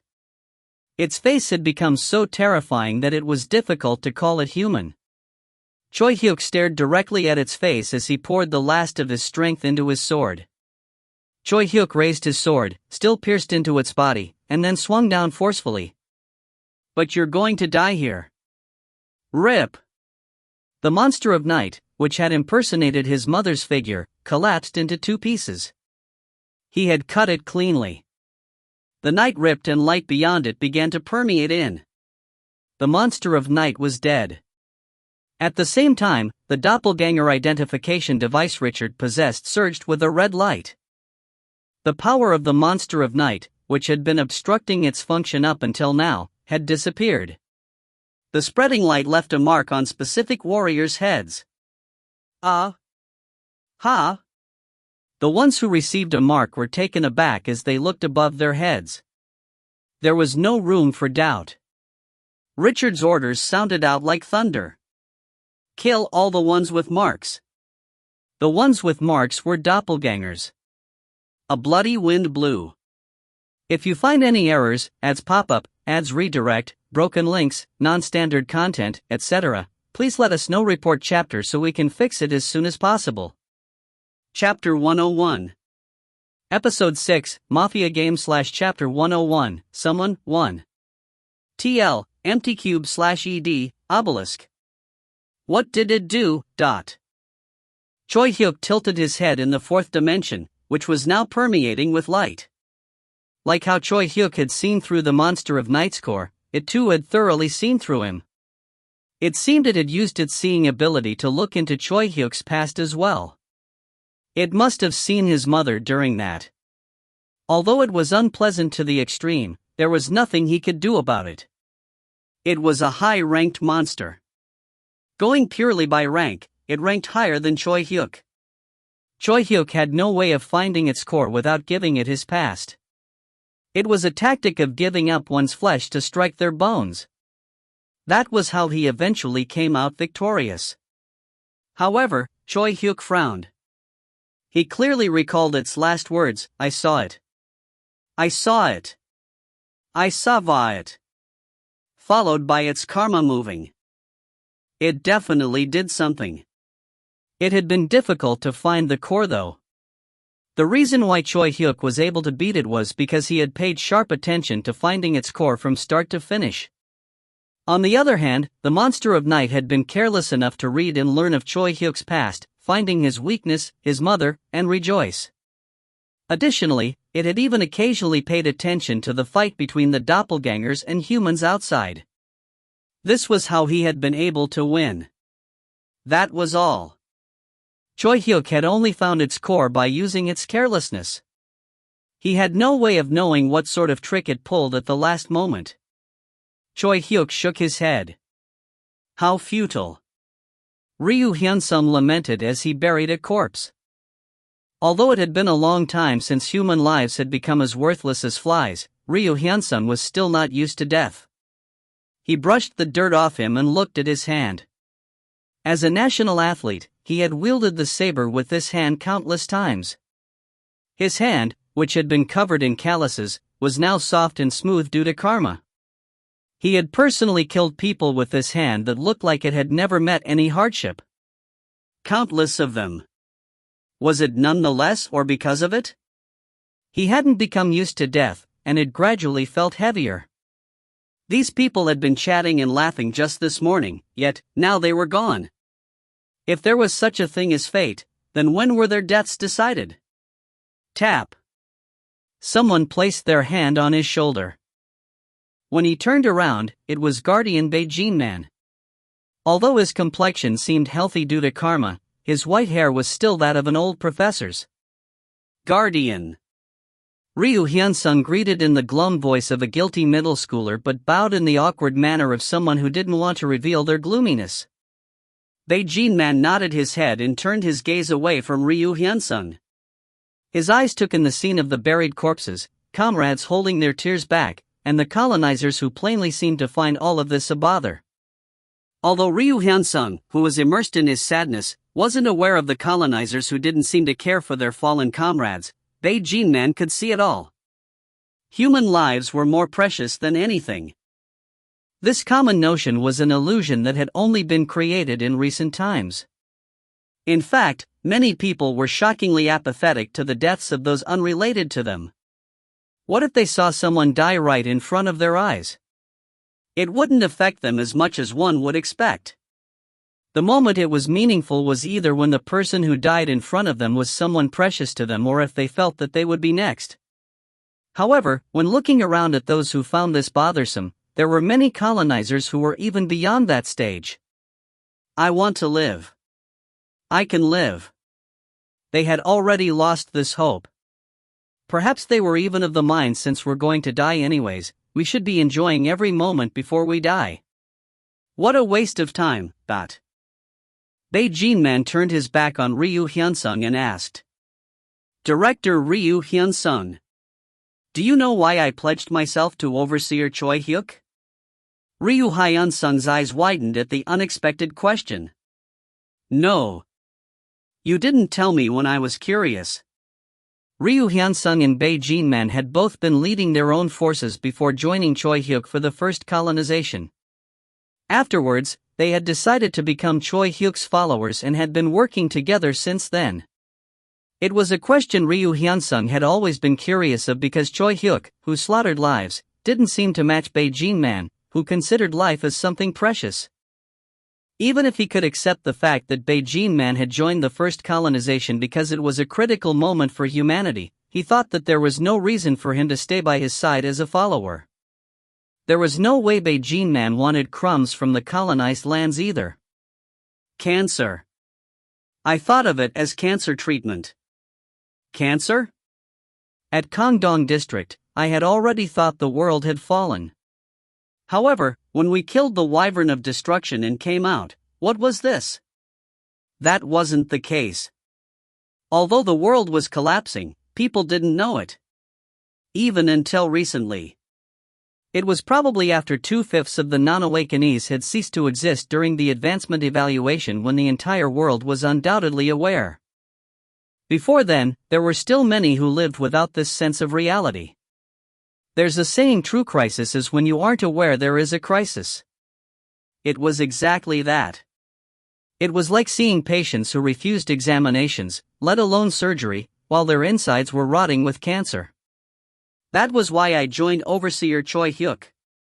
Although he was more extreme than the others, I believed it was precisely because he was so extreme that he could make the world aware. Ryu Hyunsung slowly nodded his head.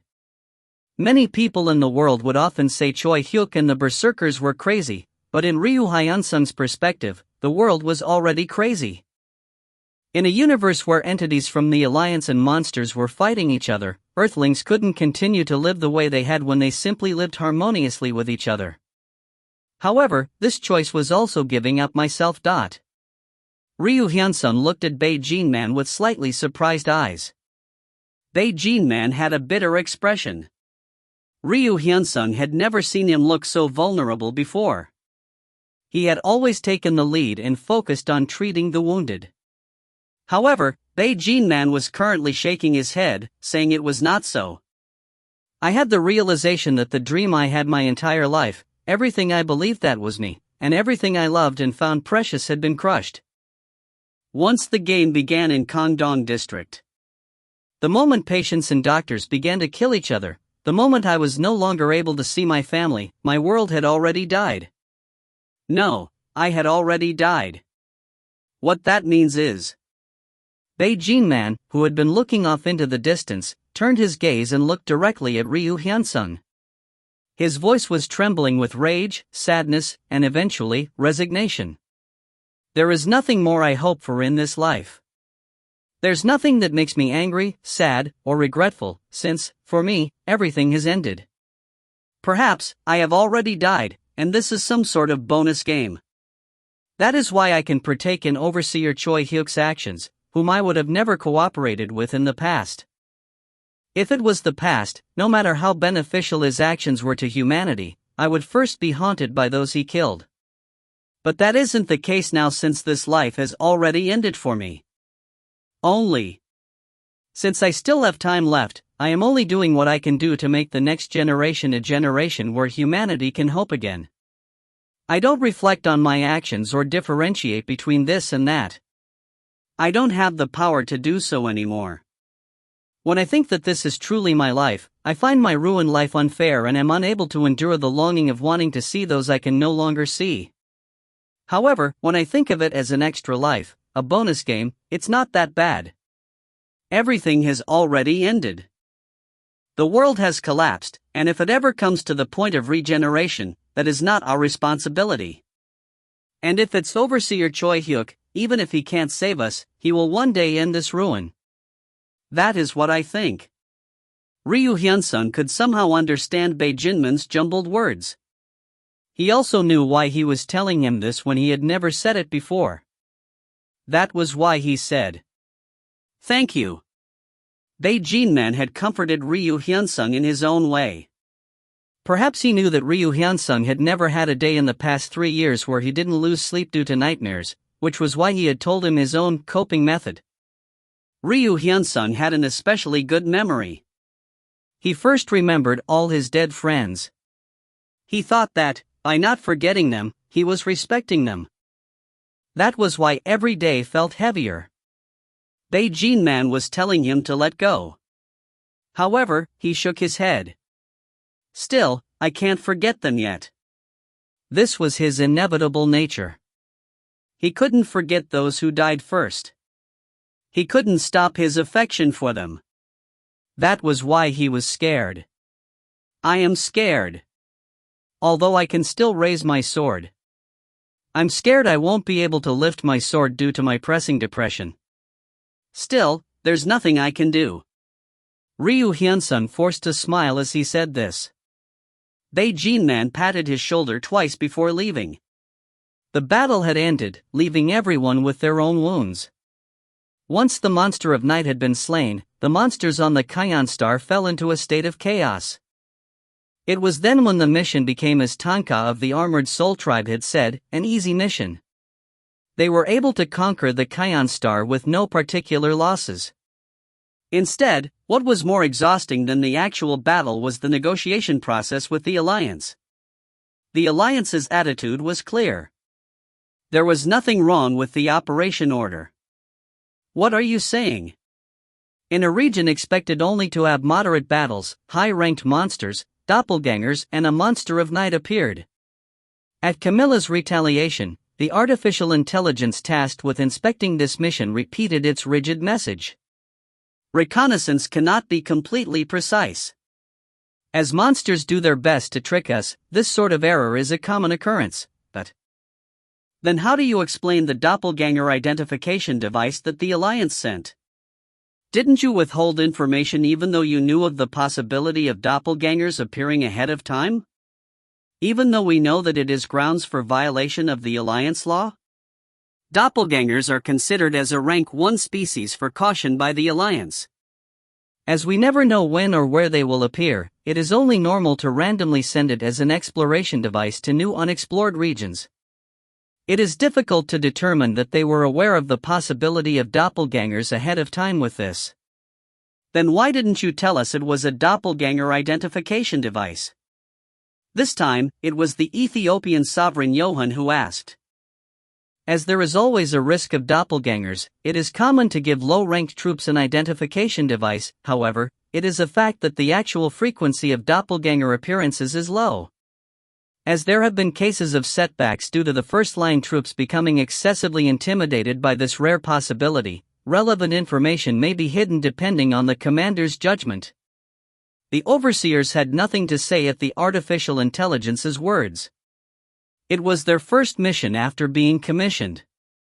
The mission they said would be easy was a mission that could have resulted in their annihilation with the slightest fault. Lingering bitter feelings remained in the hearts of the warriors who had to kill their own comrades with their own hands. However, it said no one was responsible for this tragedy.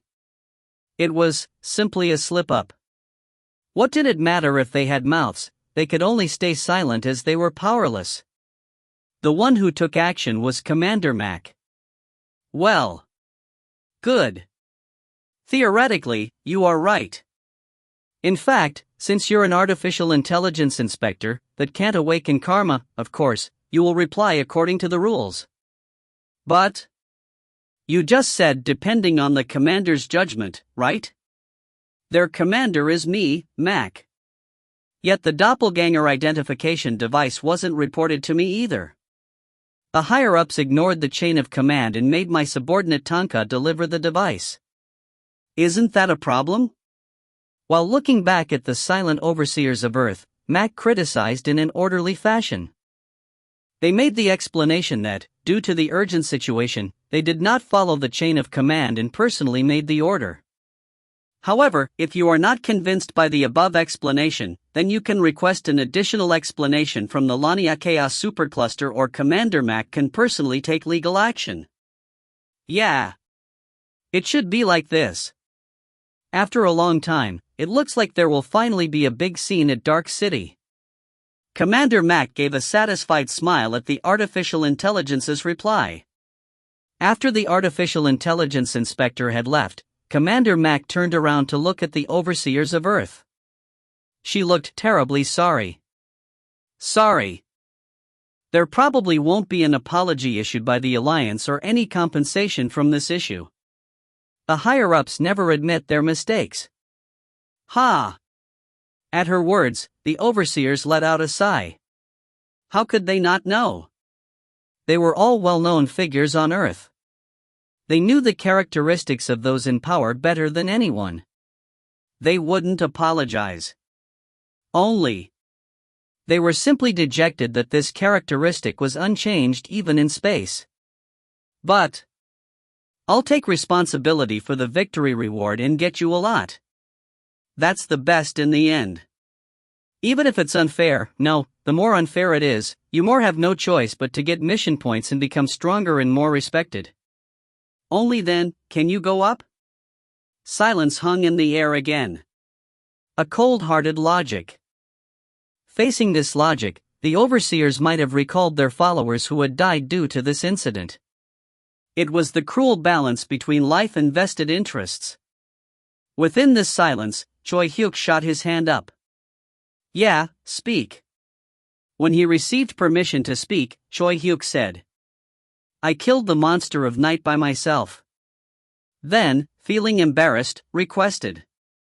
Please let them know. No choice but to go up. There was no one who agreed with this more than Choi Hyuk. Commander Mac grinned at Choi Hyuk's words. Okay. Just as she said that, Richard quickly said. I planned the operation of dragging out the monster of night. Yeah. I got it. Mac nodded her head, saying she understood, and left. Dumbfounded, the 5 other overseers stared at Choi Hyuk and Richard. Disgusting. The Queen of England Diana mumbled in a quiet voice everyone could hear. ED/N, I'm curious, what do you guys think I saw it referred to? If you find any errors, ads pop up, ads redirect, broken links, non-standard content, etc., please let us know. Report chapter so we can fix it as soon as possible. Chapter 102.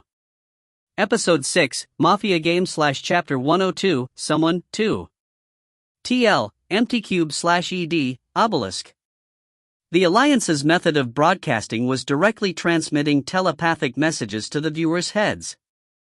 They would suddenly hear a voice, and when they focused on that voice, they would see a clear scene as if they standing in the broadcast. There is news that Earth's independent troops, who have recently joined the Alliance, have eradicated doppelgangers and a monster of night, and subjugated the Cayenne Star. We take you now to reporter Lelio on the Cayenne Star. After the news anchor finished speaking, a white-skinned, pointed-eared, beautiful woman appeared in the middle of a field of shining flowers.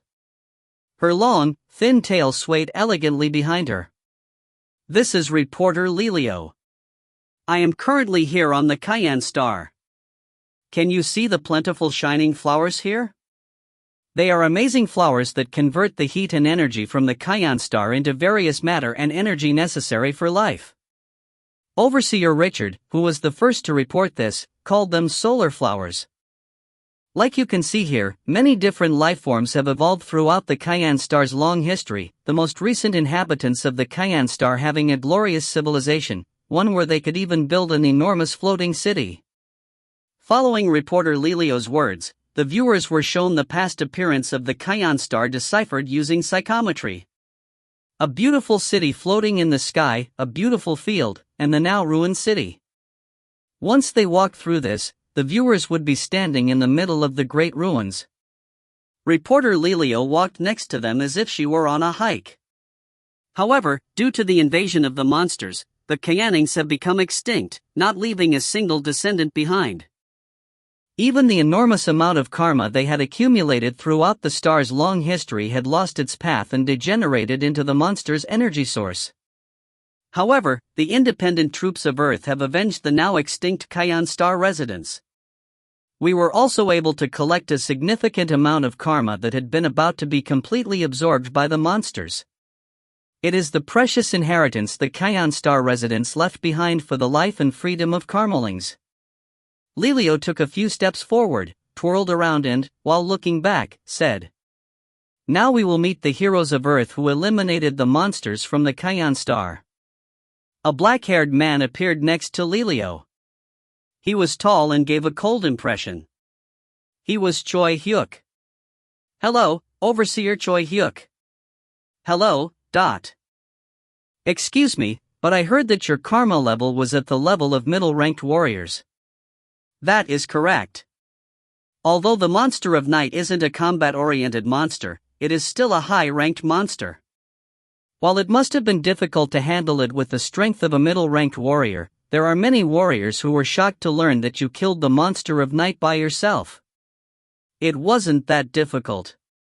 Although Choi Hyuk's reply was short, reporter Lelio skillfully continued to ask questions and made the interview interesting.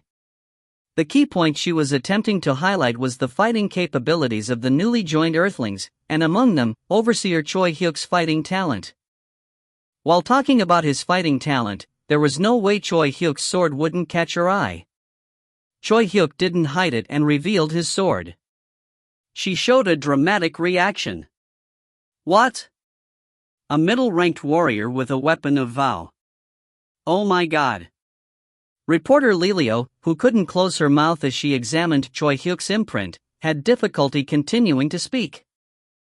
"Far from what I know, isn't this unprecedented? There's no doubt that the emergence of a weapon of vow after such a long time is a fortune for the Alliance, but I thought that if a weapon of vow were to emerge, it would be from the hands of a top-ranked warrior." "For a middle-ranked warrior."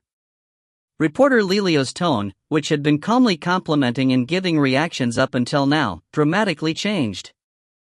Her voice became louder and she stuttered her words. The reaction she was showing now was real and not because this was her job.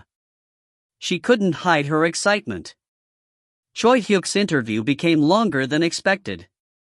Only after a long while later did reporter Lelio end it, while still excited, and hurriedly followed the original script. "Yes. However, the reason why Earthlings, who have joined only recently, could come out victorious against the much stronger high-ranked monsters, doppelgangers, was largely due to Overseer Richard's outstanding commanding ability. Richard was briefly called out at the end of the interview. Lelio analyzed and complimented his outstanding commanding ability. It seemed she had pulled herself together as her previous excitement was no longer apparent. After watching the end of the interview, Commander Mac opened her closed eyes. With a smile, she asked, "How was my present?" "Exhausting." "Ha ha. It's still the best present." It was an actual interview on Laniakea's central broadcast. This means that there will be those in the Alliance headquarters who watch it, let alone those in other superclusters. Then they will start handling information about you over there. Your name will spread throughout the universe. On top of that, since you are hiding such a huge secret, your name will be spread to countless people. You must be happy. You're only a middle-ranked warrior who recently just joined, yet you're much more famous than me. Commander Mac was leaning against the air as she gave a sidelong glance. Her gaze fell on Choi Hyuk's imprint hanging from his waist. Although it wasn't really a secret. She said to Choi Hyuk, who followed her gaze and looked down at his weapon. He had thought he knew better than anyone else that his weapon was amazing, but after receiving such heated reactions, it seemed it was more amazing than he thought. Looking at Choi Hyuk's dull reaction, Mac shook her head. It's fine if you brag and put it out there a little more. You want to go to the center, right? Yes, I do. Choi Hyuk replied without a sliver of hesitation. Commander Mac shook her head as if saying there was no stopping him. Ha, what a troublesome subordinate. So troublesome, . After mumbling troublesome a few more times, she raised her slouched body and, with a lower voice, said, Although I don't know too much, looking at the mood, there seem to be a few people up top that don't like that Earthlings joined the Alliance. That in itself isn't strange. Recently, joining the Alliance has become very picky, and even if they did join, I heard that many go through a harsh hazing. However, if this incident wasn't simply an accident but the result of someone's trickery, then this is an incident that significantly crosses the line, even considering other incidents up until now. That's why I was curious. If this really is true, then why? What did the Earthlings do for them to act this way? And I was extremely curious, okay? She had leaned her face in closer and closer before leisurely leaning against the air with a disinterested expression as she said, But you had a weapon of vow. How did you make it? Even I'm only using a weapon of sentiment. A blue crystal, which had been hidden beneath her blue hair, poked out a little. Although Choi Hyuk wasn't aware of it, it was a strong weapon with quite the reputation in the Laniakea supercluster. A karma crystal, Max Desire. Choi Hyuk looked down at Choi Hyuk's imprint, which was a new weapon of vow currently making waves throughout space, and replied. A friend gifted it to me. Although you were the one who made it, the cost of the materials and the necessary facilities must have been no joke. What an amazing friend. A real amazing friend. Even your friends are troublesome. Do you know Flame Rain? Although I don't know a lot. I know that she's the young lady of a great family in the Flame Wing tribe. She's famous for being an eccentric young lady who goes around to different clusters and joining the war. And while there are a lot of absurd rumors, even I don't know of her true identity. But what's clear is that I don't want to know her identity either. I get a hunch that nothing good will come out of it if I knew.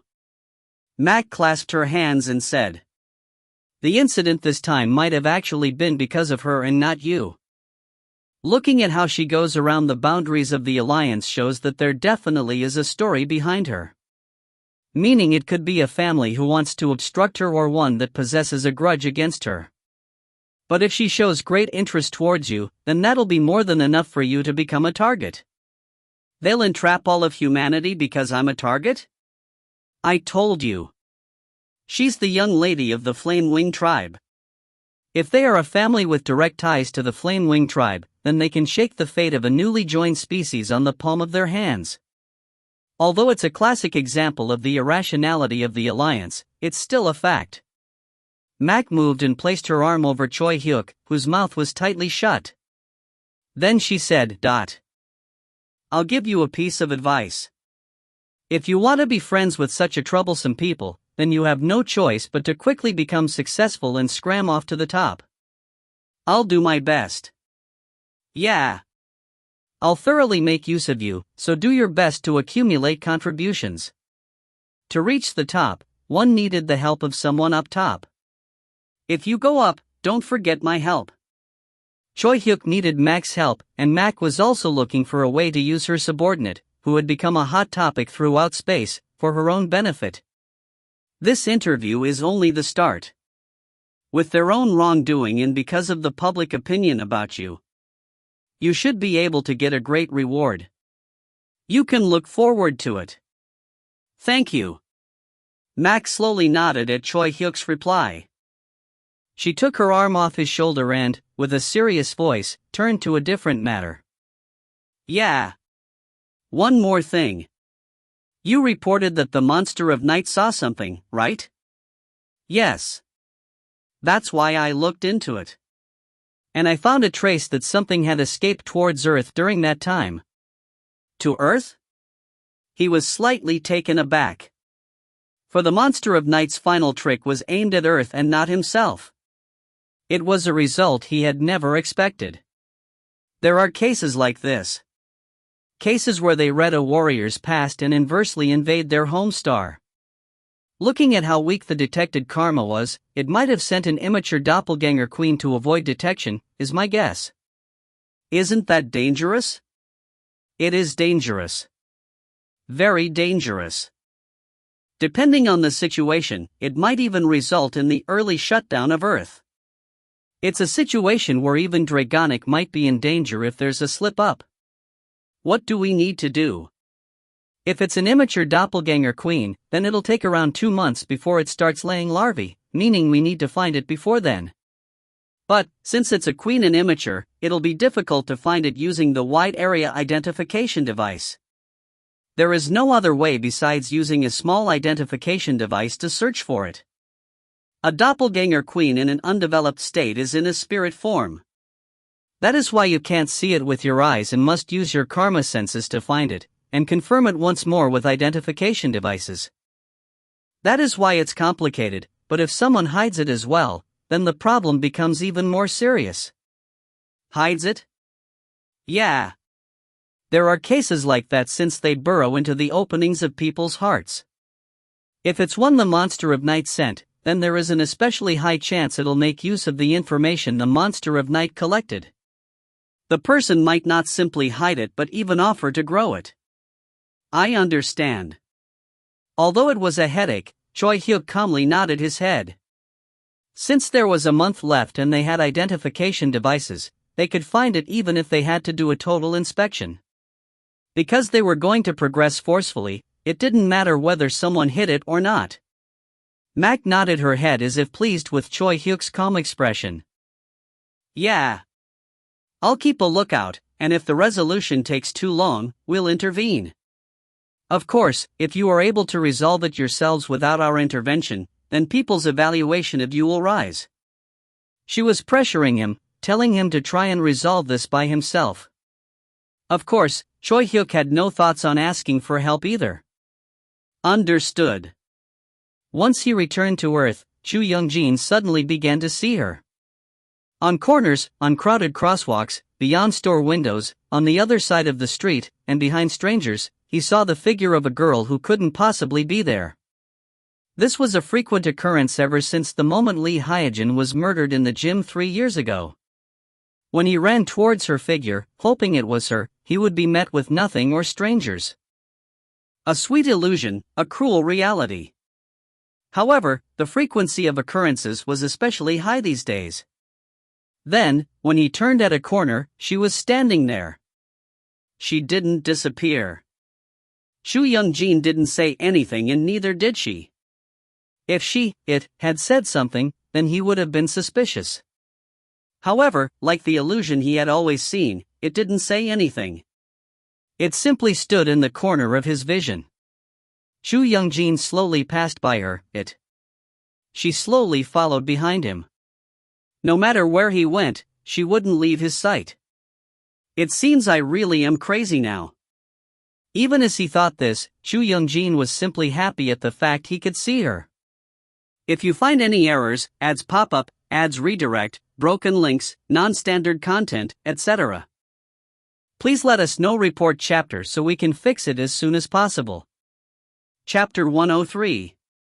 Episode 6, Mafia Game / Chapter 103, Someone, 3. TL, Empty Cube / ED, Obelisk. A group of people carefully jumped over the roof of a building. Although they were in a group, they all kept a wide distance from each other. They were using their karma-reinforced sight to stalk their target from afar. However, when their target entered an alley, she disappeared without a trace. Although they were taken aback, they didn't let out a sound. The leader gave a hand signal to his team members and ordered them to look for their target again. "What are you doing?" The voice of their target, Lee Jinhee, was heard behind him. Flinch. Before the leader could even turn around, he heard her voice right next to his ear. "Well, not that I need to ask." Crack. It was instantaneous. The building and sky reversed in an instant. He only felt a pain from his leg afterwards. A cute, pretty face abruptly appeared before his face, which had been smashed into the floor. She was their VIP target, Lee Jinhee. "Who sent you? You're not going to tell me? Why? Why are you doing this? What do you mean why? You guys stalked me." "Pardon?" The man sneakily acted like that wasn't the case. Lee Jinhee let out a sigh. "Ha! Fine. Narrow. Find out where they are from." "Yes.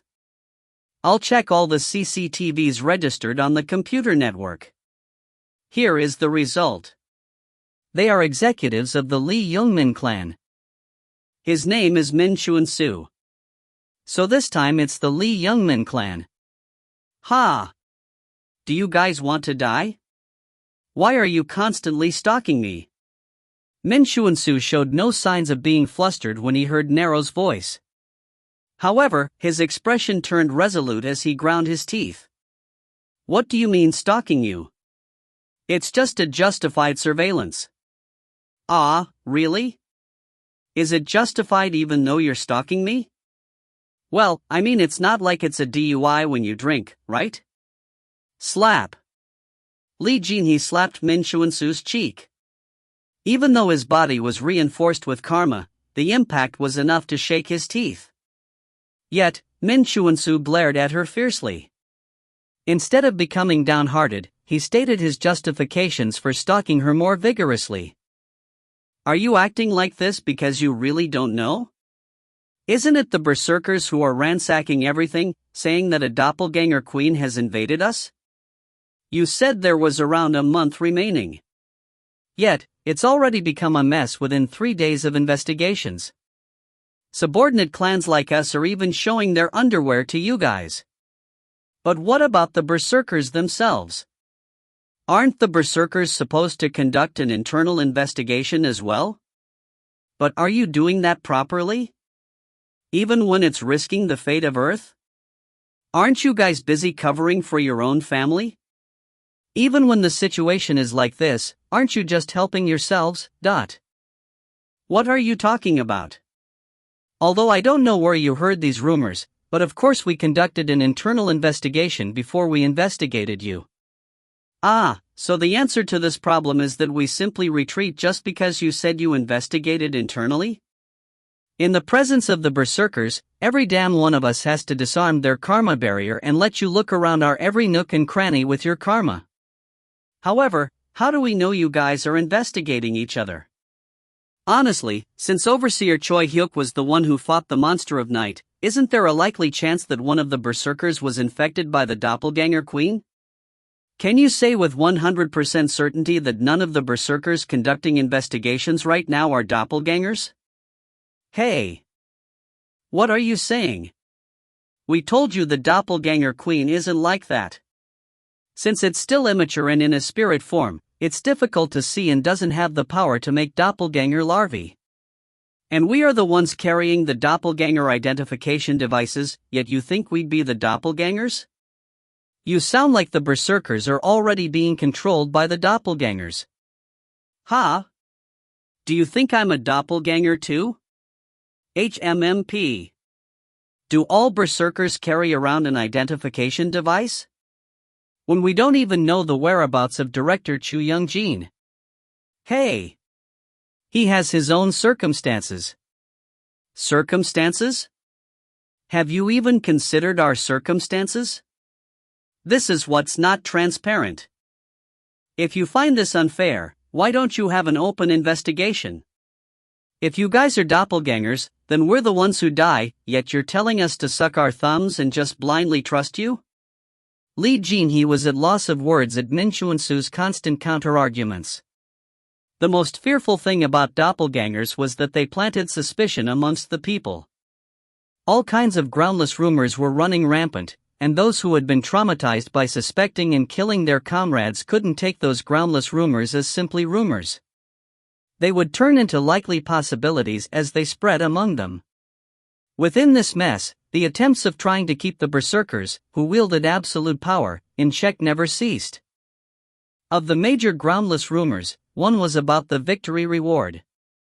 An enormous amount of mission points was given to Choi Hyuk as a reward, and he possessed the sole authority of distributing the reward. After a lot of consideration, Choi Hyuk decided to distribute it depending on their contributions, yet there was a groundless rumor that the berserkers received a much higher reward. Dissatisfaction surged, asking how he could do this when they all risked their lives together. Lee Jin-hee grabbed Min Chuan-soo by his collar. Is that all? If you want proof, then I'll show you proof.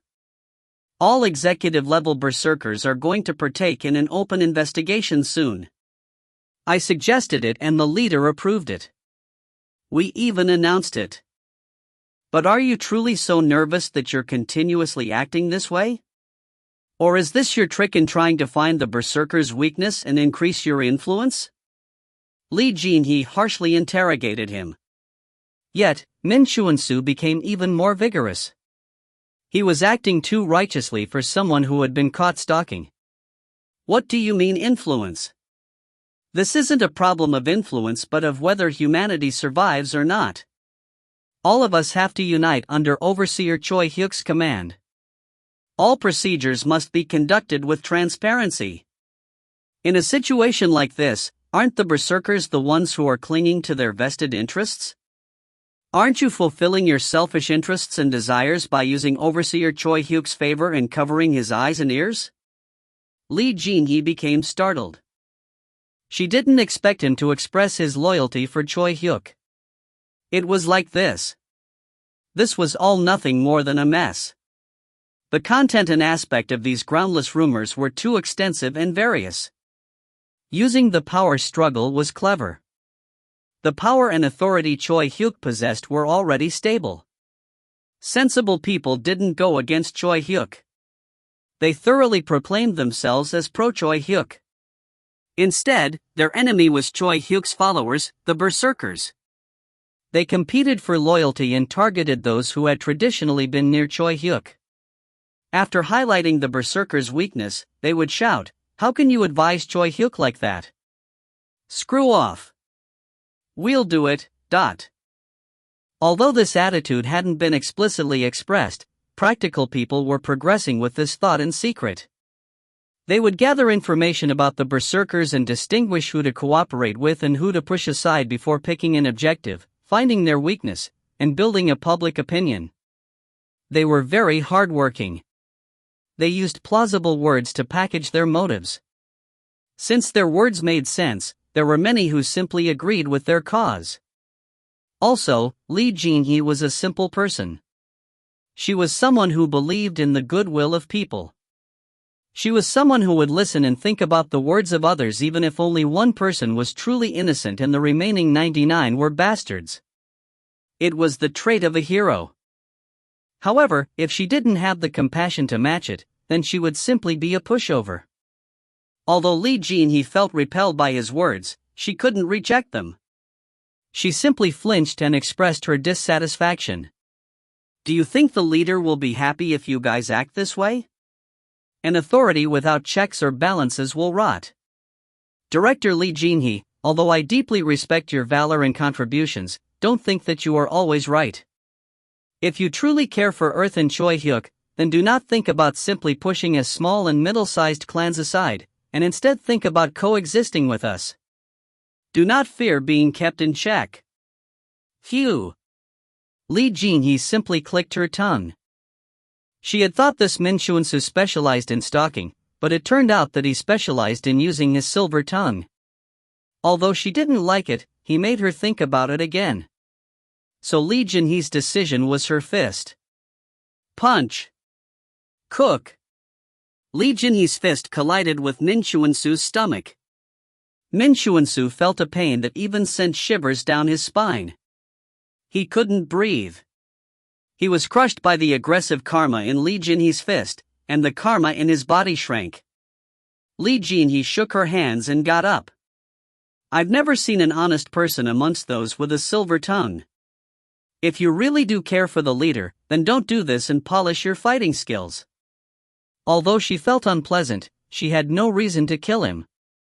Although Min Chuan-soo himself disgusted her, there were a few points she agreed with him on. If it was some other berserker, they might have killed Min Chuan-soo without reason, simply because they felt irritated.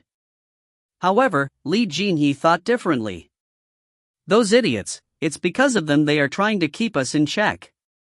Although she held affection for those berserkers, who risked their lives and fought alongside her, to be honest, it was difficult for her to cover up their violent acts and nonsensical killings. Yeah. To make a bigger, stronger force, won't berserkers also need to reflect on themselves? I don't know. While thinking this, Lee Jin-hee said, Go. And don't try to stalk me again. If you try it again, it won't end with just a punch to your stomach. View. Quack. Lee Jin-hee raised another fist at Min Chuan-soo, who couldn't get up. You're not going to leave? You want another hit? Heek.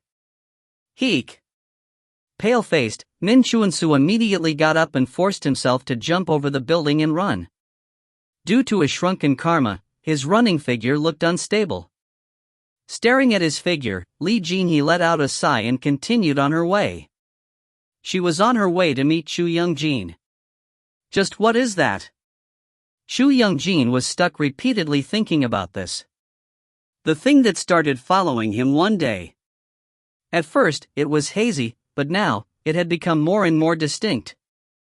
It was as if Lee Hyuk had returned alive. Although it seemed like others still couldn't see her, to Chu Young-jin, it was identical to when Lee Hyuk was still alive. Even its expression and trivial gestures were identical. The thing, that was quietly following him, suddenly became surprised and took off, examining its shoes. Chu Young-jin was almost about to cry. Lee Hyuk did the same thing. She couldn't handle a single drop of blood and had an abnormal aversion to killing things. Like its current actions, she would carefully check her shoes in case she stepped on an ant. Although others would call Lee Hyuk's actions foolish, Chu Young-jin loved her every action. No, he was crazy about her. He even had the heart to put the ant on a piece of A4 paper and move it somewhere else if she was worried she might step on it. Although Chu Young-jin's personality was unhesitant and aggressive, in front of her, he was a fool. Chu Young-jin and Lee Hyuk were completely different. That was why there were many people who had directly asked, "Do you like her that much? Why? Do you have some sort of reason?" To Chu Young-jin, there was no question more foolish than that. A reason? There was no way there was one. Lee Hyuk was in every moment of his memories. She was his childhood friend. It wasn't a normal relationship either. They would always spend time together and rely on each other. Who was the person who had saved him when he was about to die after he had fallen in water? Surprisingly, it was Lee Hyuk. The cowardly Lee Hyojin had been so courageous at that moment. Who was the person who had saved Lee Hyojin, who was being fiercely chased by a dog? That was Chu Young-jin. And who was the one who called for an adult when Chu Young-jin was, in turn, chased by the dog? Lee Hyojin. The person who cried along with him when he was in pain was Lee Hyojin. The person who stopped crying and joked for the crying Lee Hyojin was Chu Young-jin, and the person who stopped crying and laughed with him was Lee Hyojin. The moment Lee Hyojin died, Chu Young-jin had lost most of his life. That was why Chu Young-jin couldn't take his eyes of that, which looked identical to Lee Hyojin.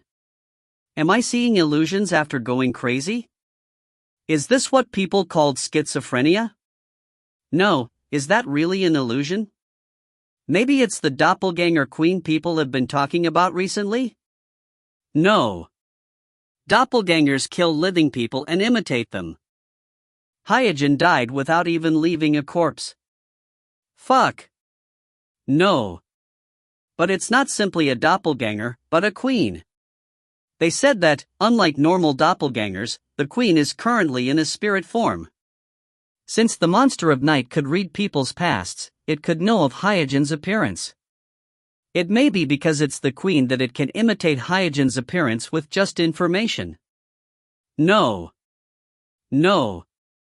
There's no way a measly doppelganger can perfectly imitate Hyojin. I might just be crazy.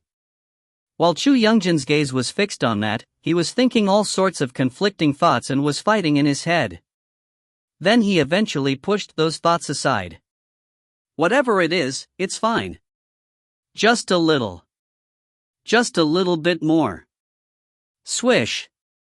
Just then, the thing, that had been walking a few steps away from him, suddenly became surprised, and came close to Chu Young-jin, hiding behind him.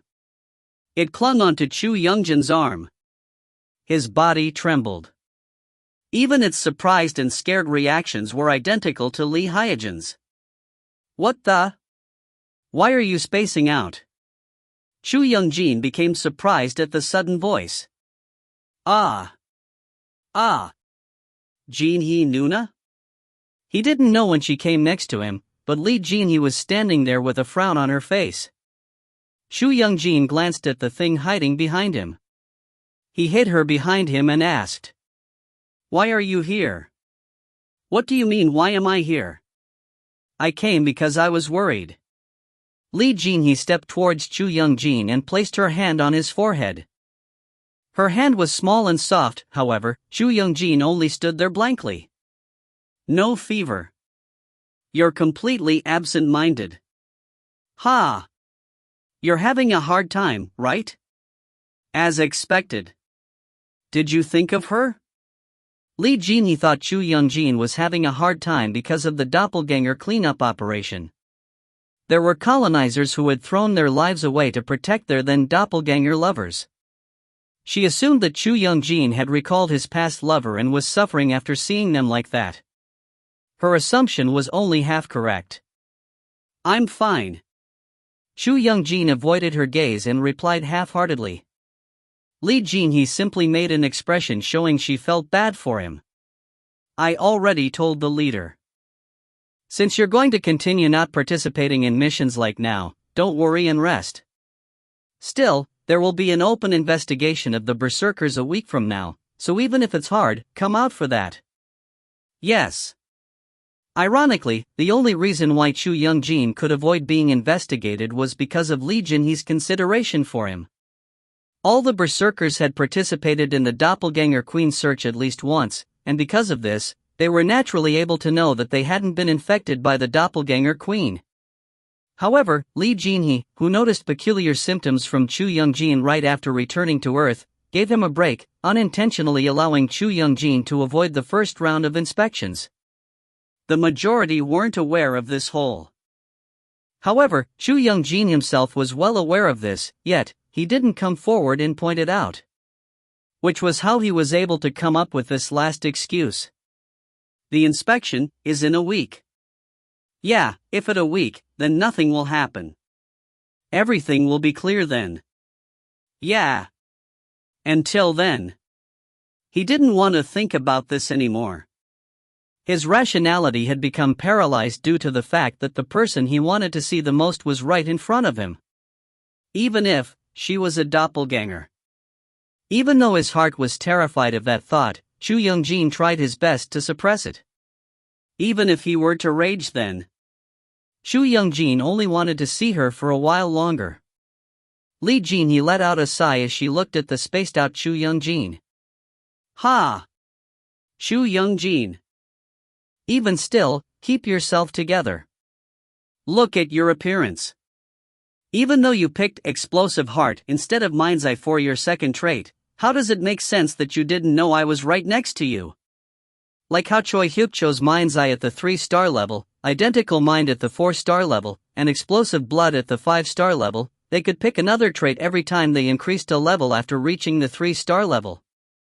At the 4-star level, Lee Jin-hee chose mind's eye to expand her control and strengthen her detection abilities, while Chu Young-jin chose explosive heart, which was an advanced version of explosive blood. There were people stalking me today.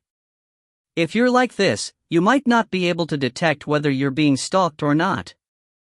Lee Jin-hee, who had placed her hand on his shoulder as she spoke, suddenly frowned. It seemed something had been detected with her mind's eye. Just now, something.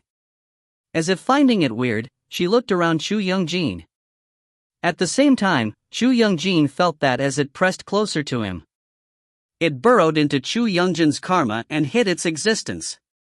An ominous premonition ran down his spine. Just what was this premonition? A premonition that it might be a doppelganger? No, the uneasiness that he might not be able to see her any longer? He couldn't figure out which one it was. Although his heart tightened at the uneasiness, he turned his back on it once again. Yeah. A little longer. Either way, it's only a week. Chu Young-jin smiled awkwardly. Yes. I'll be careful. Lee Jin-hee, who ended up not finding anything through her search, looked at Chu Young-jin. His face was haggard. She felt sorry for him, but she eventually let out a sigh and withdrew. Yeah. Then let's see each other in a week. Pull yourself together by then. When Lee Jin-hee left, that thing came out and motionlessly stood next to him. Chu Young-jin looked at it.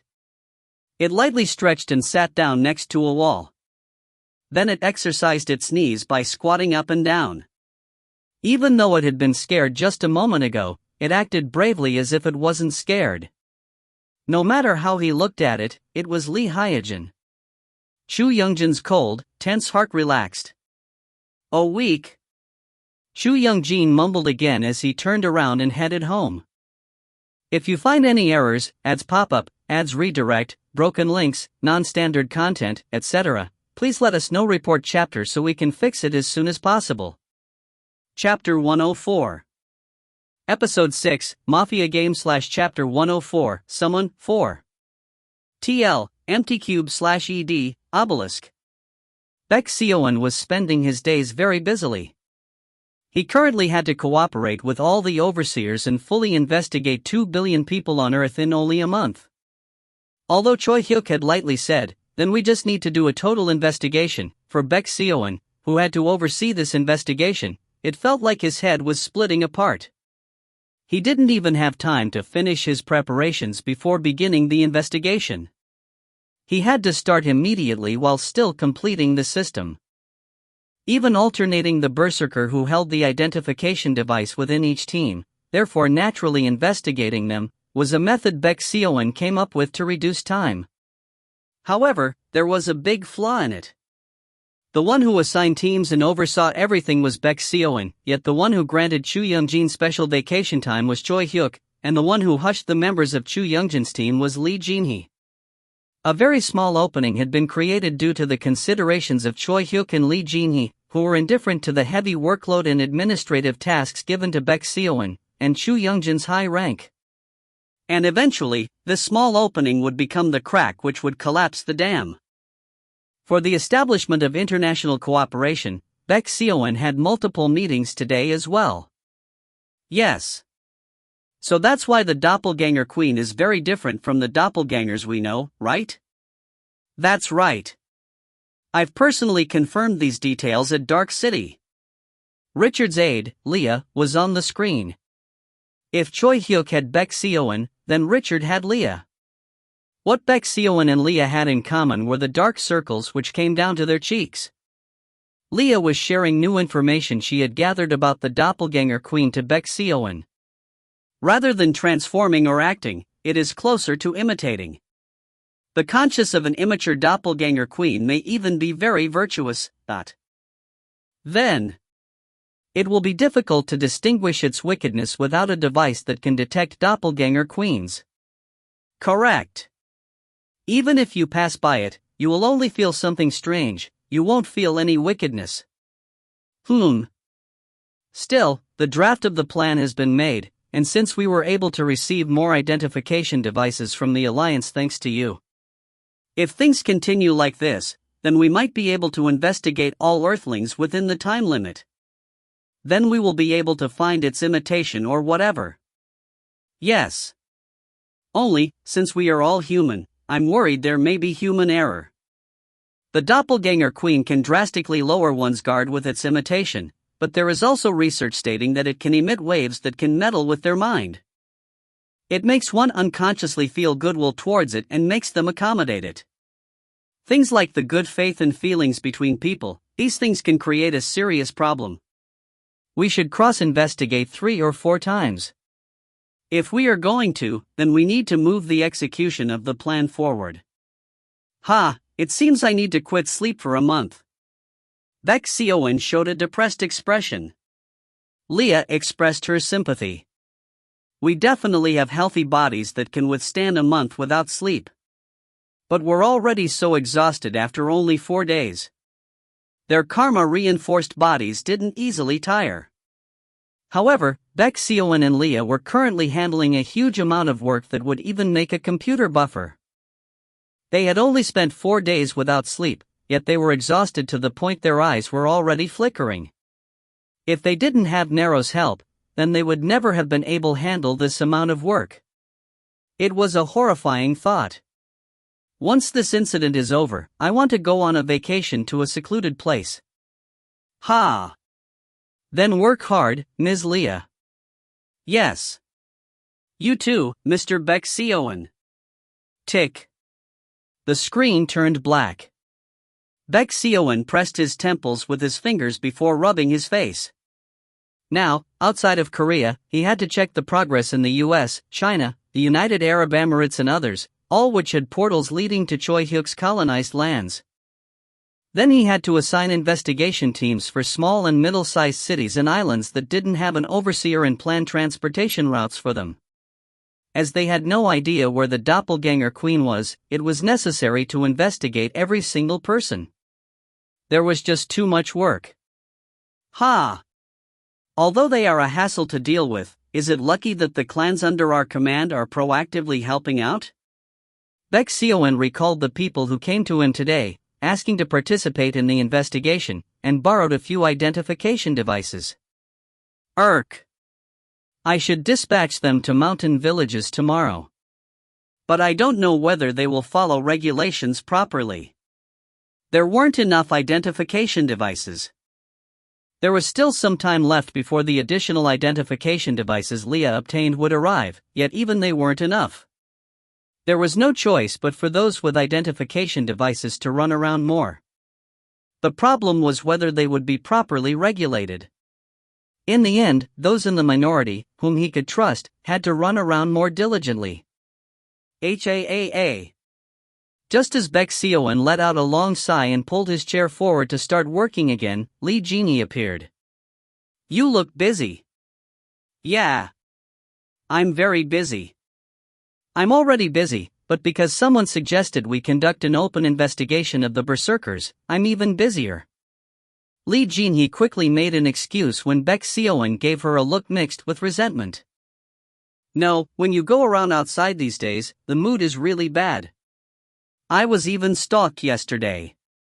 Although it's only this bad for me, there have already been clashes and fights between berserkers and other smaller clans. Those dirty bastards. Why do they love fighting so much? Yeah. It's good that we are doing an open investigation.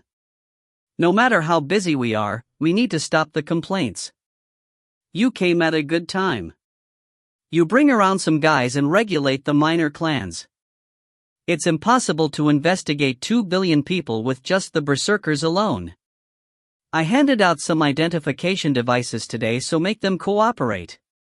Check to make sure they aren't slacking off. Got it.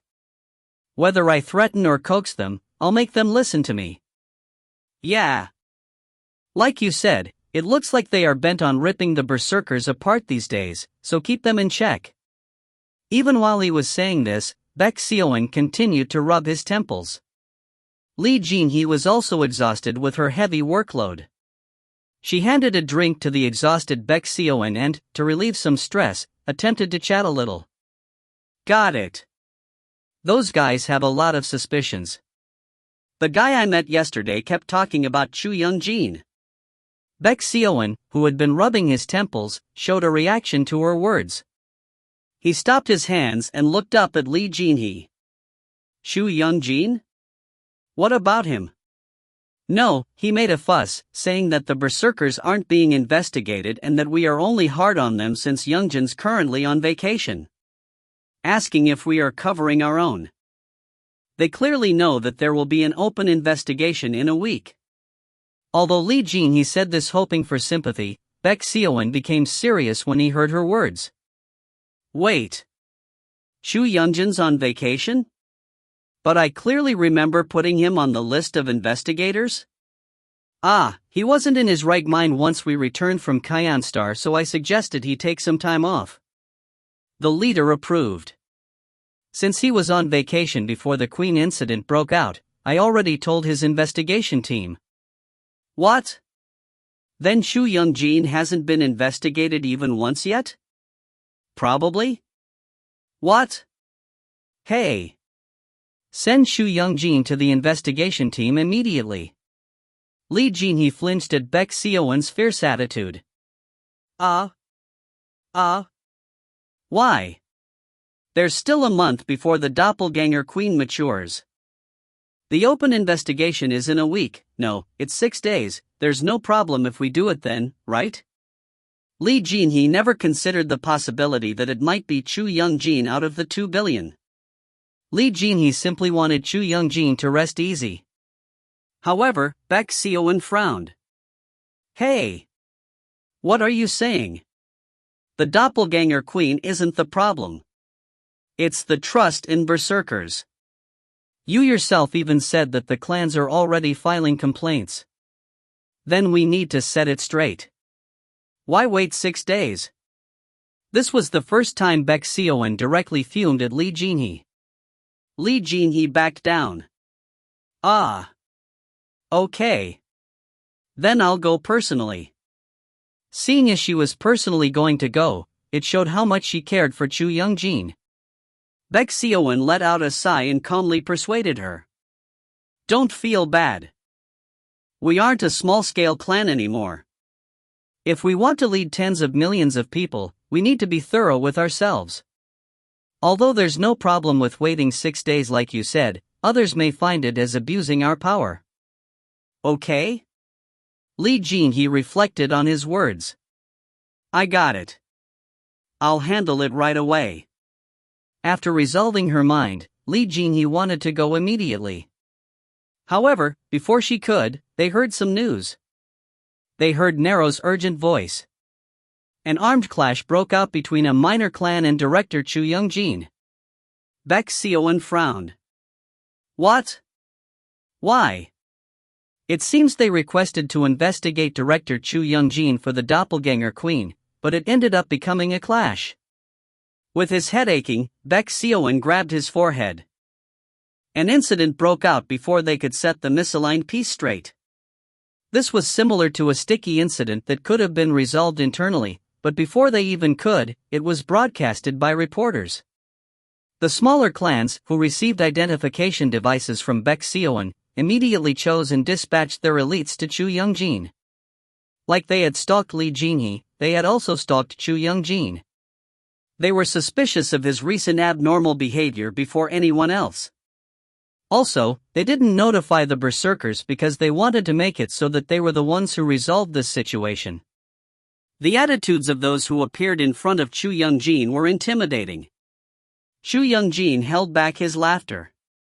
"You're going to investigate me?" "That's right. Please cooperate. You need to get rid of your karma barrier and accept our karma." "With what authority? Did the leader order you to? Is now the time to be nitpicking these things? Everyone must unite and overcome this danger. You have yet to be investigated. So please accept this investigation." Chu Young-jin glanced back at the thing hiding behind his back. He couldn't help but think, is that the doppelganger queen? Although he couldn't believe that it was such a wicked existence. It wasn't as though he couldn't accept being investigated. However, go back. If I am going to get investigated, it'll be by myself. Or through other berserkers. No. You need to be investigated now. Chu Young-jin surged with irritation at their stubborn attitudes. Still, he endured it and said, "There's an open investigation in 6 days anyways. Why are you making a fuss right now? Since you're going to be investigated anyway, why not now?" They didn't back down a single step.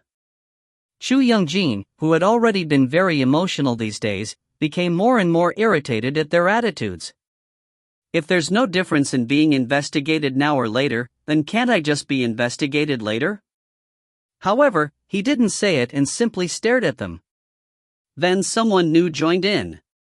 Now, that's enough. Since you're constantly like this, it seems you're hiding something?" It was a provocative voice. Chu Young-jin turned towards him. "You said your name was Kim Hong-hyun, right?" It was a face Chu Young-jin knew. "That is right. And I am Kim Se-hyun. The one who said this was the person who had been arguing with Chu Young-jin until now. Kim Hong-hyun and Kim Se-hyun were famous fraternal twins who had reached the 4-star level. Excluding the berserkers, they were two of the most well-known warriors among the minor clans. Now that he thought about it, the 20 colonizers surrounding him were all emitting an extraordinary vigor. There was no doubt that they were the elites chosen amongst the smaller clans. Their intentions were clear. Tisk. Chu Young-jin clicked his tongue. He felt vexed as it wasn't the berserkers but minor clans who were trying to pressure him. Even if he were to be investigated today, he would be investigated by the berserkers later, and he didn't want to be investigated by them. Move. Since I'm going to take care of my own investigation, don't interfere. What if we do? Kim Hong-hyun blocked Chu Young-jin, who was trying to pass by. He didn't simply block him but stretched out his arm and pushed Chu Young-jin's chest. It possessed quite a bit of aggressive karma. Chu Young-jin, who had been pushed back a step, looked at Kim Hong-hyun with an agitated expression. He revealed his teeth as he laughed. Why is the great berserker Chu Young-jin talking so much? Ha! Rumble. At the same time as his sigh, Chu Young-jin's karma surged. The karma in Chu Young-jin's karma heart exploded into an incredible power. His contracted power instantly expanded as he stepped forward, pivoting his waist and throwing a punch. Bon.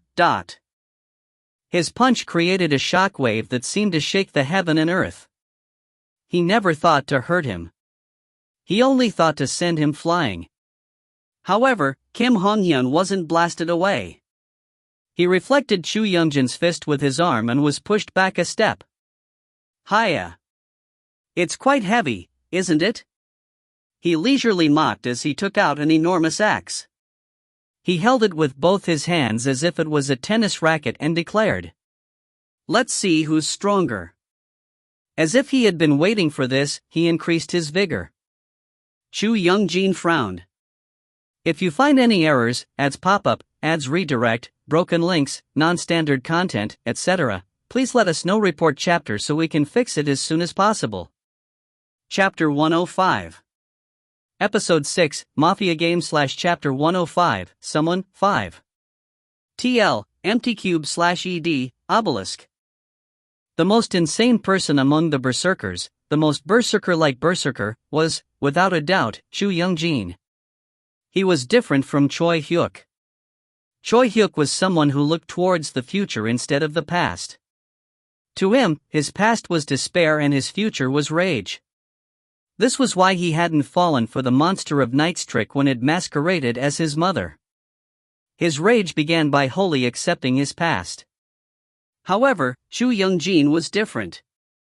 He was completely possessed by his past. He was someone who always wanted to reject the present and return to the past. That was why his heart was easily smitten by the doppelganger queen sent by the monster of night. Around 20 experts from the minor clans surrounded Choi Hyuk, and the doppelganger queen hid behind him. Although he wanted to simply smash them apart, a guilty conscience remained in the corner of his heart. Am I in the wrong? While Choi Hyuk was thinking about this, the doppelganger queen made its move. It was currently immature and its conscience had yet to awaken. It wasn't even aware it was a doppelganger queen. Its heart and thoughts were the same as Choi Hyuk's lover, Lee Hyuk.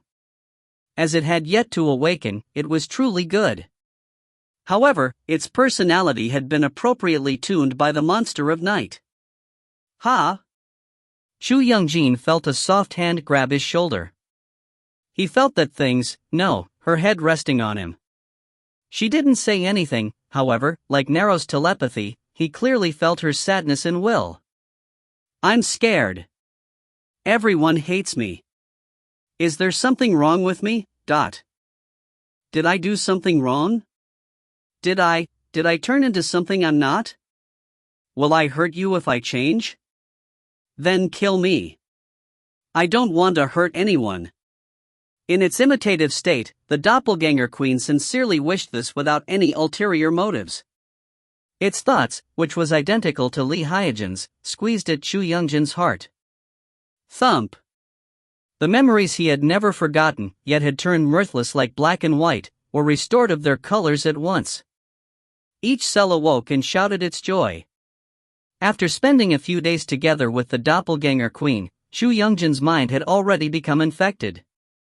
The doppelganger queen's sincerity, which stealthily encroached in his mind, was a device that provoked brainwashing.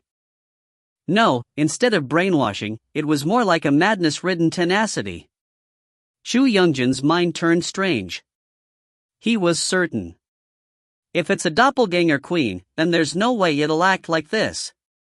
His remaining suspicion disappeared.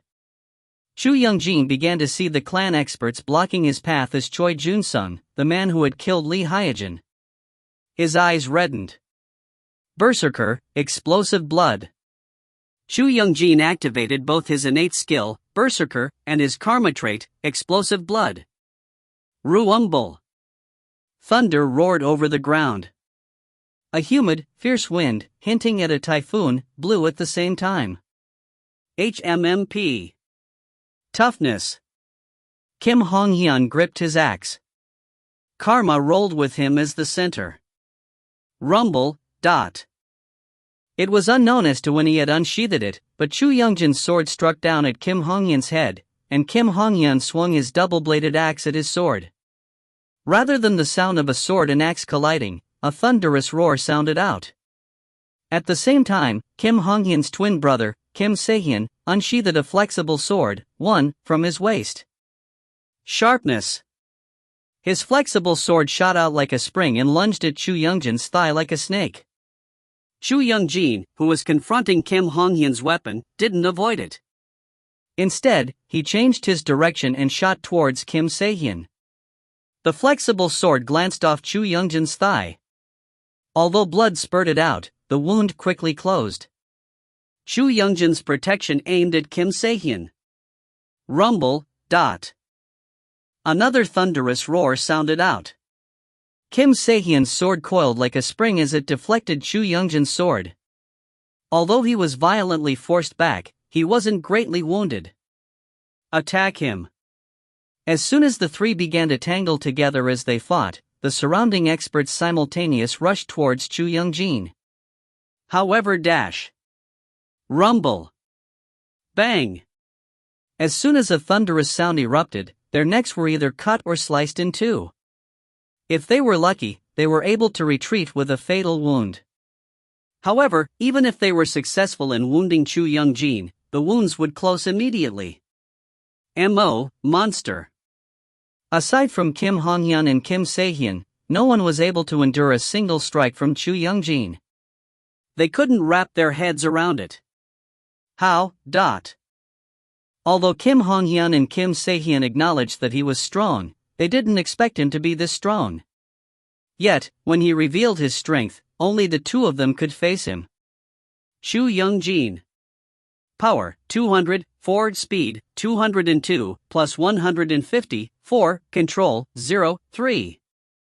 Endurance, 100, 3 stamina, 217, plus 210, 4 recovery, 53, plus 47, 4. Kim Hong-hyun. Power, 107, plus 95, 4 speed, 0, 4 control, 372, 3. Endurance, 310, plus 100, 4 stamina, 100, plus 95, 4 recovery, 2. Kim Se-hyun. Power, 153, 3 speed, 321, plus 110, 4 control, 137, plus 85, 4. Endurance, 50, 3 stamina, 110, plus 95, 4 recovery, 117, 3. It was hard to predict the outcome of the fight by merely looking at their stats. Although Chu Young-jin's stats were at an international level, they couldn't be called absolute. He lagged behind sovereigns such as Overseer Jesse or Overseer Richard. There was nothing more to say about Kim Hong-hyun and Kim Se-hyun. Although they were top-notch, when looking at it from a global perspective, there were many experts at their level. But they had something special. Innate skills. A skill awakened by those born with special fates. As only the minority possessed these skills, the majority were still unaware of them. Not only that, but unlike Richard or Choi Hyuk's innate skills, theirs were specialized for combat. Their actual fighting abilities went beyond their stats. For example, even though Chu Young-jin's recovery stat was 53, plus 47, 4, with the addition of his innate skill, Berserker, which sharply increases one's power, speed, and recovery, Explosive Blood, which increases power, speed, endurance, stamina, and recovery, and Chu Young-jin's Protection, combat endurance ability plus 100, stamina, endurance, and recovery, his recovery reached the late 4-star level. Most wounds would close immediately. Rumble. Like a war god from myths, Chu Young-jin charged without fear of being wounded. Explosive Heart. The karma trait Explosive Heart was added to that. It was a trait that could support his chronic weakness, his control. Under the influence of Explosive Heart, Chu Young-jin's explosive power was concentrated on a single point. His sword struck out like a comet. It was a strike most opponents couldn't even perceive. Quap. Fortitude. Reflex. Wuong. Yet, Kim Hong-hyun blocked it. Keep. Although he was pushed back a few steps, he received his strike.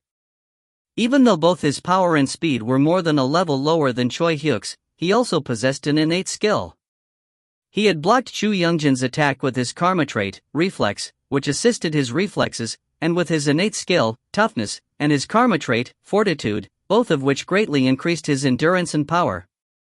Chu Young-jin's next strike was blocked by Kim Se-hyun's precise counterattack. His innate skill, Sharpness, allowed him to attack exquisitely, stopping Chu Young-jin's attack while also wounding him. They exchanged approximately 10 attacks in an instant. Chu Young-jin attempted to split Kim Hong-hyun's head, yet Kim Hong-hyun blocked it with his double-bladed axe. He used the rebound from the clash to turn around, swinging at Chu Young-jin. Chu Young-jin reflected his attack and attempted to take Kim Hong-hyun's leg. Kim Se-hyun joined in and aimed for Chu Youngjin's wrist. Chu Youngjin lowered his body, received the strike with his shoulder, and wielded his sword again. Kim Hong-hyun blocked his attack with the head of his double-bladed axe. Bang! Bang! Bang! Explosive sounds boomed and blood spurted at every step. Even though his body had been sliced and turned into a bloody mess, Chu Youngjin pressed on against Kim Hong-hyun and Kim Se-hyun. The experts, who couldn't even think of joining in and ended up becoming spectators, couldn't help but open their mouths. It looks like it'll be a long fight. He was mistaken. Chu Youngjin's protection became the decisive difference. It distributed its combat endurance ability plus 100, stamina, endurance, and recovery, depending on the situation. When Chu Youngjin was wounded, the sword would shine and pour all 100 points into recovery, closing his wound immediately. When he was about to attack, the 100 points, which had been poured into recovery, would pour into stamina and endurance. His tough stamina and solid body supported his power and speed, maximizing their effects. Even as a weapon, there was a huge difference in performance. When Chu Youngjin wielded his Karma Sword protection, he could, in fact, be called the strongest on Earth aside from Choi Hyuk. Carrick! Along with a terrifying sound, Kim Hong-hyun's axe shattered. Dodge! Kim Se-hyun's flexible sword coiled into a spring as he blocked Chu Youngjin's path. Carrick! Although he stopped Chu Youngjin's charge, Kim Se-hyun's sword shattered like glass. Like a blizzard, the shattered metallic pieces were violently swept up with the wind. Chu Youngjin's eyes had turned completely red. Kill! He had lost all sense of reasoning. The pain from berserker and explosive blood, combined with the doppelganger queen's brainwashing. Everyone looked like Lee Hyejin's killer in his eyes. Rue. Run, : The experts, who had been watching the situation, picked up Kim Hong-hyun and Kim Se-hyun and retreated from the battlefield. I'm going to kill you. Chu Youngjin attempted to follow and kill them. Just then, the doppelganger queen, who was a bit behind him, made its move. Still sincere, it shed tears as it held Chu Youngjin. Don't. Kill me instead. Don't do it. Lee Hyejin. Chu Youngjin, who had been gathering his strength to chase them, stopped in his tracks. He blinked. Yeah. You're right. Saving you comes first. Chu Youngjin held its hand. Even though there was no way he could hold its hand as it didn't have a physical body, but as Chu Youngjin was already thoroughly out of his mind, he mistakenly thought he held its hand. Let's run. Chu Youngjin held its hand and escaped. He headed towards Uedo. It was the closest place with a portal to Dragonic. At the same time, Choi Hyuk and Nero were spending their time busily. It's impossible. Impossible. Nero wrapped its arms around its head and buried its head between its knees. However, Choi Hyuk didn't let it go. I'm tired too. That's why we should finish it quickly. Can't we take it easy? I mean, how can you tell me to compile information about space routes, the history of the war, and information about various skills in this short period of time? No matter how great of an amazing artificial intelligence I am, this is impossible. We can't. We don't have time. We might be duped multiple times while we're still stuck on Earth like now, But Earth is already in a fuss about the doppelganger queen problem. Why do we have to do this now? I supplied Baek Seoan with enough memory to resolve that problem. That should be enough. I'm tired. Tired. Nero stood upright and simulated choking itself to death. Still, Choi Hyuk didn't let it slide. You have to do it even if you're tired. We need to advance to space as soon as possible. The cause of this incident were the resources for dimensional travel given as a reward. They were the necessary fuel and parts that would allow Nero, who had been stuck on Earth until now, to attempt dimensional travel. There's no future if we keep getting dragged around. We need someone within the core of the Alliance who can be our eyes and ears. They were only permitted to travel within the Lania Chaos supercluster through the military gate system. However, with the rewarded resources, Nero's spaceship could attempt dimensional travel, and they could even travel beyond that. Choi Hyuk had no thoughts on pushing this back. What he needed now was a scout who could work at the core of the Alliance. If we consider the future, the doppelganger queen isn't what's important. You said it yourself. That you can sufficiently handle that. Choi Hyuk put the doppelganger queen, which was a hot issue at the moment, aside and told Nero to download all the information it could about the Alliance. He himself was learning about the Alliance and analyzing the information about their various commonly used fighting techniques. The flood of information made even Nero, who was the ultimate artificial intelligence left behind by the Nerolings, feel pressured.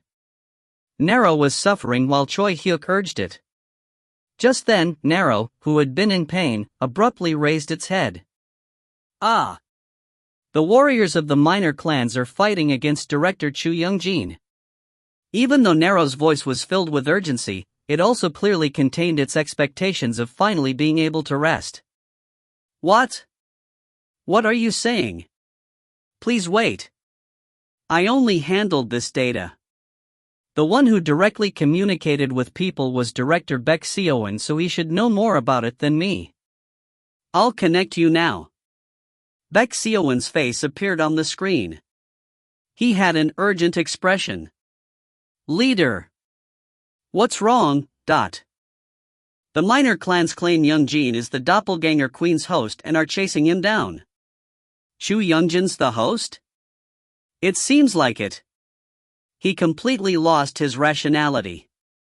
In fact, he's headed towards the gate, to Dragonic. There are berserkers who have locked down the gate, so there shouldn't be a problem, but if we want to reduce our losses, I think it's best if you personally stop him.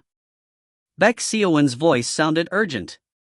It definitely would be troublesome if Chu Young-jin crossed over to Dragonic.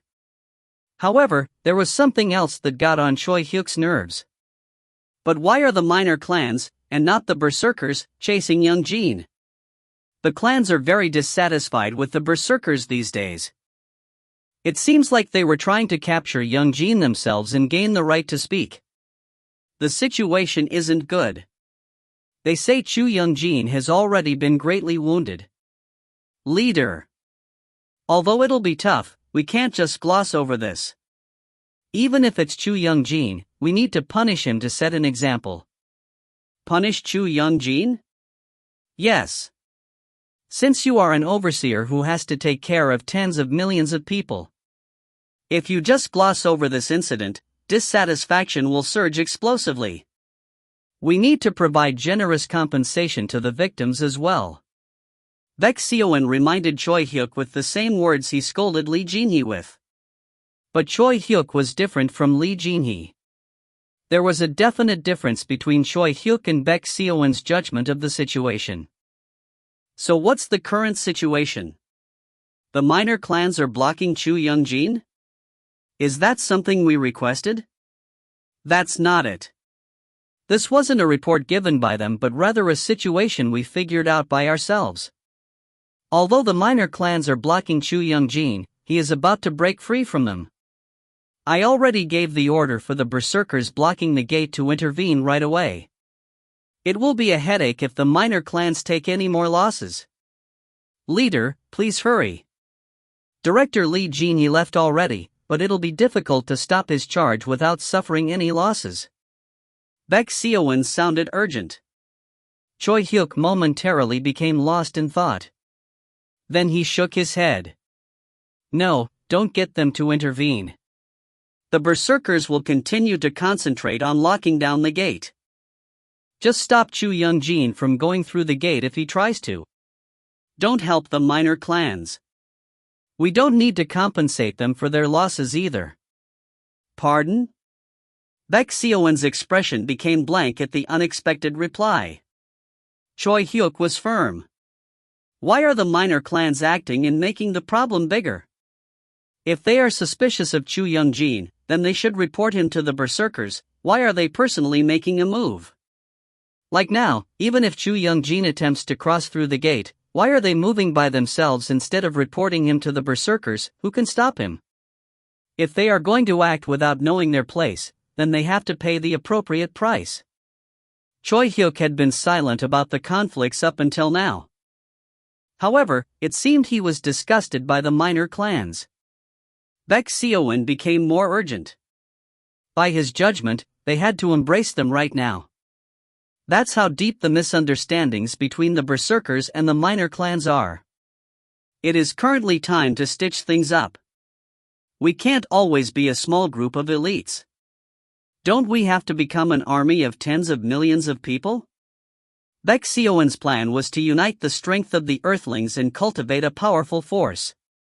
He believed that, beyond the berserkers suppressing them with their power, they needed the political power to merge countless forces and rule over them.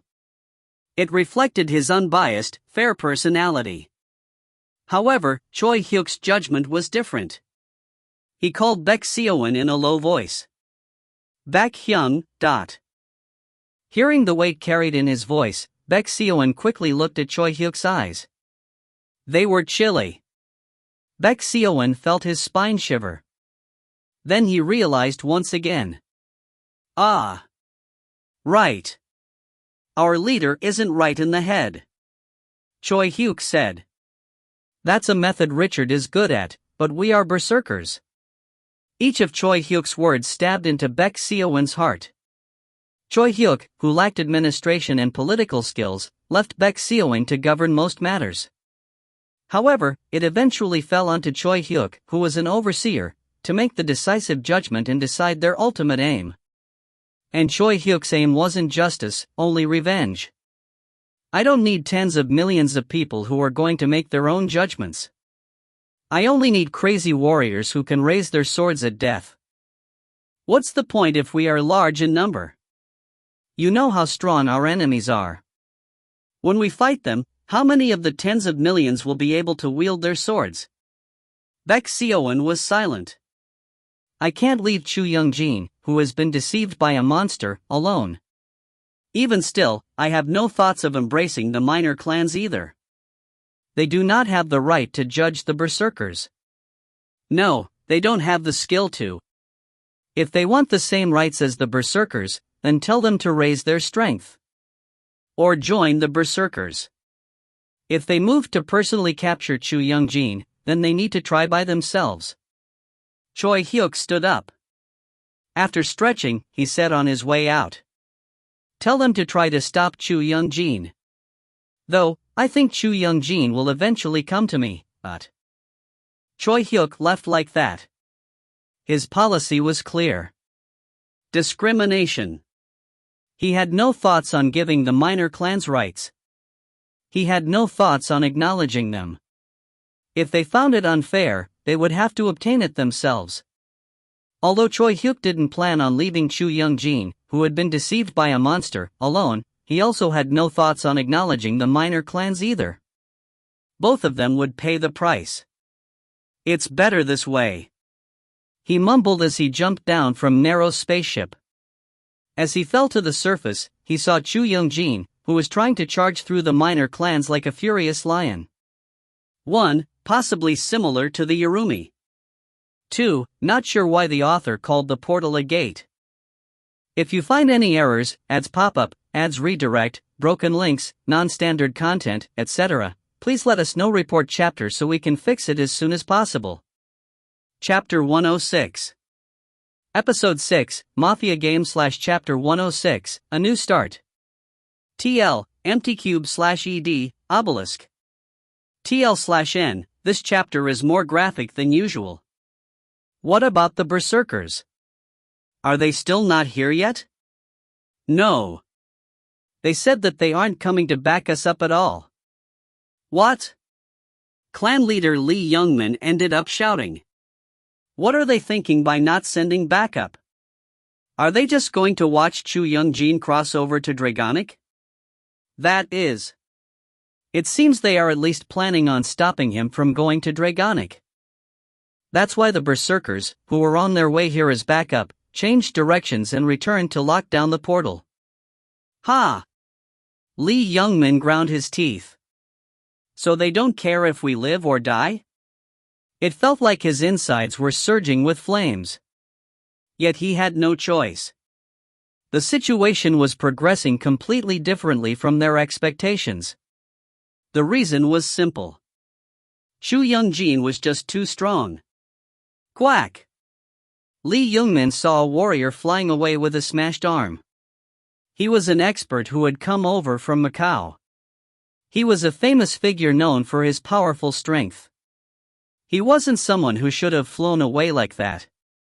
There wasn't an expert who could endure a single strike from Chu Youngjin. They couldn't block his attack even if they could see it either. Rumble. Whenever they heard a thunderous roar, there would always be a casualty or someone who had been fatally wounded. It was impossible to use hit-and-run tactics. The moment they hit would be the moment they died. Block him. He's only one guy. There's a limit to his stamina. The clan leaders tried to encourage them, but their clan members were busy hastily backing away. They were gradually becoming more and more passive. They couldn't help it. Chu Youngjin was simply trying to get to Dragonic. As long as they didn't attack him first or block his path, he wouldn't attack them. The clan members grumbled. The berserkers are locking down the gate. Then why do we have to act? There wasn't much benefit relative to the risk. Their clan leaders' aspirations were insufficient in persuading them. Chu Youngjin charged forward like a lion while the clans dispersed like lambs. Then, at some point, the tables had totally turned. While Chu Youngjin was running down the street in front of the National Assembly building, the clan experts slowly retreated, and eventually, turned their backs and fled. Whoosh! Hundreds of people ran. They fled as fast as they could. Some stepped on building walls and jumped onto the roof, while more urgent people shattered windows and hid inside. The somewhat slower individuals didn't even think to retreat into the side streets and instead continued to run straight down the street as fast as possible. Chu Youngjin followed the empty street and headed towards Uedo Park. He was now a short distance away from the portal. He saw the tense expressions of the berserkers blocking the portal. Who? The clan leaders couldn't help but laugh at this absurd scene. This wasn't their original plan. They were going to secure Chu Youngjin's whereabouts, and after having forcefully investigated him, they planned on using him to get an apology from the berserkers. They hoped to get their capability acknowledged through this. However, everything went awry. The main character was presently not the minor clans but Chu Youngjin. He was dazzling. Currently, in this moment, the guilty Chu Youngjin was shining brightly, while the minor clans looked like unsightly villains. Then, suddenly, the main character changed. Baon. Something fell from the dark sky and slammed on the ground. Dust clouds reached the top of the surrounding buildings, and shattered asphalt collided and smashed into the walls of the surrounding buildings. There were even minor clan experts who were in pain after unluckily being hit by a stray flying piece of asphalt on their heads or legs. Even Chu Youngjin, who had completely lost all sense of reasoning, flinched in surprise at the force and stopped in his tracks. Choi Hyuk walked out, making his way through the dust cloud. He laughed when he saw Chu Youngjin. Chu Hyung, why do you look like that? Chu Youngjin's clothes were ripped, and his entire body was caked in blood. His eyes went beyond being red and formed blood tears. Chu Youngjin raised Chu Youngjin's protection. He was completely different from before when he charged forward recklessly. A tension that could cut one's flesh hung in the air. Choi Hyuk opened his mouth wide. It had been a long time since his heart pounded like this before a fight. The Chu Youngjin in front of him didn't look trivial. He also wasn't so weak as to quickly die in a fight. Choi Hyuk didn't unsheath his sword. Fist clenched, he placed a lot of strength into his right shoulder. This will bring you to your senses. Bang! No one knew who moved first as they shot towards each other. Rumble. With a thunderous sound, Chu Youngjin's figure became blurred like an oncoming storm. However, bang! The terrifying sound smacked the hearts of the masses. Coo! Coo! They heard Chu Youngjin wheezing as air escaped him. Chu Youngjin's sword didn't reach Choi Hyuk. Chu Youngjin's gut took the full impact of Choi Hyuk's short jab. As Choi Hyuk cut his attack short, Chu Youngjin wasn't blasted away. Only, his insides were in a mess. Bang! Before the lingering aftereffect of his first strike could disappear, Choi Hyuk displayed his explosive strength. His fists relentlessly rained down on Chu Youngjin. They weren't piercing punches but ones that gradually piled on. Crack! Bang! Rip! Chu Youngjin's endurance, which was at the 4-star level, was useless. His ribs broke and stabbed his lungs, his eyeball popped and dribbled down, and he received a concussion. Even his insides burst at the sudden pressure. Yet, Chu Youngjin didn't stop. Even though he was hit countless times, his karma heart continued to beat explosively. His sword continuously targeted Choi Hyuk. Rumble! Boom! Every time a thunderous roar sounded out, a nearby building would explode. The karma blade that extended from Chu Youngjin's sword sliced through the ground like tofu. The more Chu Youngjin raged, the higher his karma surged. His karma surged to the point where his recovery stat was close to reaching the 5-star level. The moment his eyeball exploded, a new eyeball would regenerate, and when his shinbone broke, it would immediately snap back into place and adhere together. When he spat his mushed insides out, new ones would regenerate within his body. It looked like he was invulnerable. Did Chu Youngjin recognize Choi Hyuk in his unconscious state? Or, did he instinctively know that he couldn't head towards Dragonic without beating Choi Hyuk? Chu Youngjin didn't back down at all. Boom! Lightning struck. Seemingly in correspondence to their intense fight, rain began to fall from the sky. The escaping experts and even the berserkers, who were locking down the portal, blankly watched their fight. The drizzling rain soaked their clothes. A shivering cold lingered in the air as they got goosebumps. Bang! Bang! Every time Choi Hyuk punched, raindrops drew lines in the air. Choi Hyuk continuously punched Chu Youngjin as if he were trying to nail him into the sky. Kiik! Chu Youngjin desperately shouted. Kwa! And a resounding roar followed after. Bang! Blood splattered. Blood surged against the flow of raindrops. Blood began to gradually dye the building windows red. Choi Hyuk's left shoulder was inflicted with a deep cut, dyeing it red. It was the first effective attack by Chu Youngjin. On top of that, it was quite deep. However, Choi Hyuk smiled more furiously. He ignored his wound and smashed Chu Youngjin's face with his right first. A cloud of blood burst from his face as his teeth flew away. Like slow motion, Chu Youngjin's body slowly tilted backwards before flying backwards, as if he had fallen from a tall cliff, and was nailed into the building behind him. Kwa! Ha! Legs trembling, Chu Youngjin walked out from the pile of concrete rubble. He spat a broken tooth out. A new tooth grew out from his mouth, foaming with blood. Chu Youngjin's blood-caked face smiled. However, thud! The tooth that was growing fell out as well. Thud, thud. It happened again. It seemed like it would stop this time, but it fell out a third time with a thud. It only stopped at the fourth time.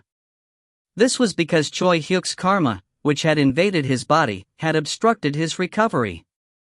It was also because Chu Youngjin's recovery was slowly weakening due to him having exhausted his karma to the extreme. It's finally kicking in, Choi Hyuk said as he rotated his arm. His attitude showed he was still at ease. However, his wound hadn't yet closed. A lot of blood was still dripping from his deeply wounded shoulder. This was because Choi Hyuk's recovery was a chronic weakness of his and he had consumed a lot of stamina. It was also a large wound. Choi Hyuk had almost never been inflicted with a wound of this magnitude. If he had instead tried to kill Chu Young-jin, then it might have been easy. Choi Hyuk's weapon of vow was a deadly sword, and as it was rare for even middle-ranked warriors, who have reached the 5-star level, to block his slash, there was no way for Chu Young-jin, who was only a low-ranked warrior, to block it. However, this act of beating him up so that he couldn't fight anymore wasn't easy for Choi Hyuk. Choi Hyuk's endurance, 100-3, and recovery, 371-3, were very low, and each of Chu Young-jin's attacks had been reinforced, matching middle-ranked warriors. To avoid each of his attacks while pummeling an explosive Chu Young-jin into dough required incredible concentration and stamina. So, Choi Hyuk enjoyed this fight. "Chu Hyung, I'm coming." With a swish, the distance between Choi Hyuk and Chu Young-jin became non-existent. The rain that had been falling within that distance was swept up and scattered in every direction. Chu Young-jin raised his sword and blocked Choi Hyuk's punch. Gong! Chu Young-jin's protection quivered. Below his blade, Chu Young-jin's eyes were noticeably less red. "Are you back to your senses?" Choi Hyuk asked. At the same time, Choi Hyuk's left foot struck at Chu Young-jin's right thigh. Cook! An extreme pain gripped his entire body. However, Chu Young-jin endured this pain and instead shot forward, pushing against Choi Hyuk. Choi Hyuk used Chu Young-jin's strength to throw him over his shoulders. It was a clean throw, and by Choi Hyuk's standards, it was clean starting from the head. Chu Young-jin was slammed upside down onto the ground. Choi Hyuk kicked Chu Young-jin's back. His spine looked like it would snap. It was the critical blow. Chu Young-jin's body folded completely in half, then shot out and slammed into a building. From then on, the situation proceeded one-sidedly. Choi Hyuk pummeled Chu Young-jin as he expressed his victory, while Chu Young-jin's counterattacks became duller than before. It seemed the effects of berserker and explosive blood were ending as Chu Young-jin's combat strength was dropping. Thud! It slowly took longer for Chu Young-jin to stand back up. Chu Hyung. It's still far from over. It looked like Chu Young-jin had finally regained his senses. His red eyes had returned to normal, and his shattered and ripped wounds didn't stanch easily. Even in this situation, Chu Young-jin continued to stand up, albeit unsteadily. He didn't even utter a single excuse. Punch! Punch! Punch! From then on, instead of a fight, it was a one-sided beating. Choi Hyuk would hit him, and Chu Young-jin would silently take the hit. Chu Young-jin resolutely stood back up, and Choi Hyuk resolutely beat him down. Thud! After falling, Chu Young-jin was no longer able to stand back up as he squirmed on the ground. His face was embedded into the ground as his hands kept slipping from the rain. He swallowed rainwater. Choi Hyuk motionlessly looked down at him before raising his hand. Lee Jin-hee, who had been watching this unfold with mixed emotions from afar, threw him an identification device. A fist-sized sphere fell onto Choi Hyuk's hand. Choi Hyuk placed the device next to Chu Young-jin's head and activated it. Zing! The light emitting from the device pushed its way through Chu Young-jin's worn-out karma and searched every nook and cranny. Even before the results were out, Choi Hyuk was staring at something next to Chu Young-jin's head. Huong! The light emitting from the device shook. It turned red and created a shape next to Chu Young-jin. It was the doppelganger queen, who was crying next to Chu Young-jin, holding his body which couldn't stand anymore. Ah! As expected. That's the doppelganger queen. It looks like a real person? Makes sense to be fooled by it. Although they had guessed it, the feeling they felt after finally confirming it was different. Chu Young-jin's sins were fully displayed to the entire world. Chu Young-jin, who had gotten up after falling multiple times, gave up at this moment. He vacantly looked at the doppelganger queen that looked like Lee Hyojin. As if he couldn't hear the murmurs of the people around him or see Choi Hyuk approaching, he passionately gazed at the queen. However, Choi Hyuk said with indifference, "You know it, right? That it's only a monster." Blaze. Soon, the flames that bloomed in his hand wrapped around the doppelganger queen. The doppelganger queen, who had yet to awaken, was still kind as ever. As it looked at the flames wrapping around it, it smiled brightly, seemingly thinking that this was for the best. As it gazed into Chu Youngjin's eyes, it smiled, trying to put him at ease. It smiled dash. Then screamed. Choi Hyuk's scarlet flames could cause terrifying pain even to spirit forms. An intense heat spread everywhere as it evaporated the falling rain. Even the mist was burnt up by the flames and disappeared.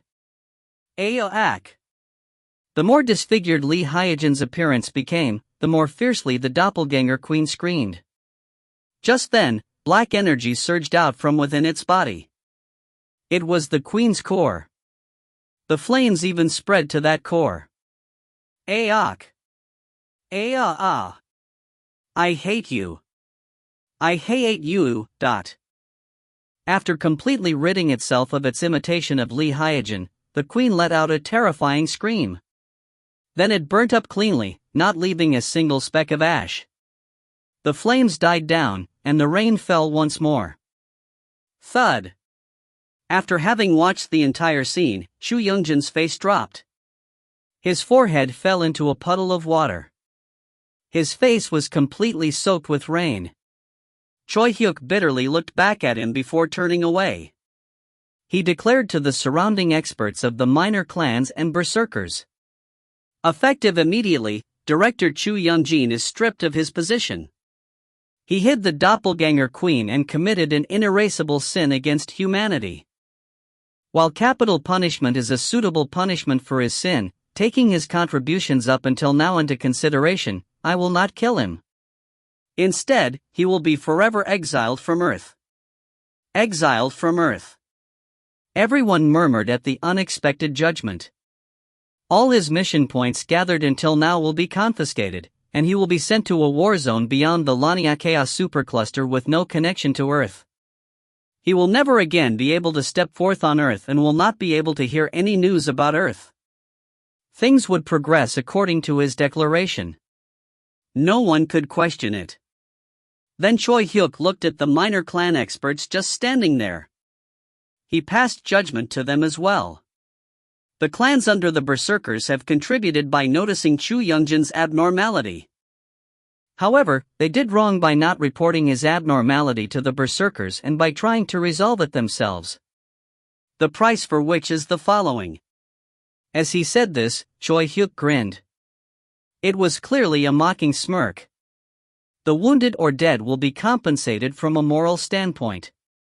Do not overstep your bounds and interfere with berserker matters. If you are confident in your skills, we will always welcome your application. With that, Choi Hyuk turned his back. Rain endlessly fell onto the heads of the experts standing there foolishly. That was how the curtains fell on the doppelganger queen incident. It wasn't only an incident that revealed the external conflict between the berserkers and the minor clans, but also one that revealed the problems with the internal communications between the berserkers. Using this incident as an opportunity, Choi Hyuk changed the organization of the berserkers. He gave Baek Seoin the position of vice overseer and gave him clear-cut authority. For symbolic reasons, he left Baek Seoin to deal with Lee Jinhee, who didn't report the exclusion of Chu Youngjin from the investigation teams. Baek Seoin concluded by giving Lee Jinhee 3 months of active military service as punishment. Not only that, but the relationship between the berserkers and its subordinate clans became clear. A public announcement declared, the only military organization acknowledged within Overseer Choi Hyuk's territories are the berserkers. Then they sought policies to absorb their subordinate clan experts into the berserkers. Chu Youngjin had to leave without witnessing these changes. Only Choi Hyuk, Baek Seoin, and Lee Jinhee saw him off when he rode the one-person spaceship Nero prepared for him and left Earth. Unexpectedly, Chu Youngjin had a carefree expression. Thank you. Although it was a doppelganger queen, Chu Youngjin had seen Li Haijin die twice. He could no longer live on Earth, which made him recall his memories of her. Be happier in your next life. Choi Hyuk joked as Chu Youngjin was leaving. Whatever you do is fine, just don't die. We need to see each other again. At Choi Hyuk's words, Chu Youngjin smiled bitterly and shook his head. That was how he left Earth forever. Like ending one life, he left Earth. For the first time, Choi Hyuk was able to send a human beyond the Lania Chaos supercluster. Whatever convention he used, he had sent one of the people he trusted the most to the heart of his enemy. Author's note: Mafia game is finally complete. ED note: possibly my favorite chapter yet. If you find any errors, ads pop up, ads redirect, broken links, non-standard content, etc., please let us know. Report chapter so we can fix it as soon as possible. Chapter 107. Episode 7, Tidal Wave of Monsters / Chapter 107, New Land, New Era, 1.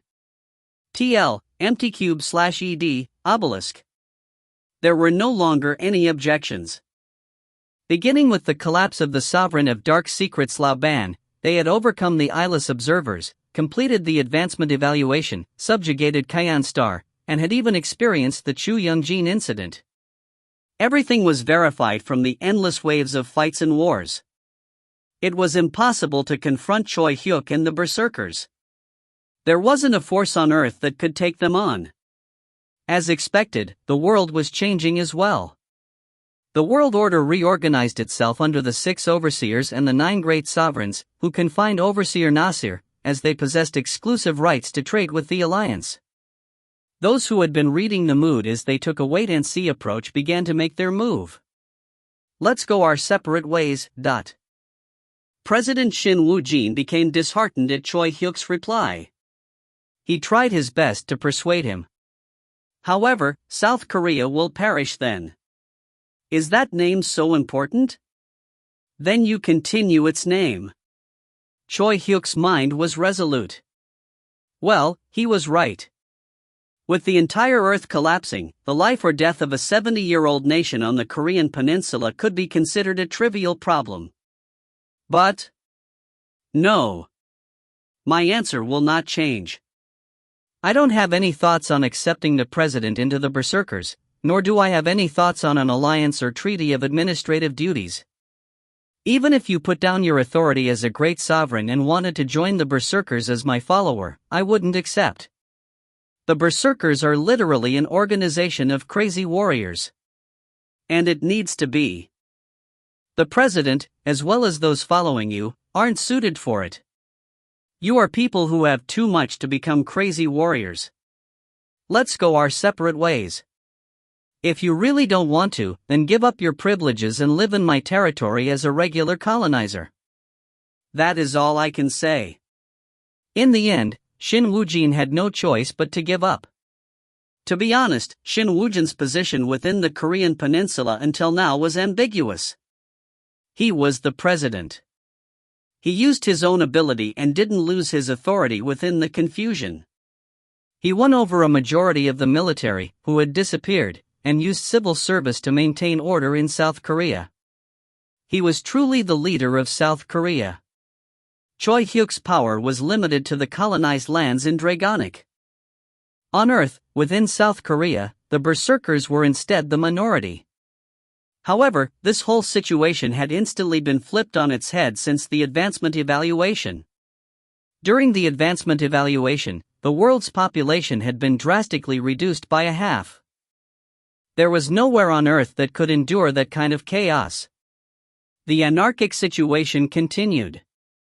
On the other hand, after actively participating in the advancement evaluation, Choi Hyuk's influence had expanded on its own. Citizens of South Korea began to mentally depend on the Berserkers rather than the president. Many citizens moved to Choi Hyuk's colonized land. Korean citizens who were under Choi Hyuk's banner numbered more than half the population. From then on, President Shin Woo-jin had to focus on his reign. It was distressful. As Shin Woo-jin had joined and fought alongside the anti-Berserker alliance, he had been able to become one of the 9 great sovereigns who shared Nasir's rights. Normally, the 9 great sovereigns possessed the commanding authority over their respective countries. Yamato of Japan did, and so did Zheng Ziyin of China. However, Shin Woo-jin couldn't, as South Korea had Choi Hyuk. Because of this, he had simply watched. He had known that the clans under Choi Hyuk were dissatisfied with his forceful rule, and he even had hopes for their rise. Yet, everything became clear after the Chu Young-jin incident. No one could face the berserkers. In this situation, Shin Woo-jin had proposed an alliance with Choi Hyuk to maintain his authority. It was a proposal where policies such as public order and internal affairs within their colonized lands would be shared and combined. It was a type of federal government. As he was well aware that the berserkers lacked administration and political abilities, he planned to use this federal government system to bring over his own authority over the South Korean citizens completely intact. Choi Hyuk would handle the war, and he would handle the mundane politics. That was his plan. However, Choi Hyuk denied his proposal. He demanded a secession. Shin Woo-jin had no choice but to abide. Overseer Choi Hyuk declares to secede from South Korea. Following Overseer Choi Hyuk and President Shin Woo-jin's agreement, the citizens of South Korea are free to choose their affiliation, but although the world was in such a mess that the press and internet communications networks couldn't function properly, the news of the secession quickly spread throughout Korea. The time had come for them to choose sides. Those who had dipped their hands in both sides until now were busy thinking about what decision to make. I, Shin Woo-jin, will take responsibility and return you to your daily lives. President Shin Woo-jin asserted the legitimacy of South Korea. He stimulated the longing people had to return to their safe and familiar lifestyles in order to draw people in. To gather even one more person, he prepared all sorts of favors. On the other hand, Choi Hyuk had an attitude of, come if you want. I don't care whether those who join me are old, young, male, female, handicapped, or not. You will fight without rest. And you will win. People couldn't tell whether he wanted them to join or not by his pledge. However, the number of people whose hearts wavered at his pledge wasn't small. They were living in such times. One of the problems which arose during the process of handling the doppelganger queen was the conflict between the berserkers and the minor clans. Choi Hyuk set an extreme measure regarding this problem. This was also the reason why he had no choice but to secede from South Korea. Choi Hyuk planned on creating and controlling a 3RD troop comprised of all the colonizers within his scope of authority. With the authority of an overseer, which could establish strategies, he planned on dispatching them to the war against the monsters and then leaving berserkers to control them. There would be a clear difference in rank between normal colonizers, minor clans, and berserkers. Also, there were no exceptions to this measure. Whether they were miners, farmers, or cooks, they would be drafted and then participate in the war. Will it be okay? If that's the case, then our rate of production will drop. Artillery Captain Hanki had a defensive attitude. Choi Hyuk nodded. Earthlings' production is like a speck of dust compared to the alliances. If the only thing we can sell is our strength, then we need to focus on it. His voice was resolute. Yet, his followers still had many worries.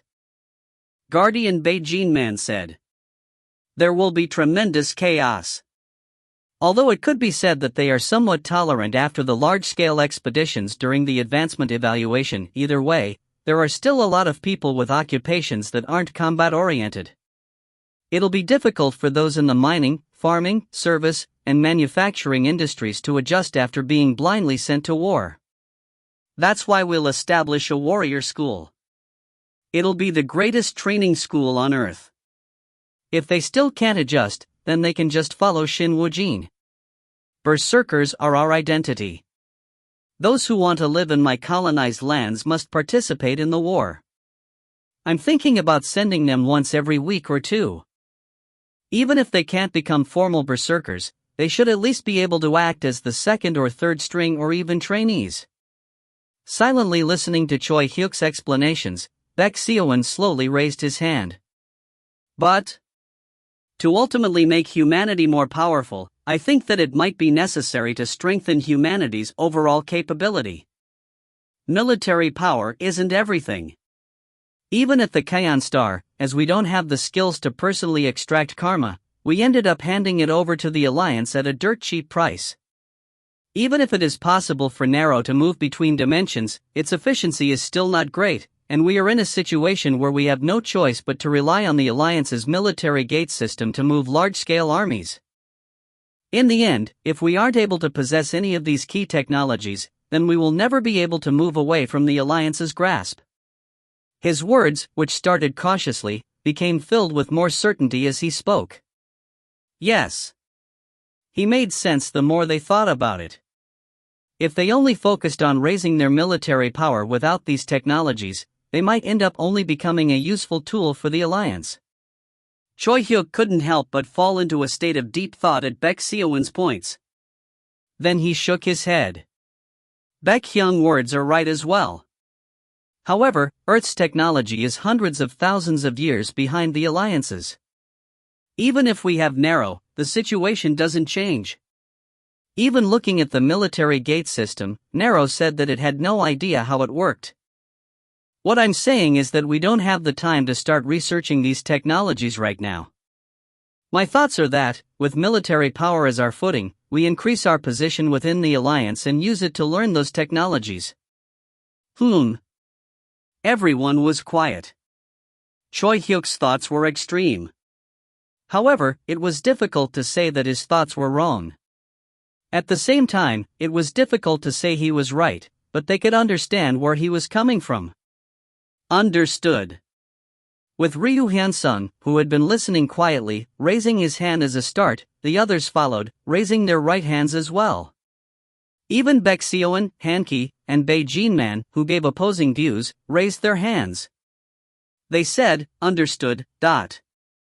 It was a common sight in meetings comprised of the top ranks among the berserkers. As long as they had the most convention-defying person on Earth as their leader, no one thought that they could make him yield. If they held these thoughts, then they wouldn't have stayed under Choi Hyuk's command from the start. Meetings were oftentimes not a place to decide on something but rather a means to clearly understand Choi Hyuk's motives. Only then could the executives do their work according to his motives. Well, if Choi Hyuk changed his mind in the process, then that was good as well. So, even if they weren't completely convinced, it was normal for them to move on with an understood once they understood Choi Hyuk's motives. Just as the meeting was about to end like this, Lee Jin-hee poked Ryu Hyun-sung's side. As she was trying to behave herself these days, she had simply attended the meetings and hadn't opened her mouth once. However, it seemed that there was something she wanted to bring up.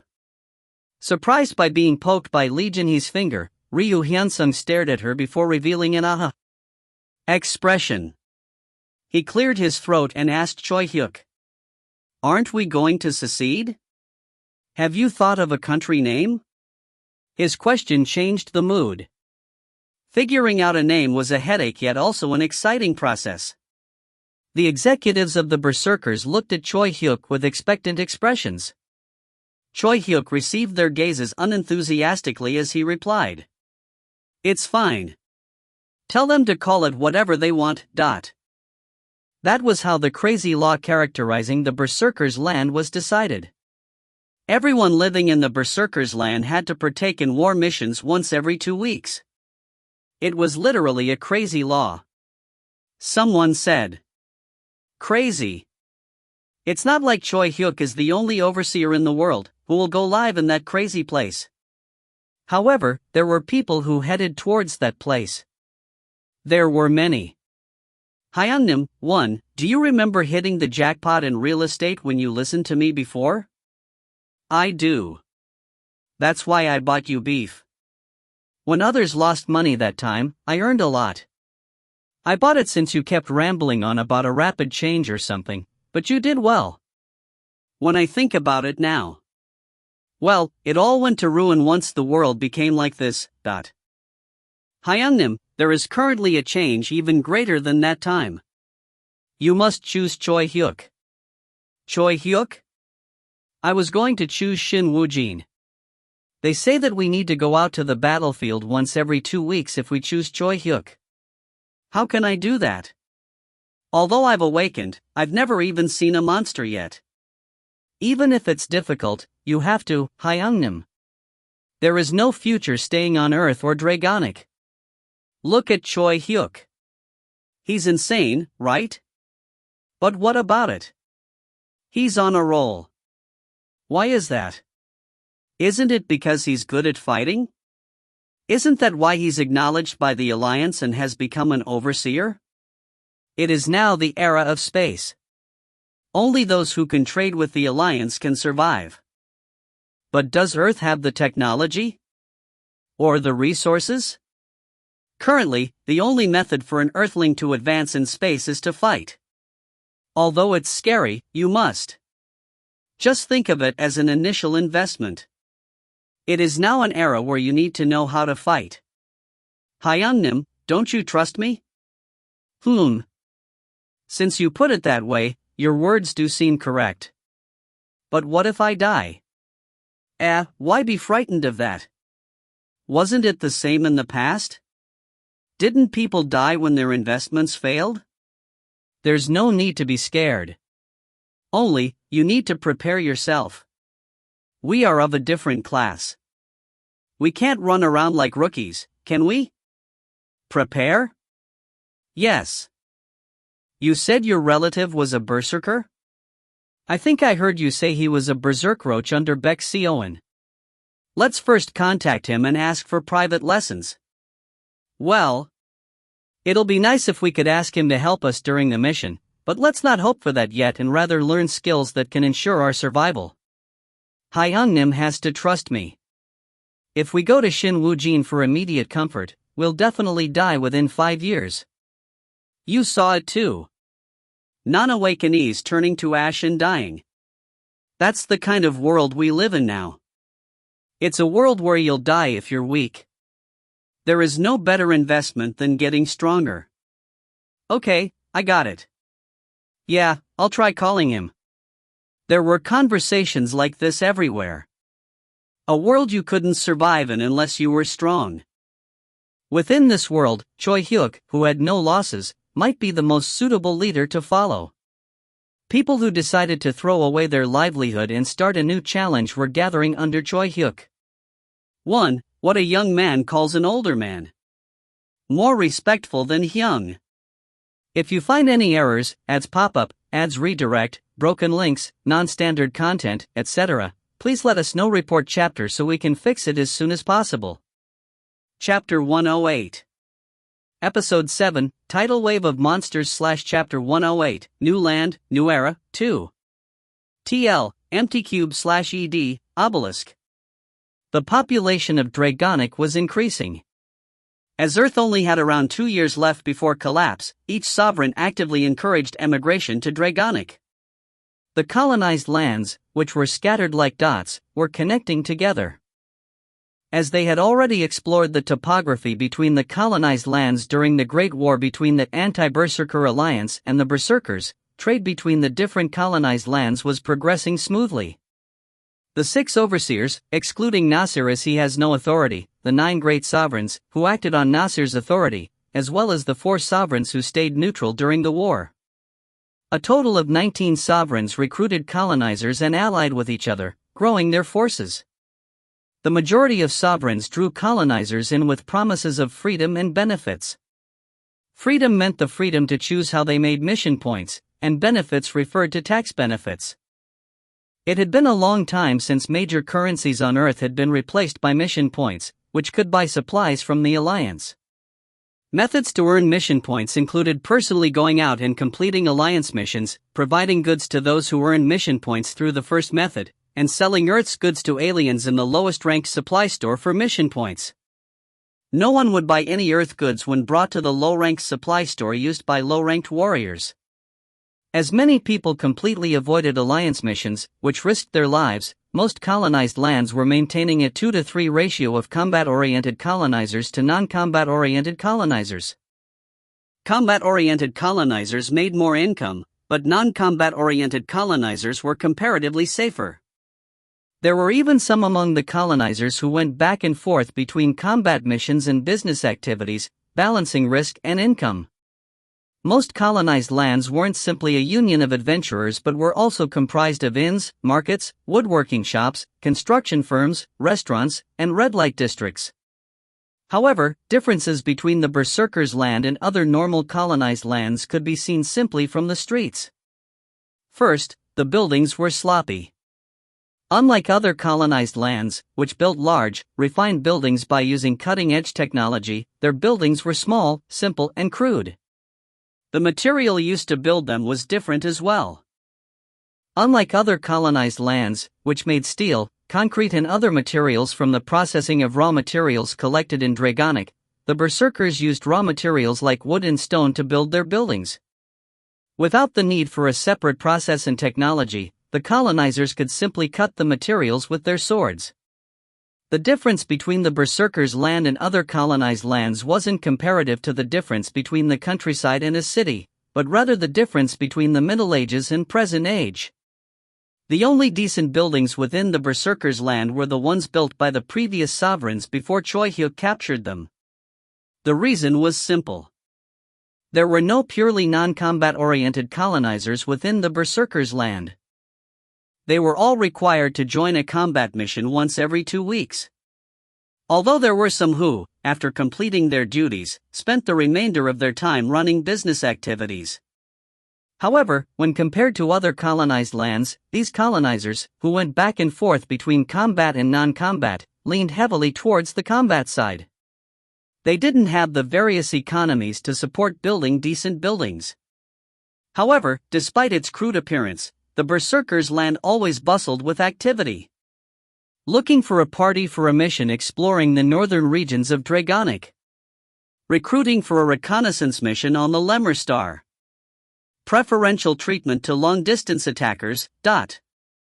We're going on a mission to the Kayan Star, subjugating monster remnants and exploring ruins. Our party prioritizes safety over results. We are a heavily armed troop. A tanker with at least 2-star endurance is welcome. People gathered in every square, looking for parties to go on missions with. Also, every shabby bar and restaurant was packed with people, sharing their visions of the future. Wow! Did you see those guys from the Lee Youngmin clan fight? They were flying all over the place. It looks like they value mobility. When they fought, grinding down their opponents with speed, even large monsters were easily handled. I thought that fighting was all about clashing head-on, but it looks like you need to use your head a ton. Right.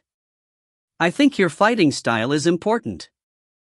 Overwhelm them with speed, crush them with power, or beat them with techniques. You're screwed if you increase your stats without any thought. Not only personal style, but there has to be a concept to your party as well. You can't join really important missions with parties simply gathered in squares, you know? Even if it's difficult, I think it's important to decide a concept before forming a crew. Yeah, that Changsu fellow only recruited long-range attackers for a reconnaissance mission this time. They say he hit the jackpot. Said he earned a ton of mission points. As expected, is it currently the era of long-range attackers? Well, to make money at our level, long-range attackers are the best. But to take down the really strong guys, you'll have to use close-quarters combat in the end. Look at the Berserkers. They have a small ratio of long-range attackers, but no one can face them. Talking about the Berserkers, Gilsu recently joined a capture mission overseen by Choi Hyuk personally. He boasted so much that the commander of his troop was Director Lee Jinhee. Director Lee Jinhee? Her probation is over already? Has it been that long already? Yeah, rumors have spread that Overseer Choi Hyuk specifically took her on an especially tough mission for her return. If Choi Hyuk says it's tough, just how tough is it? Though, as long as they survive, their earnings will probably be on another level. If it were me, I wouldn't have gone. Unless it's Director Baek Seoin's troop. They won't even consider someone like you. What did you say? Those who chose the Berserkers' land usually possessed strong adventurous spirits. They talked endlessly with one another, learning the latest information, and using that information to carve and polish better survival methods for themselves. Cahor Capcan, 1, discovered. Estimated to be low-ranked. We will take action to destroy it before it grows any further. Good, warrior leader Choi Hyuk. You're on a good pace. Just keep going like this. He heard Commander Mac's bright voice. Military gate system. Opening the detected Cahor Capcan. Along with the system voice message, the Cahor Capcan opened. Cahor Capcans were black wormholes, supply routes for the monsters. They were passageways that connected the universe the monsters lived in and the current universe Carmelings lived in. As this one was a low-ranked passageway, it would be packed with 3-4-star monsters. Let's go. Choi Hyuk rushed towards the open gate. The Berserkers and the colonizers, who were assigned from the Berserkers' land, followed behind him. Following Choi Hyuk's policy, even those who weren't Berserkers were dispatched to missions of the highest difficulty. Those assigned to the Cahor Capcan destroying mission this time were precisely that. Although they weren't Berserkers, they were acknowledged as fighting specialists. They felt pride that they could fight alongside the Berserkers, who were known as the best. At the same time, they also had the aspiration to show the Berserkers up with their skills. Yet, their pride and aspirations soon drooped like soggy sponges. HAAA. Ha! Not long after the battle began, many participating colonizers weren't breathing properly. They were completely out of breath. Yet, the battle continued without stopping. A living hell. An endless number of monsters swarmed towards them inside the Cahor Capcan, and the Berserkers continued their relentless advance. Stick to the front, bastard! A Berserker in command of the regular colonizers shouted. Kaong! While flinging away an enormous monster's front leg with his sword, he shouted. Stick to the front! It seemed it wasn't easy taking the monster's attack head-on as his complexion wasn't good. Quack! Qua! At his angry urge, the normal colonizers stuck to the front, their voices indistinguishable between a scream and a shout. Hit by a monster's leg, a few of them were hurled far away. A gap opened up within the battle lines again. Then the Berserker in charge shouted again. Quickly stick together! These regular colonizers were experiencing this kind of battle for the first time. It was a battle no different from a brawl. There was no point differentiating between the vanguard and the rear. The monsters, which were at the 3-4-star level on average, undoubtedly overwhelmed the 2-3-star colonizers. If those at the front became unable to fight, then those in the rear would take their places. If even they became unable to fight, then those who recovered from their wounds with potions and such would take over once again. This repetition of fighting and healing was like hell. A clearly unreasonable advance, yet this was precisely the Berserkers' fighting style. The difference between the Berserkers and regular colonizers, they realized that this difference wasn't simply a gap in stats, but the difference in experience and expertise. The Berserkers, who were fighting as much as they were, didn't slow down. Even though they were sweating bullets and accumulating wounds, their eyes shined with resoluteness and killing intent. Quap! Ku-ha! Looking at their appearances, the participating colonizers squeezed out every bit of strength they possessed. Although it was partially due to their pride. They didn't have a choice either. The moment they were separated from the group, they would die. Then dash. Flash. They thought lightning had struck, but dash. Blaze. Flames surged like a forest fire. The dark Cahor Capcan brightened like dawn. Kaya-waya. The monsters screamed. Due to the light, they could see monster cocoons packed on the outer walls of the Cahor Capcan. Those monsters squirmed, still growing even in this moment as the Cahor Capcan increased their sizes. Burn all those insects. Choi Hyuk's voice was interesting. Even though it didn't seem like he was shouting, everyone could still clearly hear his voice. Burn them all. The berserkers repeated Choi Hyuk's words in the same manner they would shout, "Party time, dot." Hiya ha ha. The berserkers dashed forward in high spirits. The cocoons were ripped apart. As the large blood vessels flowing along the outer walls were stabbed all over the place, black blood began to flow down. Soon after, Choi Hyuk's flames adhered to it and, as if burning fuel, it engulfed the blood and the remains. A sea of flames gradually spread everywhere. Ha! Ha! Crazy bastards! Ha! The regular colonizers, who had become so exhausted they didn't even have the strength to speak, became pale at the sight of the berserkers, who seemed just as vigorous as they were at the start. With bloodshot eyes, the berserkers ripped everything apart and, depending on the situation, were ripped apart as well. However, they didn't hesitate in the slightest. Why wouldn't this be difficult for the berserkers? However, they were used to this as they always fought to their limits. Quah! Enormous flames blew and a white flash shined in a straight line like lightning. Choi Hyuk's flaming wing dance and instant void annihilation could clearly be seen from anywhere in the battle formation. The only reason why an army at the 2-3 star level could capture a Cahor Capcan frequented by 3-4 star monsters was because Choi Hyuk was at the very front, ripping the brunt of the enemy's attack to shreds. Monster! No, a god. That's a fighting god. That was how the reverence they had for Choi Hyuk became a level deeper. Berserkers' fights ended as quickly as they were intense. Choi Hyuk looked behind him. He saw regular colonizers, who were so exhausted they couldn't even keep their eyes open properly, and berserkers, who were snickering despite having lost strength in their legs. He also saw monster and human corpses strewn behind them like a carpet. Choi Hyuk currently stood in front of the Cahor Capcan entrance.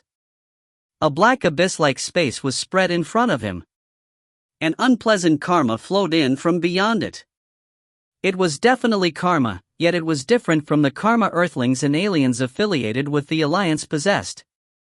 Although Choi Hyuk could almost identically imitate the karma the Flame Wing tribe used, he couldn't imitate this. This so-called monster's karma, which was fundamentally different from karmalings, was unpleasant, sticky and ferocious. Just beyond where he stood was a universe fundamentally different from the one Earthlings inhabited. A universe in a completely different dimension. The homeland of the monsters. The world of death. The black hole looked blood-red in Choi Hyuk's eyes. It possessed killing intent thicker than any humans he had seen yet. He could clearly see and feel its will of wanting to annihilate all karmalings. Something from beyond was fuming. It was anxious to bore a wider Cahor Capcan. As long as it could send a sufficient number of sufficiently powerful monsters, it would be able to instantly annihilate the karmalings of this weak universe. Its arrogant thoughts, irritated by the difficulty of crossing dimensions, crossed over in a telepathic form. Choi Hyuk's heart was filled with something fierce. "You're that strong?" was what he thought. When he saw something strong, he wanted to break it. It could instantly annihilate us if a Cahor Capcan was big enough. Wasn't that being too arrogant?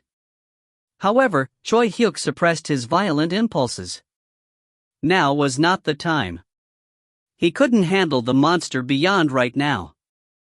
Wasn't he so weak he couldn't even enact his own revenge? Those monsters in the world beyond, known as demises, were existences even exalted wings like Darksound feared. But one day, Choi Hyuk suppressed his surging impulses as he threw a Cahor Capcan destroying bomb into the black hole and turned his back. We return, dot. He had to quickly return and quickly prepare for the next fight as an especially large number of Cahor Capcans were appearing in the Virgo cluster, which was at the border. It was also an opportunity for him to grow stronger. 1. Cahor Capcan, so this used to be called Kala Capcan, but the author changed it. Going with this spelling from now on guys. If you find any errors, ads pop up, ads redirect, broken links, non-standard content, etc., please let us know. Report chapter so we can fix it as soon as possible. Chapter 109. Episode 7, Tidal Wave of Monsters / Chapter 109, New Land, New Era, 3. TL, Empty Cube / ED, Obelisk. Chu Young-jin raised his head. The entire sky was distorted. Like the gray static on TVs, black, white, and gray dots filled his vision as they flickered and squirmed. His hair fluttered and his skin felt hot. The planet was extremely polluted, with karma shattering and smashing against each other. This place stressed people out just by its existence. It was a war zone. Aliens he had never seen or heard of before were fighting against monsters he had never seen or heard of before. To Chu Young-jin, both sides looked like monsters. It felt unfamiliar. Just before charging into battle, Chu Young-jin would unwittingly think of his extremely distant homeland. Are they doing well? Those two. Have they become my successors? However, his thoughts didn't drag on for long. Newcomer. U-XXX-1. Pull yourself together, . A senior officer of his troop swore buckets at Chu Young-jin, who had momentarily become sentimental. He was an insect-like alien with a mouth split into 3 parts and long antennae. Chu Young-jin glanced at him and smiled. Don't worry. With that short reply, Chu Young-jin's eyes reddened. Rumble. At the same time as the rumble, Chu Young-jin penetrated into a crowd of maggot-like monsters. Black blood and the sickening flesh of monsters scattered into the air behind him. This was a war zone where alliance members with no connections and karmalings who were deemed as consumables were dispatched to. An alien troop that repeatedly fought in the most dangerous and dirtiest of fights. Chu Young-jin liked this place. He spent every day here, drunk on fighting. The more he fought, the blanker his mind became. That was what he liked the most. In the Baralolian Mountains, known as the Berserkers' homeland, a warrior school was erected a little distance away from the city. Ryu Hyun-sun was training talented warriors there. Now, you see how Overseer Choi Hyuk blocked that attack? Why do you think he blocked it this time when he dodged it before? Unlike before, his right foot was firmly on the ground. It seemed like he judged that he could take the attack with his strength. A great answer. However, you're only half correct. The reason is rhythm. There needs to be a rhythm when you use karma. Think about it. When comparing someone who fights with 10 power to someone who alternates between 5 and 13 power, who do you think is stronger? Of course, it's the one who alternates between 5 and 13 power. When you don't need a lot of strength, use it lightly, but when you need to break your opponent, use it strongly. The secret to attacking effectively while still fighting for long periods of time is rhythm. To find a rhythm and timing that is optimized for you, you need to awaken all your senses. The students nodded seriously at Ryu Hyun-sun's words. Although they were considered students, their ages ranged greatly, from those in their early teens to older people in their 70s. They had joined the advanced class as their fighting talents as regular colonizers, not berserkers, had been acknowledged. Ryu Hyun-sun, who taught them, had a very bright and energetic expression. Now, if we were to proceed as normal, it would be time for actual fighting, but there is a special event today. I'm confident that there will be more to learn from it than from actual fighting. Although fighting is good, there are many cases where continuously fighting causes one to fall into a rut by repeatedly following a familiar pattern, and said pattern becoming a habitual routine. In times like these, it's of great help to watch fights of those stronger than you and expand your realm of creativity. Now, follow me. The place Ryu Hyun-sun led them to was a berserkers training ground not far from the school. Berserkers had already gathered and were being noisy. There were so many berserkers here that they couldn't see what was going on beyond them. Looking at the crowd of berserkers, who were known to be brutal, the warrior school students were dispirited. However, their teacher, Ryu Hyun-sun, didn't hesitate as he pushed through the crowd. Move! Let the students watch! When Ryu Hyunsung shouted, the berserkers turned around, seemingly in a bad mood. However, after confirming Ryu Hyunsung's face, they moved aside without a word. Director. Who are the chicks behind you? A few berserkers showed interest. I told you they are students of the warrior school. Ryu Hyunsung replied lightly. Yet, his path to the front wasn't entirely smooth. There were berserkers who didn't move. They were indifferent when Ryu Hyunsung directly asked them to move. Why should I move? I barely managed to get this spot after coming here early in the morning. On top of that, isn't this a matter regarding us, Chu Youngjin's troop? Aren't you, Director Ryu Hyunsung, a third party here? Some refused in this way. Then Ryu Hyunsung smiled brightly as he turned to look at his nervous students. The berserkers are a bit like this. There are many who won't listen to others no matter what. Since a lot of you want to become berserkers, I'll show you how to deal with them. Then he turned his head with a swish and stared at the berserkers blocking his path. Tension hung in the air. The berserkers blocking their path slowly got into combat positions. Director Ryu Hyunsung, it won't be easy this time. Won't be easy, my ass. Punch. Thud. Bang. Ryu Hyunsung had moved before he finished his words. The berserkers blocking their path groaned as they slumped onto the ground. One was hit on the head, another stabbed in the neck, and the last had his chin kicked. They all became incapable of fighting. As he slowly walked past them, Ryu Hyunsung explained.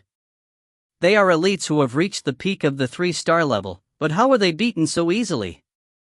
It's precisely because of rhythm. I launched my first attack half a step earlier than they expected. I was half a step later with my second attack than what my target expected, and it was the same for my third and fourth attacks as well. What I mean by creating your own rhythm isn't creating some standard rhythm. Figuring out your opponent's rhythm quickly is the most important thing. That is why you have to awaken all your senses. Ryu Hyunsung continued to teach while pushing the berserkers slumped on the ground away with his feet. It looked like being a teacher suited him well as he seemed to be enjoying it. His students were carefully following behind him, tiptoeing in fear of stepping on a collapsed berserker. Finally arriving at the very front, Ryu Hyunsung and his students saw an enormous open space surrounded by berserkers, with 12 people standing in the middle. The 12 consisted of the 10 team leaders under Chu Youngjin's troop and a pair of fraternal twins, Kim Honghyun and Kim Sehyun. What's the current situation? A female student, who looked around 17 years old, cautiously asked Ryu Hyunsung. It's a test to pick the next director of Chu Youngjin's troop. Next director? Yes. You know that Director Chu Youngjin has been exiled, correct? There needs to be someone who will lead his troop in his stead.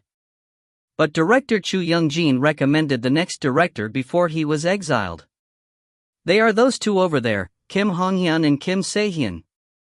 The funny thing is they were the ones who had chased down Director Chu Youngjin during the doppelganger incident. Pardon? Then they didn't know each other before? That's right. After fighting with them then, Director Chu Youngjin left after recommending those two, saying that they were better than the guys under him. I saw them too. And they are quite skilled. However, there was no way the lunatics of Chu Youngjin's troop would accept this. They insisted and decided amongst themselves that, whoever it may be, their director needed to be able to take down 5 team leaders by themselves. That's how this deciding match came about. The situation is, if Kim Honghyun and Kim Sehyun want to become joint directors, they need to take down 10 team leaders. As expected, tension hung in the middle of the empty space. While they were glaring at each other, Kim Honghyun stepped forward. Aren't we going to fight? How long are we going to glare at each other? While talking craftily, he suddenly rushed into the group of team leaders. Ruumbul. At the same time, rumbles resounded in the air. As they were the subordinates of Chu Young-jin, their usage of karma was similar to his, emitting thunderous roars. The experts of Chu Young-jin's troop, who were known to possess the greatest destructive power in one-on-one situations among the berserkers, struck out simultaneously. Their attacks had the intention to kill, not holding back at all. Even as the air crackled around him, Kim Hong-hyun didn't back down. Toughness, fortitude. His innate skill and karma trait, both which greatly increased his endurance, activated at the same time. And reflex. Crash, bang, dot. Kim Hong-hyun blocked a portion of the downpour of attacks and received the rest with his body. With his monstrous endurance and ability to avoid strikes to his vital points with his cat-like reflexes, Kim Hong-hyun stood firmly after receiving all 10 people's attacks. Ryu Hyun-sung admired. Wow, did you see that? He twisted his body the moment the team leaders became certain their attacks would hit. On top of that, it looks like his endurance is unbelievable. That right there is rhythm. He completely took over their rhythm. The team leaders are probably taken aback now since things went differently from what they expected. A weakness. Ryu Hyun-sung explained quickly. As expected, Kim Hong-hyun smiled, revealing his teeth. That's all? Swish. With a swift sound of slicing air, Kim Se-hyun, who had been standing behind him, attacked, targeting the team leader's weak points. Victory was already determined with his first move. Kim Hong-hyun and Kim Se-hyun were much stronger than expected. Since Chu Young-jin had run amok after beating them, they had initially thought they weren't all that amazing, but they were wrong. After personally experiencing the combat-type innate skills they possessed, they realized they were on a frightening level. The reason why they were beaten so badly by Chu Young-jin was because Chu Young-jin, at that time, was unbelievably strong. They weren't a good match either. Chu Young-jin's lethal one-hit attacks could pierce Kim Hong-hyun's endurance, and Kim Se-hyun's sharp attacks couldn't overcome Chu Young-jin's monstrous recovery. If it's those two, it might be tough for me too. Chu Young-jin beat them with strength? And he was able to make a fuss afterwards? Nervous, Ryu Hyun-sung suddenly muttered to himself, and his words spread through the mouths of the berserkers. He was later frequently teased by Lee Jin-hee for this. Sniff, sniff? Do I smell the scent of a coward from somewhere? Damn. Let's duel, Lee Jin-hee. Ha? Why don't you beat the Kim brothers first? Something along those lines. At the same time, Choi Hyuk was in Narrow's spaceship. If something was different from normal, it was the spaceship's location. Narrow's spaceship, which had always floated above Seoul, was now floating over Dragonic. It wasn't through the use of the military gate system, but rather through the result of its own efforts and usage of the spaceship's dimensional travel equipment. Although it was subtle, Earth's horizons were expanding. Yes, we are steadily progressing with the friendly sparring sessions as you ordered. We went to 2 places today. I beat the instructor of one but was beat by the one in the other. The spars between their trainees and our berserkers were close. I think it was a good experience. I am organizing the list of my results. Lee Jin-hee, who had been dispatched to Dark City of Laniakea, appeared on the screen. She was currently going around warrior training centers in Dark City with a portion of the berserkers' elites for training. Good. But why do you look so glum? It's because I'm embarrassed. Why? I already feel bad about losing, but I have to tell the instructors who beat me that my leader will challenge them later.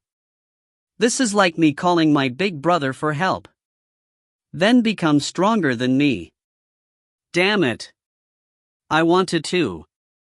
One more thing. When I asked around, it seemed that the rate of detecting cohort capcans in other clusters within the Laniakea supercluster has gone up these days. It looks like Narrow's prediction that it is a problem of the entire Laniakea supercluster, and not simply the Virgo clusters, was right. Really? Okay. If you hear any other rumors besides that, let me know through Narrow. Yes, yes. I'll do as you order. Then I'm hanging up now. See you for the report tomorrow, leader. Yeah, work hard. After hanging up, Choi Hyuk was momentarily lost in thought. Her win rate was 40%. Considering that she was an Earthling who had only just debuted, it wasn't a bad result. However, when considering that Laniakea's Dark City was at the bottom, it was difficult to call it satisfactory as well. Since the ones who truly knew how to fight were probably out in the battlefields. We need to get stronger faster. Choi Hyuk was frustrated. The only ones who had reached the middle-ranked warrior level amongst the Earthlings were Choi Hyuk and Richard. This was severely lacking by Choi Hyuk's standards. Both Earthlings and himself. Of course, middle-ranked warriors could be classified as elites in the Laniakea supercluster as, if they went down to the Virgo cluster, which contained Earth, they could be warrior leaders. They couldn't be considered weak. Warriors acknowledged by the Alliance were worth something. It was similar to when Kyushisud bragged that he was a lowest-ranked warrior in the past. Unlike Earthlings, who had no choice but to become warriors, of those who were Alliance members from the start, a significant portion were non-combatants. There were a considerable amount of combatants whose skills didn't reach the level of being acknowledged as warriors.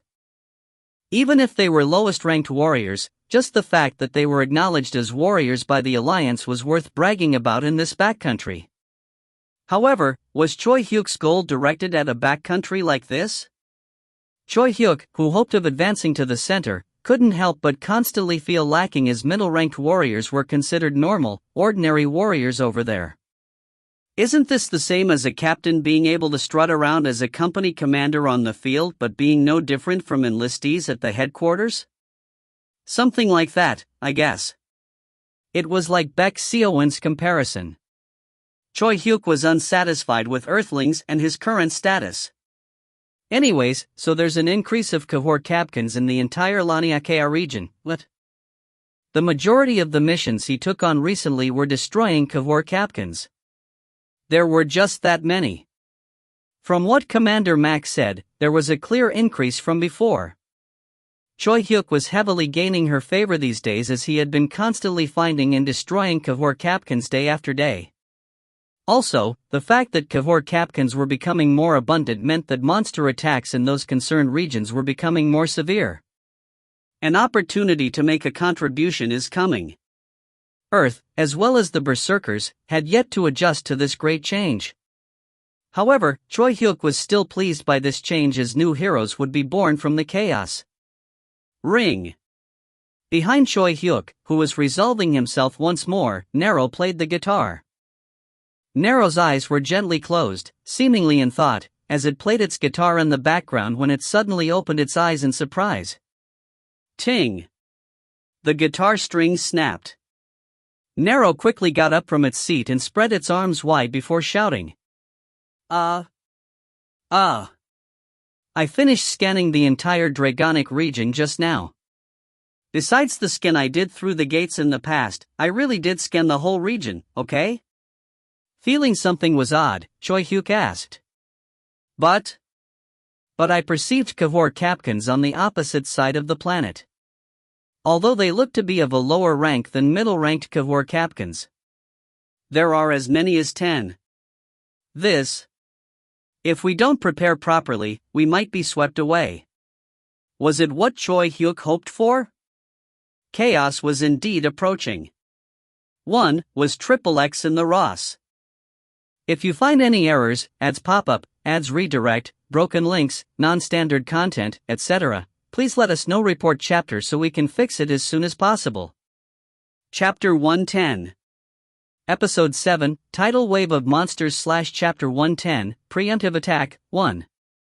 TL, AmtiCube /ED, Hungry_Panda 900. 0 asked. Should we kill him? Richard replied. Since he's someone who frequents the red light district. Handle it as though he got in a fight and died. As quickly as possible. As quickly as possible, this meant to handle it within 3 days. Understood. Zero answered immediately and wrote, "Died in a fight, 2 days," on the headshot on top of the table. Then he put the picture away in his pocket.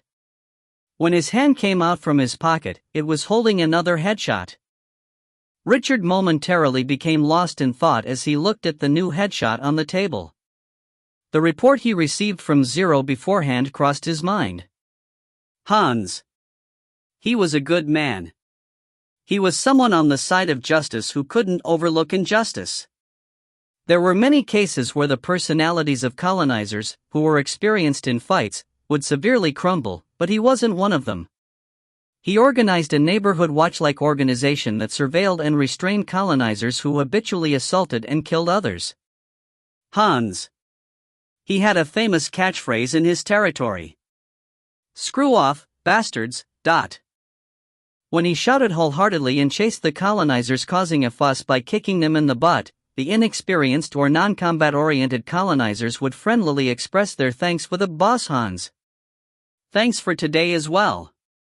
After receiving his help, Richard looked favorably upon his actions and had met him in person a few times and helped him out. He was a person to keep alive then. But it's changed. Richard's hand hurriedly tapped the table. "Should we kill him?" Zero asked once again when he saw Richard taking a while to think about it. It might look like he was urging Richard, but this sort of urging was also one of Zero's duties. "There may be times when my heart grows soft and I might not be able to kill those who I need to, so urge me with the suggestion of killing them if you can." This was the order Richard gave him the first day he was appointed. As he was someone who had resolved himself to this degree, he would reply soon once asked like this. Unaffected by emotion, he would coldly tell him to kill. However, Richard's thoughts this time dragged on. "Take out all of today's subjects." Understood. Zero took headshots out from his pocket and spread them out. While examining each picture closely, Richard remained deep in thought. "No matter how much I look at it, it's a ridiculous list." Shaking his head, Richard ordered Zero once again. "Take out all the remaining ones. I'll spread them here." Zero took out a bundle of pictures and spread them out on the table to the left of Richard. Looking at them, Richard pondered once again. "This one is someone I need to keep alive, huh?" Richard picked up a photo. His name was Joseph.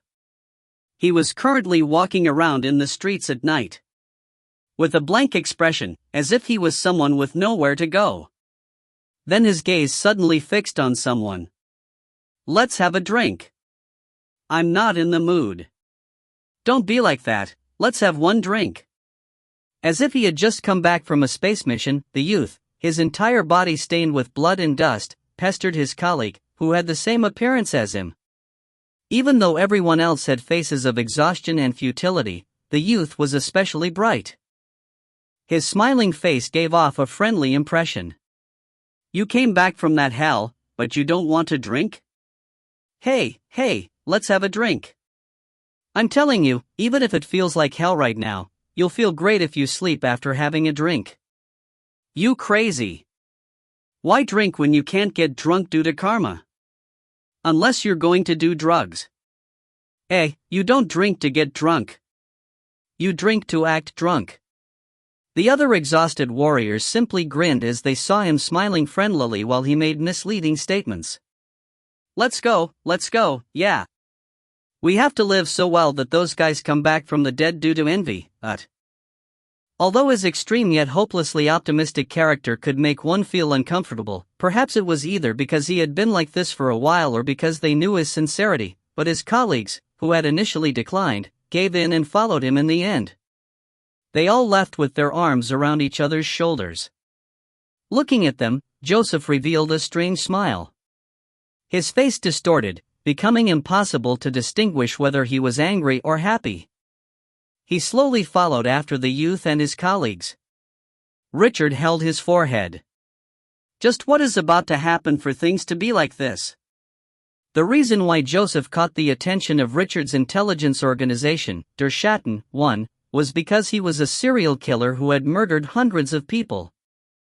He was a lunatic who didn't care whether his victim was a beginner, moderately experienced, male, female, as he would sexually assault and torture them before killing them in a cruel manner. A criminal psychologist read emotions of malice, rage, and superiority from the corpses of his victims. His intelligence organization, Der Schatten, chased the clues and figured out he was the culprit behind the murders faster than anyone else. Then, like always, they would ask Richard for his verdict. The investigative agency had yet to identify the serial killer. Der Schatten wasn't an official organization that maintained public order but Richard's secret organization. The fate of the real criminal no one knew entirely depended on Richard's words. Richard had seen him with his own eyes and had notified Zero. An additional investigation was conducted and it was now time to make a decision. Richard tightly closed his eyes before saying, "Keep him alive." "Understood." Zero's hand paused momentarily before replying calmly and drawing a blue circle around Joseph's head as if nothing happened. Richard quickly added, "Take protective measures." "Understood." Subject number 11. Protective measures. As soon as Zero spoke into a tiny intercom installed on his clothes, he received a reply. "Copy." From that moment, Der Schatten would follow Joseph and guard him at all times. Just in case he, who killed people habitually, might suffer a counterattack and run into danger. Keeping his eyes closed, Richard gestured to the faces on top of the table to his left and said, "Keep all of them over there alive." Understood. Zero put the photos spread out on the table into his pocket once again. They had one similarity. They were all as wicked as Joseph and were similarly adept at fighting. Richard opened his eyes and looked at the photos on the table in front of him. They were people he needed to kill. There were a few he had his eye on already among them. They were those who stabbed people's backs using the order Richard set up as their shield. They hid among those who stood for justice, hiding their weaknesses while posing as the victim as they profited. They were a shameless bunch who didn't follow the rules as they showed no mercy to their victims while they hoped to be protected themselves, insisting on rules and mercy when questioned. He had pushed killing them back, waiting for the right opportunity and method. However, they weren't everyone. Many photos of those whom he had secretly protected and looked favorably upon were in the lineup along with them. They were truly righteous, good people. They were all people who were classified as people to keep alive. However, they were now people to kill. Why? Richard racked his brains. The eyes of the judge Richard possessed clearly distinguished between those who he should kill and those who he should keep alive to achieve the goal he set, the survival and prosperity of humanity. Although it was restrictive, it was an amazing ability linked to foreseeing the future. Yet, there was a limit to this ability. The eyes of the judge did not see one's past contributions or sins. It also didn't show one's merits and flaws. It simply determined whether someone was currently beneficial or not to the survival and prosperity of humanity in a clear-cut manner. That was why Richard was always in thought. With the present as its reference point, the eyes of the judge would always judge the entire future. Therefore, saving someone might be a loss when thinking 50 years into the future, but they could be beneficial for the next 10 years. This was why Richard didn't only rely on his eyes of the judge to determine whether someone should die or be kept alive. He would collect intelligence and make his own decision. There were even cases where he left those classified as someone to kill alive. At what time and with what method would killing them be the most beneficial? He would also carefully consider whether this would result in a political liability for him. Currently, those who had been considered people to keep alive just a while ago were now people to kill. The meaning behind this was clear. While keeping them alive had been beneficial to humanity until now, from this moment on, there would be a bigger loss than benefit by keeping them alive. Just why? Why did it determine that these righteous, good people weren't helpful for humanity? Why was there such a sudden change? Why did it have to be them of all people when there were many righteous and good people besides them? Deep in thought, Richard soon found a common trait among these people. They are interested in the survival of beginner colonizers. They were heroes who wanted to protect the weak. They were existences who would protect the lives of the weak even if they themselves were to take a loss. On the other hand, people who deserved death like Joseph were classified as those to keep alive. Their common trait was that, even if their personalities had broken down, their combat abilities shined. In the end, Richard could only come to one conclusion: war. Muttering this, Richard suddenly raised his head. 0. A war will break out soon. It might be a war involving not just us but humanity as a whole. It might have a similar impact as the advancement evaluation. Operate der Schatten at its maximum capacity. Try to make an excuse for the 7 overseers, 9 great sovereigns, and the 4 remaining sovereigns, as well as their key aides, to gather right now. It doesn't matter if I have to make a state visit or not. Just set up a meeting somehow. Understood. 0, who had always acted in a calm manner, replied in a nervous voice. The meaning behind setting up a meeting was that Richard had to personally see them. He was talking about the most influential leaders in the world as well as their aides. Who were people to kill and people to keep alive among them, and what information had changed in this time? This order showed Richard's will in wanting to be actively involved after judging that this information was the foundation of the fate humanity would face in the future. There was no way he wouldn't be nervous. Richard, who had at some point stood up, glanced down at the photos of those to kill on the table in front of him and said, "There is no other choice. Since there's no way we can tell how much time we have and what it will be. Deal with them all. Within a week." Then, without looking, he split the photos into 2 sections. One side was a group Richard had planned on killing beforehand, while the other was a group comprised of people Richard valued. Organize a clash between the 2 forces. Understood. 0 replied and began to move quickly. Richard added, "However, don't let the ones on this side die.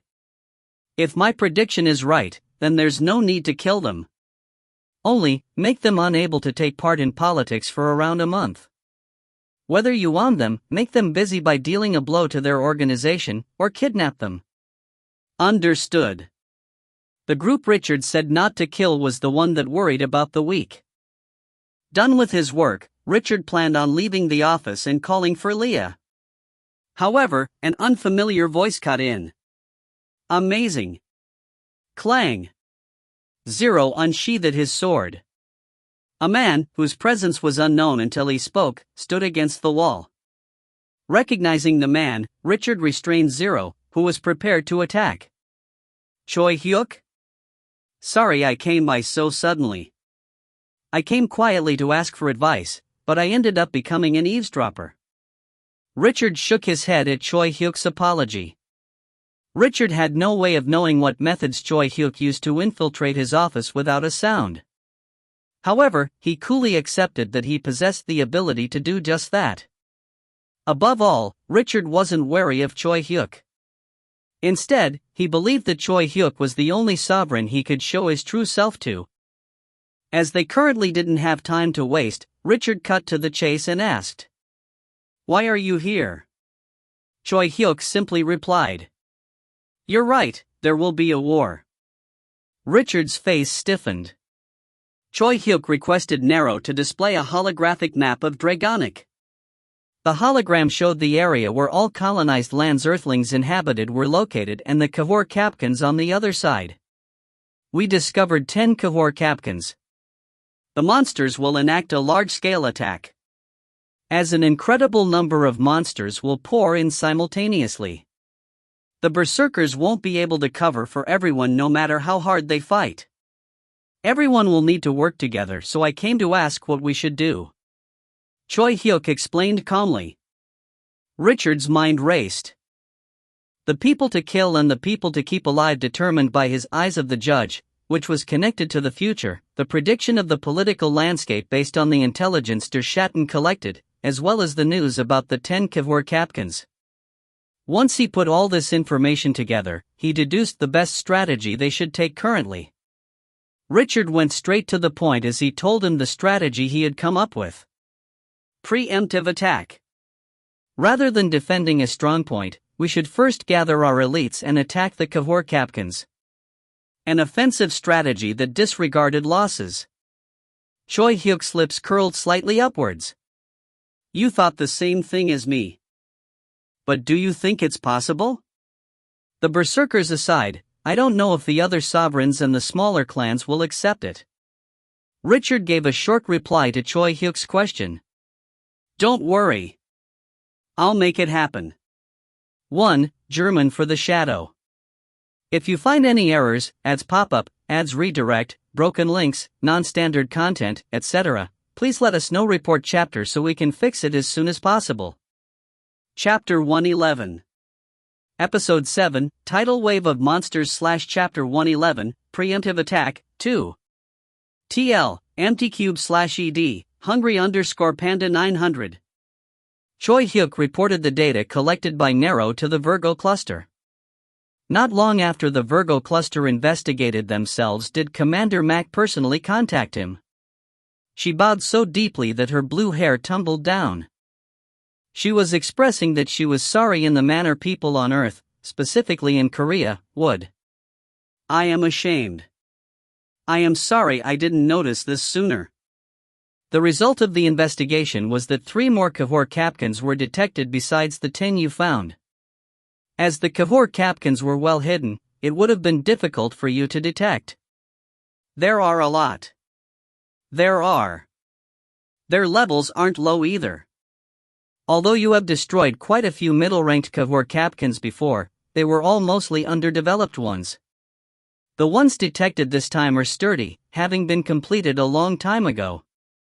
There will probably be monsters that even you will have trouble dealing with. Finished a long time ago? They've been there for a long time? They aren't newly created. Yes, they aren't newly created. They were simply dormant and are now being reactivated. Like you know, Dragonic was a planet that had been captured by the monsters a long time ago.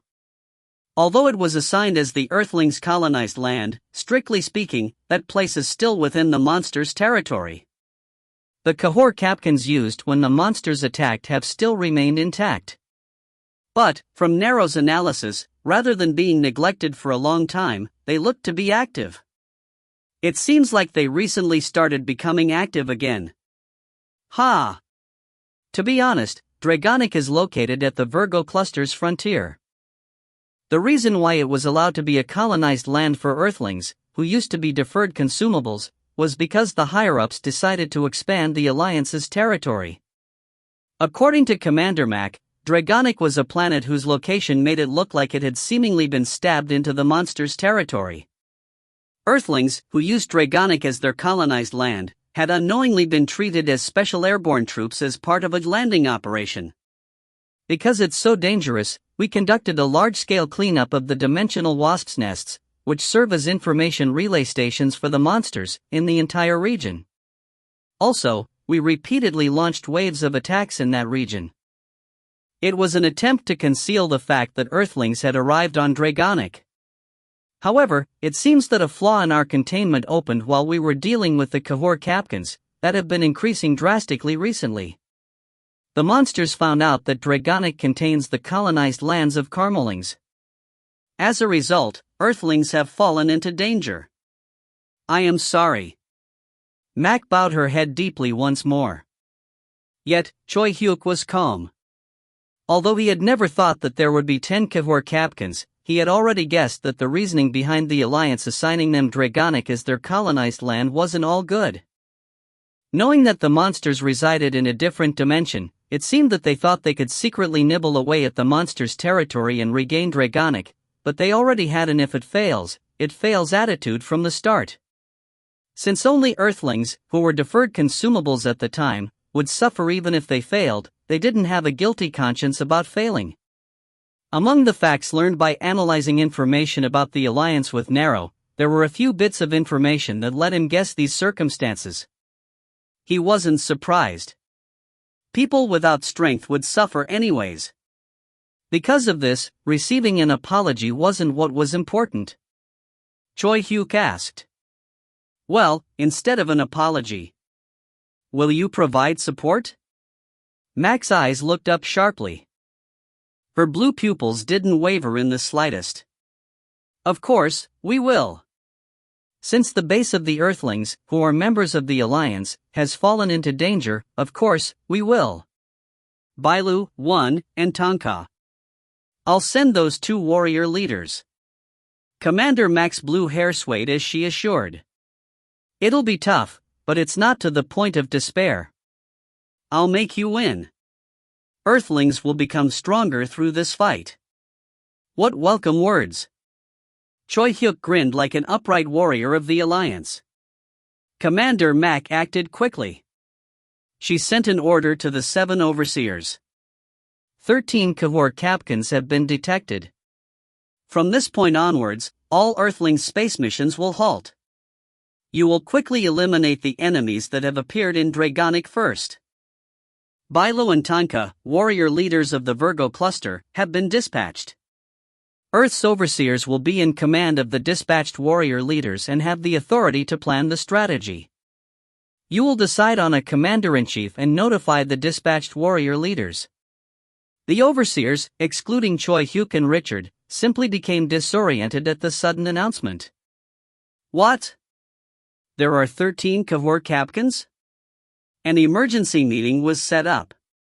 The day before the emergency meeting, Richard, wearing his work clothes, observed the hunt. The hunting method was simple. The secretly deployed Der Schatten gathered as many strong monsters as they could and passed them over to the prey. Once they were surrounded by monsters beyond their level, 9 out of 10 prey would die. It would be futile no matter how much they struggled. Penelope's, troop, which was conducting a monster cleanup mission, didn't notice anything different at first. They had initially thought monsters, that were stronger than the ones usually seen here, had appeared, but at some point, they were completely surrounded. They not only lacked the numerical advantage but also faced difficulty in terms of individual capabilities as well. The newly appeared monsters possessed enormous heads that made up half their body. They swung their enormous heads with their thin, elastic bodies, similar to that of bamboo, to attack, and even if their attacks glanced off members of Penelope's troop, the attacks possessed such an incredible force that they made their ribs ache. Quah! Quah! Dot! Whenever the sounds of their heads smashing down resounded in the wind dash. Break! Crack! Terrifying sounds of bones breaking and denting could be heard everywhere. Human bodies became broken and smashed, leaving their remains littered on the ground like popped water balloons. Penelope's troop quickly realized the situation they were in. Above all, they became disheartened. Ah, so this is where I die. They burned the last of their loyalty to save Penelope. Troop leader, you need to escape. However, Penelope pushed past her subordinates, who gathered to protect her, and came forward instead. No.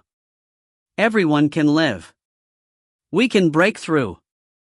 Holy Light Scatter, 3. Possessing wavy hair and large eyes, Penelope showed no sign of being taken aback even though she was surrounded by strong monsters in an unexpected place.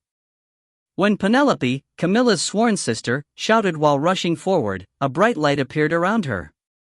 Bathed in this light, her subordinates' wounds slowly stanched, and their fear-stricken hearts calmly regained their cool. Bang! Slice! That wasn't all. Whenever she swung her sword, which was immersed in light, the monsters, that had overwhelmed the warriors with their powerful strength, were shattered and sliced. The monsters' incredibly solid-looking, enormous heads were split like watermelons.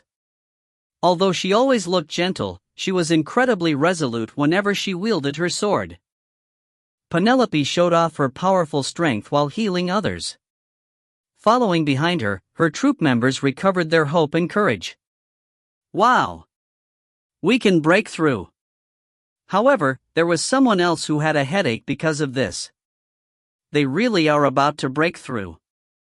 Richard, who ordered Der Schatten to push Penelope into a corner, clicked his tongue. Well, I personally came here in case this happened. It had been a long time since he had personally taken action on the field. He had come in case something happened, as it was difficult to restrain a big shot like Penelope with decent skill, and as expected, he personally had to act. Whoosh! Richard, who had been observing Penelope from afar, disappeared from his spot with a whoosh. Richard's speed had already increased from when he had just reached the 5-star level, reaching 100 speed at the 5-star level. If he was determined to act, there weren't many existences that could perceive his movements. This was the same for monsters. He passed between monsters like the wind while he stealthily oscillated his karma. Shockwave. Baon. His karma, which was oscillating so subtly it was difficult to notice, flew towards Penelope. Just then, as if she felt something, Penelope narrowed her eyes as she glanced at the place Richard was a moment ago. Who is it? Of course, this was after Richard had left that spot. Penelope frowned. Who was it? If Richard had slipped up, he might have been caught by Penelope. Ha! Did she sense something? Richard calmed his astonished heart. What he was most cautious of, even more than failing the mission, was getting caught. Something had appeared and disappeared abruptly. Unable to confirm its identity, Penelope tilted her head. What was that just now? However, she couldn't think about it for long. This was because an enormous head attempted to headbutt her. HMMP. Like she had until now, she wielded her sword to split its head. However, at that moment, something stealthily penetrated her defenses. Kayak? Boom! That was the small pulse Richard shot. As soon as the pulse, that had been oscillating as subtly as the tremors of a flower, reached her shoulder, it suddenly burst, emitting a shockwave. The shockwave swept Penelope up as it exploded splendidly. Quack. It was an unexpected attack. On top of that, it was an attack by Richard, who was 1.5 levels stronger than Penelope. Penelope's body faltered at the impact of the shockwave and momentarily fell into a state of exhaustion. Using that opportunity, the monster's enormous head smashed into Penelope. Since its timing was superb, to others, Richard's sudden attack looked like the monster's special skill. Boom! Penelope flew, smashing to the ground like a broken kite. Troop leader. Penelope's subordinates hurriedly carried the fainted Penelope. We need to save the troop leader. Disregarding their lives, they rushed in like demons and ripped through the monster's encirclement. Fortunately, since Penelope had almost completely collapsed the encirclement, they could successfully escape with Penelope on their shoulders. It's a success. Richard nodded as he saw the warriors fleeing as they carried the fainted Penelope. The Ethiopian sovereign Johann proposed. 13 Cahors captains will be difficult to deal with. However, aren't Bailu and Tanka on their way here, leading support troops from the Virgo cluster? With them, I believe we have sufficient room for comfort. Let's proceed with standard tactics. Let's set up sturdy defenses and operate a detached force to take down the Cahors captains one at a time. The Queen of England Diana expressed her agreement. I agree. The 9 great sovereigns, who wielded Overseer Nasir's authority, expressed their agreement as well. We agree. Sovereign Jesse actually went a step further and began to talk about what roles people would take. I think it's best we pick 2 people as commanders. The defensive commander will be Overseer Camilla, and the commander of the detached force will be Overseer Choi Hyuk. It seemed he didn't think anyone would object. Well, this was his perspective. There weren't simply a couple or a few Cahors captains but 13 of them. They didn't have the firepower to take them all down at once. However, there was no way the other Cahors captains would stand by once they began to attack a couple of them. There was no doubt monsters would come pouring out once they attacked. That meant someone would have to defend against the outpour of monsters. They had to protect the countless number of non-combat-oriented colonizers and beginner colonizers as well as their assets, such as the buildings, in Dragonic. That was why having a small elite troop destroy the Cahors Capcans while the rest firmly maintained their defense could be considered the best strategy. However, just because it could be considered the best didn't mean it didn't have any flaws. However, won't that take too much time? Choi Hyuk immediately pointed out a flaw. To destroy the Cahors Capcans one by one is the rest defended. Although it was a safe and surefire method, it was also the method that would take the longest time. Even if it looks slow right now, making sure each one is destroyed will be the quickest method in the end. The Queen of England Diana refuted. She raised her long lashes as she tried to get Richard's attention.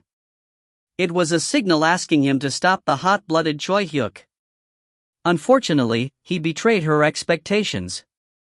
He instead took Choi Hyuk's side. A surefire way, huh? That might be the case if we were the only ones in the war. However, this war is a massive war between the Alliance and the monsters. We don't know what will happen. While the warrior leaders, Tonka and Bailu, may fight along our side right now, during a war, we have no guarantee they will continue to do so. My thoughts are that it is best to destroy the Cahors Capcans as quickly as possible even if sacrifices are made. Breaking everyone's expectations, Richard took Choi Hyuk's side.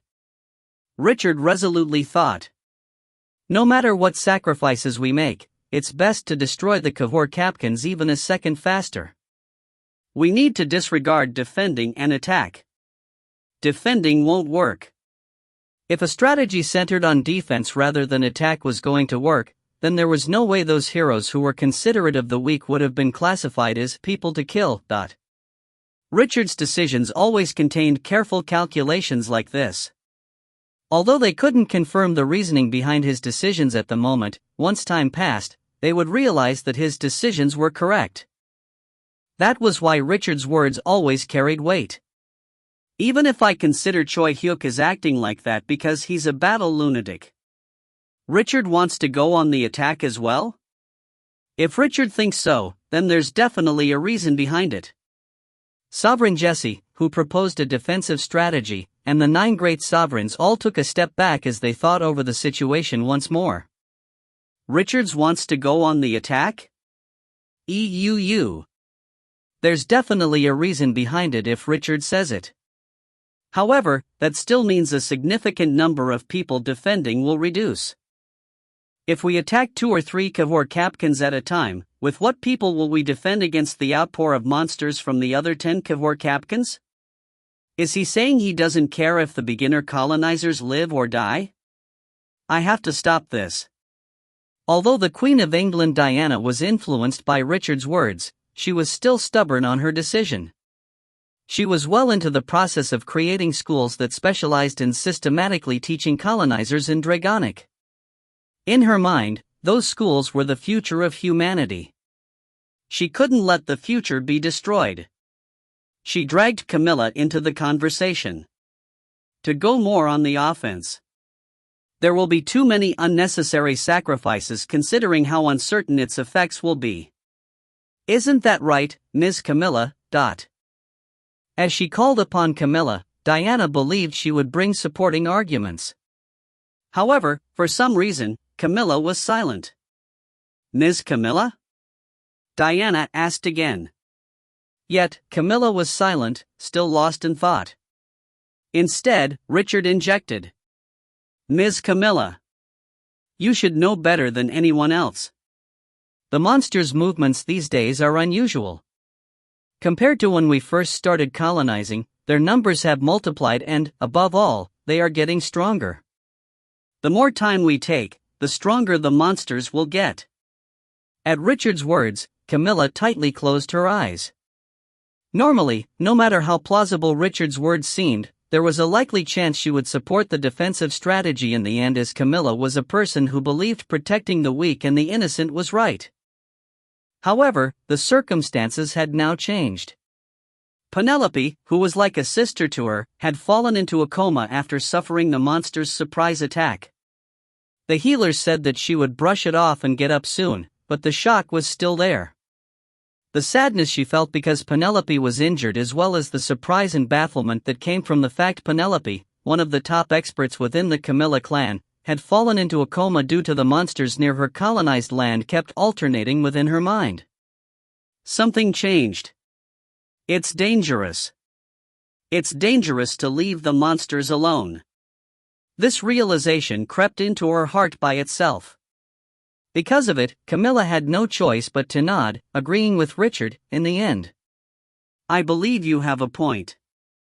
The monster's growth rate is certainly too dangerous to leave things as they are. I too believe that attacking rather than defending is the best method. However, Camilla added a condition. Only, there will be a lot of people who will suffer losses with this decision. There needs to be a countermeasure set in place. At her words, Sovereign Johann, who had been watching the situation unfold, added, "You're right. If we reduce the number of people defending and plan a large-scale attack, casualties are bound to increase, and there will be many people dissatisfied with this. There will be people who possess forces or popularity that we can't simply ignore amongst them. If we do not placate them properly, our strength may wane due to internal conflicts." Richard nodded heavily at their concerns as he said, "Understood. I'll try to persuade them." That was how the general direction was determined in the meeting that day. As they planned a strategy focused on attack, they would have to solidify a system of cooperation between the minor clans. Everyone thought this would be the most difficult process. There was no doubt the beginner colonizers would oppose it, fearing for their lives, and the forces of justice that protected them would rush forward in a frenzy to defend them. Also, if they didn't placate those forces of justice well, they would have to owe them a favor, or else they, as well as those of good relations with them, would protest. But what was this? When it was actually brought up, there wasn't a big opposition. They thought this would be a sensitive issue, but people were strangely quiet after they announced it. The number of those unhappy about it wasn't small, but they couldn't form a united force and would sporadically express their dissatisfaction before dying down. Within this indecisive, strange silence, the preemptive attack on the Cahors Capkans, focusing on offense rather than defense, was decided and announced.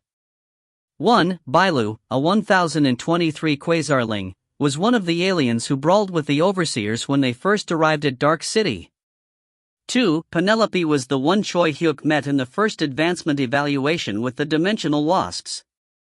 3. Tentative name. The author provided no Hanja, Chinese characters, making it difficult to figure out. If you find any errors, ads pop up, ads redirect, broken links, non-standard content, etc., please let us know. Report chapter so we can fix it as soon as possible. Chapter 112. Episode 7, Tidal Wave of Monsters / Chapter 112, Preemptive Attack, 3. TL, Empty Cube / ED, Obelisk. When he opened the door, it was Flame Rain. She looked tired. As soon as their eyes met, she suddenly entered the room and leaned her head against him. Her hair smelled like incense and campfire ash. "It's been a while," she said with her head against his chest. Choi Hyuk motionlessly looked down at her. He hesitated before slowly placing his hand on her shoulder and patting her twice. Flame Rain giggled as if she found this funny. "Hiya. I feel a little better now. How have you been? I heard you went through a lot during this time. It looks like a broadcast of you might even air at the center." Flame Rain took a step back and raised her head up. Choi Hyuk carefully examined her face. The ends of her red hair had turned white, and her lips seemed to have lost a bit of their luster. Her cheeks were smeared with black blood that she had failed to wipe off. Choi Hyuk asked, "Did you come here after fighting?" "Yeah, I came after I fought," she replied absent-mindedly as she stretched her arms before flopping onto the sofa. "I want a drink from Earth. Anything cold is fine." Even before she began talking, Choi Hyuk had already poured her a cup of soda. Then before she finished talking, he placed the cup in her hand. He was unexpectedly gentle. "Oh. You provide good service." Her eyes widened. It seemed even Choi Hyuk was surprised as he blankly stared down at his hand. He had missed this somehow. He had always done this whenever he saw his mother come home from work exhausted. He had always poured her a cup of soda and placed it in her hand when she flopped down. Then his mother would place the cold cup of soda against her cheek before taking 2 sips. Finally, she would empty the cup and stand back up, livelier than before. He missed this. He had completely forgotten it in his mind, but it seemed his body remembered. But why did this habit show up for Flame Rain? Choi Hyuk fruitlessly closed and opened his fist as he erased the awkwardness. Kaya. Looking at him acting like that, Flame Rain happily emptied the cup of soda as she shot back up while letting out a refreshing sound. "This is good. It tastes better than what I drank on Earth last time." That's probably true. Although this was obvious, the famous soda brands of the past had long since disappeared.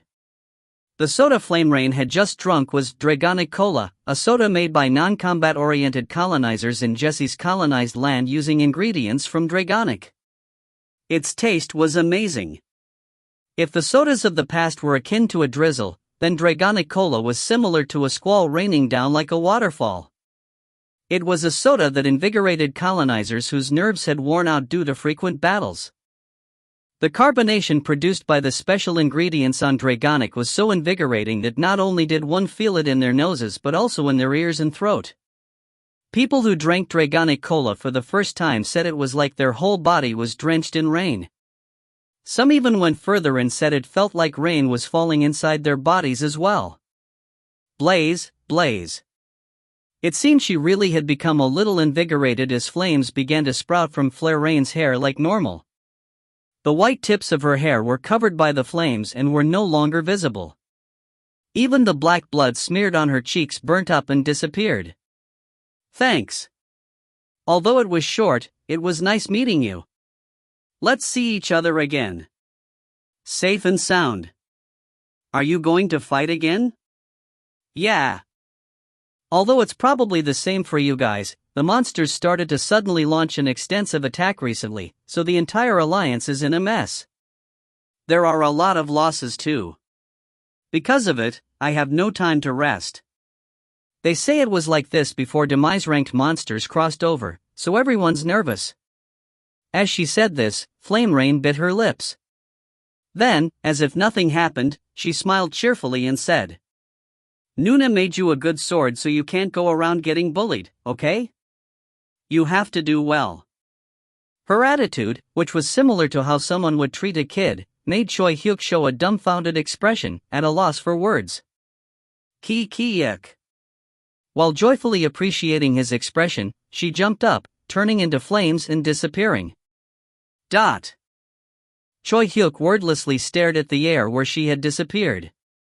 He had only realized today that even she could become exhausted. If Flame Rain, whose power he couldn't even guess, was at the point where she couldn't hide her exhaustion. Just how serious was the war? Thump. His heart thumped. The warriors and monsters there. Will I be able to beat them? He wanted to fight them as soon as possible. He wanted to get stronger. Gulp. After emptying a bottle of Dragonic Cola, Choi Hyuk went outside. The attack troops were split into 3 divisions. Without using up all the troops, the highest number of Kahor captains they could take was 3. Bailu and Tonka, both experienced middle-ranked warriors, each led one, and Choi Hyuk led the 3rd division. Richard stayed behind and acted as the guardian of those who remained. Even though Richard is staying behind, there are too many cities left without defenses. 2 or 3 cities will probably turn to ash? Do we really have to do this? Although the Queen of England Diana was dissatisfied until the end, she didn't end her cooperation. Since we are able to take down the Cahors Capkans that much faster, if things go well, didn't they say that this method could instead reduce casualties? The sovereign of paradise Camilla mumbled as she comforted Diana, who had come out to the battlefield. You never know. Although she wasn't able to hide her unease in the end, she still showed her determination. It was a march to war so massive that it was unprecedented in humanity's history. It wasn't this big even when they faced the doppelgangers after the advancement evaluation. All colonizers who were decent enough fighters were assigned to the attack troops, and all colonizers besides them were appointed to the defensive troops. In reality, almost all Earthlings were mobilized for this war. Due to geographical conditions, they all couldn't gather in a single location, but they used the communication network to advance at the same time. We enter as soon as we teleport. As he possessed the most experience in dealing with Cahors Capkans, Tanka of the Armored Soul Tribe gave orders outlining what they would do. When we begin teleporting, the monsters around us will crowd towards us. However, refrain from fighting the best you can and prioritize on entering. Mark my words. The mission this time isn't annihilating monsters but destroying Cahors Capkans. Destroying them comes first.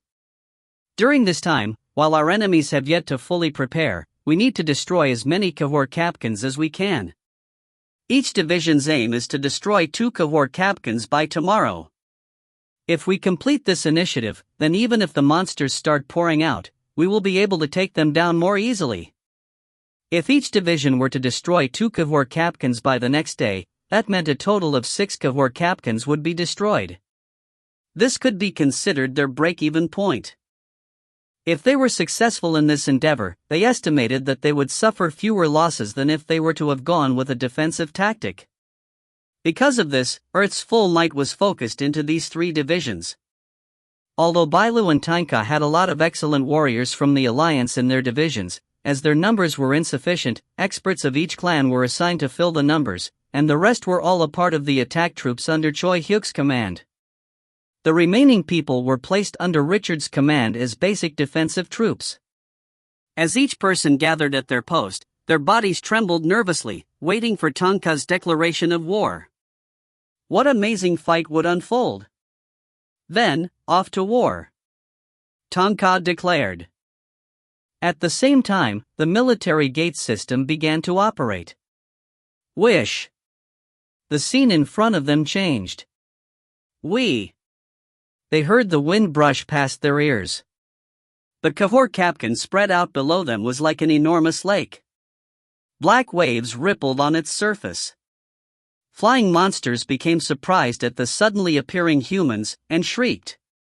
Although there were monsters that ruffled their wings as they attacked the humans, the overwhelming majority of them turned into tatters and fell once faced with the humans' counterattack. As he fell freely towards the Cahors Capkan, which rippled like a black lake, warrior leader Tanka warned the executives of Earth who accompanied him once more. Stay alert. They are completed Cahors Capkans. They are incomparable in both quantity and quality to the Cahors Capkans Earthlings have faced until now. While thumping his metallic chest, Tanka openly stated the dangers of the Cahors Capkans. Understood. Kim Hong-yeon, who was falling next to him, replied without a trace of tension. Then his twin brother, Kim Se-hyun, poked his side and said in a serious manner in his place. We will keep that in mind. Clang. Clang. After glancing at the two, Tanka didn't reply and smashed his fists together. As if that sound was a signal, the alien troops Tanka led unsheathed their weapons simultaneously. A taut tension hung in the air.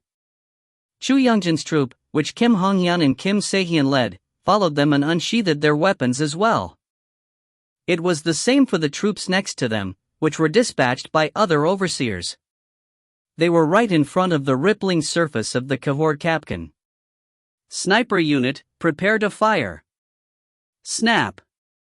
Amongst the members of Tanka's free-falling division, there were also warriors of the L tribe. They followed Great Warrior Lance's order and charged their Karma rifles. The Karma rifles they were armed with were traditional weapons of the L tribe. They were made with the inverted tree, yet they shine like metal. As if they looked cool loading their rifles, the berserkers, who were also armed with the L tribe's weapons, took out and charged their rifles. The people falling ahead of the others began to enter the Cahor Capcan. Great warrior Lance glared fiercely as he shouted, "Let's go! The future of our race rests on your shoulders." Woa! The spirits of the L tribe's warriors surged. It was to the point where even the berserkers were surprised by their vigor. Let's clearly show those aliens just what sort of existences we are. Wah! Accompanied by cheers, the L tribe members were sucked into the Cahor Capcan. Rumble! The berserkers, who entered the Cahor Capcan a step earlier than the L tribe, slashed their swords down like lightning as soon as they entered. As expected of Chu Youngjin's troop, thunderous rumbles boomed. This was the fighting method of Chu Youngjin's troop, which possessed definite power in return for quickly expending their stamina. At the very front were Kim Hong-hyun and Kim Se-hyun. Let's go, The Cahor Capcan itself was no different from an enormous monster. Hill-sized blood vessels pulsed on the ground, and when the vessels were cut, monsters poured out. Bang, bang, bang. As soon as the blood vessels burst along with their noisy entrance, monsters jumped out from them. Kim Hong-hyun trusted his tough body and rushed into the crowd of monsters. Kohaha! Is that all? Kim Hong-hyun trampled on the monsters. Kim Se-hyun targeted monsters that showed openings due to his brother's charge and killed them with a single strike. Chu Youngjin's troop followed behind them and ripped the collapsed ranks of monsters apart with their powerful strength. Vice directors, you're quite good? Chu Youngjin's troop members shouted cheekily at Kim Hong-hyun and Kim Se-hyun. Just don't fall behind. Kim Hong-hyun replied with great force. The battle that decided Chu Youngjin's successor ended with Kim Hong-hyun and Kim Se-hyun's victory. However, as people said they couldn't completely replace Chu Youngjin, Kim Hong-hyun and Kim Se-hyun came up with the title vice director for themselves. That was how Chu Youngjin's troop was currently under the command of two vice directors, Kim Hong-hyun and Kim Se-hyun. To them, this war could be considered their debut, verifying their qualifications as top executives of the berserkers. Wah-aha! As expected of Chu Youngjin's troop, you guys fight refreshingly. Bang! Tonka seemed in a good mood as he swung his metallic arm and turned the monster in front of him into meat paste with one strike. As expected of an alien possessing a large, powerful metallic body, he enjoyed heated battles. PSSSSSHT. Steam rose from his body like a cloud. Bang! Every time steam rose from his body, Tonka progressed forward more quickly and smashed monsters to death. The more spirited he became, the more steam escaped his body. The steam became thicker. Pit, pit, pit. A few bullets pierced through Tonka's white steam as they shot through the air. Slam! The bullets were with such incredible force that, as the monsters collapsed onto the floor, the heads of the monsters they hit were crushed as though they were punched by a massive fist. Sniper unit, fire at will. Task unit, charge forward with me. The great warrior of the L tribe Lance took out his sword and rushed forward like the wind. The L tribe warriors behind him gave a long whistle and followed behind him. Tonka, who had been about to smash the monster in front of him to death, discovered the L tribe sniper who had snatched his prey. Tonka smacked his chest once. Oh! That guy's pretty good. Warrior leader Tonka liked the warlike L tribe that possessed outstanding combat abilities. This was the moment the L tribe, who had been living in isolation, debuted in front of the alliance members and aliens for the first time. A large-scale war was a crisis but also an opportunity. Everyone had their own circumstances, but the warriors who were out fighting fought with all they had. The beginning of the battle was progressing very smoothly. If you find any errors, ads pop up, ads redirect, broken links, non-standard content, etc., please let us know. Report chapter so we can fix it as soon as possible. Chapter 113.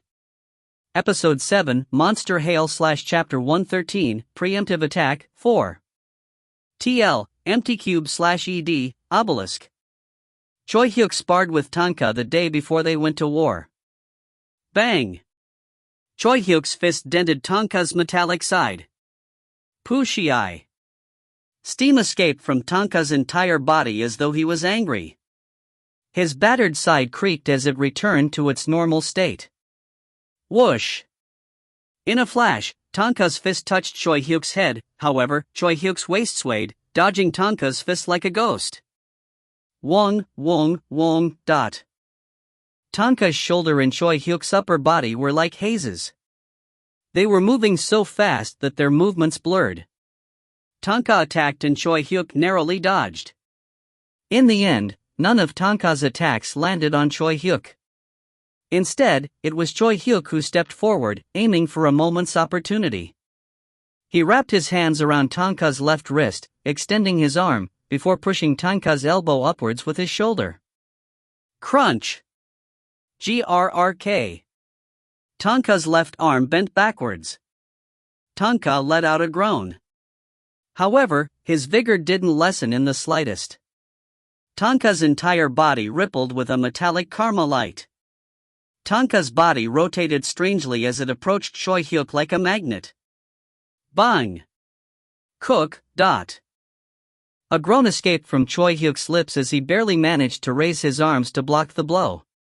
Tanka's attack this time was one that pierced directly at Choi Hyuk's weakness. It was an unexpected move that completely ignored the rhythm of the battle. It was a swift, unconditional assault, similar to how the north pole of a magnet would shoot towards the south pole of another. It possessed a persistence that felt as though you were caught in an invisible magnetic field as it would traverse the shortest distance towards you even if you attempted to dodge. Rather than an attack, it was inhuman, like some sort of phenomenon, which was why Choi Hyuk couldn't dodge it. Although he had narrowly raised his arms to block the attack, his arms, which were reinforced with karma, had broken. Ha! I've finally caught you. Tanka's vigor rose. Tanka possessed considerably superior stats compared to Choi Hyuk, yet he was the one who had been beaten up instead of Choi Hyuk. He had become annoyed by Choi Hyuk, who avoided his attacks like a slippery eel. Tanka decided to end this properly as he had victory in his grasps. Now take this. He reached out and grabbed Choi Hyuk's collar with both hands. Although all the wounds Choi Hyuk had inflicted on him had already healed, Choi Hyuk's arms were still broken. As his collar had been grabbed on top of that. It seemed like the spar would end with this. Gung! Ha! However, instead of his victory, Tanka saw a white light. Choi Hyuk's right foot, reinforced with his blue karma, had shot up and driven itself into Tanka's lower jaw. Thud! Tanka powerlessly fell to his knees before slumping onto the ground. Who? Stepping back on the ground, Choi Hyuk momentarily faltered. He had launched a front kick at the last moment by greatly exceeding his stamina. He was obviously drained of karma, and his right foot had sustained heavy damages. Damn it, what was that? Having fainted for a moment, Tanka flailed on the ground, attempting to get up from the ground. Choi Hyuk, who had been staggering, sat on the back of his head. What do you mean what? You lost. What? I lost? Tanka, who had been attempting to stand back up, flopped down after hearing those words. Even though Choi Hyuk was sitting on the back of his head, he didn't look like he cared. Impossible. For me to lose when you didn't even use your weapon of vow. Tanka looked dejected as though he had lost his nation. See? I told you that you would end up the same as me.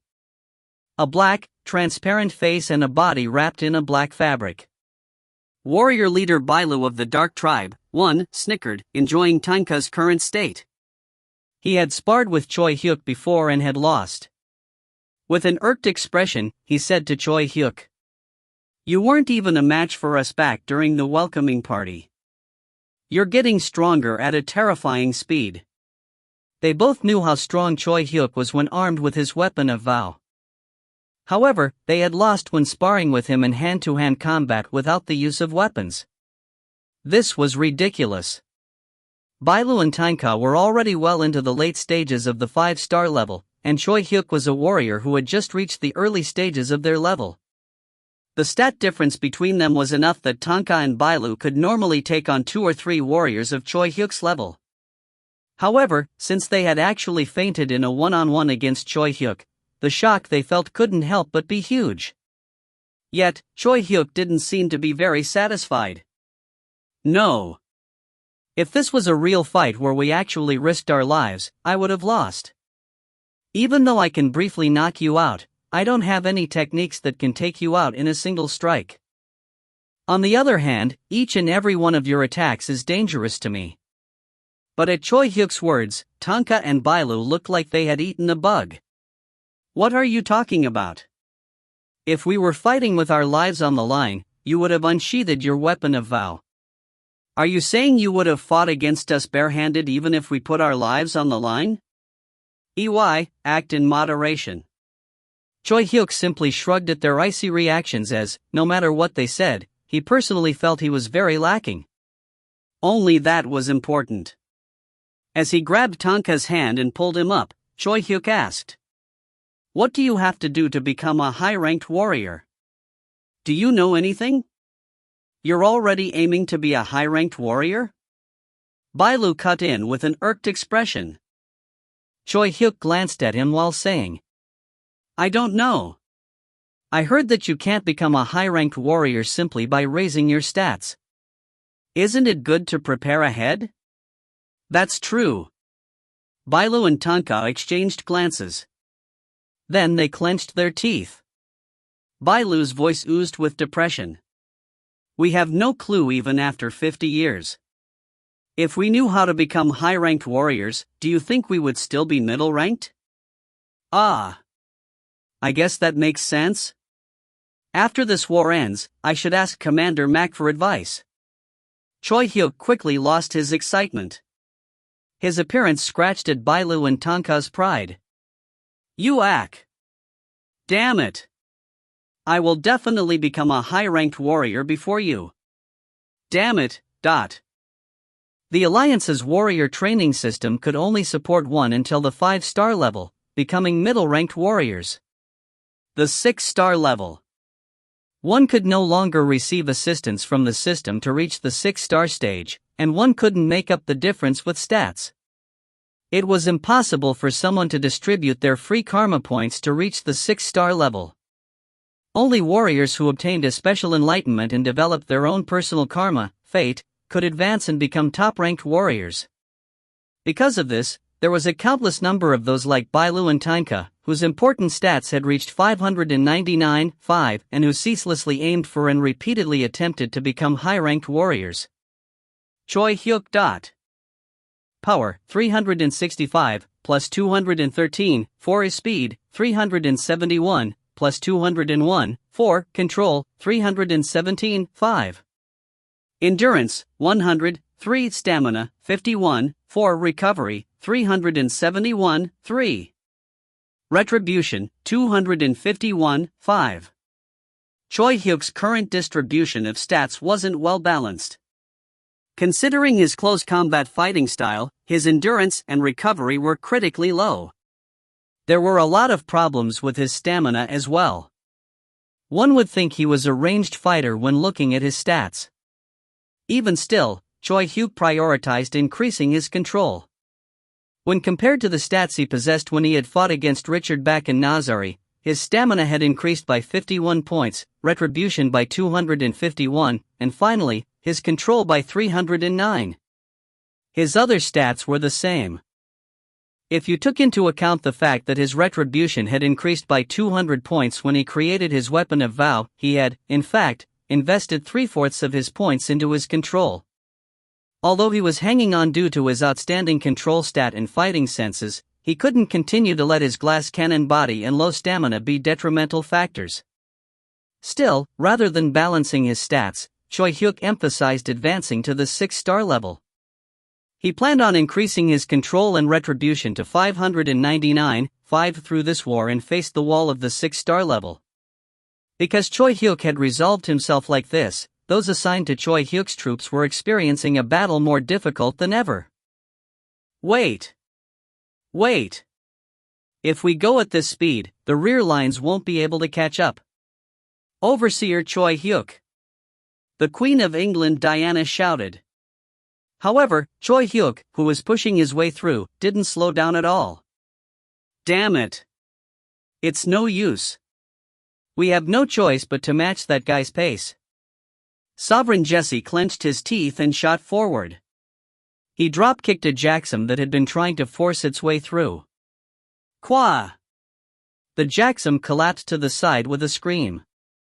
This was a monster among monsters, possessing such a strong vitality that it could even endure the attacks of a middle-ranked warrior as long as it didn't exhaust its energy with 3 attacks. Because of this, Sovereign Jesse didn't kill it and simply made it fall before passing by. He left it to those behind him. Exhausted. By the time Sovereign Jesse shouted, Li Jinhe was already rushing towards the collapsed Jackson. The Jackson, that had raised its knee and was about to get back up, launched an attack towards Li Jinhe, who was running around in front of it like a fly. Its veranda-sized palm shined with light.